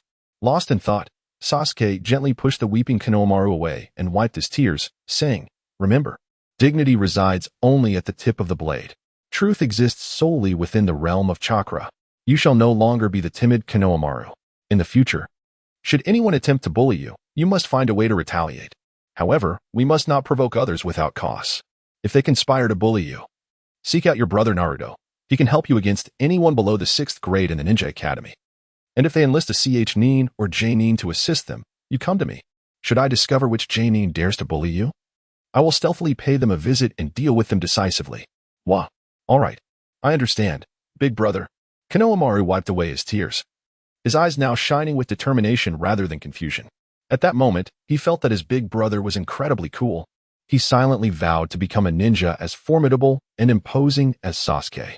Although Konohamaru believed Sasuke's words about slashing an elite ninja's house at night were meant to motivate him, Sasuke's intentions were far from that.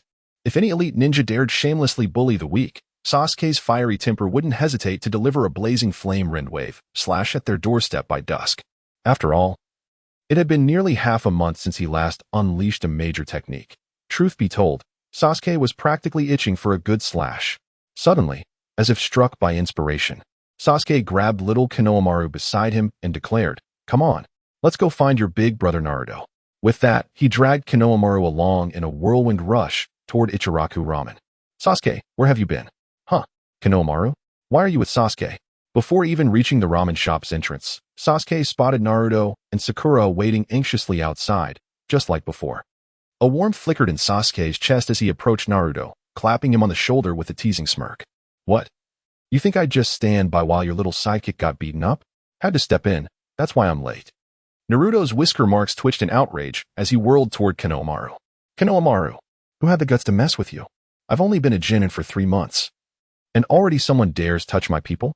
He expected Konohamaru to sniffle and name the culprit like before, giving Naruto an excuse to settle the score, just like the old days before graduation. But to his surprise, Konohamaru met his gaze with unwavering determination and a proud grin. Big bro, I already handled it. And guess what? I did it all by myself. There were over a dozen of them. Pretty brave, huh? Konohamaru boasted with exaggerated flair, shooting a sly wink past Naruto at Sasuke, silently pleading not to expose his tall tale. Sasuke chuckled, discreetly flashing Konohamaru a thumbs up behind Naruto's back. After all, such boldness deserved encouragement. As the saying goes, a true warrior's spirit should never belittle itself. Humility is a virtue, but excessive modesty borders on self-deprecation. Besides, What exceptional individual doesn't T have a few eccentric quirks? Whether it's Jiraiya's bar hopping or Kakashi-sensei's beloved little book. Let's go feast already, Sasuke cut in. It's getting late, and I'm starving. As Sasuke observed that everyone had largely released their emotions, he took Sakura by the hand and boldly stepped towards the ramen shop. At that moment, Konohamaru, being led by Naruto, suddenly inquired of Sasuke, "Big brother, how come you can hold the hand of this beautiful lady, while I can only hold on to yours? I recall my grandfather once telling me that it is inappropriate for men and women to be so close, and a boy who dares to take a girl's hand might end up getting hit." Upon hearing this, Sakura's cheeks flushed a rosy hue, while Sasuke merely smiled and confidently replied, "It's because I'm handsome." Inside Ichiraku Ramen, a voice chimed in, "Have you heard? The current top talent of Konoha, Sasuke, has already defeated the Nara clan's prodigy, Shikamaru." "I certainly have. My son told me about it. Sasuke has become his new idol, and he pesters me daily for Sasuke merchandise." As Sasuke savored his noodles, he was suddenly met with the familiar voices of two individuals discussing him. Stealing a glance, he recognized them as the same two who had commented on his earlier challenge with Niji. To his surprise, they were now seated directly across from him. At that moment, Konohamaru grinned proudly and declared, "Big brother, you're truly amazing. I aspire to become a ninja like you." Sasuke chuckled softly, feeling a twinge of bashfulness at the praise. Naruto furrowed his brows in confusion. "Big brother?" Konohamaru explained, "My boss said you were my boss, and since my boss's boss is called Big Brother, that makes Sasuke my big brother. Sasuke, I consider you a brother. How could you take advantage of me in secret?" Naruto exclaimed, his annoyance evident. Clearing his throat, he redirected his focus back to eating. Meanwhile, Konohamaru watched as Sasuke occasionally added side dishes from his bowl to Sakura's and gently touched her cheek or her delicate hands. Curiously, Konohamaru tilted his head and asked, "Big brother, how can I be as handsome as you?" Sasuke smirked, immediately understanding the underlying meaning in the boy's words. He replied, "If you become as strong as I am, you too will attract beautiful girls like your sister Sakura." Heh. "Strong. I want to become strong," Konohamaru exclaimed, his eyes sparkling with determination. Just then, Naruto leaned in closer, offering Konohamaru a fishball, and with a grin that suggested he had successfully bribed him, he said, "Exactly. Konohamaru, you must strive to be as strong and handsome as your elder brother, and in time, you will surely win the heart of a girl as beautiful as your sister Sakura." Hearing the chatter around her, Sakura felt a blush creep across her cheeks. At that moment, she realized it was the happiest she had ever felt since meeting Sasuke. Although Sasuke had changed, becoming somewhat different from his former self, she inexplicably found herself drawn to the current Sasuke, witty and charming, with an undeniable allure that made him the epitome of her ideal partner. Sasuke, too, felt a sense of pride, thinking to himself, "Naruto, you old rascal, weren't you just claiming I was taking advantage of you? Now you're acknowledging me as your elder brother for the sake of your own pride." Just then, Konohamaru, munching on the fishballs Naruto had served him, seemed to have an epiphany. He glanced at Naruto, then at Sasuke, and finally shook his head, declaring to Naruto, "No, I don't want to be like my elder brother. I want to be like my elder brother's brother." Upon hearing this, Naruto's face darkened with embarrassment, his tone tinged with indignation. "Huh? Your elder brother is strong and handsome. Why wouldn't he want to be like me and instead aspire to be like your elder brother's brother?" As he spoke, Naruto fidgeted uncomfortably in his chair, clearly not as composed as he appeared. Being still quite young, Konohamaru was candid in his response, biting into the fishball and swallowing it without hesitation. "Because I know there isn't a girl as beautiful as Sister Sakura around my elder brother to hold hands with.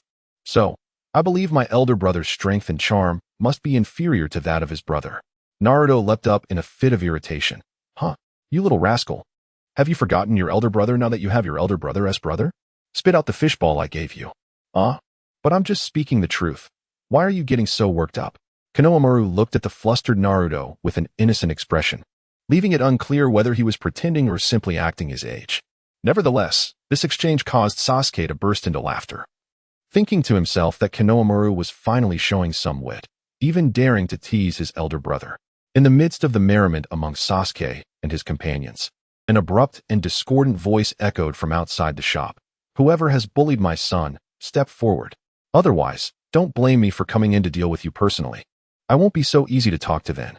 The patrons inside the shop turned in unison, as if choreographed, including Sasuke and his group. "Oh no. The father of that Jonin Yamanoji is here. What should we do?" "Dear elder brother, please do not venture outside. The crowd here is dense," his father, as a seasoned jonin, would undoubtedly refrain from causing a scene. Konohamaru, facing the entrance of the shop, was the first to notice Yamanaka Nin, accompanied by his father. Yamanaka Sanda, vociferously bellowing outside, displaying a remarkably arrogant demeanor. Yet, Sasuke remained unperturbed. Upon hearing Konohamaru's words, he felt an unexpected sense of relief, silently acknowledging, "This lad is quite clever, devising strategies." Naruto, momentarily taken aback, glanced at Konohamaru, then turned to Sasuke, his expression growing grave. "Sasuke, if things turn dire, stay here. I will seek out the third Hokage or request Kakashi-sensei to intervene." Sakura, too, clutched Sasuke's arm, her face etched with concern as she shook her head. "It's inconsequential. Mere bullies posing as jonin are hardly worthy of our attention." Waving dismissively, Sasuke patted Sakura's hand and resolutely strode toward the entrance. "No, we must follow. We cannot allow Sasuke to face this alone." Naruto and Sakura exchanged determined glances before pulling Konohamaru along behind them. Despite Konohamaru's timid demeanor in Naruto's eyes, his lineage as the third Hokage's grandson lent him undeniable support. "Is it him?" Yamanaka Sanda inquired, his expression stern and imposing as he glared at Sasuke. Directing his question toward Yamanaka Nin. Yamanaka Nin first glanced at Sasuke, then inexplicably recalled the shuriken that had previously lodged itself into the wall 100 meters away, causing him to involuntarily shudder.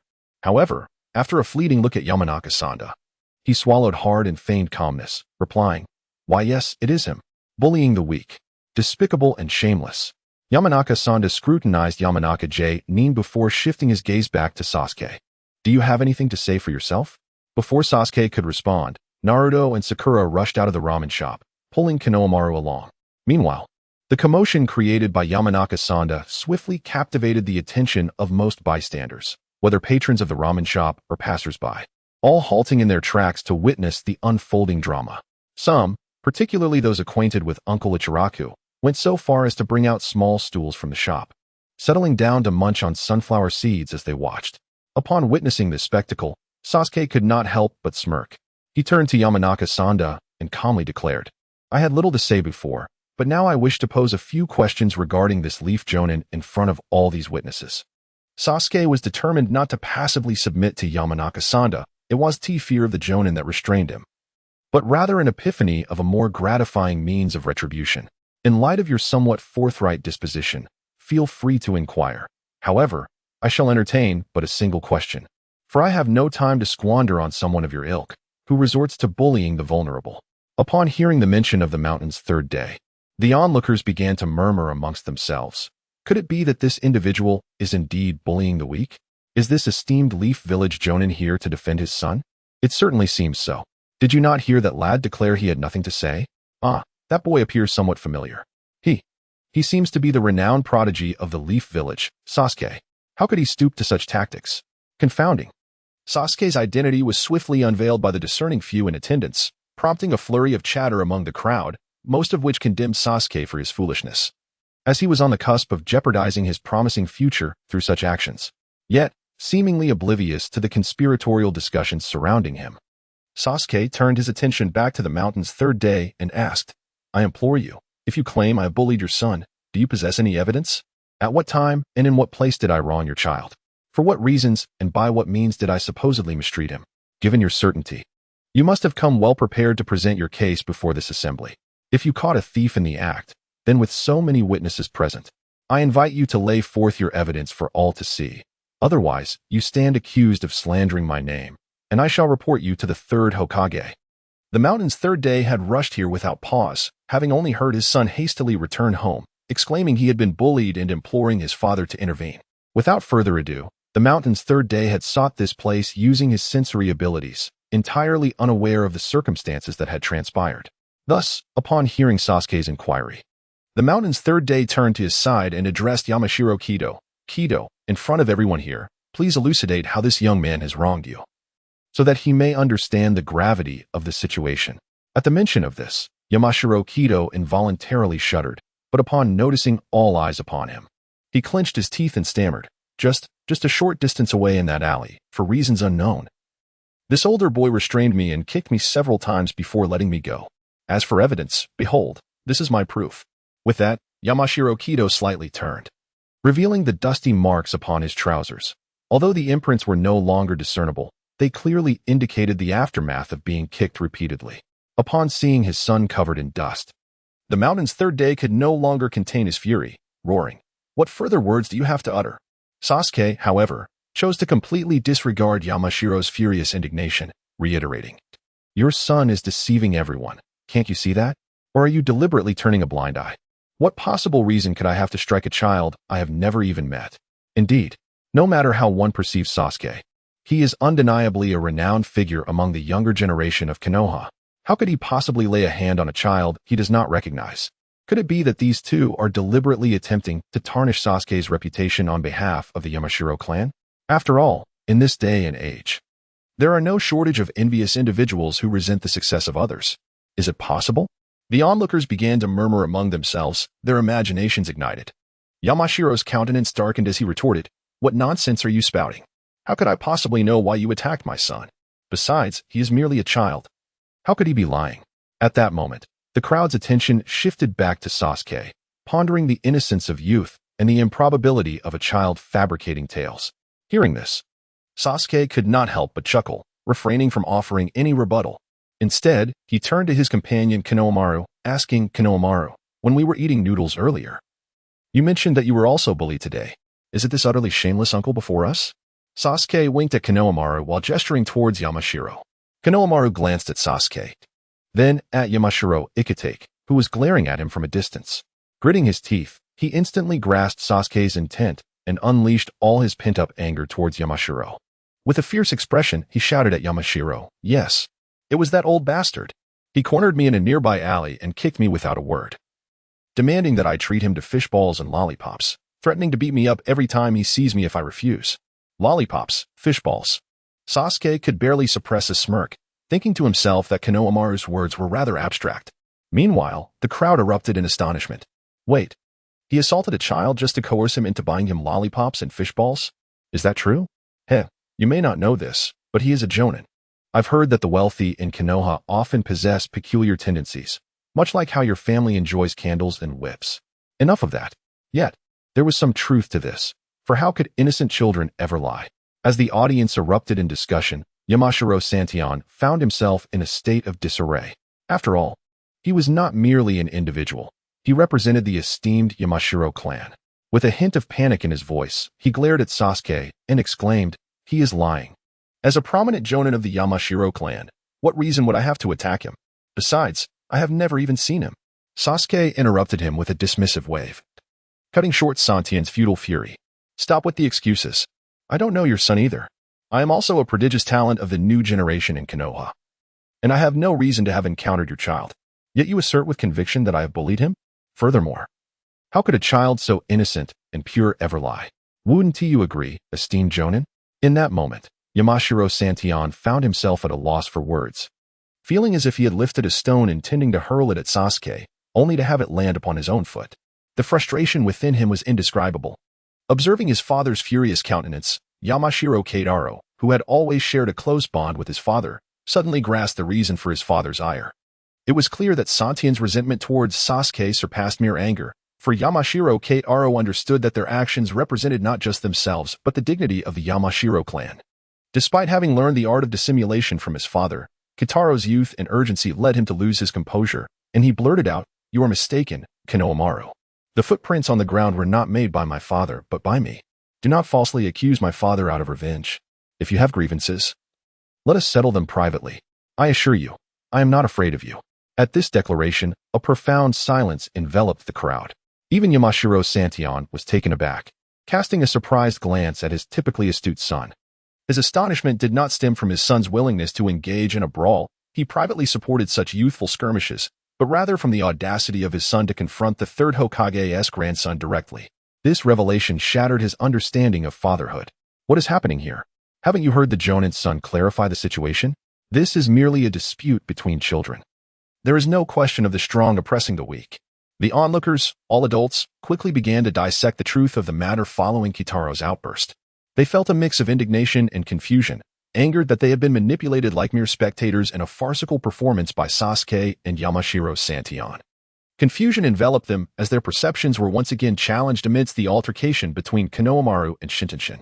It was akin to the paradox of an omnipotent deity who, despite being all-powerful, cannot create a stone so heavy that even he cannot lift it.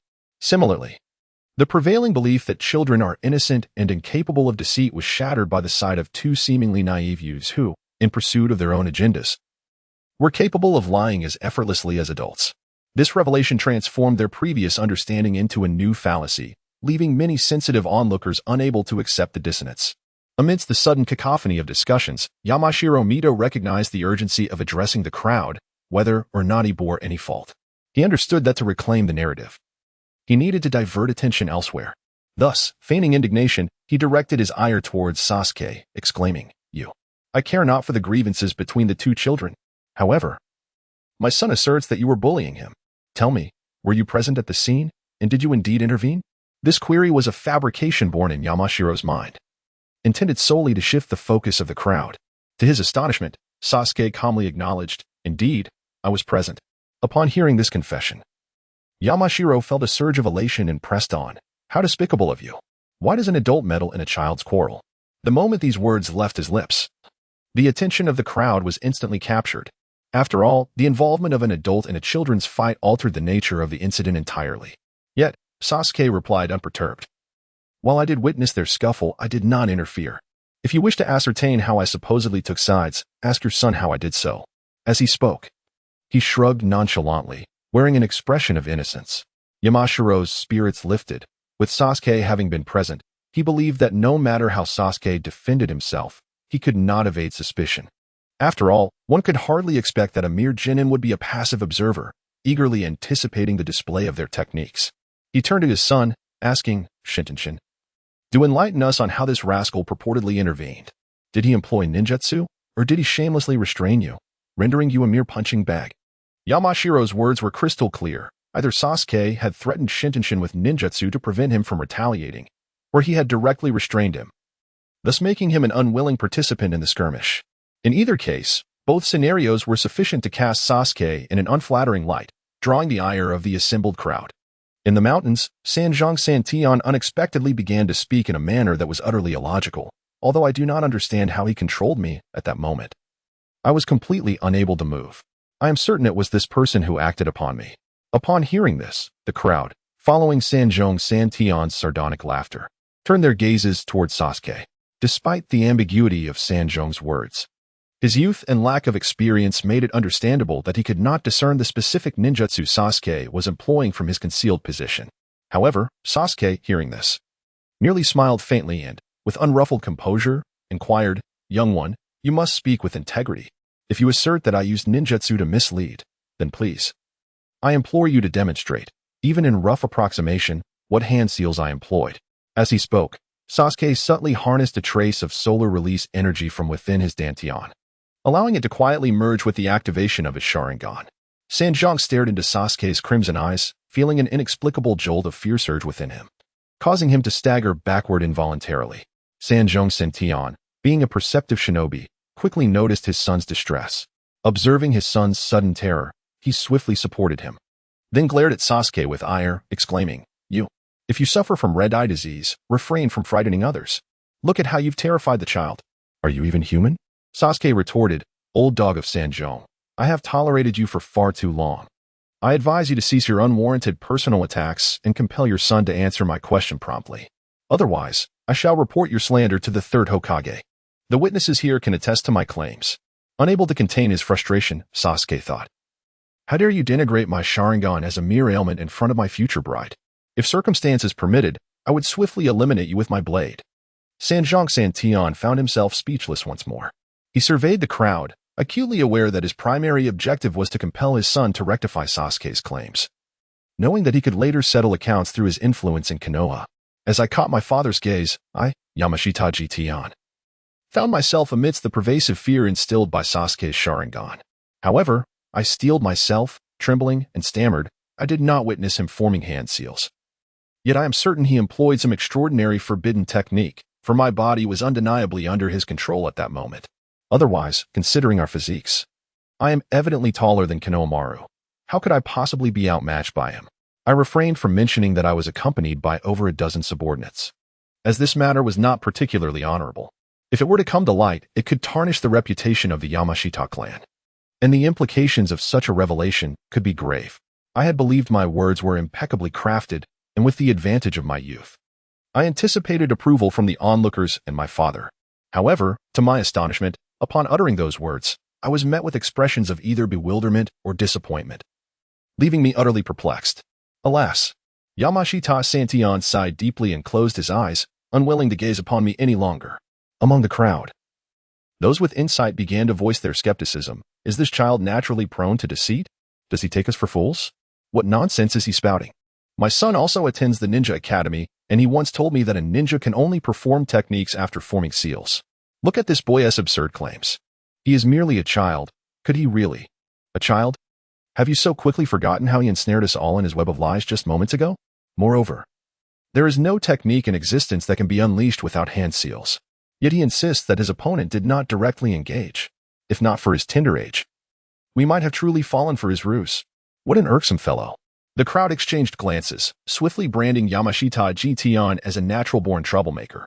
The root of this perception lay in his earlier, unequivocal slander against Sasuke, which stripped him of the innocent advantage typically afforded to children. In truth, they had misjudged the situation. Sasuke had indeed formed seals, albeit with one hand while standing with the other behind his back. Yet they remained oblivious, or perhaps unwilling to believe that Sasuke could accomplish such a feat. Setting aside Sasuke's innate talent, he was, after all, a legitimate genin. How formidable could he truly be? Furthermore, this one-handed seal formation was something even the esteemed Jonin Yamashita Santion could not execute.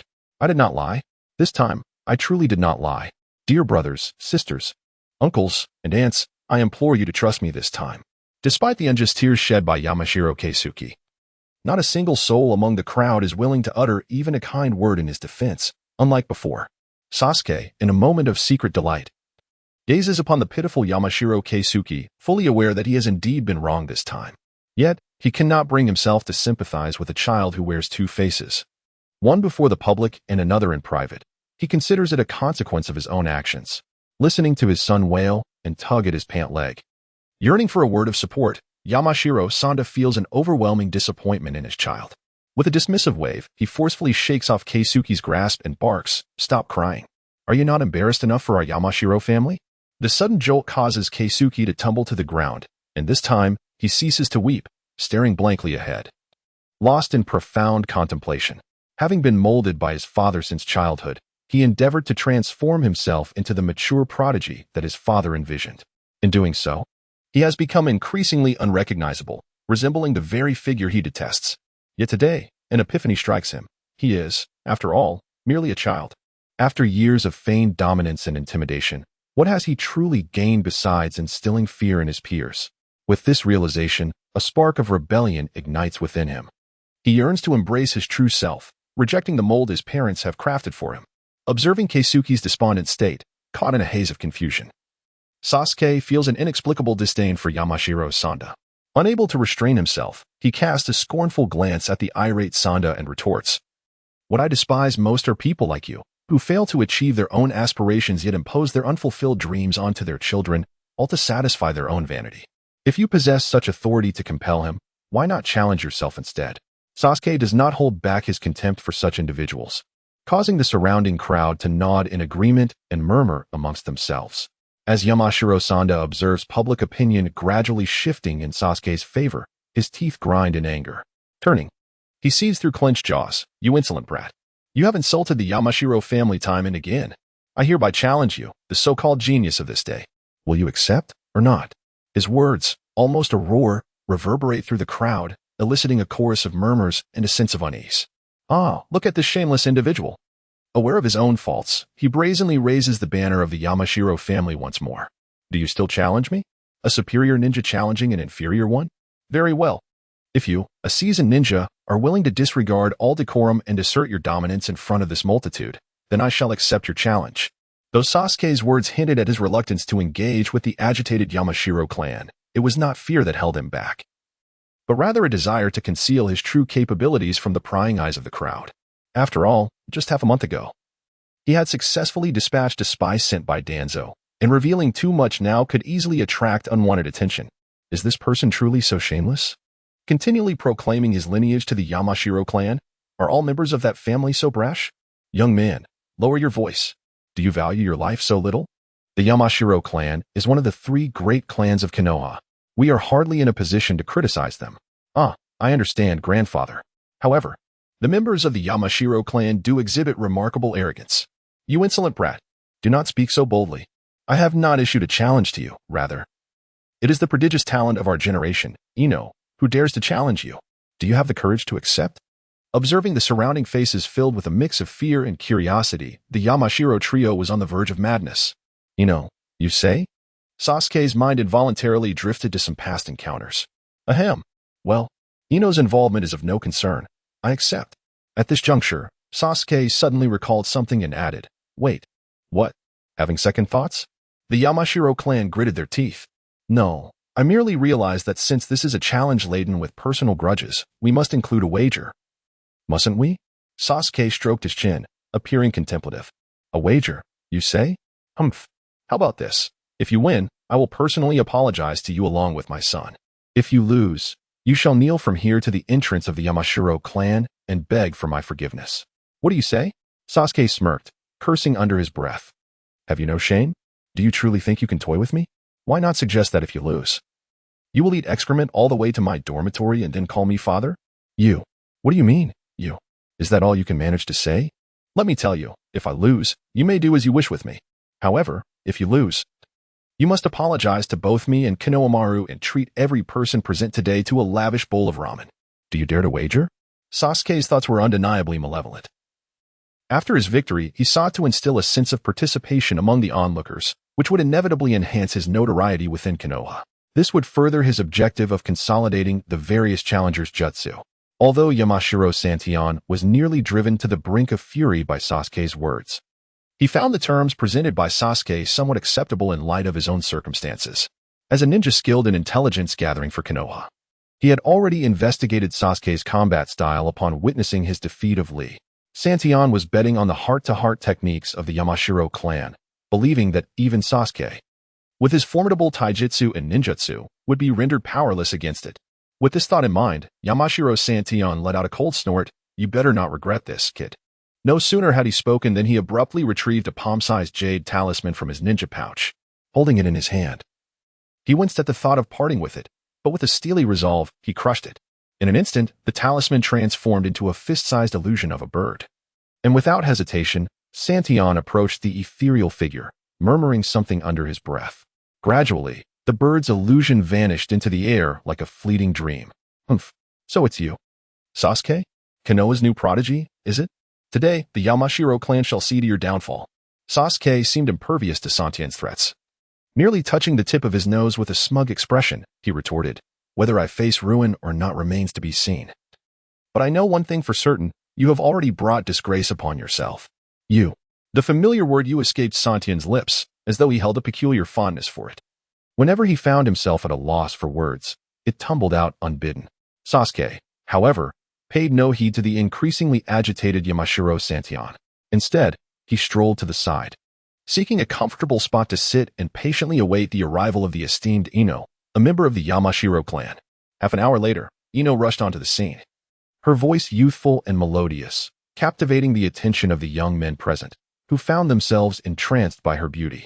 Yet, a note of urgency tinged her tone, indicating that the talisman Santion had shattered was no ordinary communication artifact.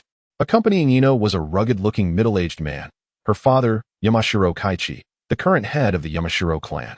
As the father and daughter ventured into the mountains, Yamashiro Hachi observed their surroundings with a vigilant demeanor and in a hushed tone inquired, "Is it convenient to speak here?"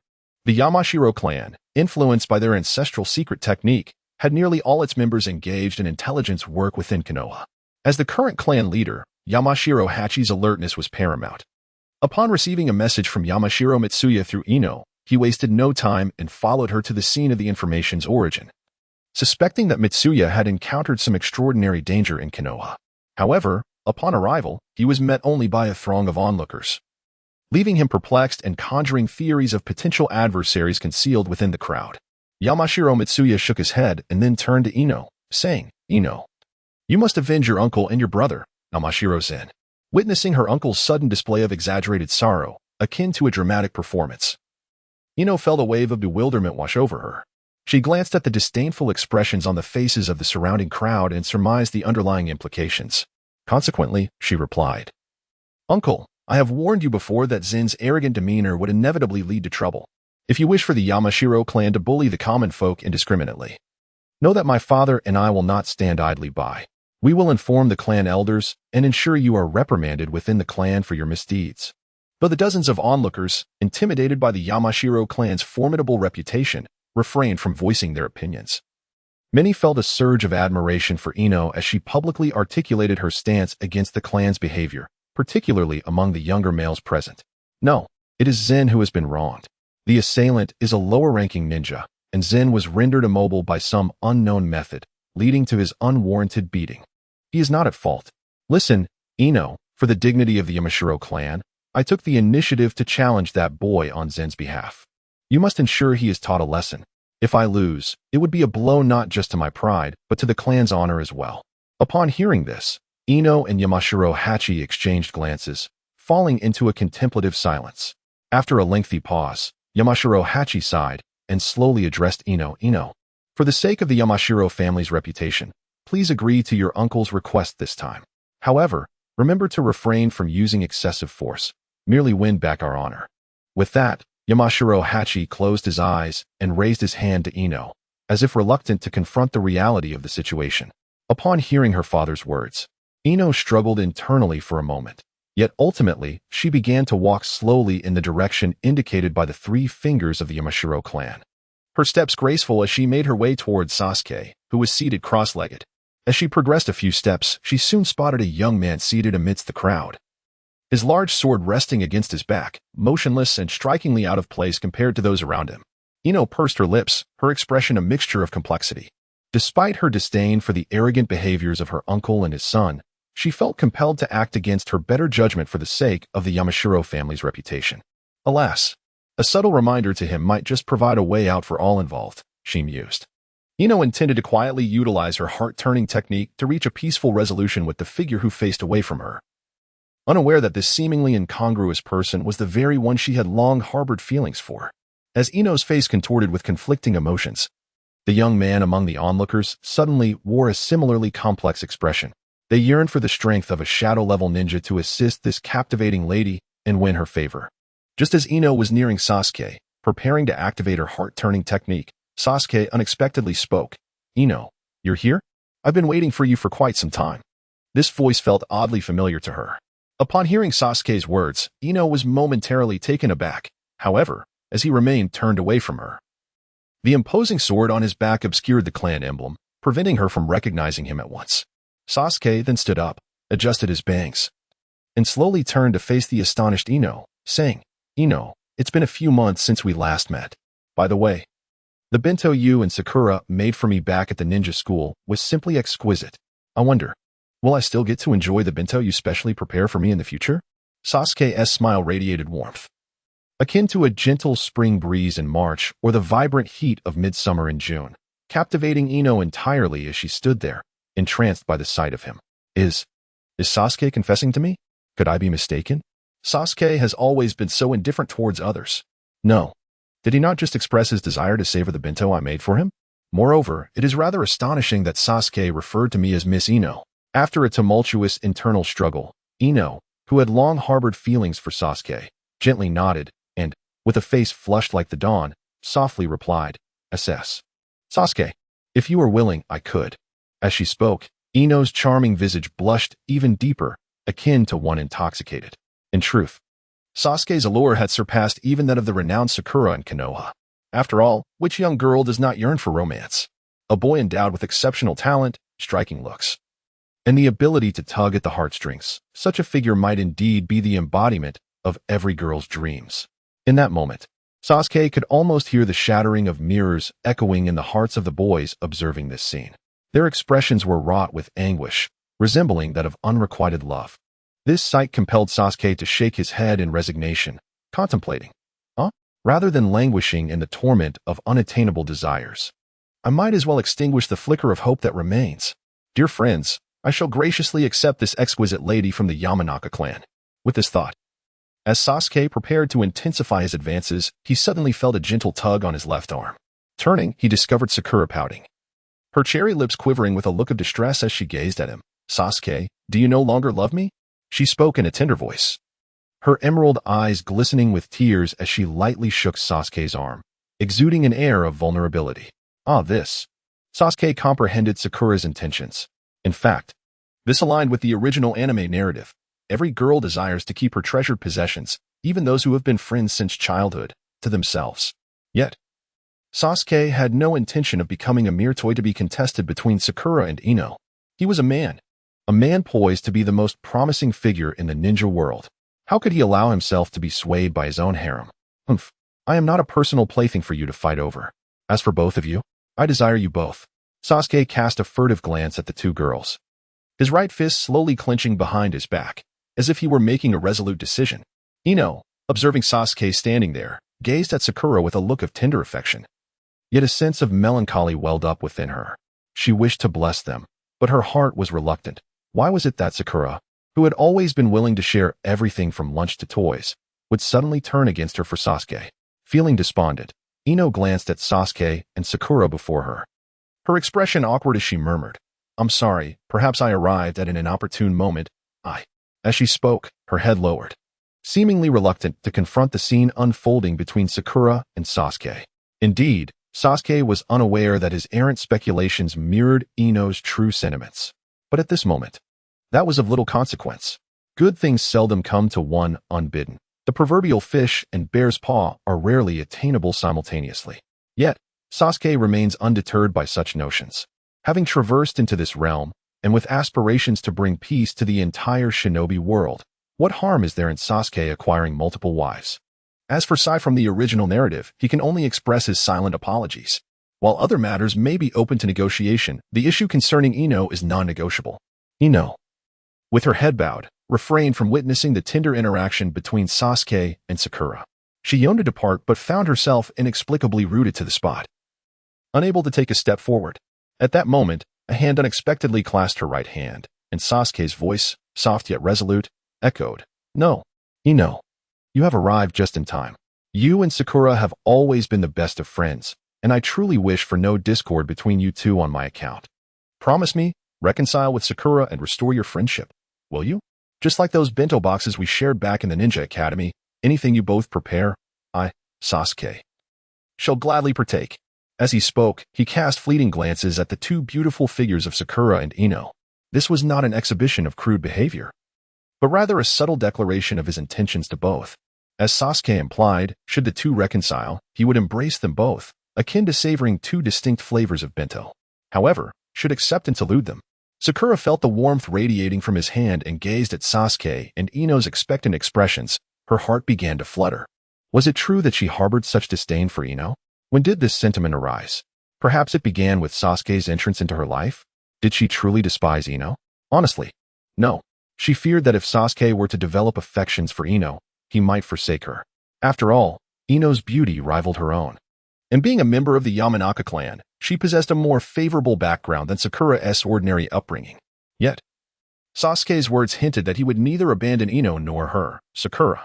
However, this came with a stipulation. She must restore her friendship with Ino and, in the future, consider marrying Sasuke together.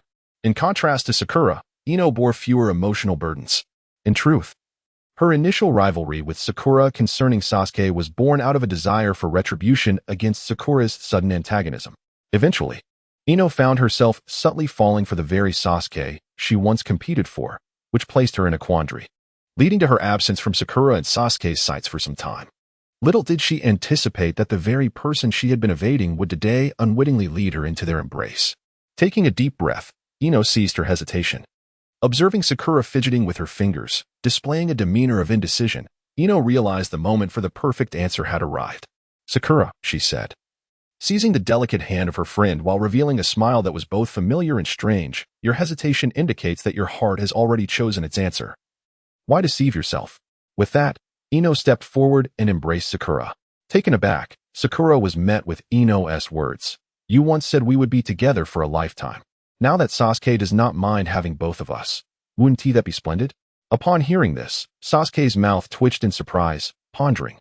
Who would have thought that this exquisite lady from the Yamanaka clan would have such inclinations? Truly, my presence has altered many fates, just as the system suggested. Yet, amidst his reflections, he discerned the unmistakable affection in Ino's beautiful eyes. Could it be that Ino was bisexual? No way. Shaking off the whirlwind of thoughts, Sasuke swiftly pulled both girls into his embrace, stating, "Thank you, Ino, Sakura. Please forgive my selfishness. I cannot abandon either of you since the moment I encountered you both." His words, though somewhat cliché, held a hint of an obscure yet poignant sentiment that managed to resonate, thanks to his otherworldly experience. As the trio embraced, the air around them seemed to shimmer, leaving the onlookers in a daze, their spirits whisked away by the gentle breeze that carried whispers of heartbreak. Echoing through the entrance of the Ichiraka ramen shop. What on earth is going on with Ino? Yamanaka pondered, utterly baffled by his sister's behavior towards Sasuke. Just as he wrestled with his confusion, he heard the voice of Yamanaka Kahii, his father, cutting through the air. Ah? Sasuke, right? The one who has recently gained immense popularity, hailed as Konoha's greatest prodigy. As Ino's father, Kahii should have felt joy at the thought of his only daughter finding someone she cherished, especially since Sasuke was the top talent of the village. However, he could not abide the idea that this young man intended to juggle two relationships. Who did he think he was? The feudal lord of the Land of Fire? A mere scion of a fallen clan daring to exploit the Yamanaka family? The audacity. The more he contemplated, the angrier he became. Unable to restrain himself any longer, he roared at Sasuke, "Sasuke, release my daughter."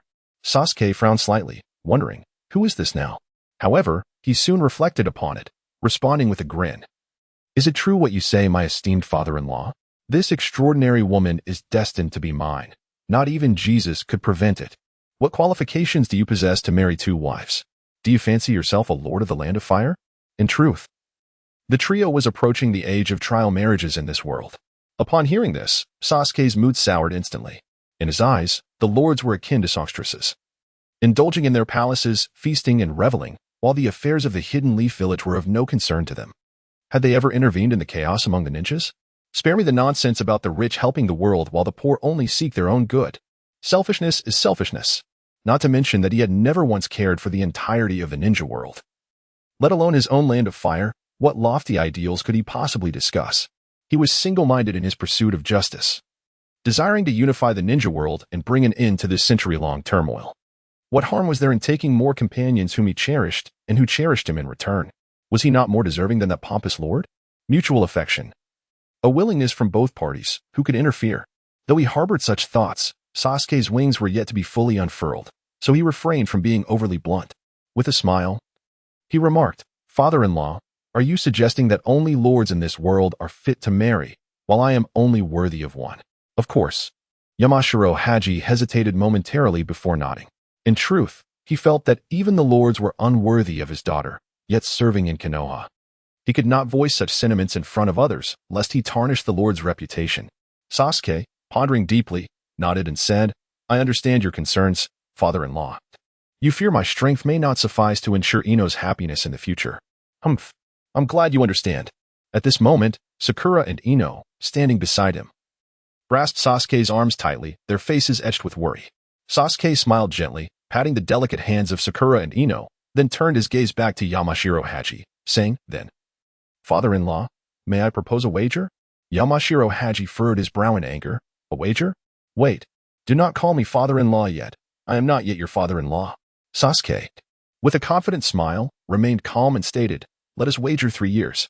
If I can rise from being the top genius of the younger generation in Konoha to becoming the foremost ninja in the entire world within 3 years, then you must grant me Ino's hand in marriage. I ask you, do you dare to take this bet?" Upon hearing him refer to her as Miss Ino once more, Ino felt her cheeks flush, involuntarily leaning her half-formed body against Sasuke's left arm. Yamashiro Haji, observing his only precious daughter leaning against Sasuke's shoulder after just a few exchanged words, felt a tumult of emotions within him. A daughter cannot be kept forever. With a silent sigh, the tenderness and affection he felt for his daughter vanished from his expression, which quickly returned to its previous sternness, erupting into laughter. The foremost ninja in the entire world? In 3 years? Do not speak of 3 years. Even if granted 30 or 300 years, you may still not achieve it. Take a good look at the person you have fallen for.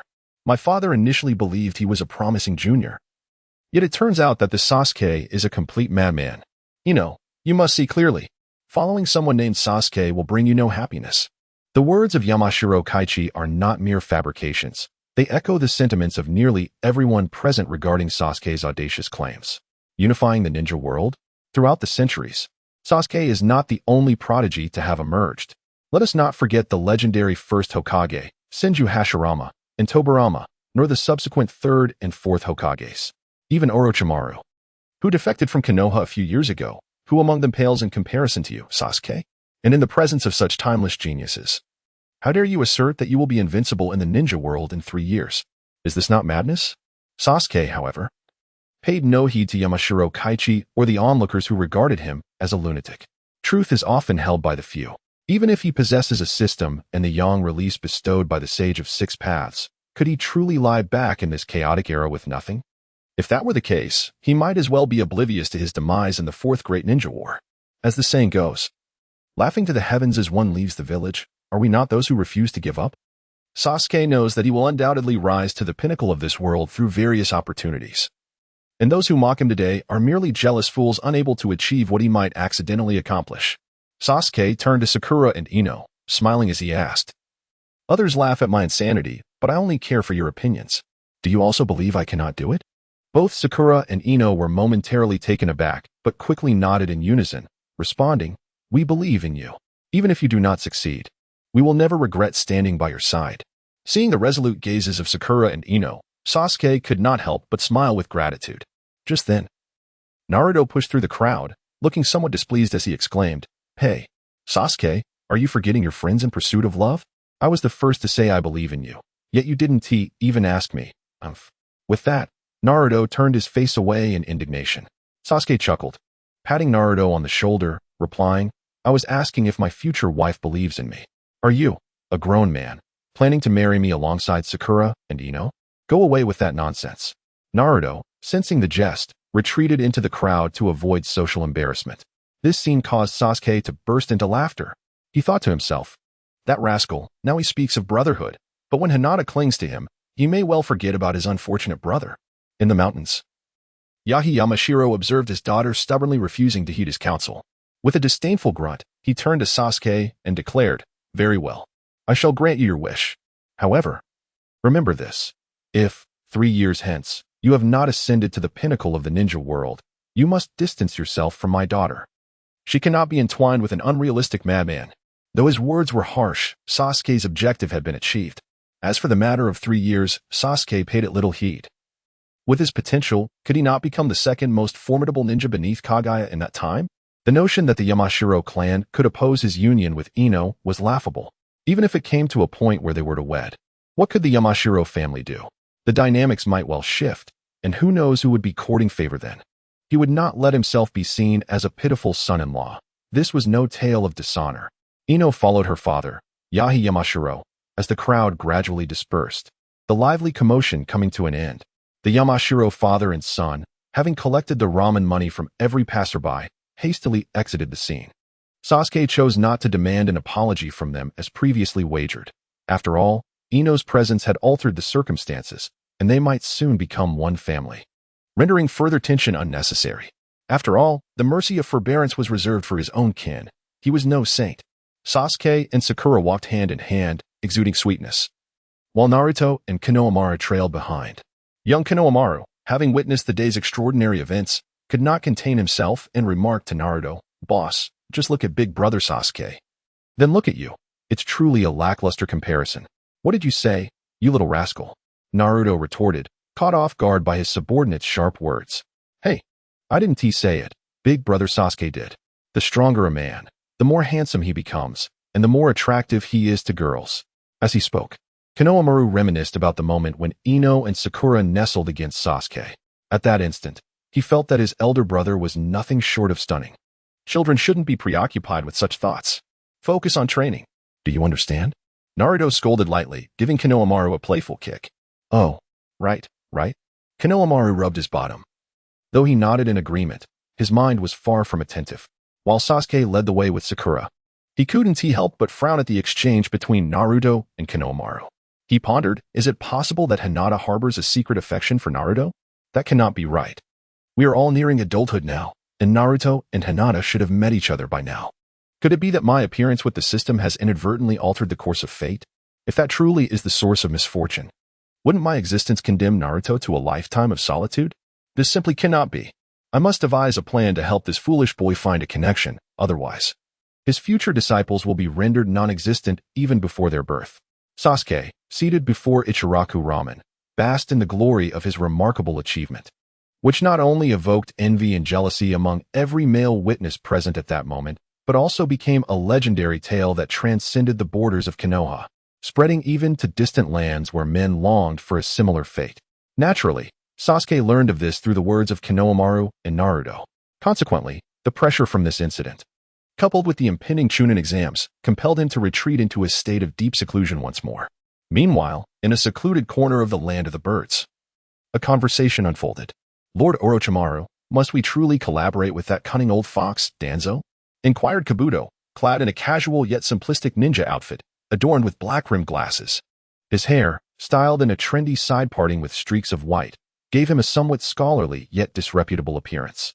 Orochimaru reclined on a bed nearby, clearing his throat softly.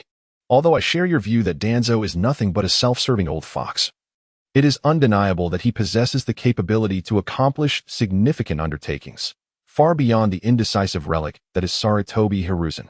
In other words, while Danzo seeks to exploit us, we too wish to leverage the resources of Konoha that he commands. It is merely a matter of equivalent exchange. Cough, cough. Orochimaru spoke with an air of calmness, devoid of any hint of remorse. Yet, as he hastily concluded his statement, he was seized by a violent fit of coughing, a clear indication of his deteriorating health after years of exile from Konoha. Your teachings have been enlightening, Kabuto responded thoughtfully, while swiftly moving to assist Orochimaru. Observing his mentor's struggle, he promptly placed a pillow behind Orochimaru to ease his discomfort during their conversation. After attending to him, Kabuto suddenly recalled something important. By the way, Sensei, the body you've requested has been prepared. When shall we proceed with the surgery? Reflecting on the past when Orochimaru rescued him, Kabuto had initially felt only a modicum of gratitude. However, their shared aspiration for immortality had transformed their relationship. Since that moment, Kabuto found himself uncertain of the emotions he harbored for the man he now referred to as his teacher, perhaps a blend of admiration and filial affection. There is no rush. Take a look at this, Orochimaru said, despite his frail appearance, as he retrieved a scroll from beside his bed, a smile illuminating his face. A scroll? What is this? Kabuto inquired, puzzled, for he had never witnessed Orochimaru withholding information from him before. Open it, and you shall find out, Orochimaru replied, his eyes glimmering with intrigue. Orochimaru appeared intent on surprising Kabuto, incessantly employing his words to entice him. Upon hearing his mentor's remarks, Kabuto, without hesitation, unrolled the scroll. However, when his gaze fell upon the grand characters inscribed at the beginning of the scroll, his eyes sparkled with excitement, and he exclaimed to Orochimaru, secrecy. Edo Tensei. It is indeed Edo Tensei. Edo Tensei. Kabuto leapt with joy, completely shedding the calm demeanor he typically maintained for the sake of research. Are you not curious who bestowed upon us this coveted scroll? Orochimaru observed Kabuto's enthusiasm and smiled as he spoke. Who? The question posed to Kabuto was effortlessly answered. He adjusted his glasses and reined in the excitement that had caused him to lose his composure, responding solemnly, according to the records. Edo Tensei was created by the second Hokage, Senju Tobirama. I surmise that you acquired it from Danzo during his previous visit. As he spoke, a confident smile graced Kabuto's lips. Indeed, your reasoning is sound, Orochimaru remarked, gazing with satisfaction at his devoted pupil.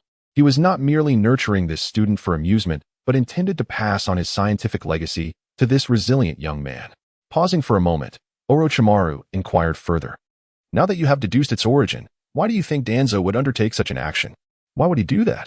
This time, Kabuto fell into a deep contemplation, and after several minutes, he tentatively responded, could it be that Danzo himself is unable to comprehend the Edo Tensei technique and seeks your assistance for mutual benefit? After uttering these words, even Kabuto found it hard to believe, for Danzo was notoriously cunning. It was unlikely he would engage in any altruistic endeavors.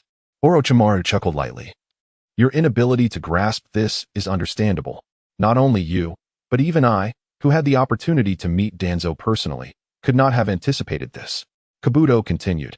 Does Danzo wish for us to devise a means to eliminate Sarutobi Hiruzen during this Chunin exam? Cough. That individual? What? Has Danzo lost his senses? With the meager forces we have cultivated in this land of reeds, do you truly think we could infiltrate Konoha and eliminate Danzo? Surely we would be obliterated before we even crossed the village's threshold. Kabuto's eyes widened in astonishment. Rest assured, Danzo has guaranteed me that his Umbu will remain uninvolved. Orochimaru replied. Master, could it be that Danzo has secretly conspired with Sarutobi Hiruzen, waiting for us to walk into a trap? Kabuto's reasoning was not without merit, indeed. Anyone would entertain such thoughts. Yet, upon hearing this, Orochimaru merely chuckled and said, You do not comprehend the relationship between the third Hokage and Danzo. If you were aware that Danzo once attempted to assassinate the third, you would not have uttered such words. What?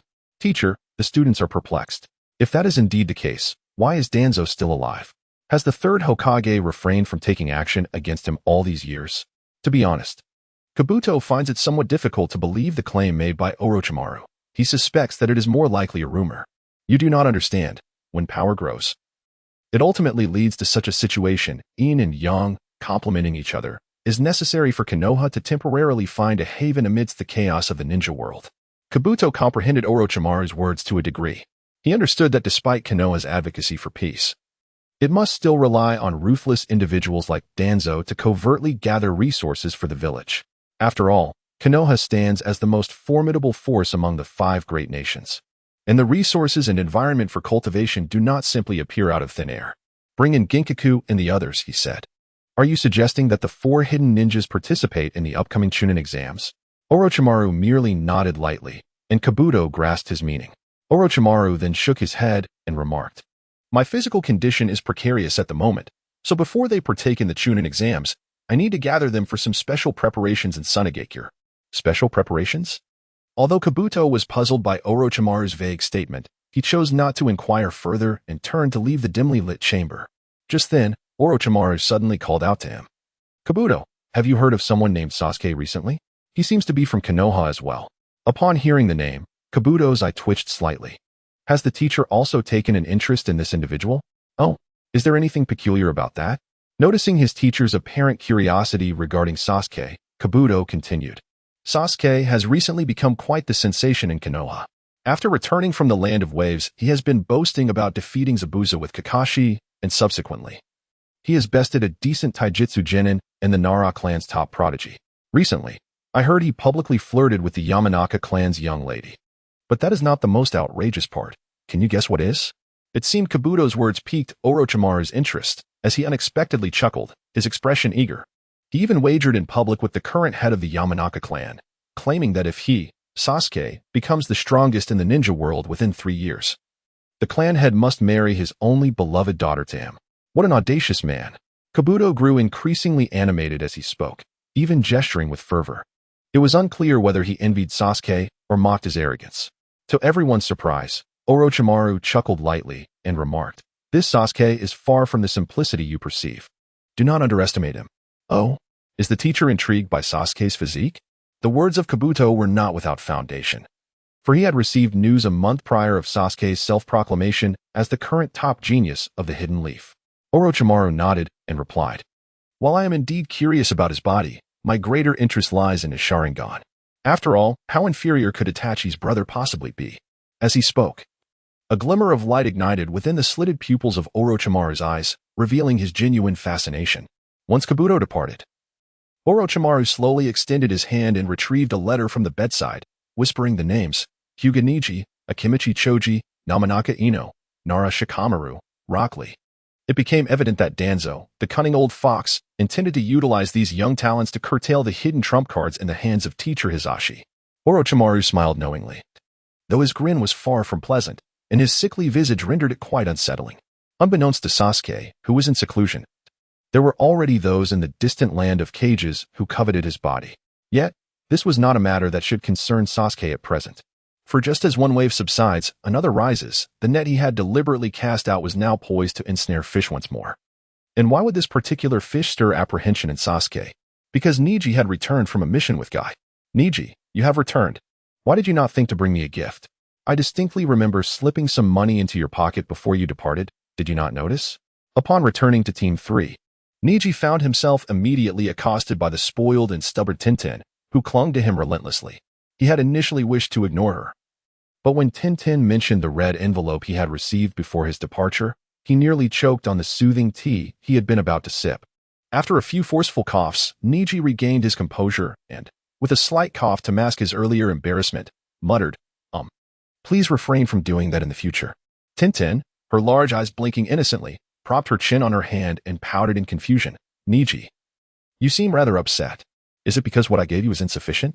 A hint of guilt crossed her face as she spoke. Ahem. Upon hearing these words, Niji coughed lightly, replying, Well, it's not that. You simply offered too much. He was apprehensive that Tintin might bring up today's incident in the future. After all, one must learn to protect oneself in this world. Higi, that's good. Tintin, upon hearing Niji's words, instantly comprehended that his reluctance to leave was not due to a lack of enjoyment, but rather shyness. However, in an instant, she resembled a sulky June day, pouting her lips and her big eyes misty with tears, tugging at Niji's sleeve. Niji, during your absence, someone is attempting to seize your title as the #1 genius. Initially, she believed that with her charming demeanor and the banner of being the #1 genius, Niji would be incensed and demand to know who dared to challenge him, allowing her to smoothly reveal it was Sasuke. This would serve as retribution for Sasuke's teasing of her in front of Shikamaru that day. Yet, upon hearing Tintin's words, Niji simply waved his hand and replied calmly, It doesn't matter, it's merely a title. Whoever desires it may take it. As he spoke, a fleeting glimpse of melancholy flashed in his eyes. But he swiftly concealed it. The title of #1 genius? Niji did not care for it at all. Outsiders might perceive him, born into the Hyuga clan, as basking in glory, but who truly understood that, as a branch member, he was akin to a caged bird, destined never to soar? Perhaps this was fate. However, Tintin was growing anxious. She gently pounded Niji's dejected face with her small fists, pouting, I don't care. That Sasuke bullied me. I've helped you so much before. This time, you must help me teach that Sasuke a lesson. Humph. Seeing Niji's reluctance to take action, Tintin laid her cards on the table. Look, I knew this money wasn't taken in vain. And to think, Teacher Guy advised me not to overthink things. Ugh. Now look, he is hiding away. And I'm left to play the role of this little tyrant's enforcer. Why is my life so miserable? Niji silently lamented his teacher's influence. Yet on the surface, he could only nod in acquiescence to Tintin's persistent pleas. After all, for his teacher Guy, there was no such thing as a peaceful existence without a price. It was merely Niji, the beleaguered student, trudging forth to repay his debts with hard work. Time flew by, and soon it was the day of the Chunin exams. However, today was not a moment for grand displays of martial prowess, but rather a relatively scholarly written examination. At this moment, Sasuke, Sakura, and Naruto were walking together towards the examination venue. Suddenly, Sasuke turned to Sakura and inquired, Sakura, do you have any insight into the general topics of this written test? Sakura nodded thoughtfully, replying, it's likely to cover some knowledge related to ninja survival in the wild, right? I had previously inquired with some senior sisters from the last cohort, and they all conveyed similar sentiments. Sasuke exhaled in relief, with the assurance of the diligent Sakura. He felt a weight lifted off his shoulders. However, as he turned to face Naruto, a sudden thought crossed his mind, prompting him to ask, Naruto, you haven't come completely unprepared, have you? Observing Naruto's downcast gaze, avoiding his eyes, Sasuke felt an inexplicable pang in his heart. He recalled from the original anime that if one person failed, the remaining two would also face elimination. It's nothing to worry about. I trust my luck won't be that dismal. It's just survival in the wild, right? We've survived in the land of waves before. Naruto shrugged, grinning mischievously. With a sigh and a shake of his head, Sasuke could only hope for Naruto's good fortune. If all else failed, he would consider utilizing the system to assist Naruto. Suddenly, a voice laced with derision and provocation interrupted their thoughts, halting Sasuke and his companions just as they were about to step into the examination venue. Is there something you need? Sasuke looked up to see a bespectacled middle-aged ninja staring at him with a sardonic smile. Do the three of you lack vision? Can't you see me standing here? The middle-aged ninja's leg crossed in a mocking manner. Sasuke silently cursed, pondering that he had never encountered this individual before. Could he be a troublemaker? Although Sasuke felt a surge of irritation, he recognized the man was clearly an examiner, so he suppressed his annoyance and calmly replied, "We are here to participate in the examination." He then produced his admission ticket. "Humph. So you know you're here to take the exam. Why couldn't you arrive earlier? You had to come right on time?" After taking Sasuke's admission ticket, the middle-aged ninja couldn't resist throwing a barb at him. "Do you think you can waltz in whenever you please?" Tightening his fists, Sasuke inwardly raged at this bespectacled man. "So, you are the famed Sasuke? Very well. You better behave yourself during this exam, or else." With that, the man shoved the admission ticket back towards Sasuke's chest. Realizing that this was merely an intentional provocation, Sasuke's chest heaved with anger, his face flushed. At that moment, he understood that this man was likely targeting him due to the incident outside Ichiraku Ramen. Suddenly, just as Sasuke was about to stride toward his designated seat, he noticed Hinata gazing at him intently. If my presence alters fate, will the current princess still harbor a secret affection for Naruto? This whimsical thought unexpectedly surfaced in Sasuke's mind. With a swift motion of his eyes, he quietly retreated to Naruto's side, and then, seizing the moment when Naruto was momentarily distracted, he delivered a fierce kick to Naruto's toe. Naruto was preoccupied, engaged in a verbal spar with the middle-aged ninja, contemplating whether he should intervene and support Sasuke with a few sharp remarks, as his years in ninja school had honed this skill to perfection. However, just as he hesitated, an excruciating pain, akin to 1,000 needles, surged from his foot. As if scalding water or searing flames enveloped him. Having never experienced such terrifying agony throughout his life, tears welled up in his eyes. And with a volcanic eruption of emotion, Naruto could no longer contain himself and cried out, resembling a small child. He then turned to Sasuke, pouting in a petulant manner. "What? Sasuke, what was that for?" "Ouch." As he spoke, he wiped away the tears that adorned his cheeks. Goodness. Had it not been for their interactions over the past half-month, he might have instinctively mistaken Sasuke for a mere shadow. Sasuke, unfazed by Naruto's lamentations, instead focused intently on Hinata in the distance, his eyes wide with astonishment. What on earth is happening? Am I seeing things? Did Hinata just cast me a flirtatious glance? As he observed Hinata smile at him, and then shyly lower her gaze, an overwhelming sense of bewilderment washed over Sasuke. What was this? Could it be that in this world, Naruto had never rescued Hinata during their childhood? He scratched his chin. Mulling over the matter, it seems I must find an opportunity to play matchmaker for Naruto and Hinata in the future. It would be a tragedy if my presence led to Naruto remaining single. Hey, Sasuke, have you secretly improved your strength? That kick was so powerful. At this rate, I might as well lose a limb. Naruto limped over, feigning annoyance. A slip-up, a slip-up. Sasuke chuckled awkwardly, though internally he sighed, "Foolish child. I am merely concerned about your future marriage. Just bear with it." The policy proposed by the third Hokage of Konoha, consisting of 14 characters? What on earth is this? Sasuke gasped, feeling as though his teeth were chattering, as he gazed at the familiar yet foreign characters on the exam paper.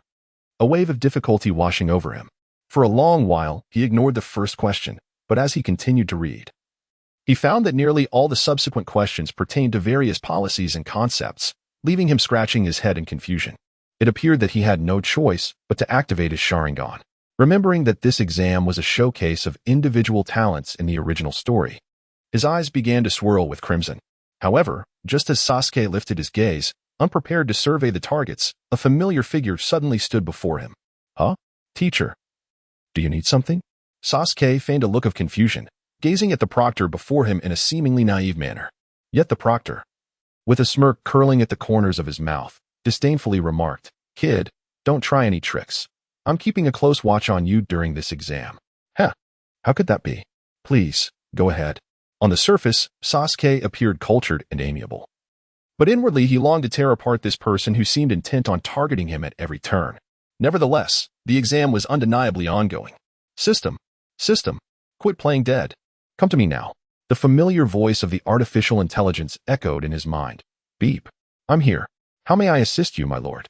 Upon hearing this, Sasuke's eyes brightened as he hurriedly inquired within, What is the 14th character principle proposed by the third Hokage regarding ninjas?" "Beep. I don't know." "What the hell? What kind of useless system are you? You don't even know such a simple question. What good are you?" Complaining proved futile. Yet the relentless exam continued. Failing the written test would preclude him from participating in the second ninjutsu evaluation. If Sasuke failed this exam, It would almost equate to falling into a vicious cycle. What to do? Helplessness only bred endless fury. At that moment, he could barely contain his loathing for the proctor standing before him. Just you wait. Let us see if I can finish this exam without dealing with you. Do you really think I, Sasuke, am easy to bully? In any case, he decided to toss aside his pen in defiance, raising his head to meet the smug gaze of the insufferable proctor.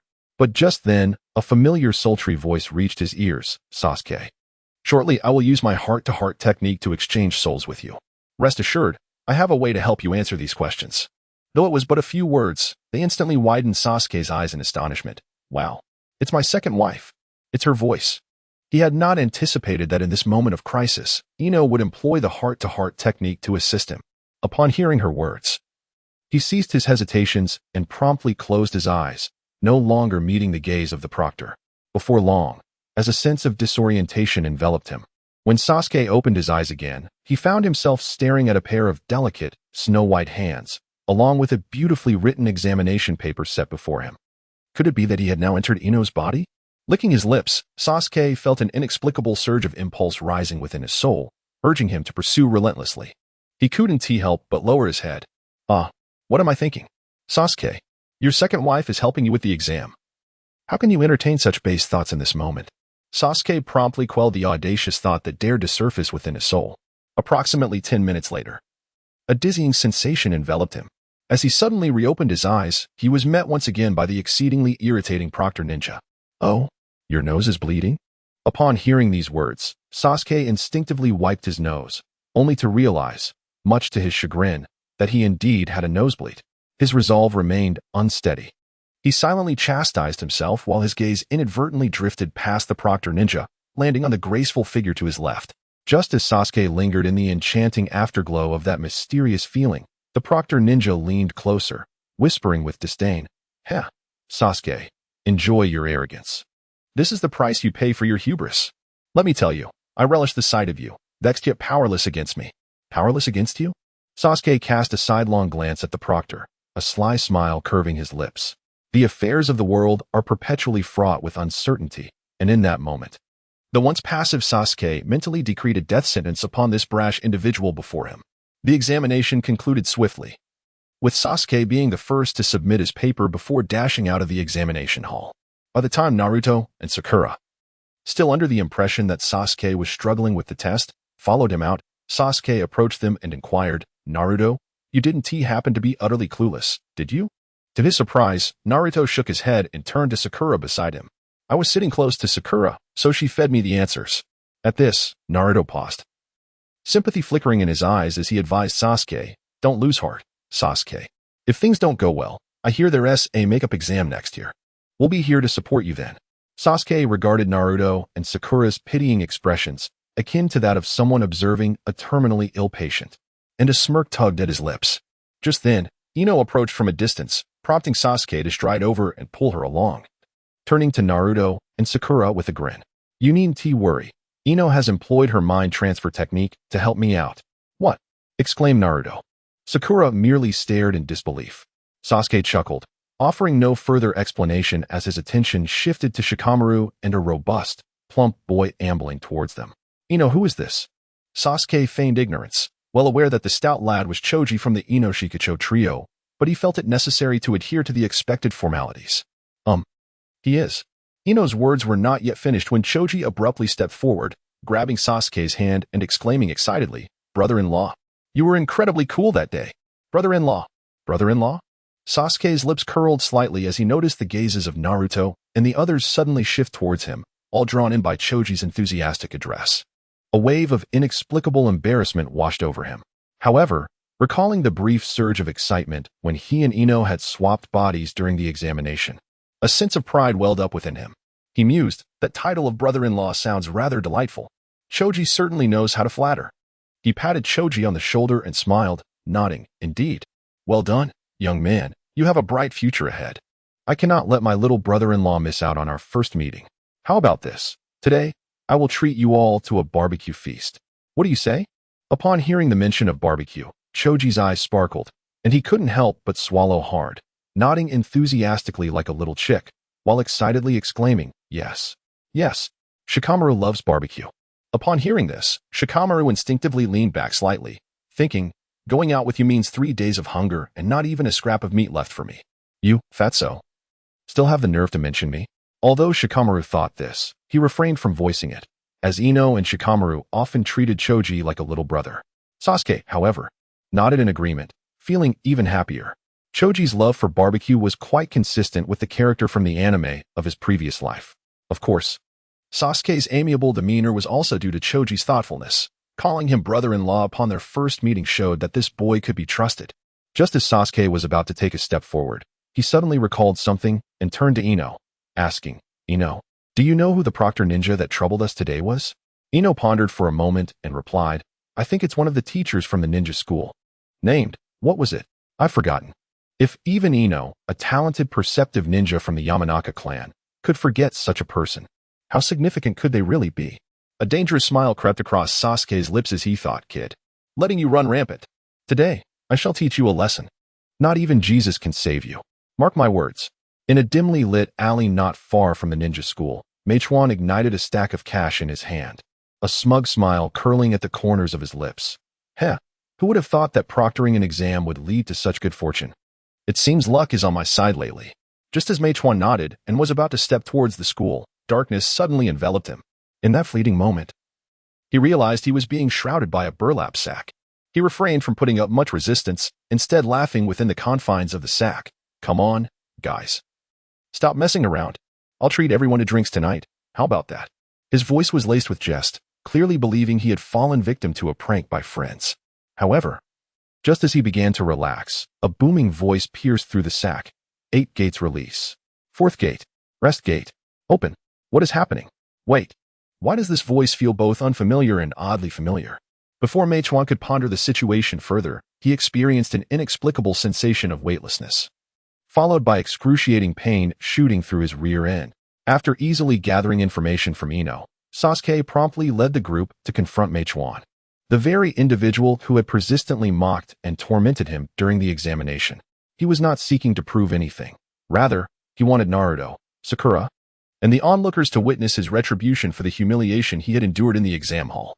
8 gates release. Sasuke crossed his arms before his chest, unleashing a fierce shout as a blue aura enveloped him, and his figure vanished in an instant. Bang, bang, bang. In the next moment, Meichuan was sent soaring into the air by a powerful kick from Sasuke, seemingly trapped in midair by the shadow Sasuke had cast, utterly immobilized and showing no signs of descent. Although Sasuke had merely opened the 4th gate, his punches and kicks exuded the formidable force reminiscent of Guy's legendary evening elephant. Is this truly the 8 gates release? Could the rumors be authentic? Ino, with her delicate white hands, gasped in astonishment, covering her mouth. Having previously distanced herself from the dynamics between Sasuke and Sakura, she had doubted the reports of Sasuke utilizing the 8 gates against Lee. What does this signify? He hasn't even unleashed his true power yet. Shikamaru quipped, unconsciously rubbing his backside as memories of Sasuke's final move, the Leaf Great Whirlwind, sent chills down his spine. Hey, why say so much? Brother-in-law is just awesome, exclaimed Choji, shoving a large handful of chips into his mouth. Naruto, Sakura. Although merely half a minute had passed outside, inside the dark, suffocating bag, Meichuan felt as though he was enduring an eternity. He could no longer withstand it. To be precise, it was his rear end that could not endure any longer. With further kicks, it seemed his posterior would be irreparably damaged. Thus, Meichuan finally set aside his pride and, trembling, pleaded from within the bag. Big brother, I beg you, spare me. I can't hold on much longer. Although Sasuke's form flickered mysteriously in midair, he heard Meichuan's lamentations. That's enough. You insult me with 300 words, and I shall retaliate with 300 kicks. That seems fair. With this thought, Sasuke straightened his body and, with a swift motion, delivered a powerful kick directly to Meichuan's suspended rear end, simultaneously shouting, Iku. Boom. The sheer force of that kick sent the bag crashing against a nearby wall. Another thundering sound echoed. The wall crumbled, trapping Meichuan, who had just been on the ground, beneath a pile of bricks. Let's go. Time for some barbecue. With his vengeance satisfied, Sasuke dusted off his hands, feeling immensely pleased. CHG swallowed hard and timidly looked at Sasuke, asking, Brother-in-law, you didn't kill him, did you?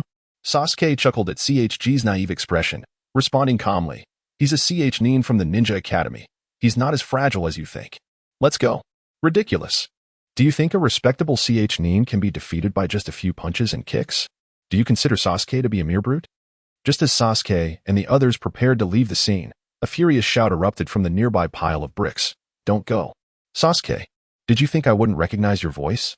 As the voice echoed, Ino, Naruto, Sakura, and the others turned their gazes in unison towards Sasuke.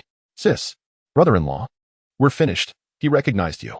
Everyone's expressions darkened, yet the straightforward CHG was the first to speak up. Sasuke chuckled lightly, then patted CHG's shoulder, replying nonchalantly, "No worries, just watch your brother-in-law." With that, Sasuke unhesitatingly strode towards the mound of earth from which the voice had emanated. Before he could reach the mound, a loud thud resounded. Suddenly, a hand shot out from the mound, startling everyone. Before they could comprehend what was happening, Meichuan emerged, covered in dirt and debris. Are we playing a survival game here? Sasuke sneered, approaching without concern for whether Meichuan understood his mockery. You, Sasuke, you have maliciously assaulted a public official of Konoha. You are doomed, I assure you. Observing Meichuan, panting and glaring defiantly, Sasuke merely smiled, choosing not to engage in further dialogue. He approached Meichuan and picked up the fallen ninja pouch beside him, extracting a thick wad of cash from within. With a cold smirk, he inquired, "Can you tell me who sent you?" As he spoke, he waved the money in front of Meichuan. However, this form of intimidation seemed to have no effect on Meichuan at all. Suddenly, he shouted towards Ino and the others nearby, "Help! Help! This man is trying to rob me. You must come to my aid." Perhaps accustomed to bullying others, Meichuan's plea was delivered in an imperious tone, prompting Sasuke to scoff. "Who do you think you are? Even in desperation, you maintain such arrogance? Save your breath. Everyone present is on my side. What do you intend to fight me with?" Sasuke raised his right leg, stepping onto a raised stone slab, looking down disdainfully at Meichuan. "You." Meichuan's gaze shifted past Sasuke, casting a furtive glance at the indifferent crowd nearby, an inexplicable sense of dread swelling within him. Despite being a Chunin, he was merely a slacker who drifted through ninja school. In terms of combat, he might not even match some of the genin present. Yet, he found himself in a predicament from which retreat was impossible. Overwhelmed by fear, an angry jealousy stirred within him. After a moment of silence, Meichuan defiantly raised his head, threatening Sasuke, I am not afraid of you. If you have the guts, strike me. Otherwise, do not expect to have an easy time in the future." He paused momentarily before gesturing towards Ino and her companions, declaring, "And you, your indifference in the face of danger makes you complicit." At this remark, Sasuke's previously amused expression darkened, his voice laced with menace as he replied, "So you refuse to cooperate and dare to bite back?" The words were nearly spat out between clenched teeth. Fortunately, Sasuke was turned away from Sakura and Naruto, or they would surely have been startled by his current demeanor.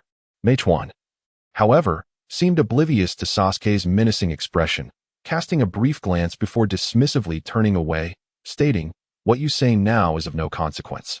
But perhaps if you were to kneel and apologize, compensating me for my losses, I might consider sparing you and your companions." Gazing at Meichuan's self-satisfied demeanor, Sasuke could not help but smile, though it was far from a benevolent smile. Rather, it was a sinister grin reminiscent of a villain. "It appears you are destined to be ungrateful, is that so?"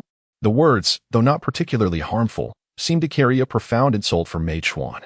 Upon hearing Sasuke's remark, he instinctively turned away, exclaiming, "What the hell are you saying?" However, before Meichuan could finish his retort, he noticed a flash of crimson light in Sasuke's eyes, followed by an overwhelming wave of lethargy crashing over him. Before he could even vocalize his astonishment at the bizarre occurrence, his consciousness was ensnared by darkness. "Sister, let us hurry and assist brother-in-law. Look." His eyes have turned red with anger. Whether it was genuine concern for Sasuke or apprehension about his barbecue feast being ruined, Ding Xiai eagerly inquired of Ino.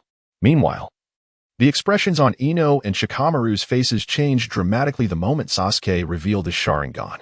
"If I'm not mistaken, Sasuke has awakened the three-tomo Sharingan," Shikamaru exclaimed. At that moment, memories of Sasuke's devastating Leaf Village whirlwind attack flooded his mind, filling him with gratitude. After all, he had no idea that Sasuke possessed such power. Otherwise, he might have suffered significant losses that day.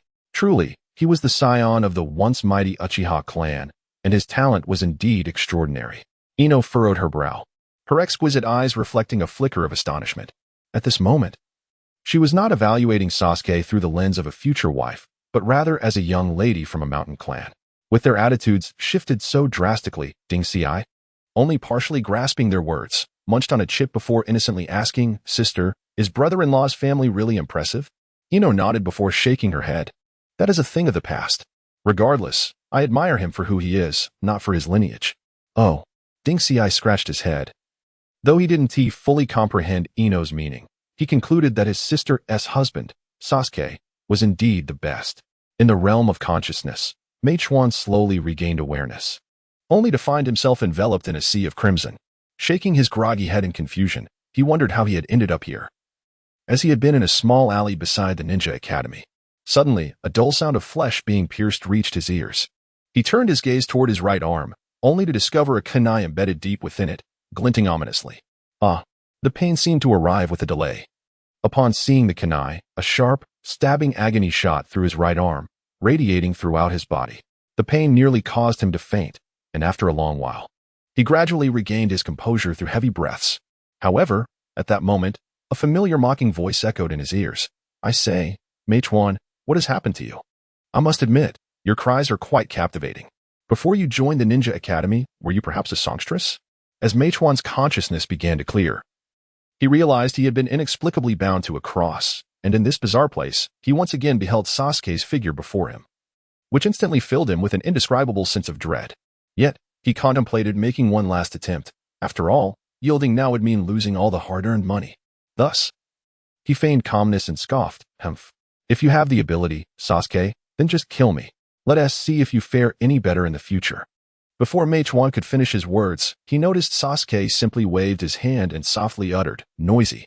In an instant, he found a razor-sharp shuriken embedded in his left shoulder. It seemed that in this strange realm, visual sensations arrived a few seconds before pain. Stunned for a moment, the air was once again filled with Meichuan's anguished screams. After a while, when this eerie crimson world fell silent once more, Sasuke casually tapped his ear and strolled over to Meichuan, who was drenched in sweat and drooping his head like a defeated creature, smiling as he asked, "Is it enjoyable?" Startled by Sasuke's voice, Meichuan jolted upright, nodding his head rapidly like a chick pecking at grain, trembling as he replied, "I was wrong, Sasuke, I was wrong." Hearing this, Sasuke patted Meichuan's shoulder and laughed. "No longer boastful, are we? And no." Meichuan gasped for breath, his expression a mix of panic and despair. Sasuke nodded and inquired, "Speak. Who sent you?" Upon seeing a flicker of hesitation on Meichuan's face, Sasuke, with a smile that did not reach his eyes, added, "I don't have time to keep dragging this out with you. Think carefully. This is your final opportunity." Meichuan gazed at the youth before him, whose face bore a smile, yet his heart sank in trepidation. This was no mere genius of Konoha. He was the very embodiment of its darkest evil. With this thought, his greed was ultimately vanquished by the will to survive under Sasuke's psychological pressure. Trembling, he stammered, It was a girl named Tian who sent me to trouble you, Sasuke. She seems to be in the 3rd class. I wonder if you've heard of her?" Upon hearing this, Sasuke furrowed his brows, casting a disdainful glance at Meichuan, and with a dangerously low tone remarked, "Do I appear to be old?" The moment those words escaped his lips, a cold sweat broke out on Meichuan's forehead. Fearing that in this desolate place, Sasuke might act on a whim and eliminate him, he awkwardly added the term brother to his speech. Just as Meichuan was engulfed in anxiety, Sasuke broke into a smile, gently patting his shoulder, and said with a warm grin, "Just call me young master, I am not so particular." Meichuan's lips twitched, but he quickly nodded with a cheerful grin, "Yes, young master Sasuke." Seemingly pleased with Meichuan's quick wit, Sasuke continued, "You are already a nin of Konoha, yet you still serve at the ninja academy. Why do you willingly allow that silly girl to boss you around every day?" Upon hearing this question, Meichuan's expression became somewhat awkward. However, noticing the impatience in Sasuke's gaze, he bit his lip and stammered, "It's just that. She gives me so much." Sasuke retorted, "Damn it. Miss Tintin, if you have money, just give it to me. I could strip and let you whip me a few times. We could cut out the middleman." Clearing his throat, Sasuke approached once more and affectionately ruffled Meichuan's hair, chuckling, "Ha, splendid. You are indeed someone who knows how to appreciate kindness." As his words faded, Meichuan felt his vision blur. The once vivid crimson image began to swirl before him, and the overwhelming sense of drowsiness washed over him again. In the next moment, his consciousness was forcibly drawn back into darkness. "Sister, brother-in-law, Are we not going to leave Meichuan alone? Dingji asked with a hint of confusion. Watching Sasuke stare blankly at Meichuan while approaching with a stack of money. That one? You need not worry about him. I have already forgiven him, Sasuke replied. Snatching a few chips from the bag Dingji held and munching contentedly. Is everything truly fine? Ino asked, leaning in with concern. Sasuke did not respond. Instead, he wrapped an arm around each of the girls, Sakura and Ino, and coolly declared, let us go. Time to gather at the barbecue restaurant. Just as Sasuke and his companions were about to round the corner of the alley, Meichuan's loud voice echoed from behind. Hey, young master. You need not leave me that half of the loot. Why does that sound so awkward? Sasuke mused, a smirk playing on his lips. Nevertheless, he turned his back to Meichuan and waved his hand dismissively. Take it and place your bets. I guarantee that I will be the first to emerge from the spiritual realm in the second round of the CHNIN exams. I assure you. You will earn far more than serving that silly girl. As the sound faded, the silhouettes of Sasuke and his companions gradually disappeared around a nearby corner. Meichuan gazed at the considerable amount of cash that remained, despite Sasuke having taken half. An inexplicable admiration for Sasuke began to blossom within him.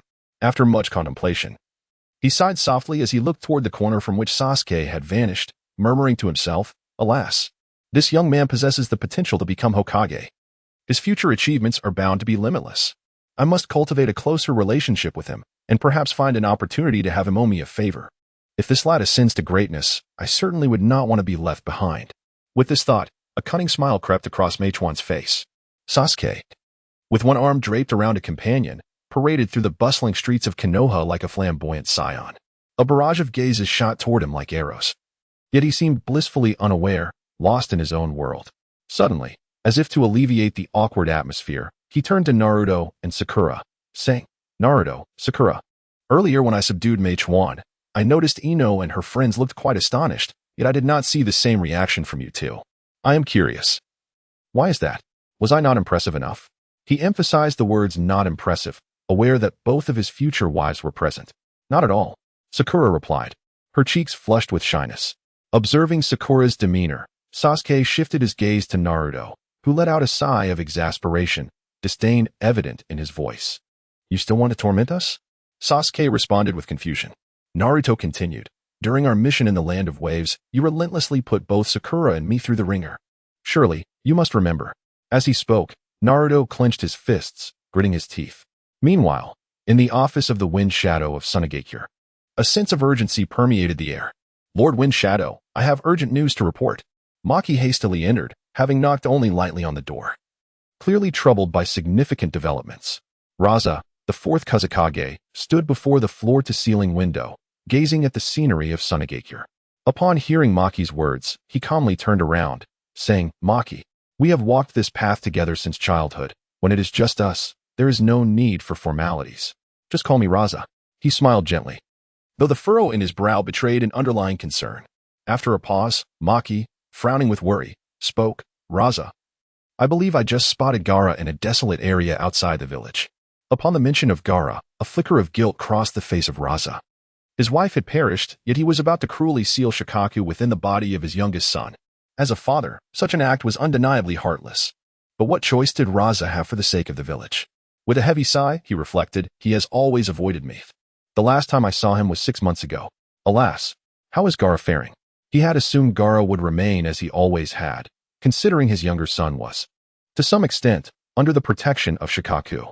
However, Maki then spoke with a grave expression. When I saw him, he was kneeling on the ground, his face twisted in apparent agony. Raza, is it possible that Gaara? Take me to him. Before Maki could finish his sentence, Raza interrupted him with a startled exclamation. Somewhere outside Sunagakure, the air was thick with swirling sands.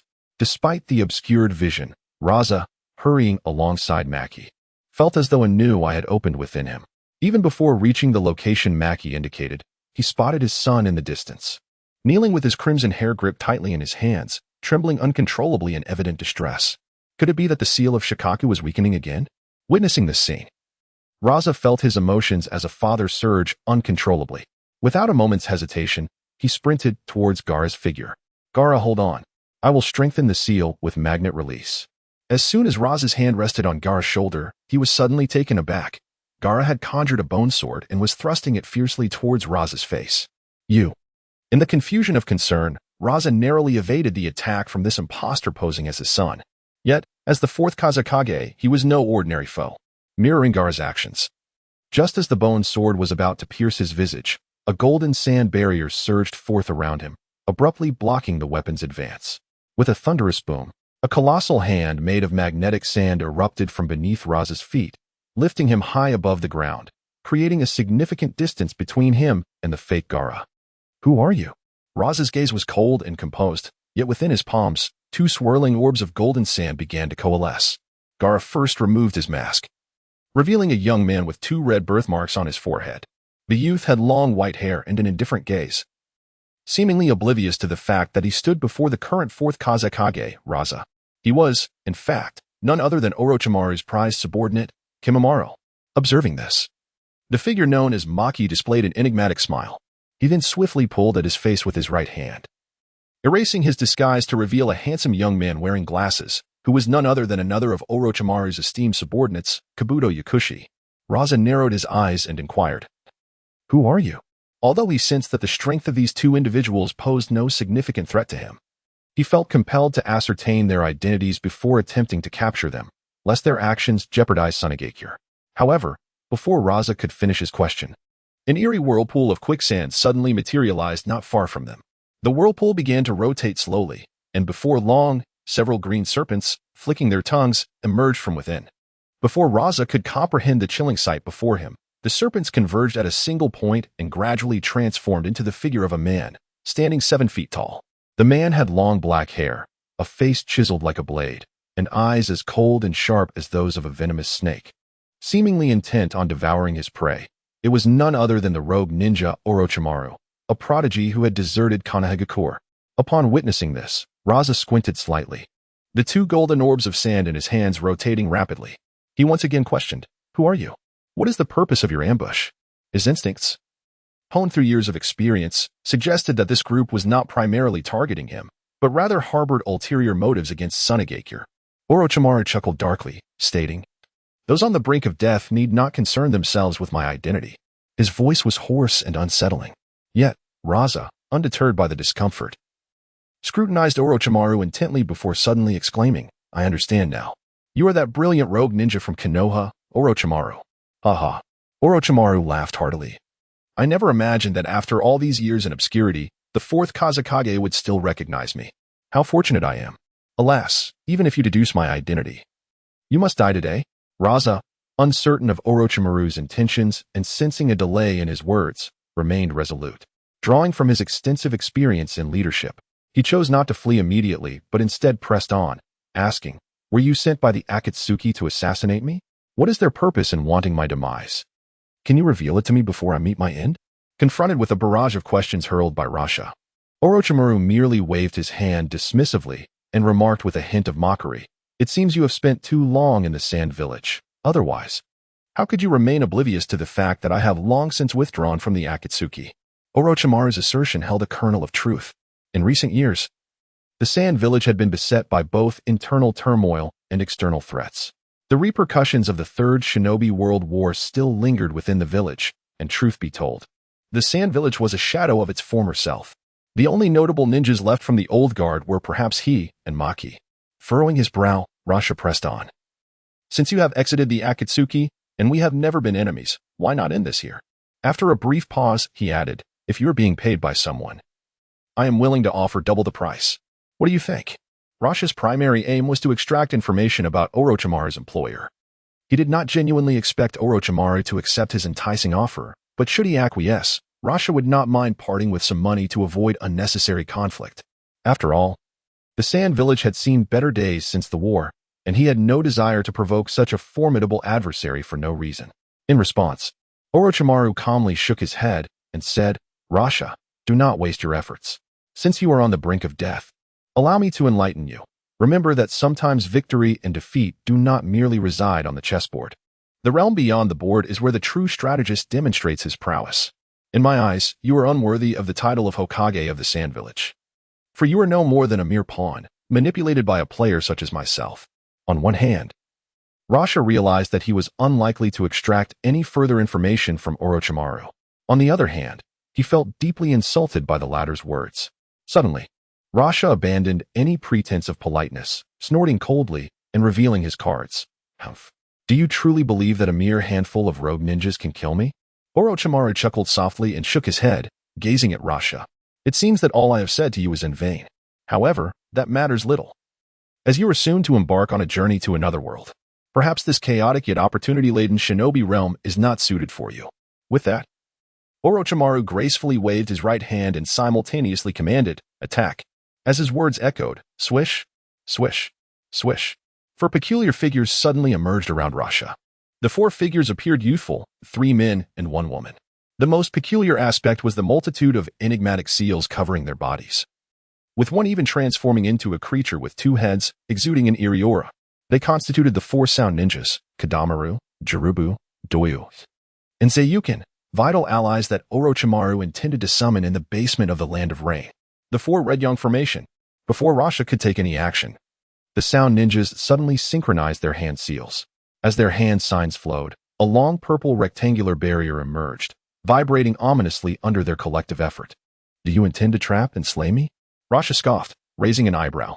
As the 4th Kazekage, he harbored no excessive apprehension toward these youthful sound ninjas, despite their impressive prowess among their peers. Suddenly, with a cold snort, Rasha waved his right hand, causing the golden sandball in his grasp to spin and fly forth. It twirled in the air, swiftly transforming into countless golden sand grains, each the size of a thumb. The sheer number was staggering, resembling a curtain of sand gold suspended in the air, densely packed together. As the sand curtain hung above, Rasha swiftly altered his hand seals once more and began to chant, continuous barrage, sand rain. In an instant, the sand curtain, which had been hovering, seemed to come alive, shooting towards one of the barriers of the 4 Red Yang formation with a thunderous momentum. The spectacle was awe-inspiring but lasted only a fleeting moment. As the barrier reflected the onslaught back towards Rasha, who stood at the center of the formation, Rasha's eyes widened in surprise. Yet, being of elite strength, he merely hesitated for a moment. Unfazed, he waved his left hand again, causing another golden sand ball to fly from his palm, which then transformed into a spherical barrier of sand, enveloping him securely in an instant. Just as Rasha took refuge behind the summoned sand barrier, a flurry of sand rain cascaded down upon the impenetrable shield, resembling a meteor shower. But just as Sand Shiyu made contact with the sand barrier, it inexplicably vanished into the barrier without a sound. In an instant, the scene returned to tranquility as if nothing had transpired. Rustle, rustle, rustle. The sand barrier slowly dissipated, and Luosha's figure reappeared in the center of the 4 Red Suns formation. Brushing off the sand gold from his body, Luosha chuckled. Humph. Did you think you could use my sand gold magnetism against me? Upon hearing this, Orochimaru, not far away, wore a disdainful smile and retorted, "This is your own doing. Besides, I truly do not understand the source of your confidence. Look, I haven't even made a move, yet you are already on the verge of collapse?" Luosha sneered. "Is that so? Then reveal your remaining trump cards. I am eager to see what level the former Konoha's #1 genius can achieve when going all out." As he spoke, the sand gold surrounding Luosha stirred to life, as if imbued with consciousness, swirling and wrapping around him. At this moment, Jumuru, who had been silent beside Orochimaru, suddenly stepped forward. Changing his hand seals, he murmured, "Secret technique. Early fern dance." With a thunderous sound, spikes formed from layers of skeletal veins erupted from beneath Jumuru's feet, extending towards Luosha at the center. Humph. A bloodline limit, is it? You think only this kid beside you possesses it? Luosha scoffed upon witnessing this. He then calmly raised his right palm, exclaiming with a smirk, "Magnetic explosion funeral." His 5 fingers clenched tightly, and immediately, a towering sand waterfall rose before him. This sand waterfall crashed down like a tsunami, tumultuous yet silent due to the nature of sand gold magnetism. With another resounding boom, the 2 bloodline limits intertwined instantaneously, unleashing a torrent of sand gold that surged skyward. It is indeed commendable for someone so young to possess such mastery in ninjutsu. Yet, Jumuru's opponent was no ordinary foe, but the current 4th Kazekage, Luosha. In this brief clash, Jumuru ultimately found himself at a disadvantage. As his spirit connected with the bloodline limit, the corpse bone pulse, he was instantly met with a backlash, staggering several steps back while a spray of blood erupted from his mouth. For a long time, Jumuru struggled to suppress his injuries, gritting his teeth as he prepared to rise again to challenge Luosha. However, he was halted by Orochimaru's hand. "My lord, I can still..." Cough, cough. Junmura glanced at Orochimaru with a look of confusion, ready to argue. But at that very moment, another spray of blood burst forth. Orochimaru waved his hand and then turned towards the direction of Rasha, smiling as he said, "What you have done is sufficient. Now, take a good rest. As for this troublesome fellow, I have my own methods to send him to hell." Upon hearing Orochimaru's words, Rasha snorted coldly, his face displaying disdain as he retorted, "Orochimaru, have you exhausted all your tricks? Isn't it time for us to settle this once and for all?" However, Orochimaru shook his head once more, smirking as he replied, "No, I still will not engage you directly. It is they who will confront you." With a sinister smile, Orochimaru extended his right thumb, gently biting it. Following a series of hand seals, he struck down upon the yellow sand beneath his feet. Simultaneously, he began to chant a complex and obscure incantation loudly. Kakiyus, Ida Tensai. With a clap, as Orochimaru brought his hands together before his chest, 3 ancient coffins, reeking of earth and decay, slowly rose from the sandy surface, eerie and mysterious. Rasha furrowed his brows tightly. He was bewildered by Orochimaru's intentions, but he found himself unable to withdraw momentarily. He could only choose to defeat everyone before him to have a chance of breaking through the 4 Red Suns formation. Just then, with a loud bang, the lids of the coffins were forcefully kicked open from within.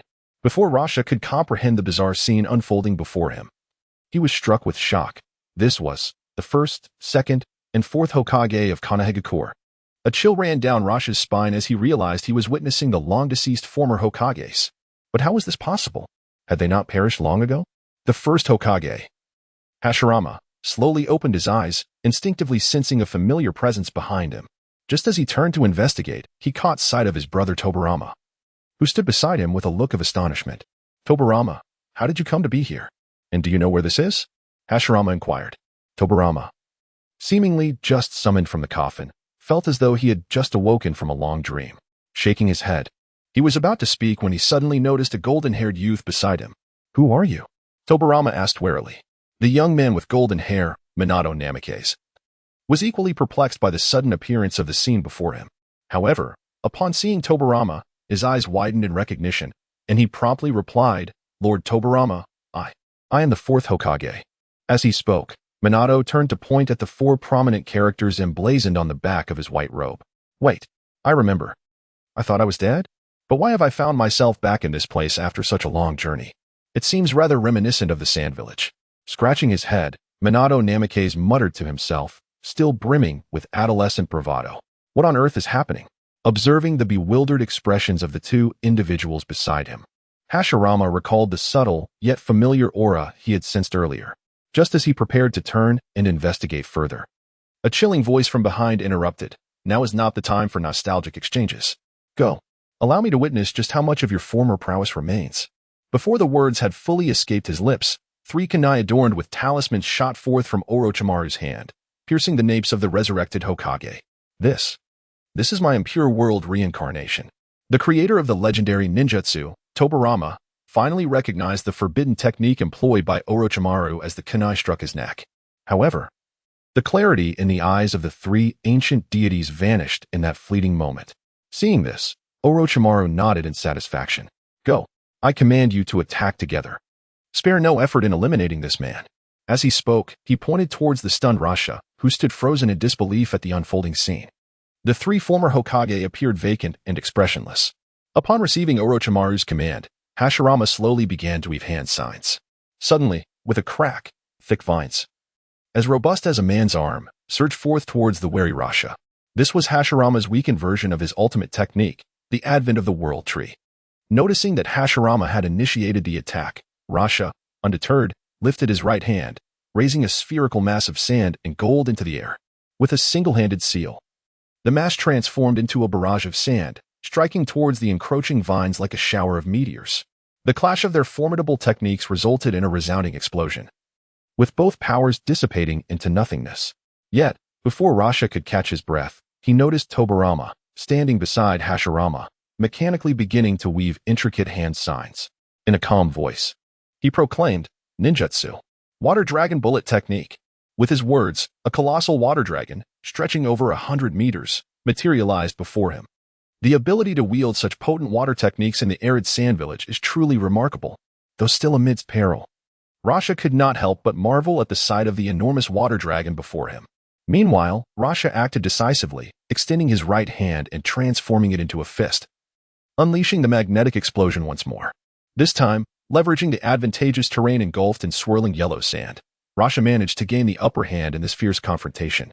However, before he could fully comprehend the situation, his expression shifted dramatically. For unbeknownst to him, at the moment the water dragon dispersed, a multitude of black shurikens surged forth from the cascading waterfall. Gleaming with a sinister light, they were incredibly sharp. After employing high-level magnetic ninjutsu twice in rapid succession, it was evident that Rasha was beginning to deplete his chakra reserves. Yet, in this dire moment, he could afford no hesitation. With both hands outstretched, he gathered the surrounding quicksand into his palms, and upon realizing this, he pressed his hands together. Suddenly, a brilliant golden light enveloped him. When the radiance dissipated, he found himself adorned in layers of thick, golden sand armor. This was one of the secret techniques of Rasha's magnetic bloodline limit, the armor of sand. Swish, swish, swish. A barrage of shurikens, seemingly materializing from nowhere, rained down upon Rasha's sand armor, each impact resonating with a sharp clang as metal struck metal. Although the speed of the attacks was rapid and frequent, their power was utterly feeble, akin to mere scratching. Humph! Such trivial techniques dared to flaunt themselves before me. The shock he experienced morphed into profound anger. Just as Rasha was about to hurl a few scornful words at the smirking Orochimaru, an unexpected twist occurred nearby. Out of the corner of his eye, Rasha caught sight of a peculiar shuriken, which, while not unusual amidst the multitude of shurikens, bore an odd inscription that read, "The Sword of Ninja Love?" How curious that such a strange phrase would be etched upon a shuriken. Yet before Rasha could articulate his bewilderment, a figure as swift as golden lightning suddenly appeared in the arena, seizing the shuriken inscribed with the words Sword of Ninja Love.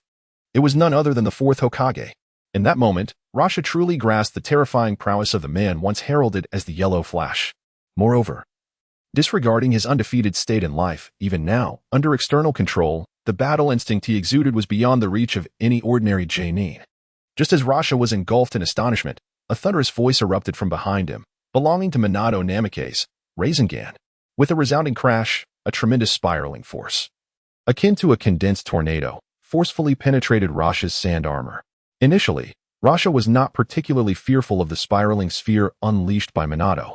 Yet, merely 2 seconds later, his countenance underwent a dramatic transformation.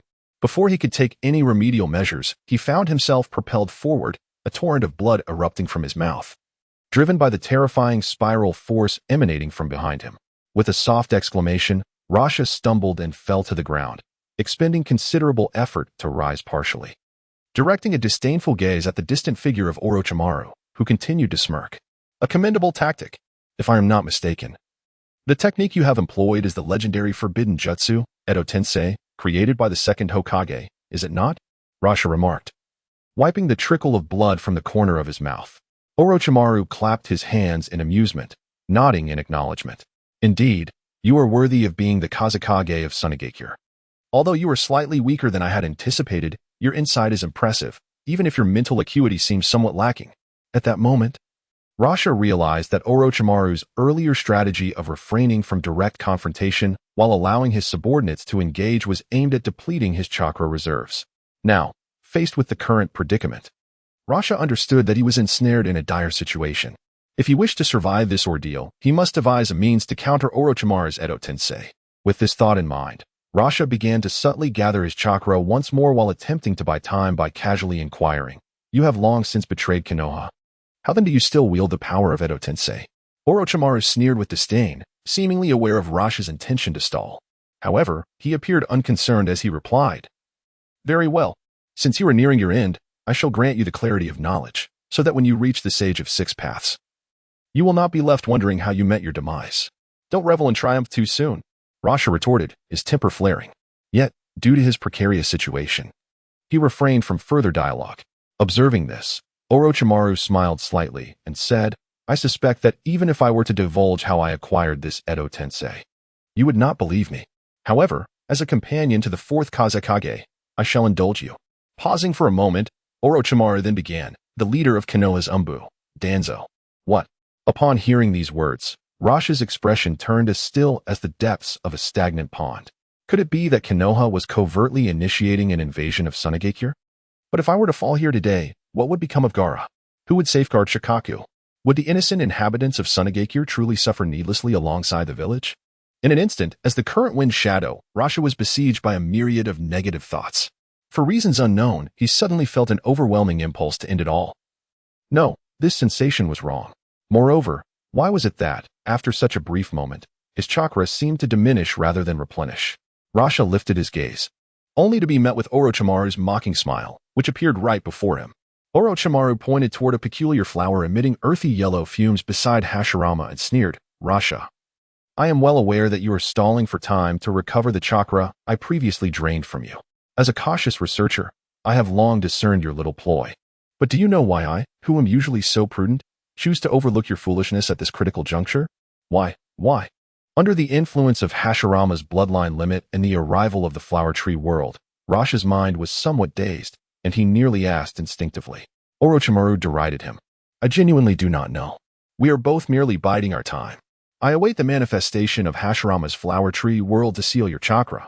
Yet, I am curious, what are you waiting for? Or, shall I say, are you waiting for death? A chilling laughter echoed as Orochimaru's form seemed to dissolve, gradually transforming into dozens of azure serpents that burrowed into the sand dunes, vanishing as if he had never existed amidst the chaotic battlefield of yellow sands, silent and still. Would dragon technique.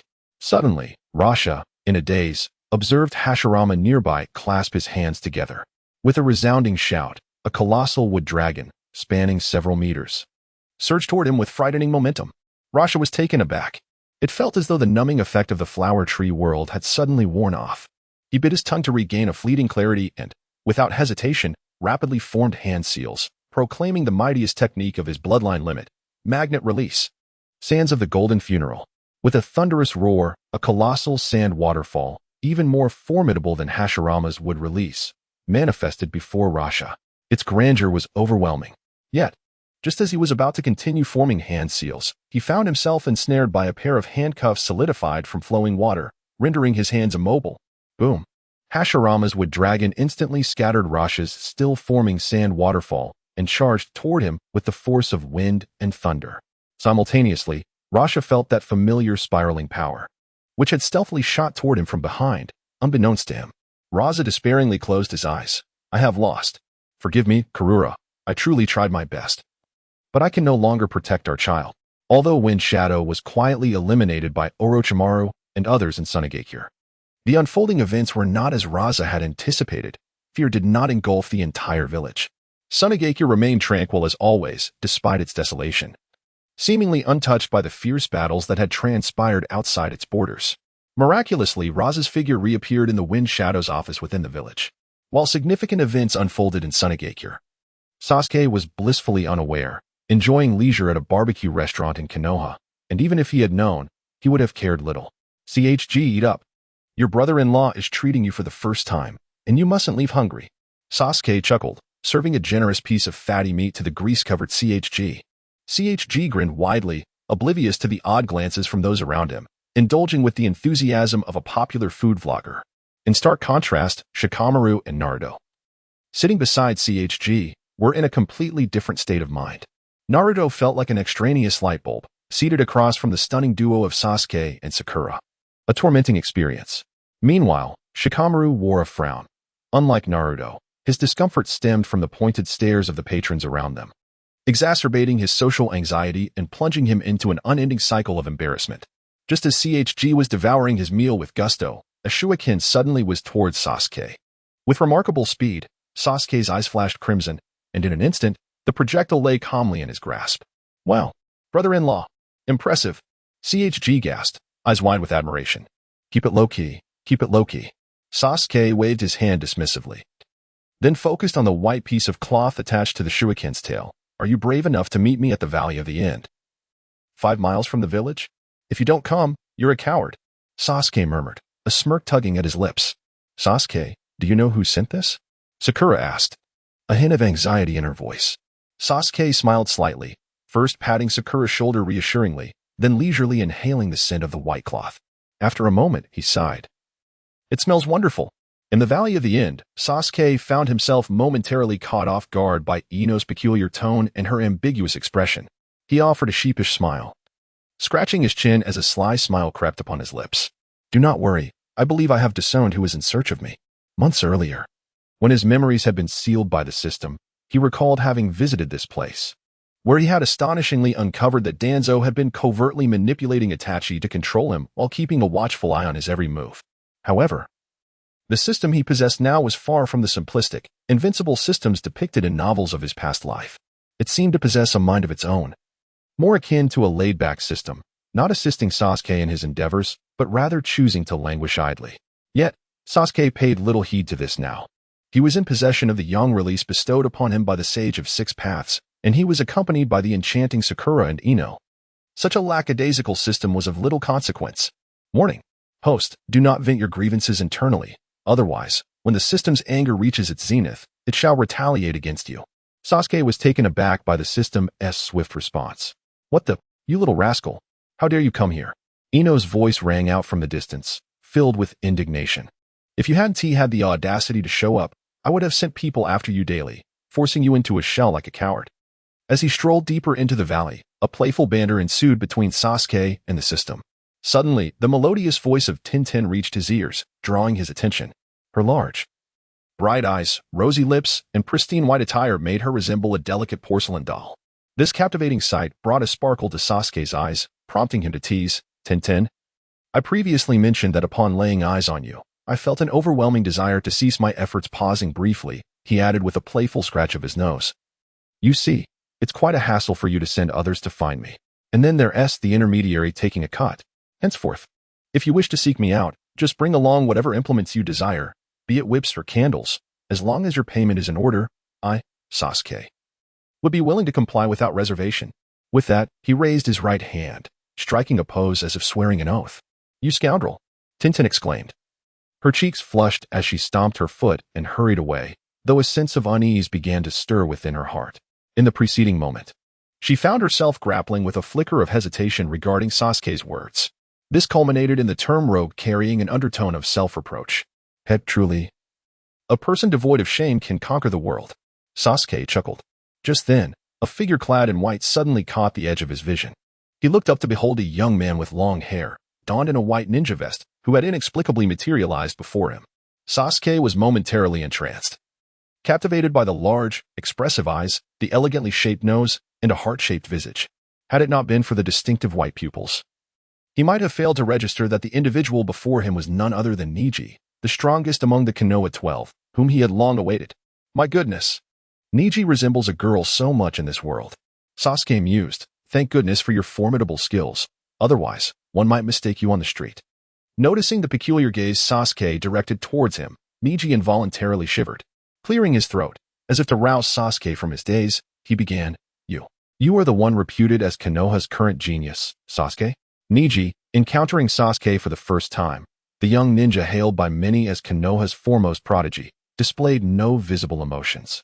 Sasuke, uncertain of Neji's character in this realm, or whether his own presence had altered him into an exaggerated version of himself, remained on guard, prepared to unleash a jutsu if necessary. Yet, he smiled, replying, that's me, heh. This playful demeanor was part of Sasuke's strategy to assuage Neji's caution. At that moment, from a distance, Tintin unexpectedly emerged, exclaiming, "Neji, do you not remember what you promised me last night? Do not forget your vow." "Last night? A promise?" Sasuke regarded Neji with an odd expression. Neji, however, wore a look of exasperation, seemingly uninterested in addressing Tintin's words. After a prolonged pause, Neji appeared to regain his composure and turned to Sasuke, stating, "Sasuke, we hold no enmity towards one another, so there is no need for conflict. Surrender, and it will provide an exit for us all." As he spoke, Neji gazed off into the distance, seemingly lost in thought. Yet, Sasuke discerned a lingering sorrow etched between Neji's brows. Furrowing his own brows, Sasuke contemplated. It seems Neji is reluctant to engage in battle. However, if my desire for the Byakugan and the gentle fist technique from the Hyuga clan were not so strong, I might concede. But having come this far, I shall not yield for any reason. Neji. Within Sasuke's heart, thought surged, yet his mind remained clear. Among the Konoha 12, aside from his own Team 7, the most formidable combatants were Lee and Neji from Team Guy, and Shikamaru from Team 10. Now, armed with Lee's 8 gates and Shikamaru's shadow imitation technique, he found himself merely one skill short, Niji's 8 trigrams 64 palms. As for Hinata's teammate, Sasuke felt no envy, for he could not accept the beast mastery of Kiba Inuzuka or Shino Aburame's insect techniques. Thus, Sasuke's primary objective was to swiftly defeat Niji. That was of utmost importance. With a cold snort, Sasuke declared, "Humph. Niji, you claim we are both geniuses, yet you come forth demanding my surrender. Do you truly hold my status as the current top genius in such low regard?" He shifted his right leg and placed his hands on his hips, exuding an air of utmost arrogance. Sasuke expected Niji to be angered by his bravado, but to his surprise, Niji merely glanced at him and smirked, saying, "It's just a title. If it weren't for the circumstances of today, you could take it. However, if you do not concede, I will be compelled to take action. At that point, do not blame me for being ruthless."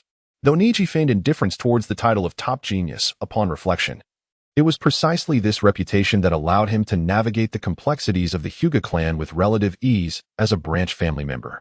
Without that acclaim, the main family might swiftly turn against him, despite his innate talent as the most gifted of his generation. Upon hearing Niji's words, Sasuke felt a surge of joy. He sought to draw forth all of Niji's abilities. Only then would his own young release find its purpose, justifying the grand spectacle he had orchestrated. Thus, he intensified his taunts, "Niji, you need not hold back. Unleash all your techniques. Rest assured, I can withstand it." Niji observed Sasuke's exuberant demeanor, reminiscent of his own past, when he naively believed that hard work could free him from his destiny. But now, it seemed that everything was already predetermined. An inexplicable tightness gripped his heart, and he looked at Sasuke with pity, asking, "Sasuke, do you truly believe one can alter their fate through sheer effort?" Sasuke furrowed his brow. Niji hesitated, suddenly wearing a sorrowful expression as he regarded Sasuke, leaving him perplexed. He pondered, can one change their fate through their own efforts? Is Niji questioning whether we can defy destiny?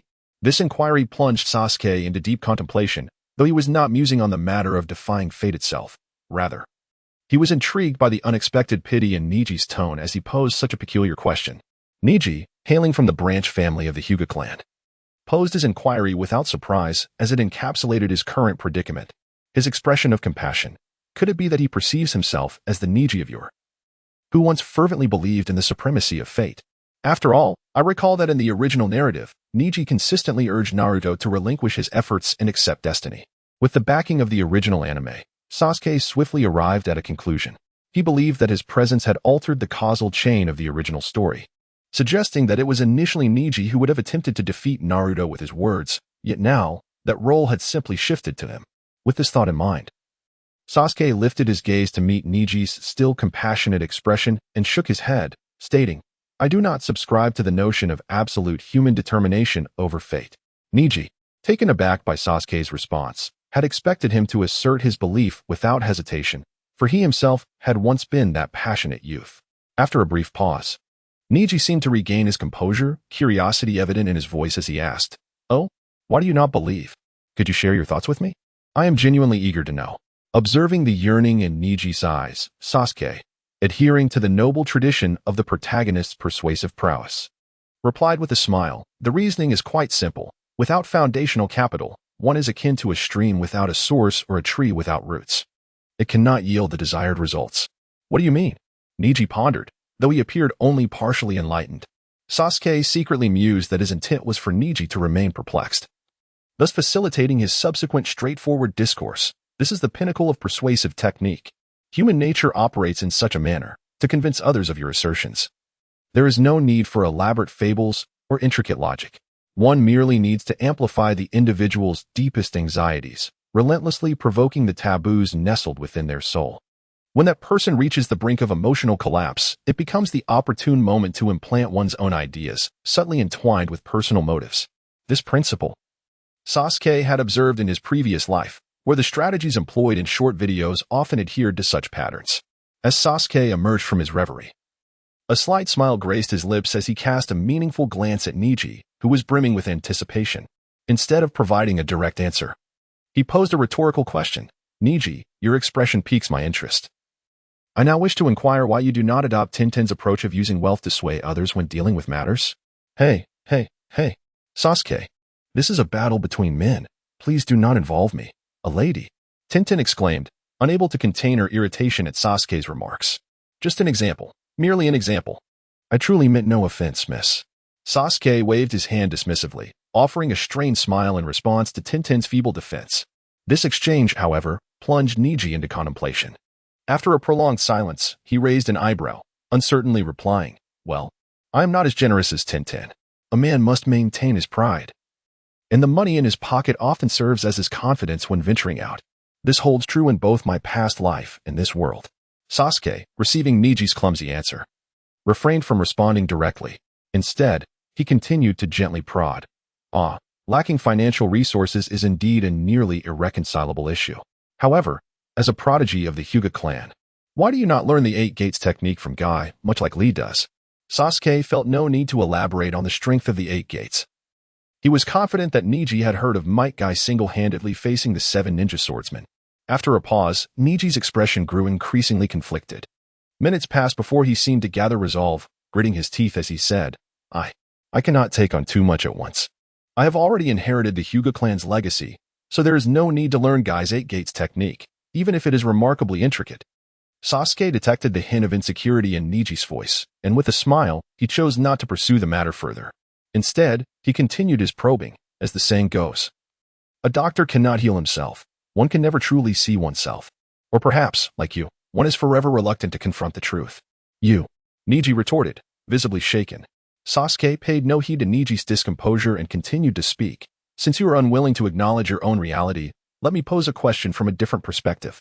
Why do you think Lee, despite his eagerness to exert himself, refrains from learning the 64 palms of the Bagua? At this, Neji abruptly lifted his head, gazing at Sasuke as if he were a fool, and replied, Because the 64 palms is a secret technique of the Hyuga clan. How could Lee possibly learn it? Sasuke, sensing the opportune moment to interject his own agenda, applauded and said, Excellent. You have finally arrived at the crux of the matter. Neji furrowed his brow, gazing in confusion at the enigmatic Sasuke. Unperturbed by Neji's expression, Sasuke continued. I firmly believe that Teacher Kai has indeed taught you and Tintin the methods of the 8 Gates. For the 8 Gates and your family's Bagua are both derived from the intricate threads of metaphysics, a lineage of profound significance. However, I find it hard to accept your claims of indifference towards the 8 Gates. It seems more plausible that you and Tintin are unable to endure the hardships of its cultivation, or perhaps your physical talents do not match those of Lee, rendering you incapable of bearing the cost of mastering the 8 Gates. Suddenly enlightened by Sasuke's words, Neji staggered backward, his eyes wide with disbelief. How do you know about this? He exclaimed. Tintin, who was not far off, also stared in astonishment, observing the situation unfold. Sasuke felt it was time to conclude his psychological maneuvering. He spoke in a low voice. Your expression has already revealed everything. In truth, anyone with their eyes open could see through your clumsy disguise. I am certain that many have noticed it before, yet they chose to remain silent, unwilling to offend you, as your fortunes do not affect their own. Neji, acknowledge that your background surpasses Lee's, yet Lee possesses greater physical talent than you, and Tintin's wealth exceeds that of the esteemed Hyuga heir. Is that so difficult to admit? Neji, utterly dejected, found himself devoid of the youthful vigor one would expect at his age. You fail to understand me, like a bird trapped in a cage. Seemingly incensed by Sasuke's words, Neji suddenly raised his voice at Sasuke, but his outburst was cut short as Sasuke gestured dismissively. I know you are about to lament the conflicts within your clan, lamenting as a branch member who will never escape his fate. Neji's brow knitted tightly, as if he were suppressing some inner torment. Yet, Sasuke remained indifferent, continuing, people adapt and thrive. Yet I have never heard of anyone perishing from being stifled by their own urine. Since you have resigned yourself to being exploited by the Hyuga clan until your last breath, why not sever those ties and seek a different path, a new support? Neji appeared momentarily taken aback, murmuring as if in a dream, sever ties with my clan? But in this vast world, where could I, Neji, possibly go after leaving the Hyuga? At that moment, it became evident that Neji had finally taken the bait. Upon hearing these words, Sasuke was instantly filled with joy and remarked, I intend to establish a force called the Hawk Organization in the future. If you're willing to join, I would gladly offer you this opportunity to break free from the Hyuga clan and rise anew. In fact, it is conceivable that the Hyuga clan may one day find themselves fawning over you due to the power you possess behind you. As the saying goes, one cannot thrive in isolation. To achieve great things, one must wield both strength and influence. Thus, nurturing my confidence early on from the very pillars of Konoha seems to be a foolproof endeavor. Yet, upon hearing this, Niji scoffed dismissively and replied, "The Hawk Organization? Is that a mere imitation of the Akatsuki from the Hidden Rain Village's recent fame? Sasuke, you certainly have audacity. Are you not afraid that Lord Danzo from the Umbu will learn of this and send people to imprison you for interrogation?" With a resounding laugh, Sasuke declared, "That old fool Danzo? I wouldn't even consider him a threat. To be frank, I have long harbored enmity against him. Now I ask you, are you willing to step out from the confines of the Hyuga clan and gamble your future to achieve great things alongside me? Destinies are predetermined from birth. Much like the saying that circulated on Earth before Sasuke's journey, all roads lead to Rome, yet some are born into it and need not make any choice at all. Thus, it is only natural for individuals to resist their fates, striving to alter their destinies.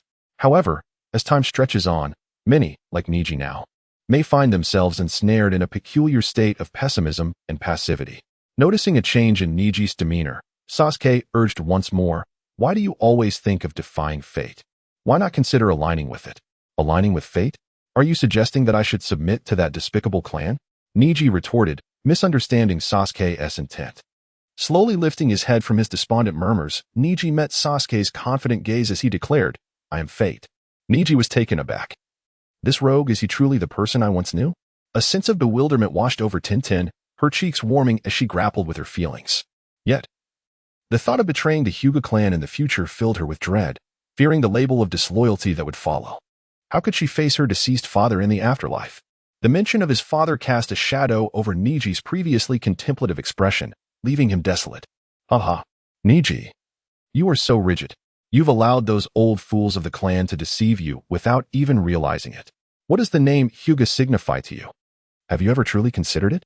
Niji questioned. "If you are unaware, allow me to enlighten you today. As the saying goes, no family endures poverty beyond 3 generations. This is because the weak of year have long been cast aside within that span. Consequently, those who persist today, bearing names of renown, are theoretically remnants of past glories. It is precisely because our ancestors yearn for their descendants to eternally remember their former splendor that the division of surnames and clans emerged. Yet, one must ponder what sort of beguilement the Hyuga clan has instilled in you. How is it that you can, like mere livestock, control and exploit your kin while hypocritically proclaiming that anyone who defies their grasp is a traitor to the Hyuga name?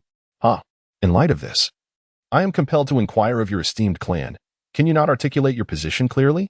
Is leaving the Hyuga clan deemed treachery? Or is it the act of freeing oneself from their tyranny that constitutes betrayal?" The resonance of my voice echoes with gravity. Sasuke emphasized his final words, incredulous that his clarity had yet to awaken Niji, who had been shrouded in the clan's indoctrination. In response to Sasuke's declarations, Niji clenched his fists, an uncontainable fervor igniting within him. Indeed, why should we, as members of the Hyuga family, bear the brunt of all burdens while the main branch reaps all the benefits? When we excel, there is no reward. Yet any misstep results in blame and scorn. Is departing from the family truly betrayal? Or is it the fear of confronting the distorted reality of servitude? Witnessing Niji's eyes redden with emotion and his fists tighten, Sasuke recognized that victory was within reach. He narrowed his eyes, deciding to stoke the flames further, declaring, "Niji, what are you hesitating for? Are you truly willing to remain a puppet for those hypocritical beings? Have you forgotten how your father, Hisashi Hyuga, met his end? Do you wish to replicate his fate in the near future?" Enough. Before Sasuke could complete his admonition, Niji collapsed to the ground, gripping his hair in anguish, his body trembling uncontrollably. It is over, with delicate hands covering her crimson lips. Tintin lamented witnessing Niji's torment under Sasuke's manipulation. Rather than feeling sympathy, Sasuke found himself invigorated by Niji's suffering, for this was the manifestation of his impending awakening.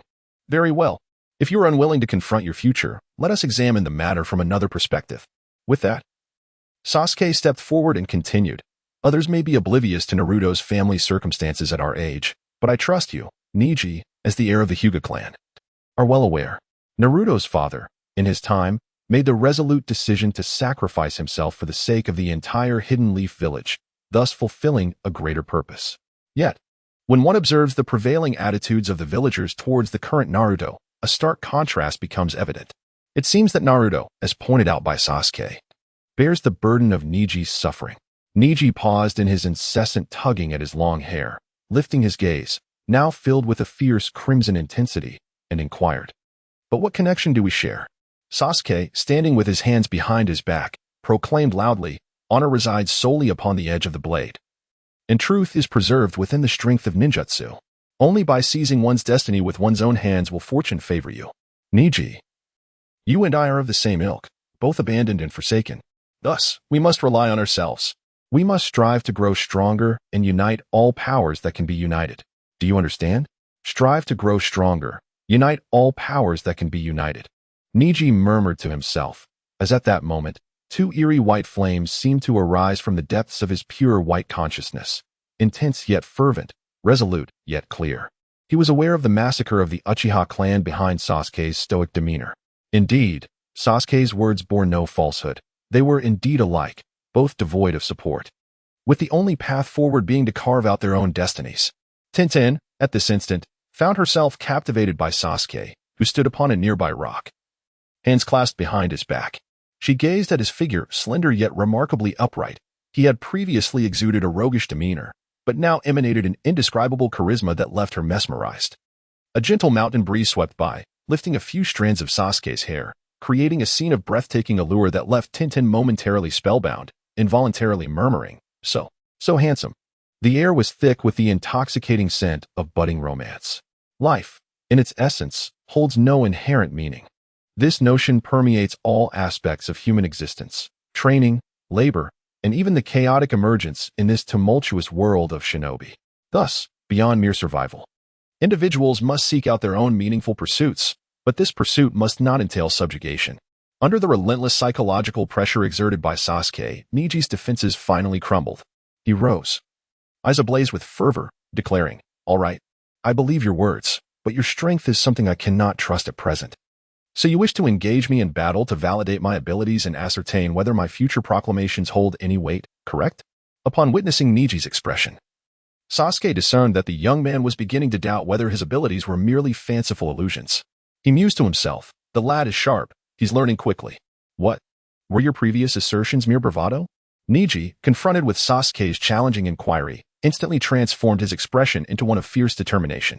Sasuke was not angered. He recognized that Niji, despite appearing as a transformed individual devoid of his usual grace, was, in truth, experiencing a moment of profound vulnerability. With a subtle smile, Sasuke replied, "I recall informing you from the very beginning of my arrival here that you are free to unleash your attacks upon me. I am far from the fragility you perceive. However, since I have divulged this to you, I now require you to concede to a condition, which will serve as your wager in this challenge." "What condition?" Niji asked, his fists clenched tightly, his voice low. Sasuke understood that beneath Niji's calm exterior lay a tempest of turmoil. Thus, he decided to reveal his proposition without further hesitation. "If I can manage to either match you in combat or, by a stroke of fortune, emerge victorious, you must agree to join my Hawk organization in the future. What do you think?" "Very well." To Sasuke's surprise, Niji accepted without a moment's pause. Observing this, Sasuke smiled and casually tucked one hand behind his back, speaking with poised confidence. "In that case, make your move." His demeanor exuded the essence of a formidable master. At that moment, a swishing sound echoed. Sasuke witnessed Niji's figure swiftly dissipating into thin air. By the heavens, a mere afterimage. Sasuke had not anticipated that Niji would resort to such trickery, having invited him to strike first without so much as a word of warning. However, Sasuke's combat instincts were keen. He swiftly activated his Sharingan, akin to the time he faced Lee during the Ch-Nin exams. Gentle Fist, 8 trigrams mountain breaking strike. Just as he activated his Sharingan, he had yet to capture Niji's elusive form when a thunderous shout erupted from his right side, startling him. Responding instinctively to the sound, Sasuke exerted force into his right arm and pivoted to deliver a punch in retaliation. With a resounding thud, Sasuke was caught off guard. Sent reeling backward by Niji's gentle fist technique, he nearly lost his balance, teetering on the brink of falling into the pond behind him. Sasuke's physical prowess was commendable, but it paled in comparison to the specialized training of Niji's class. Fortunately, due to the prior enhancement of his body through the Sage of Six Paths Yang release, he managed to withstand the blow. Otherwise, he would have had no choice but to concede. With a swift whoosh, even before Sasuke could catch his breath, Niji's figure vanished once more. However, this time, with his Sharingan activated, Sasuke could perceive Niji's astonishing speed with clarity. Without hesitation, he bent his legs, leaping into the air, and with a flick of his wrist, unleashed several dark projectiles that shot forth like meteors toward Niji's elusive form. Yet there were several kunai mixed with shuriken, each glinting coldly and possessing an unmatched sharpness. As Niji lifted his gaze, he found that Sasuke had vanished from sight in an instant. Before he could react, a flurry of dark projectiles hurtled toward him. Although this sudden ambush momentarily left Niji at a loss, the Byakugan, a unique bloodline limit of the Hyuga clan, was not to be underestimated. A flash of white light flickered in his pupils as Niji swiftly channeled chakra into his palms. He then bent low and executed a swift, pivoting turn, delivering a powerful palm strike. Simultaneously, he bellowed with authority, gentle fist technique, 8 trigrams, empty palm. With a resounding crash, countless kunai and shuriken, which had surged forward with terrifying momentum just moments before, were suddenly scattered by an invisible force emanating from Niji's palm. They fell to the ground like shattered iron. Could it be that these were the kunai left over from the sealing scroll he had previously taken? Yet, no one had mentioned gifting them to him, and Sasuke had taken them without a word. Was this akin to a token of affection from a novel? Oh dear, what am I thinking? How embarrassing. As she watched Sasuke launch the kunai and shuriken, a fragrant scent from her clothing wafted through the air, causing her delicate face to flush crimson. Truly, he was the former Leaf Village's greatest genius. This gentle fist technique was indeed remarkable. As Sasuke landed a short distance away, he began to applaud slowly, smiling at Niji. Niji gradually retracted his hand and, lifting his gaze to Sasuke, remarked, "You are not too shabby yourself, indeed. You live up to the title of the current Leaf Village's top genius. Haha. However, you have yet to unleash your full potential, which leaves me rather dissatisfied." Sasuke retorted mockingly, "This is merely a test for you. Were I to employ my lethal techniques, I might inadvertently harm you. But, enough of this pretense. Prepare yourself."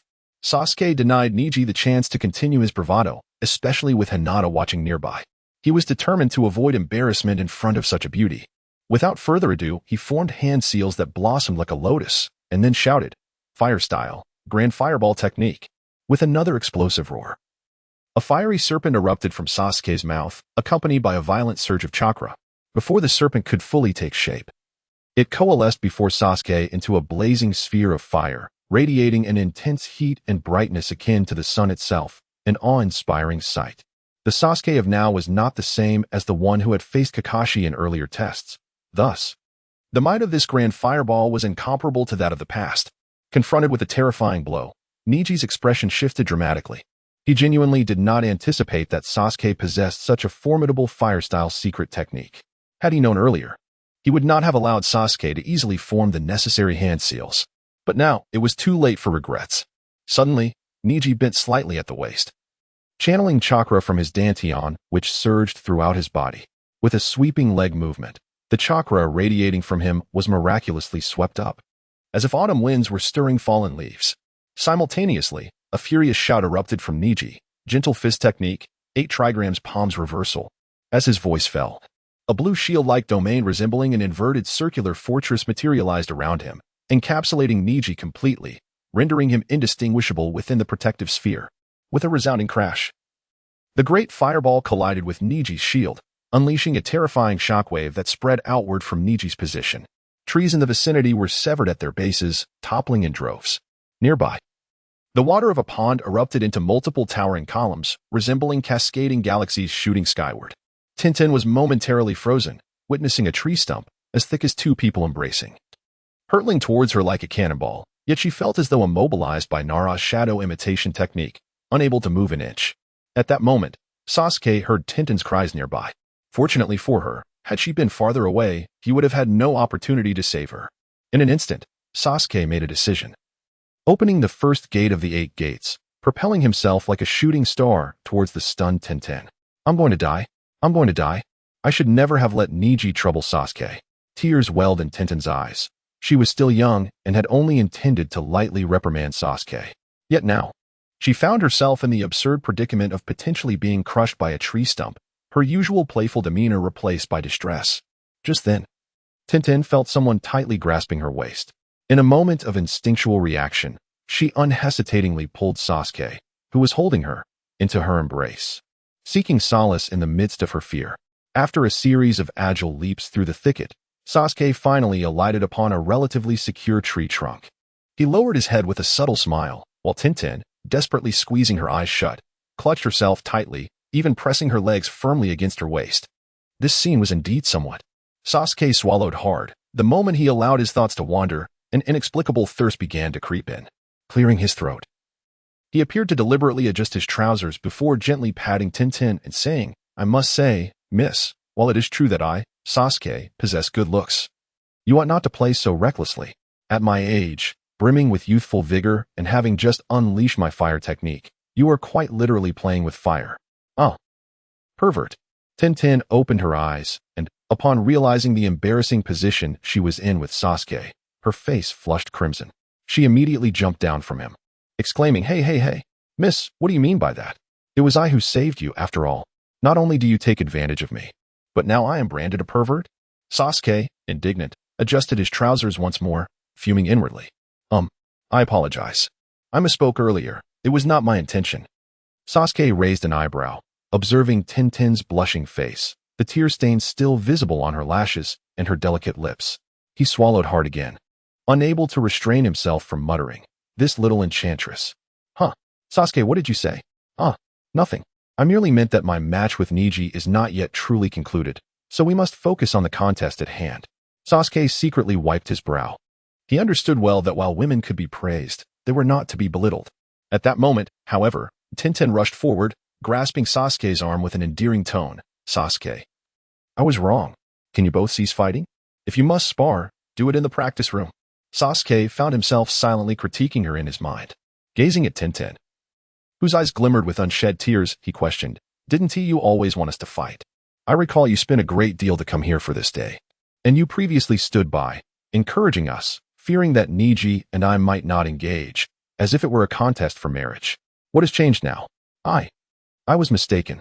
In any case, could you not continue the fight? Just for my sake, perhaps?"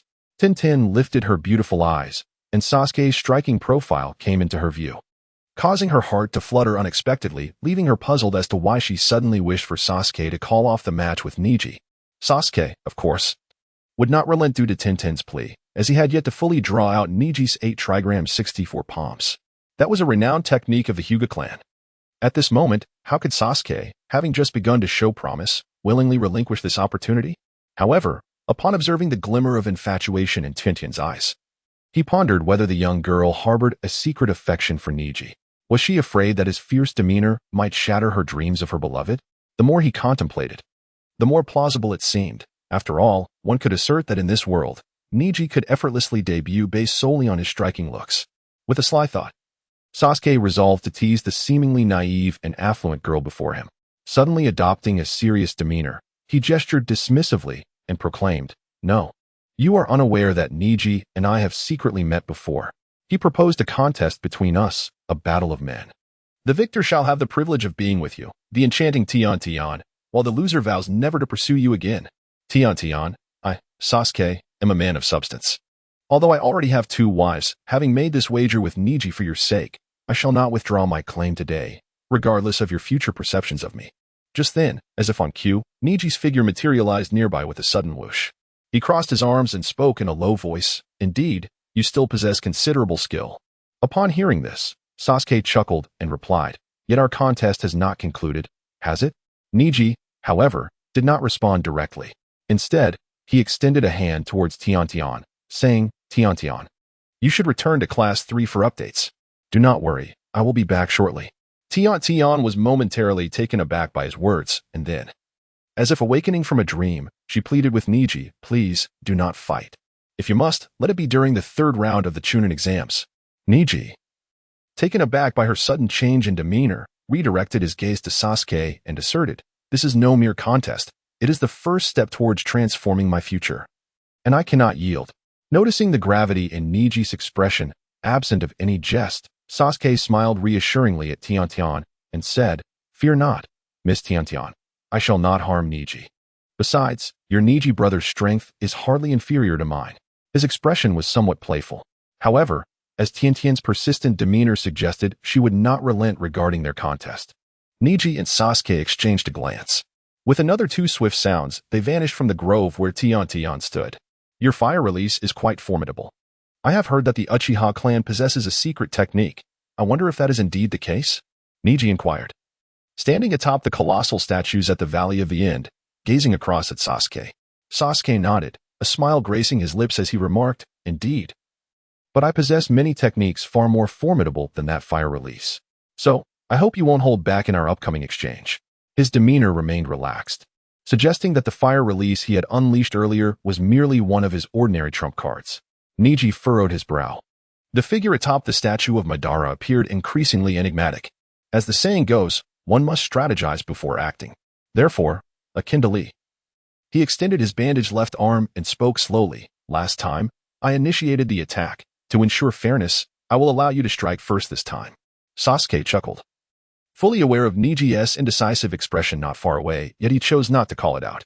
Instead, like Niji before him, he vanished in an instant. With the first gate activated, just as his lingering shadow faded, he reappeared in midair not far from Niji. Fire release. Phoenix fire technique. A loud cry echoed. And in an instant, Sasuke had soared into the air, flicking his wrist, unleashing dozens of shuriken enveloped in crimson fire, shooting towards Niji like a rain of divine retribution. Niji lifted his gaze, his Byakugan activating, and almost simultaneously, he detected the incoming shuriken aimed at the chakra points throughout his body. In a swift motion, he summoned forth a torrent of chakra between his palms. With a series of sharp claps, he astonishingly countered the overwhelming force descending from above by executing several swift palm strikes. The sound of wind being shattered resonated throughout the arena. The might of his strikes truly awe-inspiring. Gentle fist, 8 trigrams air palm. A resounding clash of metal echoed as the two representative secret techniques of their clans collided. Subsequently, a series of explosive sounds followed in rapid succession. With the shockwave from the impact, Niji was propelled backward, stabilizing himself only to hear Sasuke's furious shout from his right. 8 gates. Second gate. Rest gate. Open. Third gate. Life gate. Open. Fourth gate. Wound gate. Open. Fifth gate. Limit gate. Open. Niji turned his gaze, witnessing the azure flames of chakra pulsating around Sasuke, transforming his entire being into a vivid crimson. His eyes, resembling the pale hue of the Hyuga clan's Byakugan, widened in astonishment. This was indeed the first 5 gates of the 8 gates.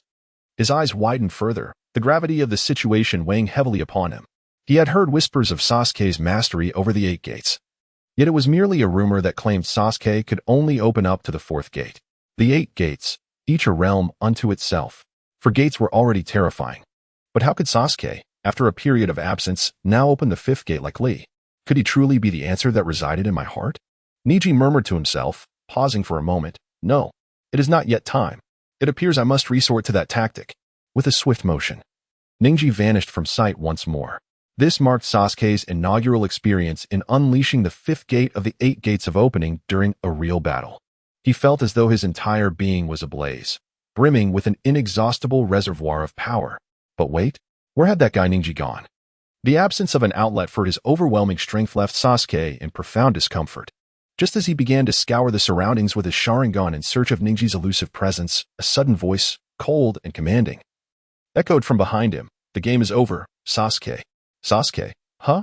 Gentle fist technique, 8 trigrams 64 palms. As Sasuke turned around, he caught sight of Niji, having somehow positioned himself there unbeknownst to Sasuke. Simultaneously, with a fierce roar from Niji, a radiant azure light erupted within a diameter of several meters beneath their feet. Intricate patterns resembling veins suddenly enveloping the ground, ensnaring both of them within a mysterious formation. This is the true 8 trigrams 64 palms. The secret technique of the Hyuga clan that Sasuke had longed to replicate had finally been drawn out of him. Yet, he found himself torn between elation and trepidation, as he abruptly realized that he was inexplicably immobilized within the confines of the 8 trigrams formation. Even the power of the 8 gates could not grant him even a sliver of movement. Panic began to set in, but just as he contemplated whether his substitution technique had been silenced, Ninji's voice, now laced with a hint of murderous intent, resounded once more. 1 palm, 2 palms, 3 palms, 8 palms, 9 palms, 15 palms, 8 trigrams 64 palms. In his previous life, the question of who was stronger, Lee, having opened the 5th gate, or Ninji in his prime, had plagued Sasuke prior to his transmigration. Yet now, having crossed over and inadvertently unlocked the fifth gate to confront Ninji himself, he finally began to grasp the answer. Clap, clap, clap. Ninji's 8 trigrams 64 palms were nothing short of ruthless. Each strike aimed mercilessly at the vital points scattered across Sasuke's body, while Sasuke remained ensnared within the 8 trigrams formation, utterly unable to budge. With a resounding impact, Ninji's 64th palm seemed to conclude in an instant, yet Sasuke distinctly felt that over 30 of his vital points were devoid of chakra's flow. Could this be the ultimate outcome of the clash between the 5th gate of the 8 gates and the 8 trigram 64 palms? Sasuke murmured softly, wiping the blood from the corner of his mouth, and with great effort, he managed to stand upright. At this moment, he finally unraveled the enigma that had plagued both his past lives. If the young Lee from the 5th gate were to face Ninji in his prime, then young Lee would inevitably find himself in a predicament akin to his current state, with his chakra seemingly sealed away, forcing him to utilize the incomplete 8 trigram 64 palms. Although Ninji had managed to restrict over half of Sasuke's chakra flow with his 8 trigrams, Sasuke was reluctant to attempt an escape using Yang Release. He let out a triumphant howl, for he was now free to engage Ninji in battle without the burden of concern for injuring him. You have lost, Ninji stated calmly, standing opposite Sasuke, who was somewhat unsteady on his feet, disappointment evident in his tone. Haha, I have not lost. Sasuke laughed maniacally, his demeanor bordering on madness. If anything, this is merely the beginning. Ninji shook his head, saying, you have already been sealed. Your chakra flow is restricted. If we continue, I fear I might unintentionally kill you. His voice was laced with warning. However, contrary to Niji's expectations of Sasuke retreating in the face of such a caution, he was astonished to see Sasuke begin to form hand seals right before his eyes. How do you still possess chakra to manipulate? Seeing the shock etched on Niji's face, Sasuke wore a confident smile as he replied, I told you, our battle has only just begun. As the words left his lips, a shadow suddenly surged forth from beneath Sasuke's feet, darting towards Niji with the swiftness of a spear. This was indeed the Nara clan's shadow imitation technique. Niji was once again taken aback by the plethora of tactics Sasuke had displayed. It was not merely due to the variety of jutsu he possessed, but rather the fact that Sasuke had already showcased 2 premier techniques that were not of the Uchiha lineage. Could this individual truly be a once-in-a-century genius? Were the rumors that Sasuke vowed to become the strongest ninja in the world after 3 years indeed true? A torrent of thoughts flooded Niji's mind like a rising tide. But suddenly, as he activated his Byakugan, he caught sight of the shadow technique approaching him. Without hesitation, Niji sprang into the air. While others might be unaware of the peculiarities of the shadow imitation technique, as the foremost genius of the Hyuga clan, he was well aware of the Nara clan's formidable secret arts. Soft fist technique, 8 trigrams empty palm. With a resounding crash, Niji raised his hand and unleashed several strikes of the gentle fist towards the trunk of a nearby tree. In an instant, with a thunderous sound, the tree was severed cleanly in half by the vacuum waves generated from Niji's 8 trigrams empty palm, as fragile as a mere matchstick. Meanwhile, Sasuke's shadow imitation technique was swiftly thwarted by Niji, thanks to the shadows cast by the towering trees. What a remarkable strategy! No wonder he was the previous generation's top prodigy. Sasuke chuckled, his tone devoid of the earlier mockery. Instead, he genuinely admired Niji's keen battle instincts, which allowed him to swiftly identify the fundamental flaw in the shadow imitation technique. Although his initial attempt had failed, Sasuke remained undeterred. He swiftly reached into his ninja pouch at his waist, and with a resounding bang, a cloud of white smoke erupted. As the smoke dissipated, a sealing scroll, thick as an adult's arm, materialized in the palm of his hand. This was the sealing scroll he had previously acquired from Tenten. Without hesitation, and seizing the moment while Niji had yet to launch another attack, Sasuke raised the sealing scroll in his right hand, causing it to unfurl like a magnificent scroll before him. Simultaneously, he bit down on his left thumb, allowing a trickle of blood to fill his mouth. With a forceful puff, he sprayed the crimson droplets onto the sealing scroll, which then radiated with brilliant light. Another burst of white smoke engulfed the surroundings, and when it cleared, a towering decapitation blade had materialized in Sasuke's grasp. If I am not mistaken, that blade you now wield is the decapitation sword obtained during the mission in the Land of Waves? Niji inquired, his demeanor calm as he observed Sasuke, who held the imposing weapon. Sasuke nodded affirmatively. Indeed, this is the blade of the rogue ninja from the Mist Village encountered during that mission. Niji gazed at the sword in Sasuke's hand, a sense of reflection washing over him. Years ago, Master Guy's father had defeated the 7 ninja swordsmen by unlocking the 8 gates, and now Sasuke wielded both the 8 gates and one of the legendary swords. Was this fate? Niji found himself chuckling softly, yet Sasuke's enigmatic presence left an even deeper impression on him. You may strike first. Consider this a gesture of goodwill from the previous top prodigy, Niji stated, his expression inscrutable but with a hint of playfulness in his tone. Sasuke smirked, and then, gripping the decapitation blade, he replied, that is your suggestion. I must warn you, do not underestimate me. With that, Niji vanished from sight. A wisp of cloud drifting by as a gentle breeze stirred, allowing a piercing ray of sunlight to break through the canopy. The two figures, akin to shadowy dots, hurtled toward each other in a fierce collision. In an instant, the figures of Sasuke and Niji clashed fiercely, with punches and kicks flying, and the wind of blades swirling around them. Niji, hailing from a family renowned for their martial arts, unleashed a ferocious display of gentle fist techniques. Yet Sasuke, in the midst of this overwhelming assault, perceived a gentle force akin to a flowing stream, subtly guiding his lethal blade, causing each strike to miss its mark by mere inches. To an observer, it appeared as though Sasuke was intentionally holding back, blending strength with softness and overcoming rigidity with gentleness. Meanwhile, in the course of this intense exchange, which spanned mere breaths yet numbered in the hundreds, Niji discerned that the blade energy emitted by Sasuke coiled around him like a silver serpent, rendering his formidable punches strangely ineffective against Sasuke. Sasuke's swordsmanship was a recollection from his previous battle with Zabuza and Kakashi, the blade's glimmer enveloping him like a protective shroud, impenetrable and seamless. With a resounding impact, Niji's foot connected forcefully with the blade Sasuke had crossed before his chest, propelling them apart into the open space on either side. Niji furrowed his brow, inquiring, "What technique is this? I have never heard of it before." His intention was to ask Sasuke why he had never encountered a swordsman of such caliber from the Uchiha clan. Indeed, while the Uchiha clan once basked in glory, it had now fallen into obscurity, yet Sasuke consistently challenged Niji's understanding.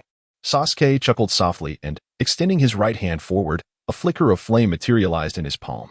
He replied, "It is merely a trivial skill, hardly worth mentioning. I gleaned it from observing a rogue ninja from the Mist Village battling Kakashi-sensei some time ago." Merely trivial? Even someone as refined as Niji could not suppress his inner exclamations upon hearing Sasuke's words. To contend with the legacy of his family's gentle fist, even a mere glimpse of skill was astonishing. If given time to refine this technique, it could undoubtedly evolve into an S-level secret art. Perceiving the bewilderment etched on Niji's face, Sasuke refrained from elaborating further to provoke him. Nevertheless, Sasuke spoke the truth.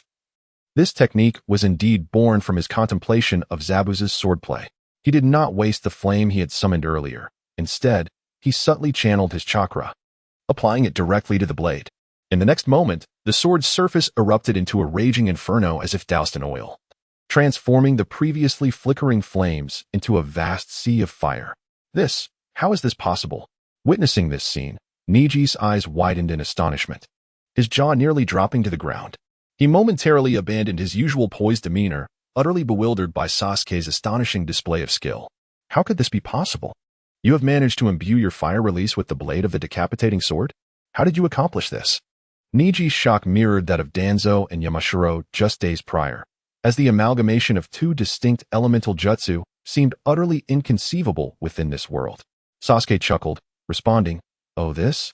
It's merely my innate divine prowess. I've mentioned before that I am the destined one in this world.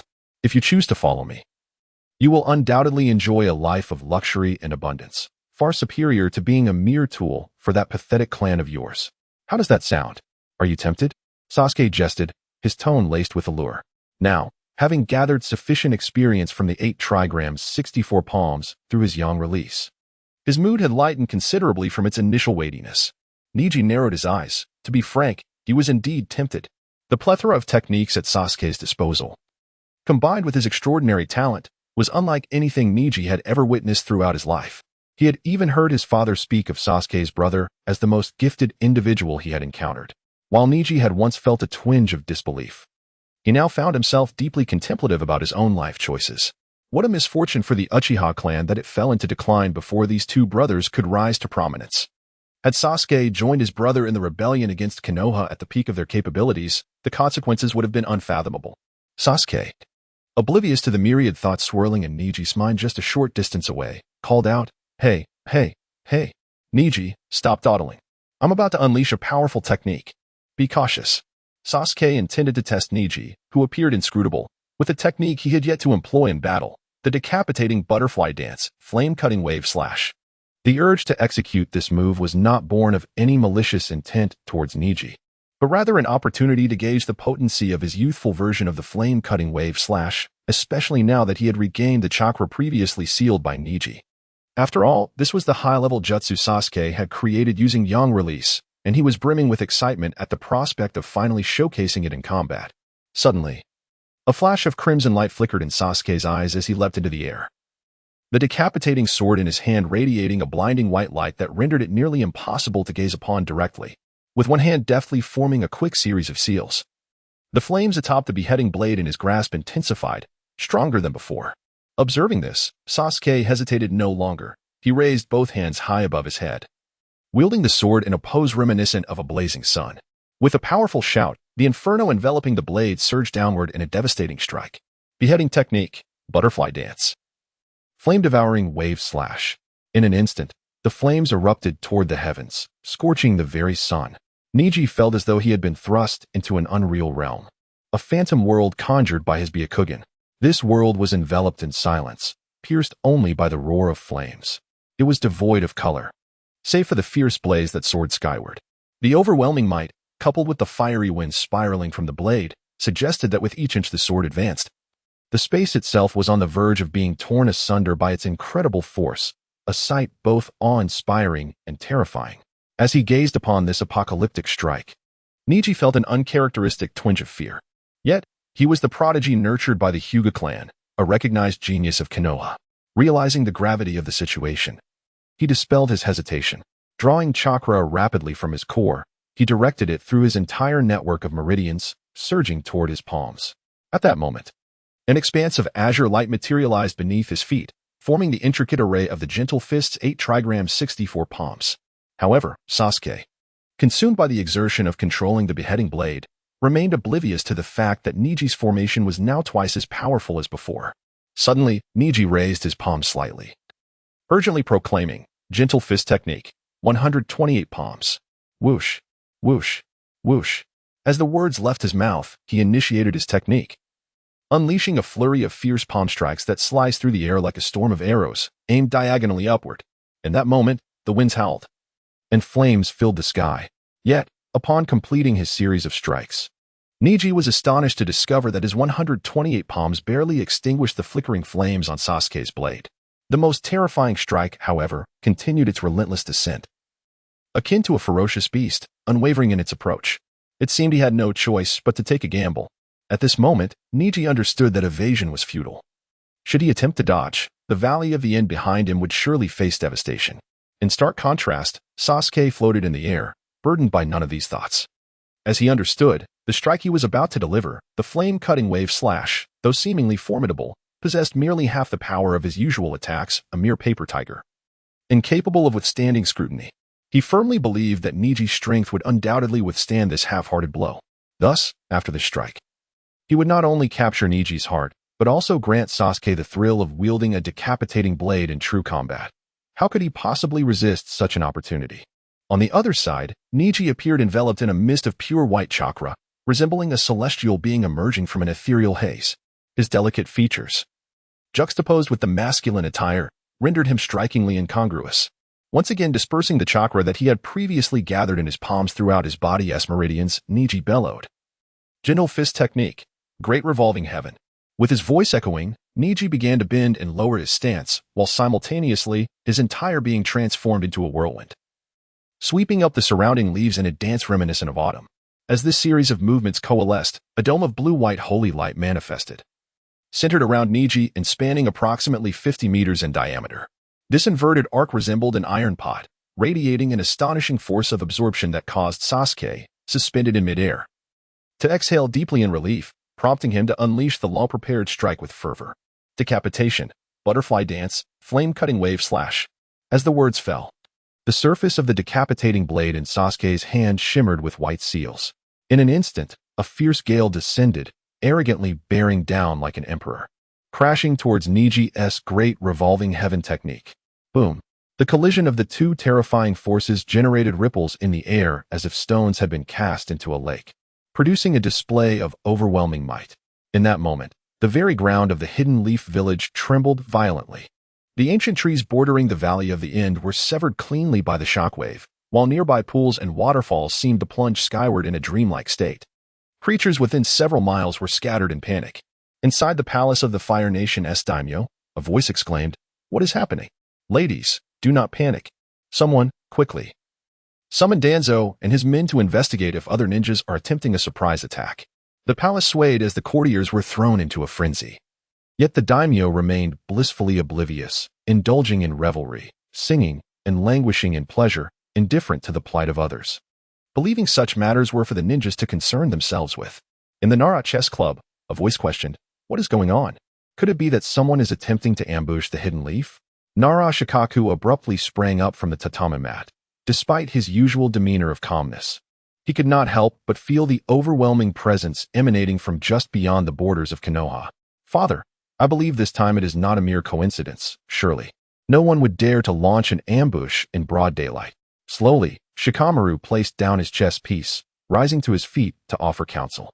It was not that Shikamaru, at such a tender age, possessed greater composure than his clan leader father. Rather, as the head of the Nara clan, Nara Shikaku had to prioritize the safety of his family in the face of such a crisis. Seemingly grasping Shikamaru's sentiments, Shikaku finally set aside his thoughts and spoke deliberately. "Shikamaru, from this moment forth, remain within the confines of the chess club and do not venture out. You shall regain your freedom of movement once I have unraveled this peculiar situation." Upon hearing this, Shikamaru nodded thoughtfully. Observing this, Shikaku sighed, and in an instant, his form transformed into a shadow that slipped into the tatami beneath him, vanishing from the private room of the chess club. In a dimly lit chamber of Konoha's umbu, a loud crash resonated. Danzo, with his heavily bandaged right arm, was jolted by the violent tremors of the underground facility. With a swift motion, he struck the wall, causing the supporting bricks to fracture. Noticing a hint of crimson seeping from beneath the bandages on his right arm, Danzo's expression darkened, and he bellowed, "Who dares to launch a brazen attack on Konoha right under my nose?" Meanwhile, Yamano Kaze, having completed a series of hand seals with precision, finally stabilized himself after Danzo's outburst. Cautiously glancing at Danzo's steely demeanor, he swallowed hard and replied, "Lord Danzo, I shall investigate this matter at once." However, before Kaze could finish his sentence, Danzo waved his hand dismissively. "No need. I will personally uncover which nation's ninja has the audacity to disregard my authority." In another part of Konoha, Kakashi, "Do you have any insight into this situation?" Guy, having set aside their usual banter, spoke with an unusually serious tone. Kakashi, stroking his chin in contemplation, replied, "I do not believe this is an invasion of Konoha. After all, who would be so bold as to invade in broad daylight?" Guy nodded in agreement, then turned to Lee, instructing, "Lee, return to your class and stand guard. Do not emerge until you receive word from me." Lee furrowed his brow, nodding earnestly in response. With that, a tense atmosphere enveloped the three, while Kakashi, mid-flight, muttered to himself, "Could it be that another village's ninja has unleashed another tailed beast?" Upon reflecting on this, Kakashi could not help but associate it with the recent outburst of celebrities, a chill sweeping through his heart. Shaking off his own fright, he was suddenly reminded of that fateful moment when Rin, in an effort to prevent the Three Tails from threatening Konoha, had deliberately thrown herself into the path of his Raikiri. A wave of inexplicable sorrow washed over him. Sensing distant fluctuations, Kakashi steeled himself and cast aside his tumultuous thoughts, rushing heedlessly towards the Valley of the End. In the training ground behind the Ninja Academy, that was the direction Sasuke intended to head towards, the Valley of the End. Sakura abruptly stood up from the steps. "What if Sasuke needs help right now? You all stay here. I'll go check on the situation at the Valley of the End." Naruto also rose, his tone urgent as he addressed Sakura and Ino. However, just as he was about to dash towards the valley, Ino swiftly blocked his path. Shaking her head, she gazed towards the direction of the valley where ominous tremors emanated. Her expression grave. "Naruto, we absolutely cannot approach the vicinity of the Valley of the End right now. The disturbances coming from that location are far beyond our current capabilities, and we would surely suffer severe consequences if we drew nearer. Moreover, I trust that the elite shinobi of Konoha will investigate such a significant commotion." so there is no need for concern. For now, focus on taking care of yourselves. Do not act recklessly and complicate matters for Sasuke. In this moment, it was Ino, hailing from a clan of reconnaissance ninjas, who emerged as the most rational leader among the trio. Yet, Sasuke, sobbed Sakura, her words faltering. And before she could finish, she broke into tears. Ino enveloped Sakura in her arms, gently patting her back. It's all right. We must believe in him.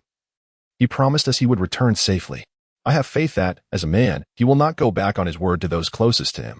Elsewhere, on the outskirts of the Valley of the End, Tintin coughed up a mouthful of blood, collapsing weakly to the ground, utterly devoid of strength to move an inch.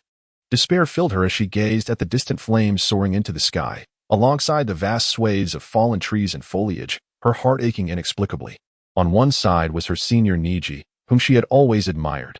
On the other was Sasuke, whom she had loathed from the very first glance. Yet today, inexplicably, her heart raced upon seeing him. If fate dictated that one must perish in this trial, whom would she choose to survive? Tintin shook her head, but suddenly, a thought struck her, and tears streamed down her cheeks uncontrollably. Rogue, please don't scare me. Without you, who will I torment with my pranks in the future? With a heavy heart, Ningxi paused after completing his formidable technique, the Great Heavenly Rotation, observing his surroundings. A look of perplexity washed over his face as he murmured to himself, "Where has everyone gone? Have they left? That cannot be. Didn't Sasuke want me to join his hawk organization? I have already acknowledged him, yet he departs without so much as a word?" He pondered further, injured? That too seems implausible. With such overwhelming power earlier, I, who was merely defending with all my might, suffered no harm. How could he, the one who initiated the attack, possibly be gravely wounded? After contemplating for a while longer and searching the ruins around him, Ningxi found nothing but desolation. In the end, he sighed, resigned to the notion that Sasuke had stealthily slipped away, perhaps driven by some whim to appear dashing. Time rewound to the moment Sasuke unleashed his decisive strike. Decapitation, butterfly dance, flame-splitting wave slash. With a fierce shout, Sasuke channeled all his chakra into the massive blade, drawing upon the epiphany he had experienced regarding Zabuza's technique. With a swift motion, he executed the strike. In an explosive moment, the flame-splitting wave slash, bolstered by his chakra, materialized as a brilliant blue blade of light, extending 40 meters and radiating power for hundreds of meters without a trace of dust. However, just as this unstoppable force was about to collide with Ningxi's Great Heavenly Rotation, Sasuke suddenly felt a jarring backlash from the blade in his hand, as though it sought to escape his grasp, trembling with fervor. What is happening? He wondered. System, as the destined child, it is only fitting to receive assistance in critical moments. Surely, this is the time for the system to intervene. ZZZ, here I am, host. What inquiries do you have? In that instant, time seemed to slow down dramatically, as if frozen in Sasuke's perception. Presently, he could only move his consciousness, immobilized otherwise. What was the nature of this blade? Why did it suddenly feel like it was rebelling against him? Sasuke communicated through his thoughts, not questioning the system's knowledge, for he believed that such a fundamental query would be well within its grasp. ZZZ. This is due to the host having approximately half of his chakra sealed. What? Sasuke was momentarily taken aback by the system's response. Wait, shouldn't the release of my ninjutsu be more adept after half of my chakra is sealed? Sasuke was utterly perplexed. After all, it made little sense for someone of his caliber to be so easily overpowered. Before he could fully comprehend the nature of this bizarre system, an irresistible spiral force began to emanate from the blade in his hands, gradually spreading up his arms. A wave of terror washed over Sasuke. He felt as though his arms were being inexorably drawn into this inexplicable vortex, prompting him to release his grip in haste. He swiftly reacted, but just as he attempted to loosen his hold, he discovered that his hands seemed ensnared by the force transmitted from the massive blade, rendering him utterly immobile. What to do now? Cold sweat broke out on his forehead as an overwhelming sense of helplessness instilled an unprecedented panic within him. In that moment, he even contemplated severing his own hands to escape, but he quickly dismissed this foolish notion. The spiraling force continued to creep up his arms and body with a hissing sound, and before Sasuke could devise a feasible plan, the sleeves of his garments were torn to shreds by this force. A cry of agony escaped his lips as his arms, having been tempered by the power of yang release, did not fracture under this onslaught. However, they were contorted into an unimaginable arc, causing his mind to falter, plunging him into unconsciousness. Though Sasuke succumbed to darkness, The bizarre twisting force still carried him away, twirling him through the air until he landed in a tranquil pool beneath a waterfall, where he gradually faded from sight as the water's surface settled. Meanwhile, on the outskirts of the Valley of the End, a sharp gust of wind whistled past Niji's ear, prompting him to instinctively adopt a defensive posture. Just as he turned, a cold voice inquired, "I remember you. You must be Niji, the prodigy of the Hyuga clan, correct?" Niji looked up to find an elderly man, his face heavily bandaged, appearing before him. Startled, Niji replied cautiously, "Yes, I am the junior, Lord Tuanzo. Have you come to investigate the commotion here?" Tuanzo nodded but refrained from answering Niji's question. Instead, he coldly stated, "I noticed you were leaving the Valley of the End. Did you witness the cause of the explosion?" Niji hesitated briefly before responding. "It was due to a match I arranged with Sasuke. I ask for your forgiveness, my lord." Niji felt no need to conceal the truth, after all. Many had witnessed his challenge to Sasuke, and any attempt to hide it would only lead to exposure later. "It was a match between you and Sasuke that caused this?" Only one eye of Danzo was revealed, and it narrowed slightly. Yet this caused Niji's heart to skip a beat.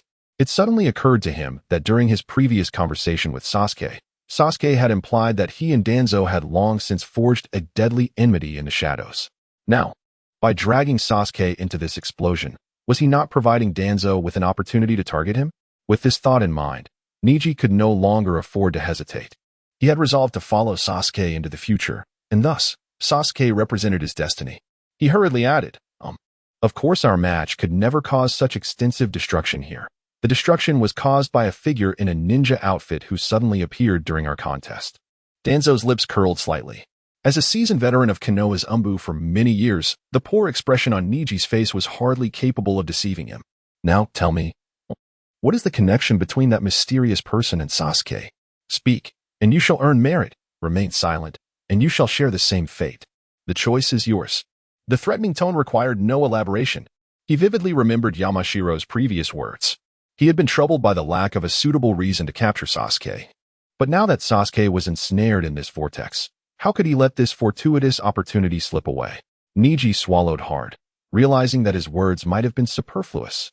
His only course of action now was to adamantly deny any connection between this incident and Sasuke. Otherwise, he feared Danzo would mobilize the Umbu to eliminate Sasuke.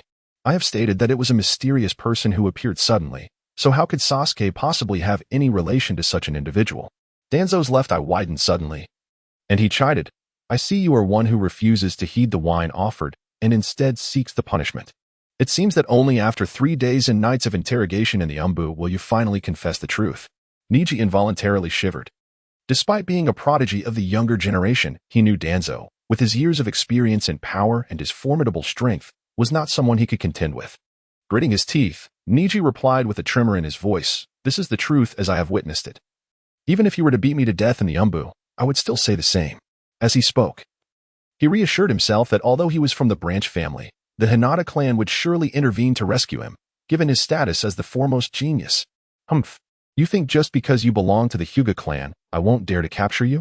Just as Danzo extended a hand, preparing to take action, a voice laced with sarcasm echoed through the air. "I must say, Lord Danzo, you have presided over the Umbu for many years and are now a pivotal figure in Konoha, second only to the third Hokage.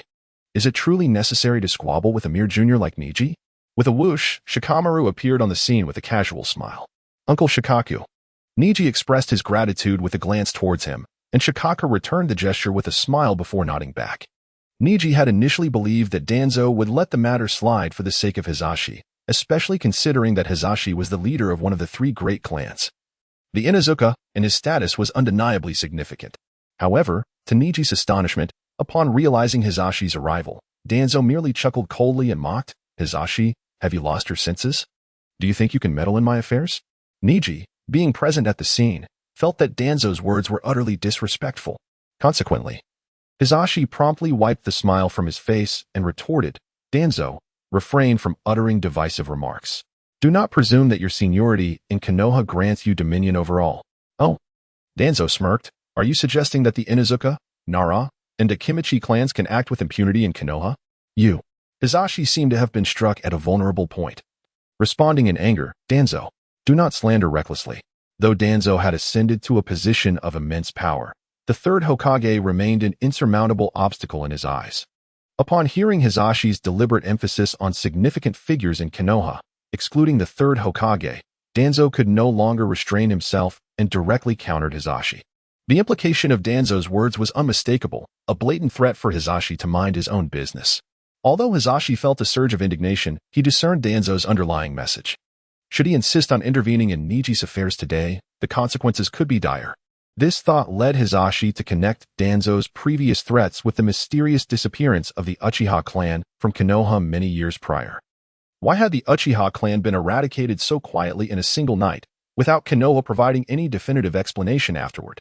Despite the myriad of rumors circulating among the villagers, Hisashi understood that regardless of the answers regarding the process, the outcome remained unchanged.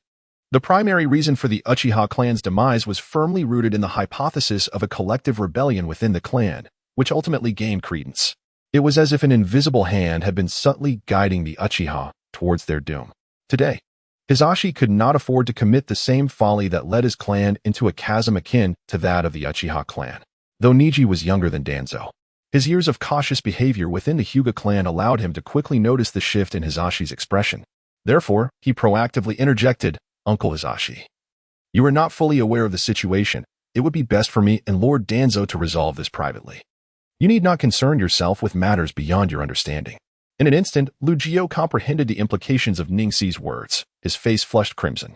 He wished to utter something but, as the words lingered on the tip of his tongue, he caught sight of Danzo's mocking expression nearby. With a deep sigh, he averted his gaze, choosing to ignore Ningxi's eyes. Since you have stated it so, Ningxi, let us proceed to the Umbu together," Danzo proclaimed, adopting an air of triumph as he glanced at the discomfited expression on Lugio's face before turning back to Ningxi. Ningxi sighed. But just as he was about to follow Danzo, a sudden rush of wind announced the arrival of another figure. Clan leader. Ningxi's eyes brightened instantly, for the newcomer was none other than the current head of the Hyuga clan, Hyuga Hisashi. Furrowing his brow at Ningxi's call, Hisashi cast a cold glance in his direction and inquired, "Ningxi, what is the meaning of this?" Before Ningxi could respond, Danzo interjected with a scoff. "Clan leader Hisashi, your clan's Ningxi has been harboring the whereabouts of a Leaf Village intruder. I am here to escort him to the Umbu for questioning. You have no objections, I trust?" His arms crossed, he clearly dismissed Hisashi's authority, though it might have been acceptable to overlook Danzo's arrogance in private. With so many witnesses present, especially with Lugio, an outsider, Hisashi could not allow Danzo to belittle him. Thus, he retorted with a cold humph. "Danzo, it seems your Umbu has overstepped its bounds. Ningxi is a member of the Hyuga clan, and it is not for an outsider like you to decide his fate." "Oh? What, pray tell, does clan leader Hisashi mean by that?" Danzo inquired with a smirk. Hisashi replied sternly, "My meaning is quite clear. Our own members are to be managed by our own clan. If outsiders wish to meddle in our affairs, they must first consult with me, the clan leader, and the entirety of the second largest clan in Konoha." Upon hearing this, Ningxi felt a warmth in his heart. He understood that Hisashi's bold stance was likely influenced by Danzo's lack of respect in front of Lugio, prompting Hisashi to confront Danzo. Nonetheless, these words profoundly moved Ningxi, who, despite his outward strength, possessed a kind and gentle heart. "Ha!" Danzo laughed at Hisashi's remarks, as if he had heard the greatest joke, further diminishing Hisashi's stature with his derisive laughter. "Hisashi, has your clan enjoyed prosperity for so long that your minds have become muddled? What is this nonsense about being the second largest clan in Konoha? Do not think you can intimidate me with such unfounded claims. Do you believe I was raised in fear? Humph. It seems the Hyuga clan has grown rather audacious in Konoha lately. Their behavior feels oddly familiar. Let me ponder for a moment." As he spoke, Danzo pretended to rest a finger against his temple, adopting an expression of profound contemplation. Upon witnessing this display, Riku couldn't help but flinch, fully aware that Danzo was up to his usual antics. Thus, adhering to the strategy that an enemy's enemy is a friend, Riku gave a conspicuous wink to Hisashi, who, upon observing Danzo's enigmatic behavior and then glancing at Riku's incessant winking, felt an inexplicable surge of anger bubbling within him. He bellowed, "Riku, if you have something to say, just say it outright. Stop squinting those already diminutive eyes at me." Riku. After a considerable pause, Danzo seemed to suddenly recall something, turning to Hisashi with a thinly veiled smile and remarked, "Ah, Hisashi, Your demeanor today bears an uncanny resemblance to that of Fugaku Uchiha from years gone by. Upon hearing this, Hisashi's expression shifted dramatically. The Uchiha clan represented a significant taboo within Konoha, a fact that every member of the Hyuga clan was acutely aware of.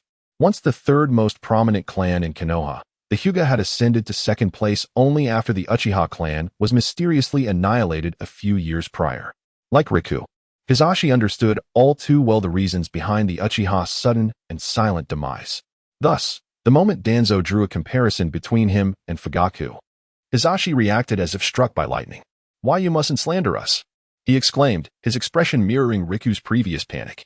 Danzo chuckled. "Whether I am slandering or not is something beyond our discussion." Pausing momentarily, he regarded Hisashi with an inscrutable gaze, then smiled slightly, however. "If I happen to be in a good mood today, there are certain matters I might choose not to scrutinize. If he could refrain from probing while in good spirits, what circumstances might lead to his displeasure? What events could possibly disturb Danzo's mood?" A bead of cold sweat trickled down Hisashi's forehead. He feared not the ambitions of the Hyuga clan, but rather the prospect of being unjustly labeled as a traitor, much like the Uchiha clan had been. The truth of the matter remained obscured, and there was no guarantee that Konoha wouldn't take preemptive action against them. As the patriarch of the Hyuga clan, Hisashi dared not provoke Danzo, a man wielding immense power and control over Konoha's covert operations, for the sake of a mere clan that might eventually be forsaken. With this thought weighing heavily on him, Hisashi furrowed his brow and spoke in a more measured tone. "Lord Danzo, please rest assured that we of the Hyuga clan are reasonable individuals. After I clarify certain matters as the clan leader, I shall promptly provide you with an explanation." His use of the term "you" clearly indicated his submission. TZ merely smiled upon hearing this, remaining silent as he evidently awaited Hisashi's subsequent actions. Hisashi turned his gaze towards Niji, his expression swiftly transforming from respectful to stern and menacing as he inquired, "Niji, what exactly have you seen here? Quickly divulge all that you know without reservation. Otherwise, you shall no longer be a member of the Hyuga clan." Niji felt as though struck by lightning. Just moments ago, he had been deeply moved by the magnanimity of clan leader Hisashi, feeling his own heart to be exceedingly narrow and shameful in comparison. Yet, in an instant, Niji could hardly fathom that the very leader he had just begun to regard with a modicum of favor would so resolutely forsake him on account of TZ's words. With a bitter smile, Niji locked eyes with Hisashi and retorted, "I have seen nothing of consequence, merely the thunderous noise accompanied by a meager drizzle. I have witnessed creatures capable of nimbly flitting between submissiveness and aggressive strikes in the blink of an eye. Truly, today has opened my eyes." Hisashi could hardly miss the scorn embedded in Niji's words, especially before the watchful eyes of Kakashi and TZ. His eyes bulged, his chest heaved, and he bellowed, "Stubborn fool! From this day forth, you shall no longer be a part of the Hyuga family." Observing this heated exchange, Kakashi hurriedly stepped forward to interject. "Clan leader Hisashi, please do not act rashly in your anger. After all, Niji is the foremost talent of the younger generation in your clan. How can you?" Before he could finish, Hisashi interrupted with a cold snort and a dismissive wave of his hand. "Humph. What of being the foremost talent? He is merely a branch of the family. To dare oppose the clan leader? It seems he does not regard me at all." Kakashi, noticing Niji's despondent demeanor, felt a surge of protective affection. He recalled how Niji had previously addressed him as Uncle Kakashi with such warmth. Thus, with this sentiment in mind, Kakashi resolved to assist Niji once more. He gently tugged at Hisashi's sleeve, smiling as he urged, "Children often lack understanding. Why should we adults stoop to quarreling with them over trivial matters?" Kakashi's tone was notably humble, clearly attempting to provide Hisashi with an easy way out, to forgive Niji and retract his earlier statements. However, before he could conclude, Hisashi once again interrupted, "Humph. Our clan seeks individuals dedicated to its development, not disobedient curs. Furthermore, clan leader Kakashi, this is a matter pertaining solely to the Hyuga clan. I must remind you, we manage our own affairs, outsiders need not intervene."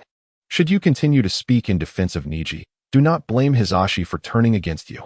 His demeanor was exceedingly harsh, showing no regard for Kakashi, standing in stark contrast to TZ beside him. Upon witnessing the scene, Riku could only let out a cold snort, turning his head away in frustration, choosing to ignore the unfolding drama. At that moment, Hisashi, seemingly as if struck by a sudden revelation, turned to the side and addressed Danzo with palpable disappointment, saying, "Lord Danzo, you may take this ungrateful Niji away and dispose of him as you wish. I hereby declare that the Hyuga clan no longer acknowledges his existence. This blatant declaration signified a complete severance of ties with Niji. Yet, Niji scoffed inwardly, realizing that Sasuke's words had proven to be entirely accurate. He had strived for the family's honor and gain, only to be regarded as a mere pawn by the elder members, treated as a disposable slave, much like his father. After coming to this realization, a strange sense of melancholy dissipated from Niji's heart, replaced instead by a refreshing sense of liberation and hope.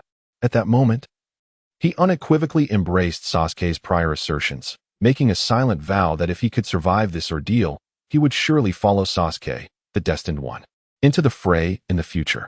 Danzo, standing quietly nearby, observed Hisashi's divine maneuvering, unable to suppress a chuckle, nodding in approval. Indeed, Hisashi, you possess an admirable sense of discernment.